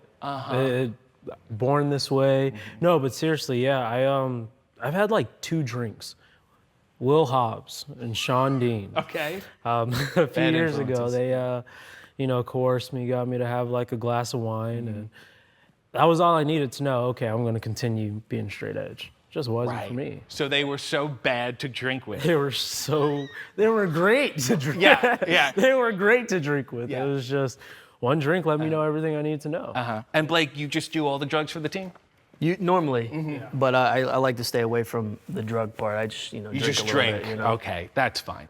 Blake, your Twitter bio says that you are highly endorsed. That's correct. By who? Adam Cole. And what did he say? He said that I'm really fantastic. Okay. And he would love to wrestle me. Lee, you've been compared to a young Sting. Yeah. People say it all the time. I don't know why, but they say it. My younger days. What's one thing that you do that Sting cannot? Jesus, that's such a high bar. Yeah, What's it that? was Buckle ball. take it or Well, I don't think he can do either. yeah, I guess maybe a 450, anything off the top rope, but that's such a high bar. You can do a 450? like- yeah, I can do a 450. Why I am have I- a whole highlight Why thing am I of, like- doing Have them you all? guys ever spoken before? Well, we kind of just know, like, he's gonna do the cooler flips, and I'm gonna pick people up and, throw them. Yes. Yeah. Lee, there have been very few black world champions. Yeah. Is that a goal? Absolutely. Have you encountered systemic discrimination in this business? Not to my knowledge. No. And Blake, because of your experiences with Lee, are you now more understanding of the black experience? I've always been understanding. Okay. Is there anything in light of that you would like to say to Lee right now? No. Okay. Very He interesting. gets me. Blake, there have been even less redhead world champions. Is that a goal? Of course. Have you encountered systemic discrimination in this business? All the time. Okay. Lee, in light of that, are you now more understanding of the redhead experience? Absolutely. Is there anything you would like to say to Blake right now? I'm on your side. Isn't that beautiful? That's really, really outstanding. You two wrestled each other in 2023 on an episode of AEW Dark. Yes. Do you remember anything about it? Not much. It was just dark. Do you remember, Raj? I won. Come on. Like, All right, fair enough. Did you sense any chemistry at all? Of course. Okay. Just like that. So why did Tony Khan put you together? What do you think he saw in you guys that you haven't seen yet now? Save racism. Saving racism. No, you're not supposed to. You're supposed to destroy it. You understand what I'm saying? That's right. Yeah. That's right. Destroy racism. Hey, I can tell who's teamed with Tracy Smothers before. Explain what you two make up for in the other. What did you say? What do you make up for in him, and what does he make up for in you? What is the yin and the yang? You know, on a serious note, I think Blake. Seriously, I think Blake has allowed me to come out of a shell that I was in for a very long time. I think that he has such a personality that it made me very comfortable showing mine. So that's where he, picked up for me. Okay, now you say something then. He's the muscle of the group. Excellent. That was such a great thing to hear. Really, really good. Listen, I refuse to have Renee's show be more significant than mine. Oh, wow. We have to do a better job with you two here. We have to get the clicks. We have to get you over. Say something controversial. I already have. Save racism. That's pretty Save controversial. racism. Okay, good. You're doubling down. Good. Oh, yeah, Lee, that's your terrible. turn. Your turn. Blake and I have the most potential in the tag division out of anybody in this company, and I stand by it. No, something like, the pit bull should be put down, or something. Oh, guys, I'm not come saying on. something like that. I'm trying to get Give clicks us- here. give us Call the out- Young Bucks. Call out an obscure celebrity. Sydney Sweeney. Not an obscure celebrity, but okay. I don't have one for you. Tate McRae. Do you read? Do you watch TV? Anything? Madison Barely. Beer. Okay. Let's work on the entrance. Yeah. You come out, you don't really do anything. I lick an ice cream cone. Yeah, but together, you should be holding the ice cream cone and you should be licking it. That's right. See? Look, scoop him out some ice cream. This will be the entrance. Scoop him out some ice cream. Hey, I'm the ice cream man. Scoop him. I despise. Make a I scoop. think we Make a swirl scoop. around. The idea I Just hold. For Like we're- indulge like we're us. sipping- For sweet lemon, indulge us. And then you lick it. That's That's good. Wasn't that you beautiful? like it, I love it. I was You like crazy I love about it. Let's stick with it. That's beautiful. And then at the end, after you guys win, you mind picking it up off the floor, and then you do the lick around the sides because it's dripped. Oh. That's psychology. I think you would That's a drink great it though one. because it would probably be melted. Don't Probably. undermine what I'm trying to do here, okay? I like your This idea. is the stuff but that Orrin Anderson didn't teach you. realistically, Do you understand what I'm saying? realistically, it would be melted. Lee, you only have 17 pictures on your Instagram. Oh. What's your deal? What is this guy's deal? What's he doing? He's not really like a social. I'm not a social media guy. person. Why? But you're a wrestler. We're all clamoring for likes. It's very I sad. agree, but you know what We all treat Big Boom AJ like he's Luthez. Not me. Crazy. Thank you. What I want is someone to just take over my social media. This guy right here. Make all the posts for me. This fella right here. Like I didn't even like doing my own. captions, everything. I understand. I'll hand over the passwords. I have no worries. your phone on I you? do have my phone Let's on. take a picture for you. You want to take a Come picture? on, let's take a picture together All right. of the fellas. Let's save racism. Let's do it. Yeah. Okay. Excellent. Oh, look, he's Wait, got the sign. do I have get to in get- there? Put your head back. Do I have to lean. get in the middle actually? Get in the Because middle. we're making. Get in. Yeah, look at exactly. you. Okay. Sit here. Exactly. Sit here. Okay. Don't knock over the. Well, okay. I think maybe Blake. You don't know how has to flip it take around, do you? Maybe Blake. Okay. has Blake has to take it, but you should be holding the cones for both of us. Ah. Aw, a that's sweet beautiful. Well, this has been ultimately a detriment to both your careers. And I think we should go out on your catchphrase. We swirl people. Whose house swirls house? That's a good one. Whose house swirls house? We swirl people. Step to the We swirl. swirl people. You know. You're going to get in so much trouble. Well, this has been Black Sea.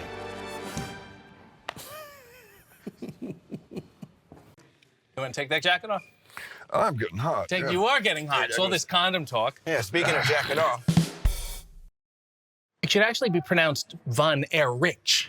Welcome to AEW. I am RJ City, and my guests are Ross, Marshall, and Kevin Von Erich. Hey! Hey. Okay, beautiful. Hot start. Garbled, but a hot start. Kevin, Fritz Von Erich, your father, wrestling legend, built the whole empire. Just to clarify, he was not a Nazi? Well, no, not actually. You know, he was a football player at SMU. Yes. But back then, and even now, there's no middle ground. You want the people to either love you or hate you. Uh-huh. And so we figured Nazi was about the most terrible person he could think of. And Right. that's what he became. It was right after the war, kind of, you know. People Good still- timing. Yeah. And did he kayfabe you at all? Did you think your father was a Nazi? We did. No, I knew he wasn't that. But we did. Okay, because now it's the reverse. People are Nazis in secret. I must also say, though, the range for him to be Nazi and then Texas's favorite son. That's pretty. And to not change the name. Why didn't he change the name? Why didn't you guys change it? It's like calling yourselves the Himmlers. Why didn't you change the name? Well, it's just Von Erich is a German sounding name. Yeah, So it my is. grandmother's maiden name just happened to be, we have some German in our family. Right. You know, I will say, though, he is from Jewett, Texas. Yeah, that's right. This is a puzzle we've been playing Yes. with for a Yes. while. Not only that, but big in Israel, and I'm not really sure how that relationship is. That so is weird, yeah. Sturdy, That but- is weird. We're going to get into it. I have some questions about that. But first of all, Kevin, you're very a proud Texan, but you were born in Belleville, Illinois. Is that a point of shame for you? Yeah, that's right. Yeah, you wanna come clean? But my dad was on the road, you know. And when you're traveling, no matter where you are, that's where you're born, you know. So if that had been a couple of days later, I'd have been Canadian, too.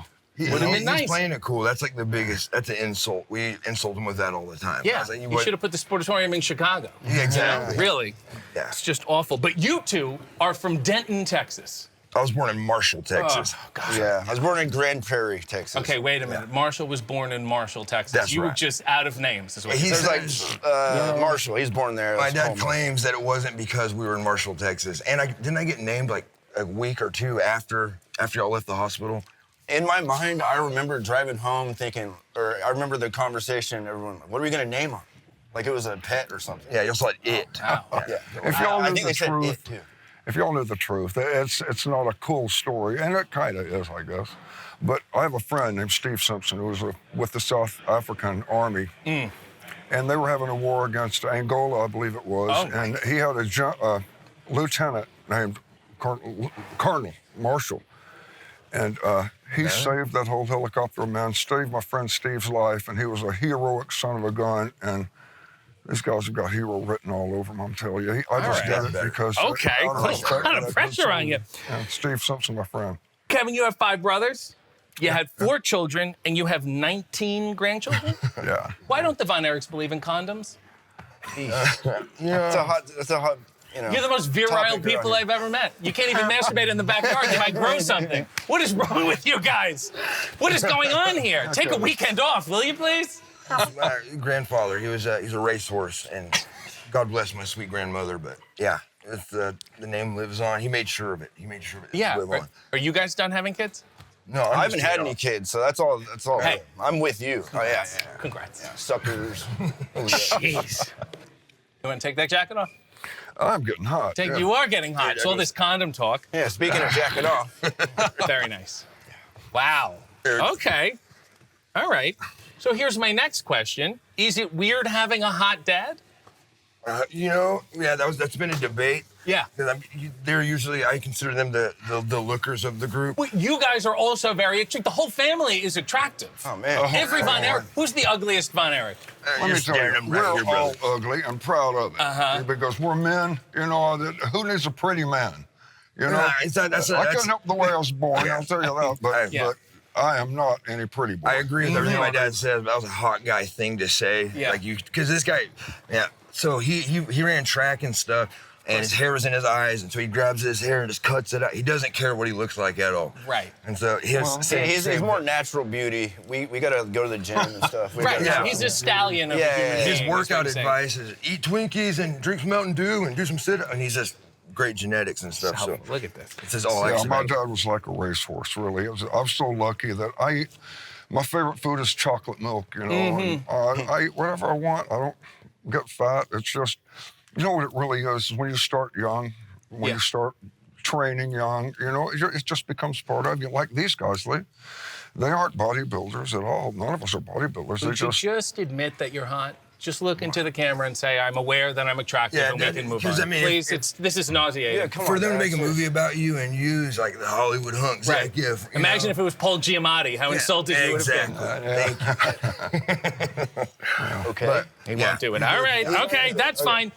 The move, the Iron Claw, was it invented by Fritz because he had messed up hands? he had a freaky grip. He really did. In fact, it was here in Houston at Paul Bosch's office. My dad was talking to Paul and leaning over the table, and he had one of those, what's it called, plastic covering over the table. Yes. You know, what do you call it? Covering. So he was talking to Paul, and he snapped the corners of his table off with this. He had this strength with his thumb and forefinger was just incredible. He would take pliers and put a block of wood and break the pliers. He could bend a silver dollar Now, with his hand. do you guys have to train your hands to be that way, or do you get that genetically?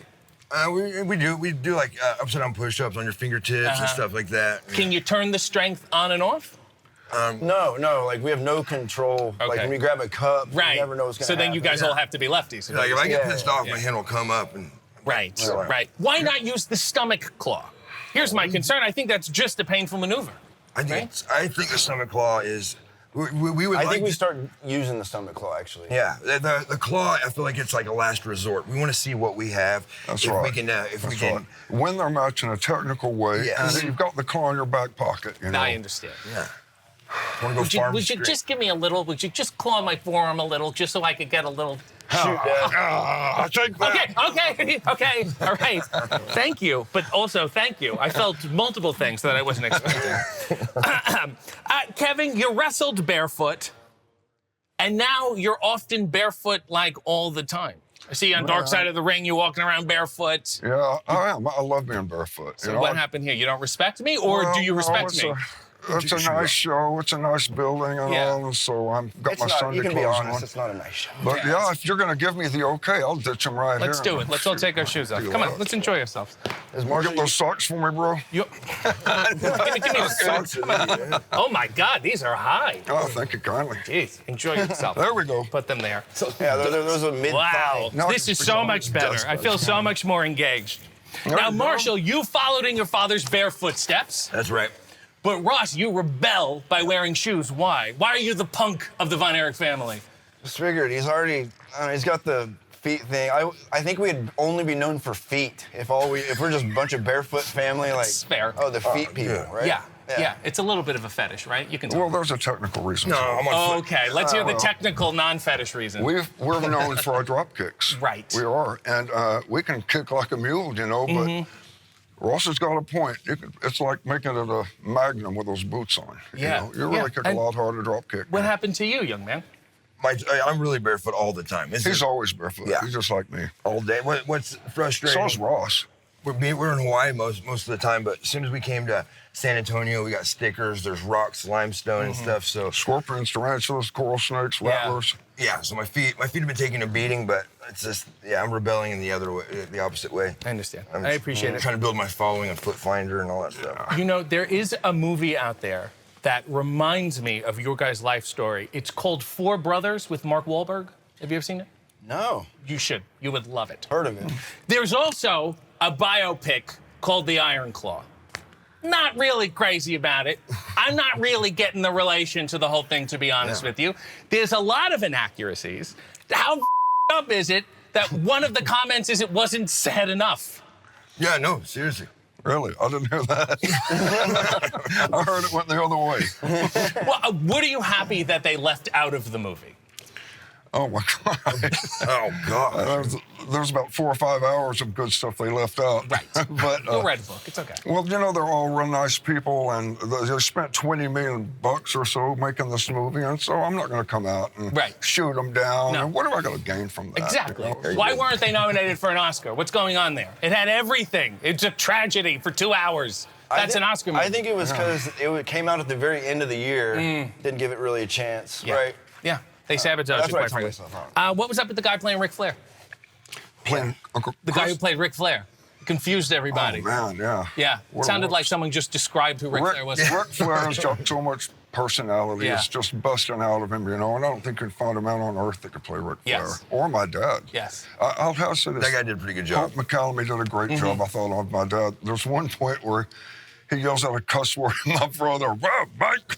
You know, it sounded just like him. I have to say, I looked around, where's Dad? I was here for a minute. And then at the end of the movie, it basically ends on you guys embracing your sons. This is were the kids playing you good at playing kid you or no? I don't know where the hair came from. The long was a hair. choice.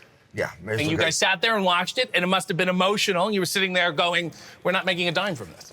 I understand. I understand how that works. It's Hollywood. It's Hollywood. It's these Hollywood types. I know how it works.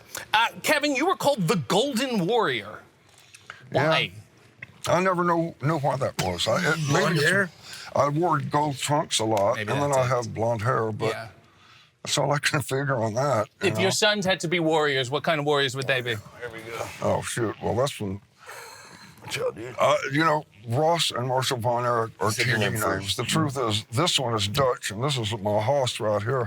Called them that their whole lives, and it's just when I hear Marshall or Ross, I think, oh yeah, my sons. You know? Yeah, that is weird for us because that's been our nicknames our whole life, Dutch and Haas. But they both have snap, balance, the explosive, and all the little things that you need that are just so important in our business. God has just blessed him with it. I couldn't be more proud of him. I'm telling you. You didn't really answer the question. Seriously. I asked what warriors they would be, and you went on a tangent about their real names. He's great at avoiding questions. He avoided the Nazi question, too. He did avoid the Nazi question, yeah. Good, I'm seeing how this works now. But I will say, there are a lot of old rumors of back in the day. Would you mind doing a little true or false, confirm or deny lightning round with me to clear some business up? Fire away, ball back. Okay. Kerry was a world-class discus thrower. He would have qualified for the 1980 Russia Olympics, but they were boycotted by President Jimmy Carter. Is that the cause of all your family's woes? That son of a gun. You darn right I do. Good. You darn right. Good. You heard it here first. Good. Next, did you wrestle a bear? I wrestled a bear, sure. Did you beat the bear? Nobody beats the bear. You keep him from getting mad. That's what you want to do. You just tickle him and you stroke him. It's okay. World-class Championship Wrestling had 6 cameras, high production value, personality profiles, and worldwide syndication. Are you the ones who actually modernized wrestling and don't get the credit for it? We sure did, and I will. But I'll take my brothers, too. Yeah. And my father. It was like, you know, we had a special set of circumstances in the first place because we really... That's the only childhood we know. Is our father's this big wrestler, you know, can beat everyone. He's in demand all over. And so we'd watched that our whole lives. And it got to a point where my dad started his own promotion, World Class Wrestling. And so we were able to take what we liked about rock music with the lasers and we would come to the ring with a rock tune with the lasers and all that. It hadn't been done yet, but we also liked in wrestling was the slow motion collisions. In football, you see, and so we used slow motion in wrestling. It was a new thing. A lot of the stuff we did was new. It was because we were young kids, all of us were, the guys we wrestled to, that were hungry and wanted to make it, you know, and it was like they thought of their own, you know, personas that they would take on in the ring, and it was all organic. It was natural. It came from their hearts, and it just jumped out of the screen. This was supposed to be a lightning round. This is the longest run-on sentence I've ever heard. Well, the thunder was longer than the lightning. True or false, wasn't that? True or false? Vince offered you half of the WWF to sell him world class. Yeah. Okay, good. We can move on there. In 1984, you had novelty singer Glenn Goza come in the ring and sing a song called RASSLAN, That's Wrestling. Where did this guy come from and why did he do this? Now, I don't know about all that, but my brother Dave was friends with a lot of these country western singers, you know, and he worked all that out. And I really don't know anything about it, except Glenn Goza was a great guy. He's related to Ricky Skaggs, the musician, and so I thought he did a great job. You know, I thought he showed at him. Lance Von Erich. Your father wanted more Von Erich, so he found a random guy and he created one. You were all against it. He consisted. Did he make you guys hang out with him? Did he invite him over for Thanksgiving dinners? Well, you pretty much just hammered it down. That's how it was. You know, he was a great big guy, golfer, and bodybuilder. And, you know, bodybuilders really don't make it in wrestling, you know, because when we lift weights, it's just to be better at our sport, not for the mirror, you know. For show. I hate to break it to you, but that's Do you talk to Lance anymore? You want to get your way in the ring. When was the last time you talked to Lance? Well, actually, about 2 years ago, I called him because I've been mad as hell, really, for a long time. You know, what he left me with. He left Japan like that, had a little problem. You've been trying to clear things up for a year. You're going back, going backwards. But it's not right to live like that, you know? And I'm getting older, and I don't want to have any in me, so I want to make sure that we were right, you know, because he did work his butt off, and he was better than anyone else could have been in this position. What pressure that was Yeah, the on card him to yeah. step in and do that. So I got to hand it off to him. Well, he owns a chain of gyms in South Africa now. He's worth $6 million. He's doing all right. That's great. It worked out okay. He's Very a good. really great guy, too. He's a nice guy. In 1988, you did a shirtless in-ring photo op with baby Jessica McClure, who fell down a well and was trapped for 58 hours. Do you still keep in touch with her? Oh, I wish so. The nicest family.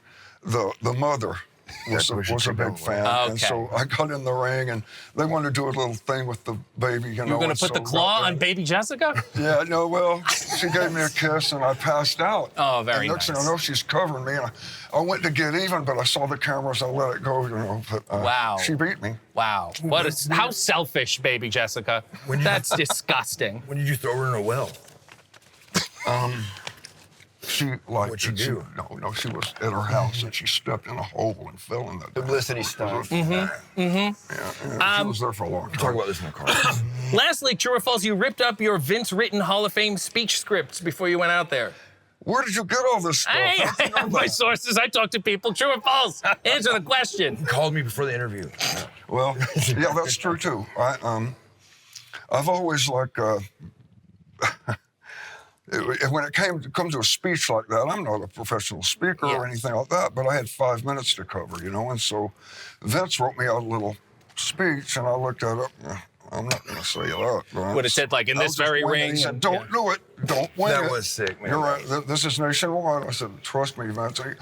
Don't. And as I walked out, he was doing like that. And I did my 5 It was minutes. cool as his sons to see that because it was nerve-wracking seeing the big crowd and all that stuff, and we were really, really new to it. But he ripped that speech, and I believe he said, this is going to be your last time on television if you do this. Yeah, he told me that too. I think it was fine. Yeah. Yeah. That was crazy. That was, in fact. All right, Dad, me and Ross might want to wrestle one day, maybe. And nah, we didn't want to, yeah. So that's the lesson. Just tell every boss to go themselves, and it'll all work out. Yeah. That's really, really the lesson here. You boys were in Japan. You were at the Noah Dojo. You were struggling. It's very tough. You didn't know if you wanted to keep doing this. You're in Korakuen Hall. Right. You climb up to the roof of the building. You look on the wall of That the is building, crazy. and what did you see? It wasn't Korakuen Hall. Oh, excuse It wasn't me. Korakuen Hall, but yeah, we were on the roof of the building, and we were pretty depressed because wondering if we were like 0-70 at this point, and we marked a little Ross Marshall 2012, 13 or whatever. They're praying. They're asking God. You know, This is what we're don't make a supposed to do. mistake here. Is this what we're supposed to do? We go down there, we get our butts kicked, back to the ring, come back up to the roof, just kind of moping a little bit, and then we see a scratch on the wall, and my dad has a signature. He draws this alligator with like crappy jagged teeth. It's just his Did he signature. draw it with his feet? No, he just It's the draws. only thing I can draw. It's only, yeah. Well, I do a shark. He does an alligator. He draws on everything. On everything. Yeah. It's a little. But anyways, we see David, Kevin, and my real name's Kevin, David, and so it was a really heavy, but it was a confirmation. It's confirmation for us. We're on the right path. So you prayed, and God said, don't worry, your ancestors are just as nuts as you are. I guess so. Isn't that beautiful? This is like you feel so far Yokohama. It's a tiny town in Japan, Yeah. actually, you know. And my brother and I, before our match, we'd usually go in last, and so we'd have a lot of time to kill in the dressing room. We'd roam around, and we found a spot up near about the attic where we could go out on the roof, and we scratched Von Erich Tour 83, Kevin Dave on the wall. And can you imagine what's crazy is the fact that there was anyone else in that spot we were at. It was such a weird one place was to going get up to there. Yeah. anyway. Yeah, it was just a lot of. That's Yeah. beautiful. And you do have 2 daughters, and they want nothing to do with wrestling. Is that just because men are dumb? That's probably a good way to put it. Yeah, that makes sense. Pretty smart to stay out of that ring. Ross, 2 times you forgot your birthday. Yeah. Do you know when it is? Mine's tomorrow. I know mine's, June 1st, yeah. Are you asking me or are you telling me? June 1st. Okay. He just didn't keep track of the day. He knows the month, that he just doesn't keep track. He probably didn't know what day today is. You 2 share an Instagram. Yeah. That's weird. Yeah. What do you guys do with all the weird DMs you get? Yeah, we just blame the other one if we don't respond. When girls DM me, he just closes his eyes and just hands me the phone, and I handle it from there. That's nice. Good for you. You don't have any kids. You can do what you want. Yeah. I see how that works. Kevin, you are a noted medicinal weed smoker. Kevin claiming it helps with your morning and your knee replacements. Well, We'll see how he dances around this one. Yeah, I'm so shocked that the barefoot wrestler who lives in Hawaii was a pothead. Yeah.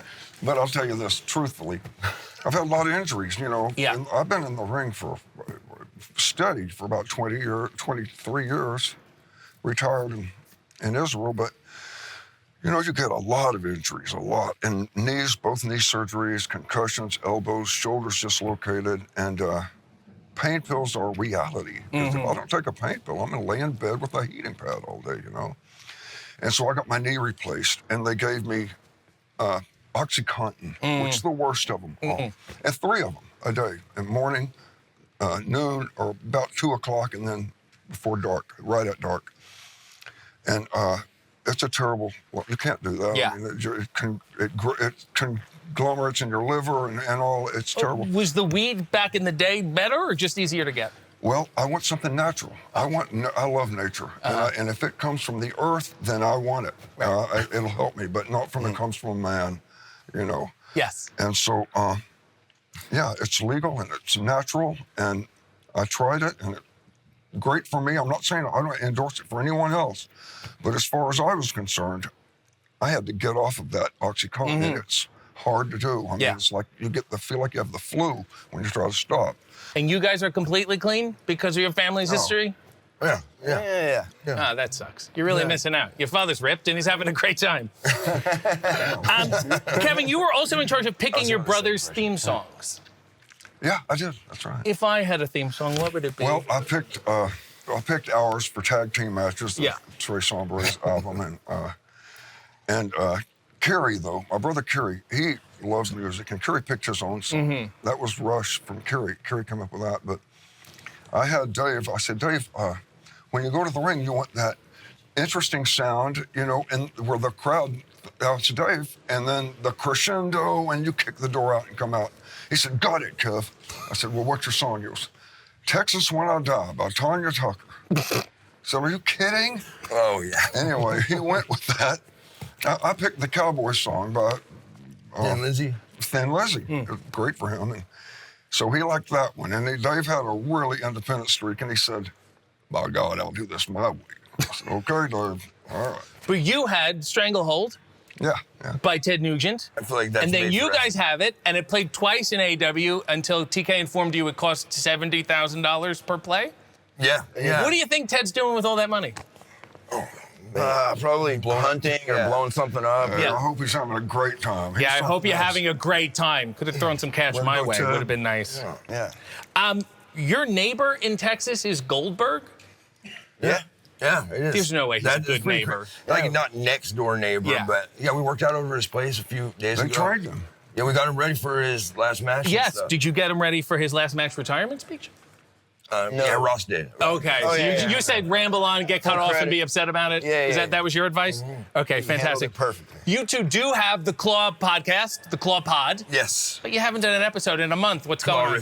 Glorific. Yeah, Our, he really co- paying attention. I know, geez. Yeah. Sheesh. Our co-host had some medical issues. Okay. So when you start it up again, what do you guys think you'll be canceled for saying? From this interview? Just in general. I mean this politely. You two look like you have a few conspiracy theories. Oh yeah, dude. Yeah. Tons. Yeah, a couple. Yeah. Good. I don't know which one. There's a lot of them. Yeah. Okay. This is gonna go well. Marshall, you said Ross. Okay, you got some. Okay. You said Ross and I are not in wrestling to get famous. Then what the going on for? It's like a duty. It's like a. What are they doing? Famous is really overrated, brother. Come on! You get to take pictures with baby Jessica. You get to meet Glenn Goza. Doesn't get better than that. The real reason, yeah. But the real reason it's cool. We get to travel with brothers. We get to meet a lot of people, and there's a more of a divine thing. Okay, speaking of divine, why are you guys so over in Israel? We don't. That's what's crazy. We don't know. You why guys don't really scream that demo. You know what I'm saying? It is pretty crazy. Well, he had a story. So he'd been. They've been wrestling world class, and he got a letter and from Israel, right? Palestinian girl. Yeah. Palestinian girl. Because that's what people think. That is here Israel, but we love the Palestinians too. They're just as There's much a of a lot fan. more Palestinians than there are Jews, really, Arabs, Muslims, you know. And so we have a huge following with the Muslim crowd, but also with the Jews. And They had it's just a beautiful thing when you think of people that fight each other like they do. And I've actually heard this. The only real dependable ceasefire was back when wrestling was on. That's what Shimon Peres told me. Maybe you should go back. Yeah. Oh, well, I've been back 8 times. Go back in the current state.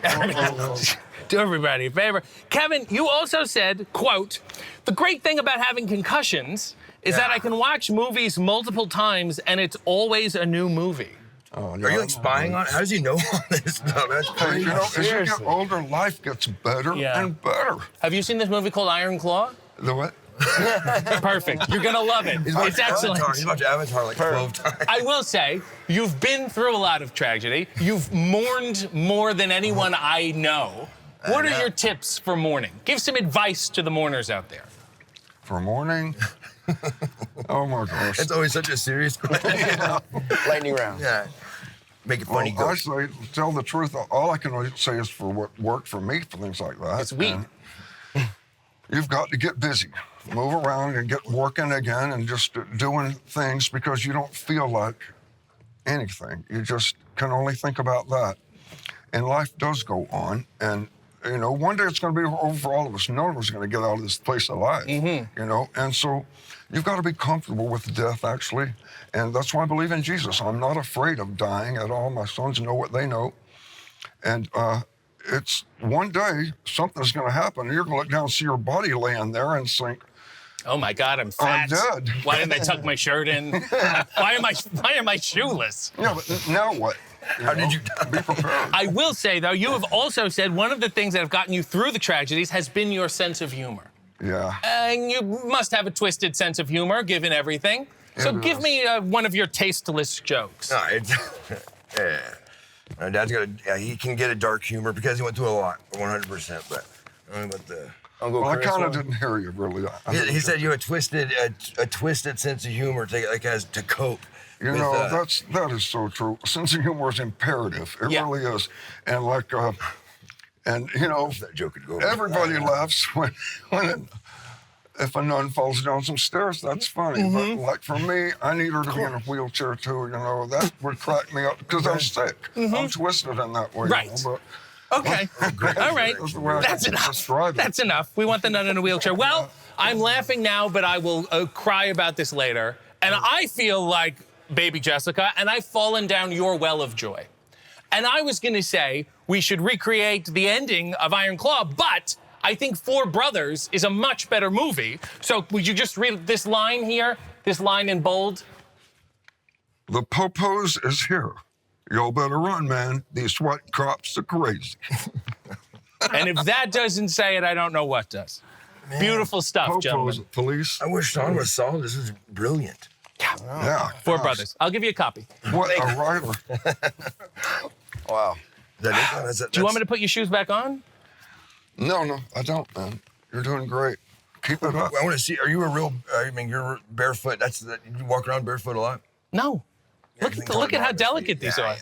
Well, you know what? If you did, like sometimes like people have foot problems, their toes. Going barefoot is so good for you. Your feet grow naturally. They don't get jammed into a little box. Yeah, look, these are all disheveled. These are awful. Yeah. But I can pick things up. I can even write my name with my toes. With my feet. He signed an autograph with his toe. Okay. Oh, shoot. Now he's gonna have to prove it. Yeah, that's why we don't lie on camera. And you know, if I've got a bad back, and so I don't have to reach down to get things. I can pick it up, toss it up, put it on. But I mean, it doesn't work much, but it works great with the remote. Yeah, you know? yeah, of course. Your dad want to drink water? No. Sip, Dad. Would you write your name so we can end this foot freak show, please? Well, it's going to be a foot, you know, so it might not be sellable, but... Well, now listen, I was going to do it a whole lot better, but with all these questions, you've got me rattled, I guess. Yeah. Are you done? Hey, I haven't seen one letter. You've broken the pencil. He's drawing you a picture. Hey, you gave him one of those little pencils that has the brittle... Yeah, I need a felt tip pen probably, but... Starting to feel like he's set up now. Well, there you go. Okay. Okay. There you go, Dad. Come on, Dad. Come on. For the family. That's really not that. That's not bad. You have to compare it to his hand. R-I-C-H. Ladies and gentlemen, the useless talents of Kevin Von Erich. Oh, man. Go ahead, show everyone, Yeah. Just throw them? You go ahead, throw them. Hope you're really proud of So yourself. they weren't really glasses, that's crazy. They're for television. Let's start some child labor laws. Welcome to Hey EW. I am RJ City, and my guest is the Rizzler. Hey. Hi. Here's my issue with you. How long is it gonna last? You know what I'm saying? I mean, the average social media celebrity, it's like 3 hot months, and then you get involved in a crypto scam. Why have you outlasted everyone else? I'm just that guy. I'm just him. You're just him. Yeah. And it'll only be you. Yeah, by the way, I don't like your glasses. You know? Excuse me? Yeah. Well, I'm trying to create a tone of intellectualism. Do you know what I'm saying? Yeah. Yeah. As far as I'm concerned, your trajectory has like 3 options. 1, you go on to greater fame, movies, restaurant, clothing line. You become a national treasure, and maybe it's like a Shirley Temple thing where they name you the ambassador to Ghana, okay? That's like option 1. Number 2, you devolve into consistently lower, obscure forms of celebrity like the Surreal Life or like Mason Reese, and then you're in a motor scooter at a convention talking to Eddie Deason, and you do these long, problematic Facebook posts. That's number 2. Or number 3, fall off the face of the earth, and everyone will forever remember you as a cherubic 9-year-old. Which one do you think it's gonna be? I didn't hear anything you just said. Your future. What do you think the future holds? What do you think the next 10 years holds for the Rizzler? The second one you said. The second one? Okay. The one with the motor scooter and Eddie Yeah. Deason? All right, that's good. That's the right one. It's okay. I asked the Costco guys this question, and they avoided it completely. Why does the algorithm love you? Because I'm him. Because you're him. Yeah. Do you think you're really him, or is this a big data conspiracy to distract everyone from the horrible things that are going on in the real world? I don't know, but what are these questions you're asking me right now? Intellectualism. I'm trying to get to the bottom of it. I'm only in 4th grade. Like, what? I don't. You're only in 4th. You're hobnobbing with celebrities. You're 11. You just said you were him. You can't be him and then go back to the 4th grade.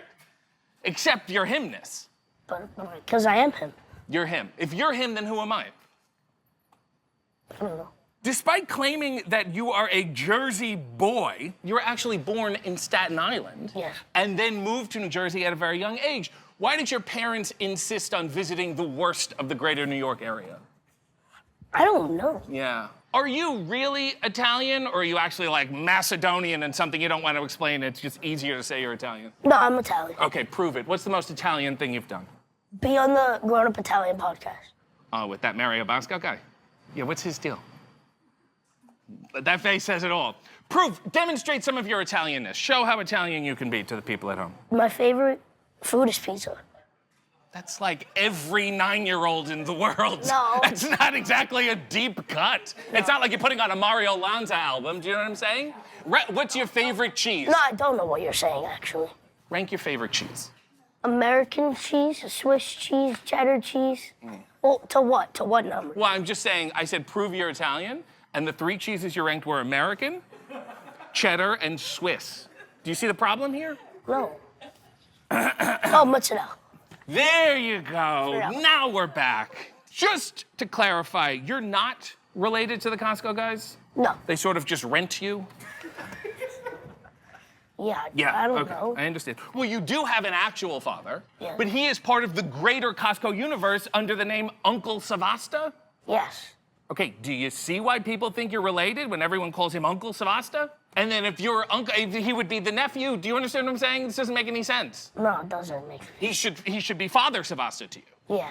Right? He's Papa Riz. But... He's Papa Riz to you, but Uncle Savasta to everyone else. And he's not related to them? No. And who's Cousin Angelo? Was he related to you or the Costco guys? No. You also have a younger brother. Yes. Known as Baby Riz. Yes. Yeah, but he's not your baby. He should be Brother Riz. Do you understand what I'm saying? Do you understand how all the branding is out of alignment here? You all should have had a really big meeting, because I'm very confused. The family tree is crooked, okay? First of all, why did we bring my brother into this? You brought your brother. You have him in the videos. Hey, it's Baby Riz. What's wrong? Maybe he can be him. Are you worried? Is this a hint of jealousy that your brother is going to grow up and be more adorably Italian than you and then take your spot? Do you ever think when you're done being the Rizzler, you'll license the gimmick, sort of like Gallagher and Gallagher 2? Will there be other Rizzes? No. Really? Probably. I don't know. Yeah, you should find an older black man and it could be like the Wiz version of the Riz. What is going on? I think you're really, really gonna like it.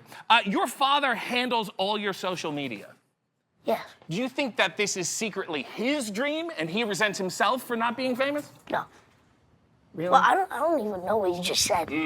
Your gimmick name is the Rizzler. It's a combination of the modern slang for charisma and the Riddler. Since AEW is often sponsored by DC, do you prefer Frank Gorshin, John Astin, or Jim Carrey? Can I go now? No, you can't go. I thought you were him. This is the him chair, okay? What is going on? Everyone's telling me, oh, you gotta meet this guy, you gotta love this guy. He gets here, he names 3 cheeses that aren't from Italy, and then he wants to leave. Because you're confusing. By the way, you're chopped. You're chopped. Excuse me? You're chopped. Your I'm hairline chopped. is chopped. My hairline is chopped. Yes. Can you explain what chopped means? It means like when you have a bad haircut. And what about it is bad particularly? Other than looking like, sort of a hipster librarian lesbian. Because if you have a bad haircut, you kind of look like an Oompa Loompa, but... I look like an Oompa Loompa. Yeah. In one of your first viral videos, you dressed as Black Panther. Yes. Other than the joys of appropriation, why are you drawn to that character? Because he's the goat. Mm-hmm. And you're him and he's the goat. Yes. I see what you say. And I'm chopped. Well, they're 2 different things. Uh-huh. Yes. What's the difference between him and the goat? Well, they're 2 different words and they have 2 different meanings. Mm-hmm. Are you going to explain the meanings? So him means like you're the best in the world. Yeah. Goat also means you're the best in the world, but you have what? No, him means... And your uncle's your father and your brother's your baby. Okay, this makes a lot of sense to me. Are you bothered that there really aren't any Italian superheroes? Yes. Yeah. Yes. Would you maybe like to be the first? We can talk to the people at DC. Maybe be the first, the mighty mozzarella. Oh, yeah. Not that bad. Look into the camera, say, I'm the mighty mozzarella. I'm the mighty mozzarella. You can get at least 1 movie out of that. It's not that hard. Let's play Riz or no Riz. I'm gonna name some Rizzes. You say Riz or no Riz, okay? If you say yourself, absolutely no Not Riz. saying myself. I'm chopped. Yes. I've accepted that I'm chopped. Rizzo from Greece, played by the wonderful Stockard Channing. I don't know. Okay. Who is that? It's fine. Ratso Rizzo. Dustin Hoffman in Midnight Cowboy? Riz. Riz, very good, very good. Risotto. No. No, really? You're not a rice guy. Okay, that's good to know.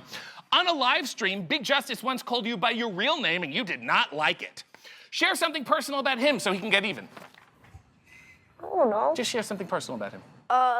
That he's had his braces in for like 4 years now. Like he's got them removed and then he got them back. Oh, you got the double braces? And now come he here has a sec. rubber Come here, bands. just come on camera a second. And now he has rubber bands. Rubber bands. Yeah, I understand. We've all been there. Okay, good for you. Big Justice, ladies and gentlemen. At what age is it gonna be weird to do the Riz face? Honestly, right now. Uh-huh. You're retiring it? No, but like in this moment right now. Right, sitting next to a chopped guy. Yes. Yeah, I understand what you're saying. Do you have any other faces that you're gonna debut later on? I don't know. You're just gonna take that one and write it out? Yeah. Okay, fine. On The Tonight Show, you taught Jimmy Fallon every part of the expression but the chin stroke. Is that because you did not want Jimmy Fallon to be able to do the full Riz face? Yes. Yes, good. Well, Now because I have the most Riz in the world. I understand that. And you're him and someone else is the goat and I'm chopped. Is school really necessary for you? I feel like you kind of beat the system. Not really. You should be telling them what to do. I'm not that good at math. But... You don't need to know it. You do this, you say you're him, and that's it. And then the money rolls in. Hire a good accountant, he'll scam you later on, it'll be a big lawsuit, but it'll get your name in the paper again when you're riding around in the motor scooter talking to Eddie Deason at the conventions. Do you know what I'm saying? No. Good. When you started making videos, did you want to be famous? Was that the goal? Kind of. Oh, okay. So you were just maliciously intent from the beginning. Yes. You are so disgustingly mainstream now that older celebrities will collab with you for a last-ditch attempt at relevancy. Have you figured that out yet? No, I don't even know what Like when you just met said. Julia Louis-Dreyfus, did you know who that was? Yes. No. No. You didn't know who that was? No, my dad told me. But... Okay. So you didn't know who she was. She didn't know who you were. No. And some managers told you, get in the same room and take a picture. Yes. Isn't that bizarre? You were on the Theo Von podcast. Is he an endearing yokel or a savvy, covert weapon of governmental influence? The first one? The first one? You sure about that? I don't know. Mhm, You don't know, and that's a part of the problem. Maybe you should know. See, this is why he's shocked. That video did 6.5 million views. How much do you think this one's gonna do?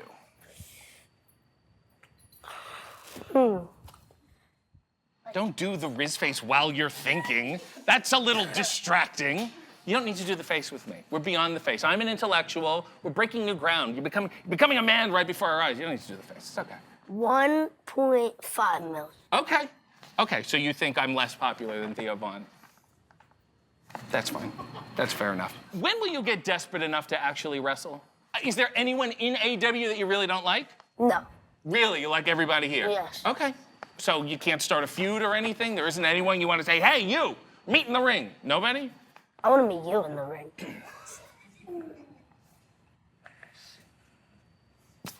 Oh, so this guy doesn't need glasses. Okay.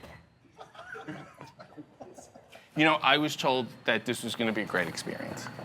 And you've sat here, and you've dangled your feet, and you've tapped your fingers, and you've done nothing but bully me and belittle me. And this is going to go out to allegedly 1.5 million people. Yes. 20 years from now, when you look back on this video, will you feel good about yourself? Yes. Yes. So if we did get in the ring, well, cut a promo on me. Show me how you would do. You would start a big wrestling feud with me.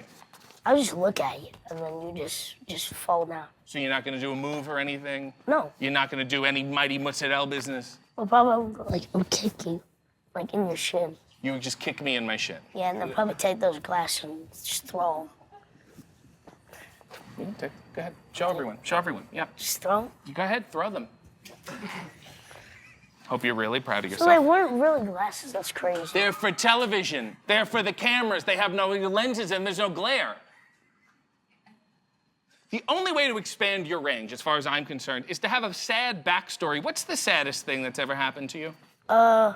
When TikTok almost got shut down. Yeah, that was sad, right? We couldn't be aligned with the Chinese government anymore. That was a tragedy. Cry a little. Give me a little cry face. I think this guy's about to cry.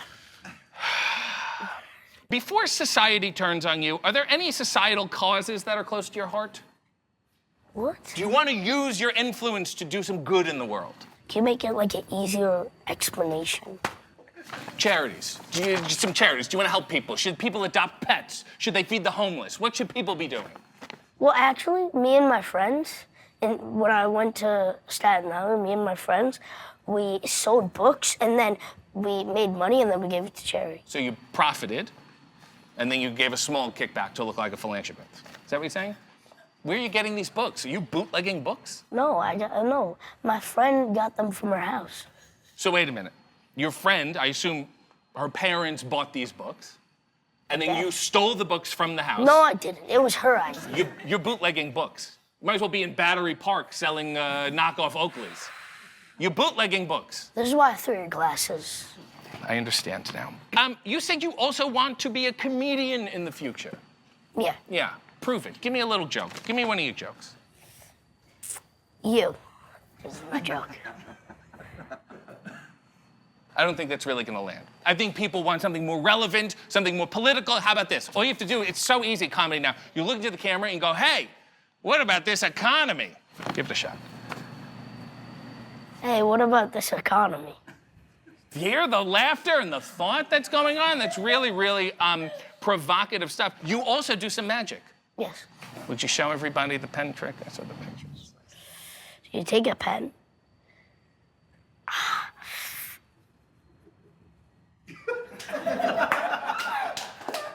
Wait a minute.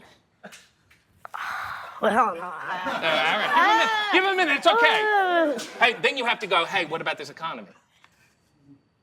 Hey, what about this economy? Oh, there's something behind your ear. Yeah, No, it's the pen.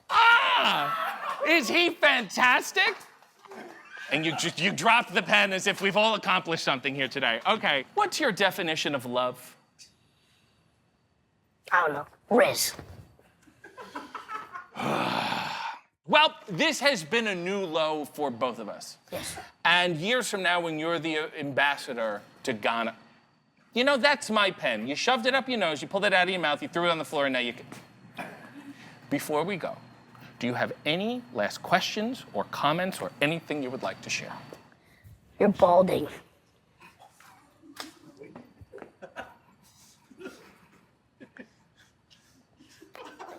You already have gray hair.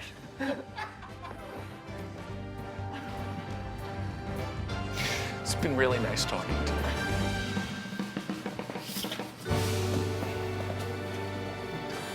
Gonna send this to my therapist. This is good for my mental health. Welcome to Hey EW. I am RJ City, and my guest is nobody because this is the final episode. Why? Multiple reasons. One, once Tony Khan found out he was actually paying for the show and it was not a WBD college-credited internship like I initially claimed, he pulled the plug faster than you could say Rampage. I guess a sign and 2 mugs is too much for the budget. Oh, and he also told me the reason I don't have an all-elite graphic is because if he officially employed me, then he would be held liable for the things that happened to me on this show. Shrewd move, TK.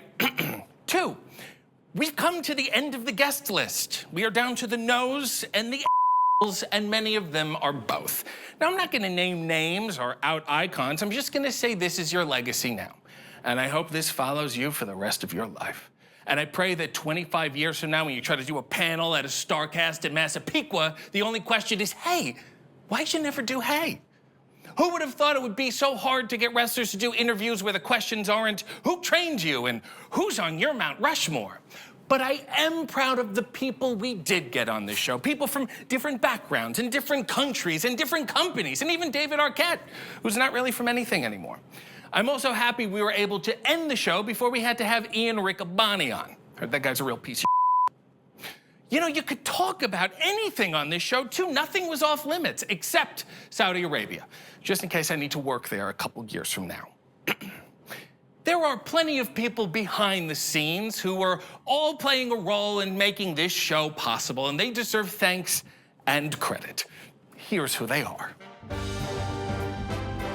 A special thanks to the social media team for never putting this show on the YouTube main page and then burying it under old clips of Collision. A special thanks to the merchandising department for taking my Hey shirt off the website without telling me, but still leaving Renee's merch up. Finally, a special thanks to the sales department for never getting the show sponsored, leaving me to coordinate with CNN and Tony Shalhoub breaking bread entirely on my own, so everyone thought it was just a bit. That was real. Oh, by the way, it was never Sanjay Dutt laughing behind the camera. That was AI, the future is now, and we need to embrace it.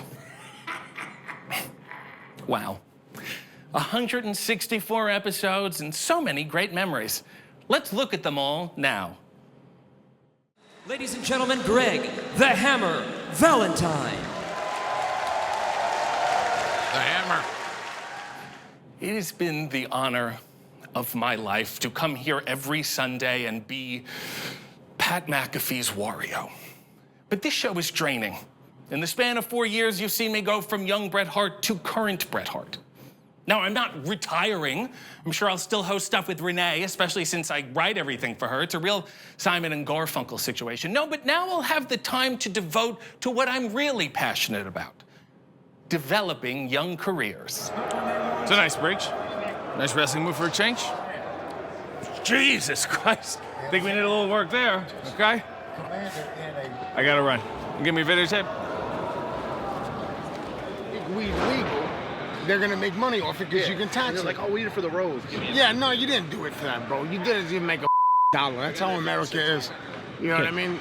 So I got this stupid entrance. I don't know. What am I doing?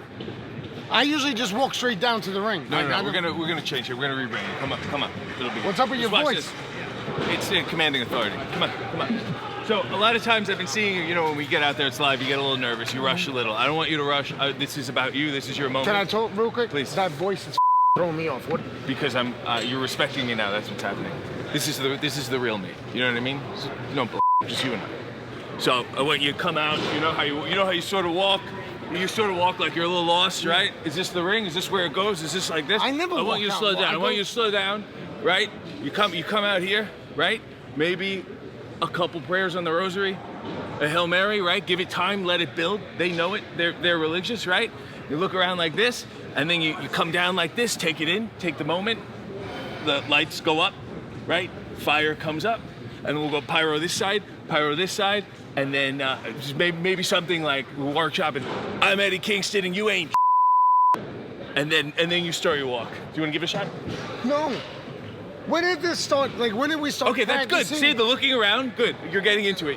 We've never We've never done this until I. This is the real you. I want to see the real Eddie. You know what I mean? And you ain't. Let's give it a shot. We're here. I'm not right? doing We're down. it. I'm not doing it. We're down. Do you want to do the rosary? What do you want to do? None of this. I want you to change your voice and be you. What the f are we doing, RJ? This is a real me. Listen, I don't know like this this. is a lot, I don't but like I think this. this will take you to the top. This will put the rocket Top on of your what? back. This will put the rocket Top on of your what? back. Okay? I don't care. I just want to get paid. I don't give a about a top. Just give me my money. Oh, what you mean to say is I'm not. He's not getting me with this guy. You know, where's the? How do we What? get out of here? How do we get out of here? See, you're doing it now. You're doing I'm it. You're not doing doing it. This that. is going great. I'm not This is doing it. excellent. You're out of your mind. We'll send you down to Orlando for a couple weeks. He'll be ready. A lot of people wonder just what it takes to put on an episode of AEW. It's not just me yucking around with Arn Anderson. No. Each piece of research and dialogue is painstakingly vetted by our creative team. Here's what it takes to just get one joke on the air. There are 5 people I talked to with a joke this big. David Arquette. Obviously, it's Bryan Danielson, Jim Ross, Big Justice, who we want to help build this whole idea around, and AEW President Tony Khan. So my first call is to Tony Khan, who's also a board member along with David Arquette. I run the whole idea by him, and he basically says, love all of it. My next reach out to that point is David Arquette. And I hit him with the, what if, just hear me out on this, okay? And as I'm laying it out, he starts going,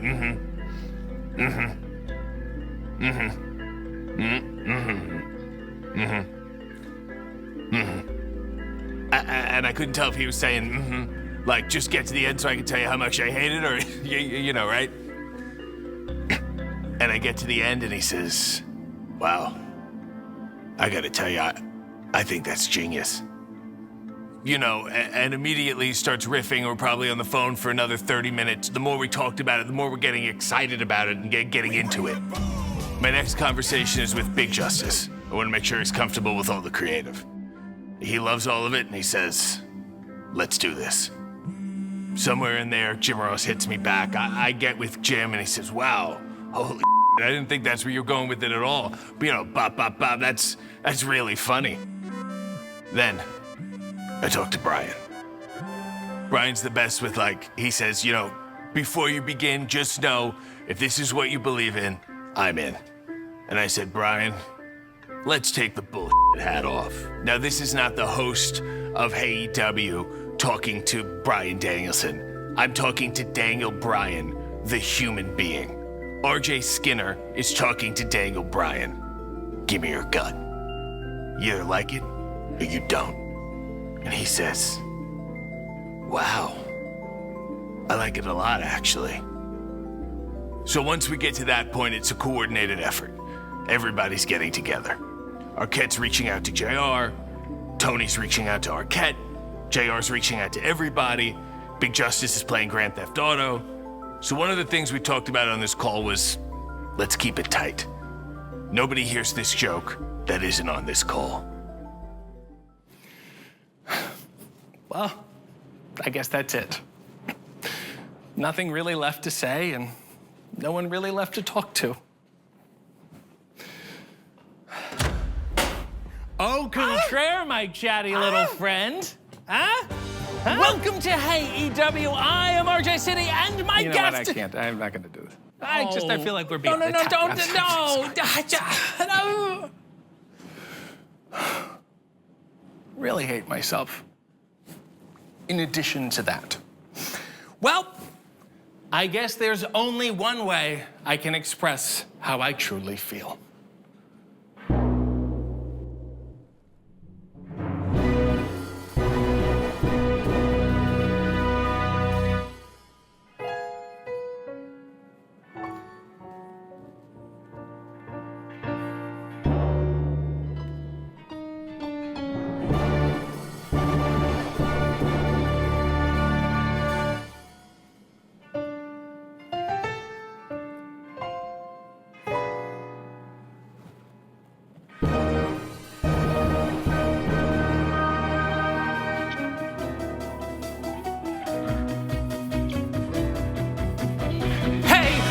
world is my oyster.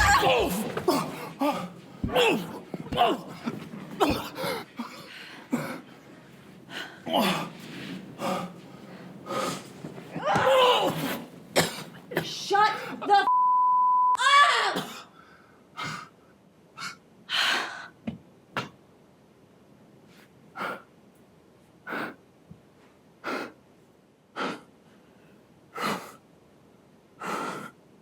This is why you don't have a graphic. And now, can we please all go back to work?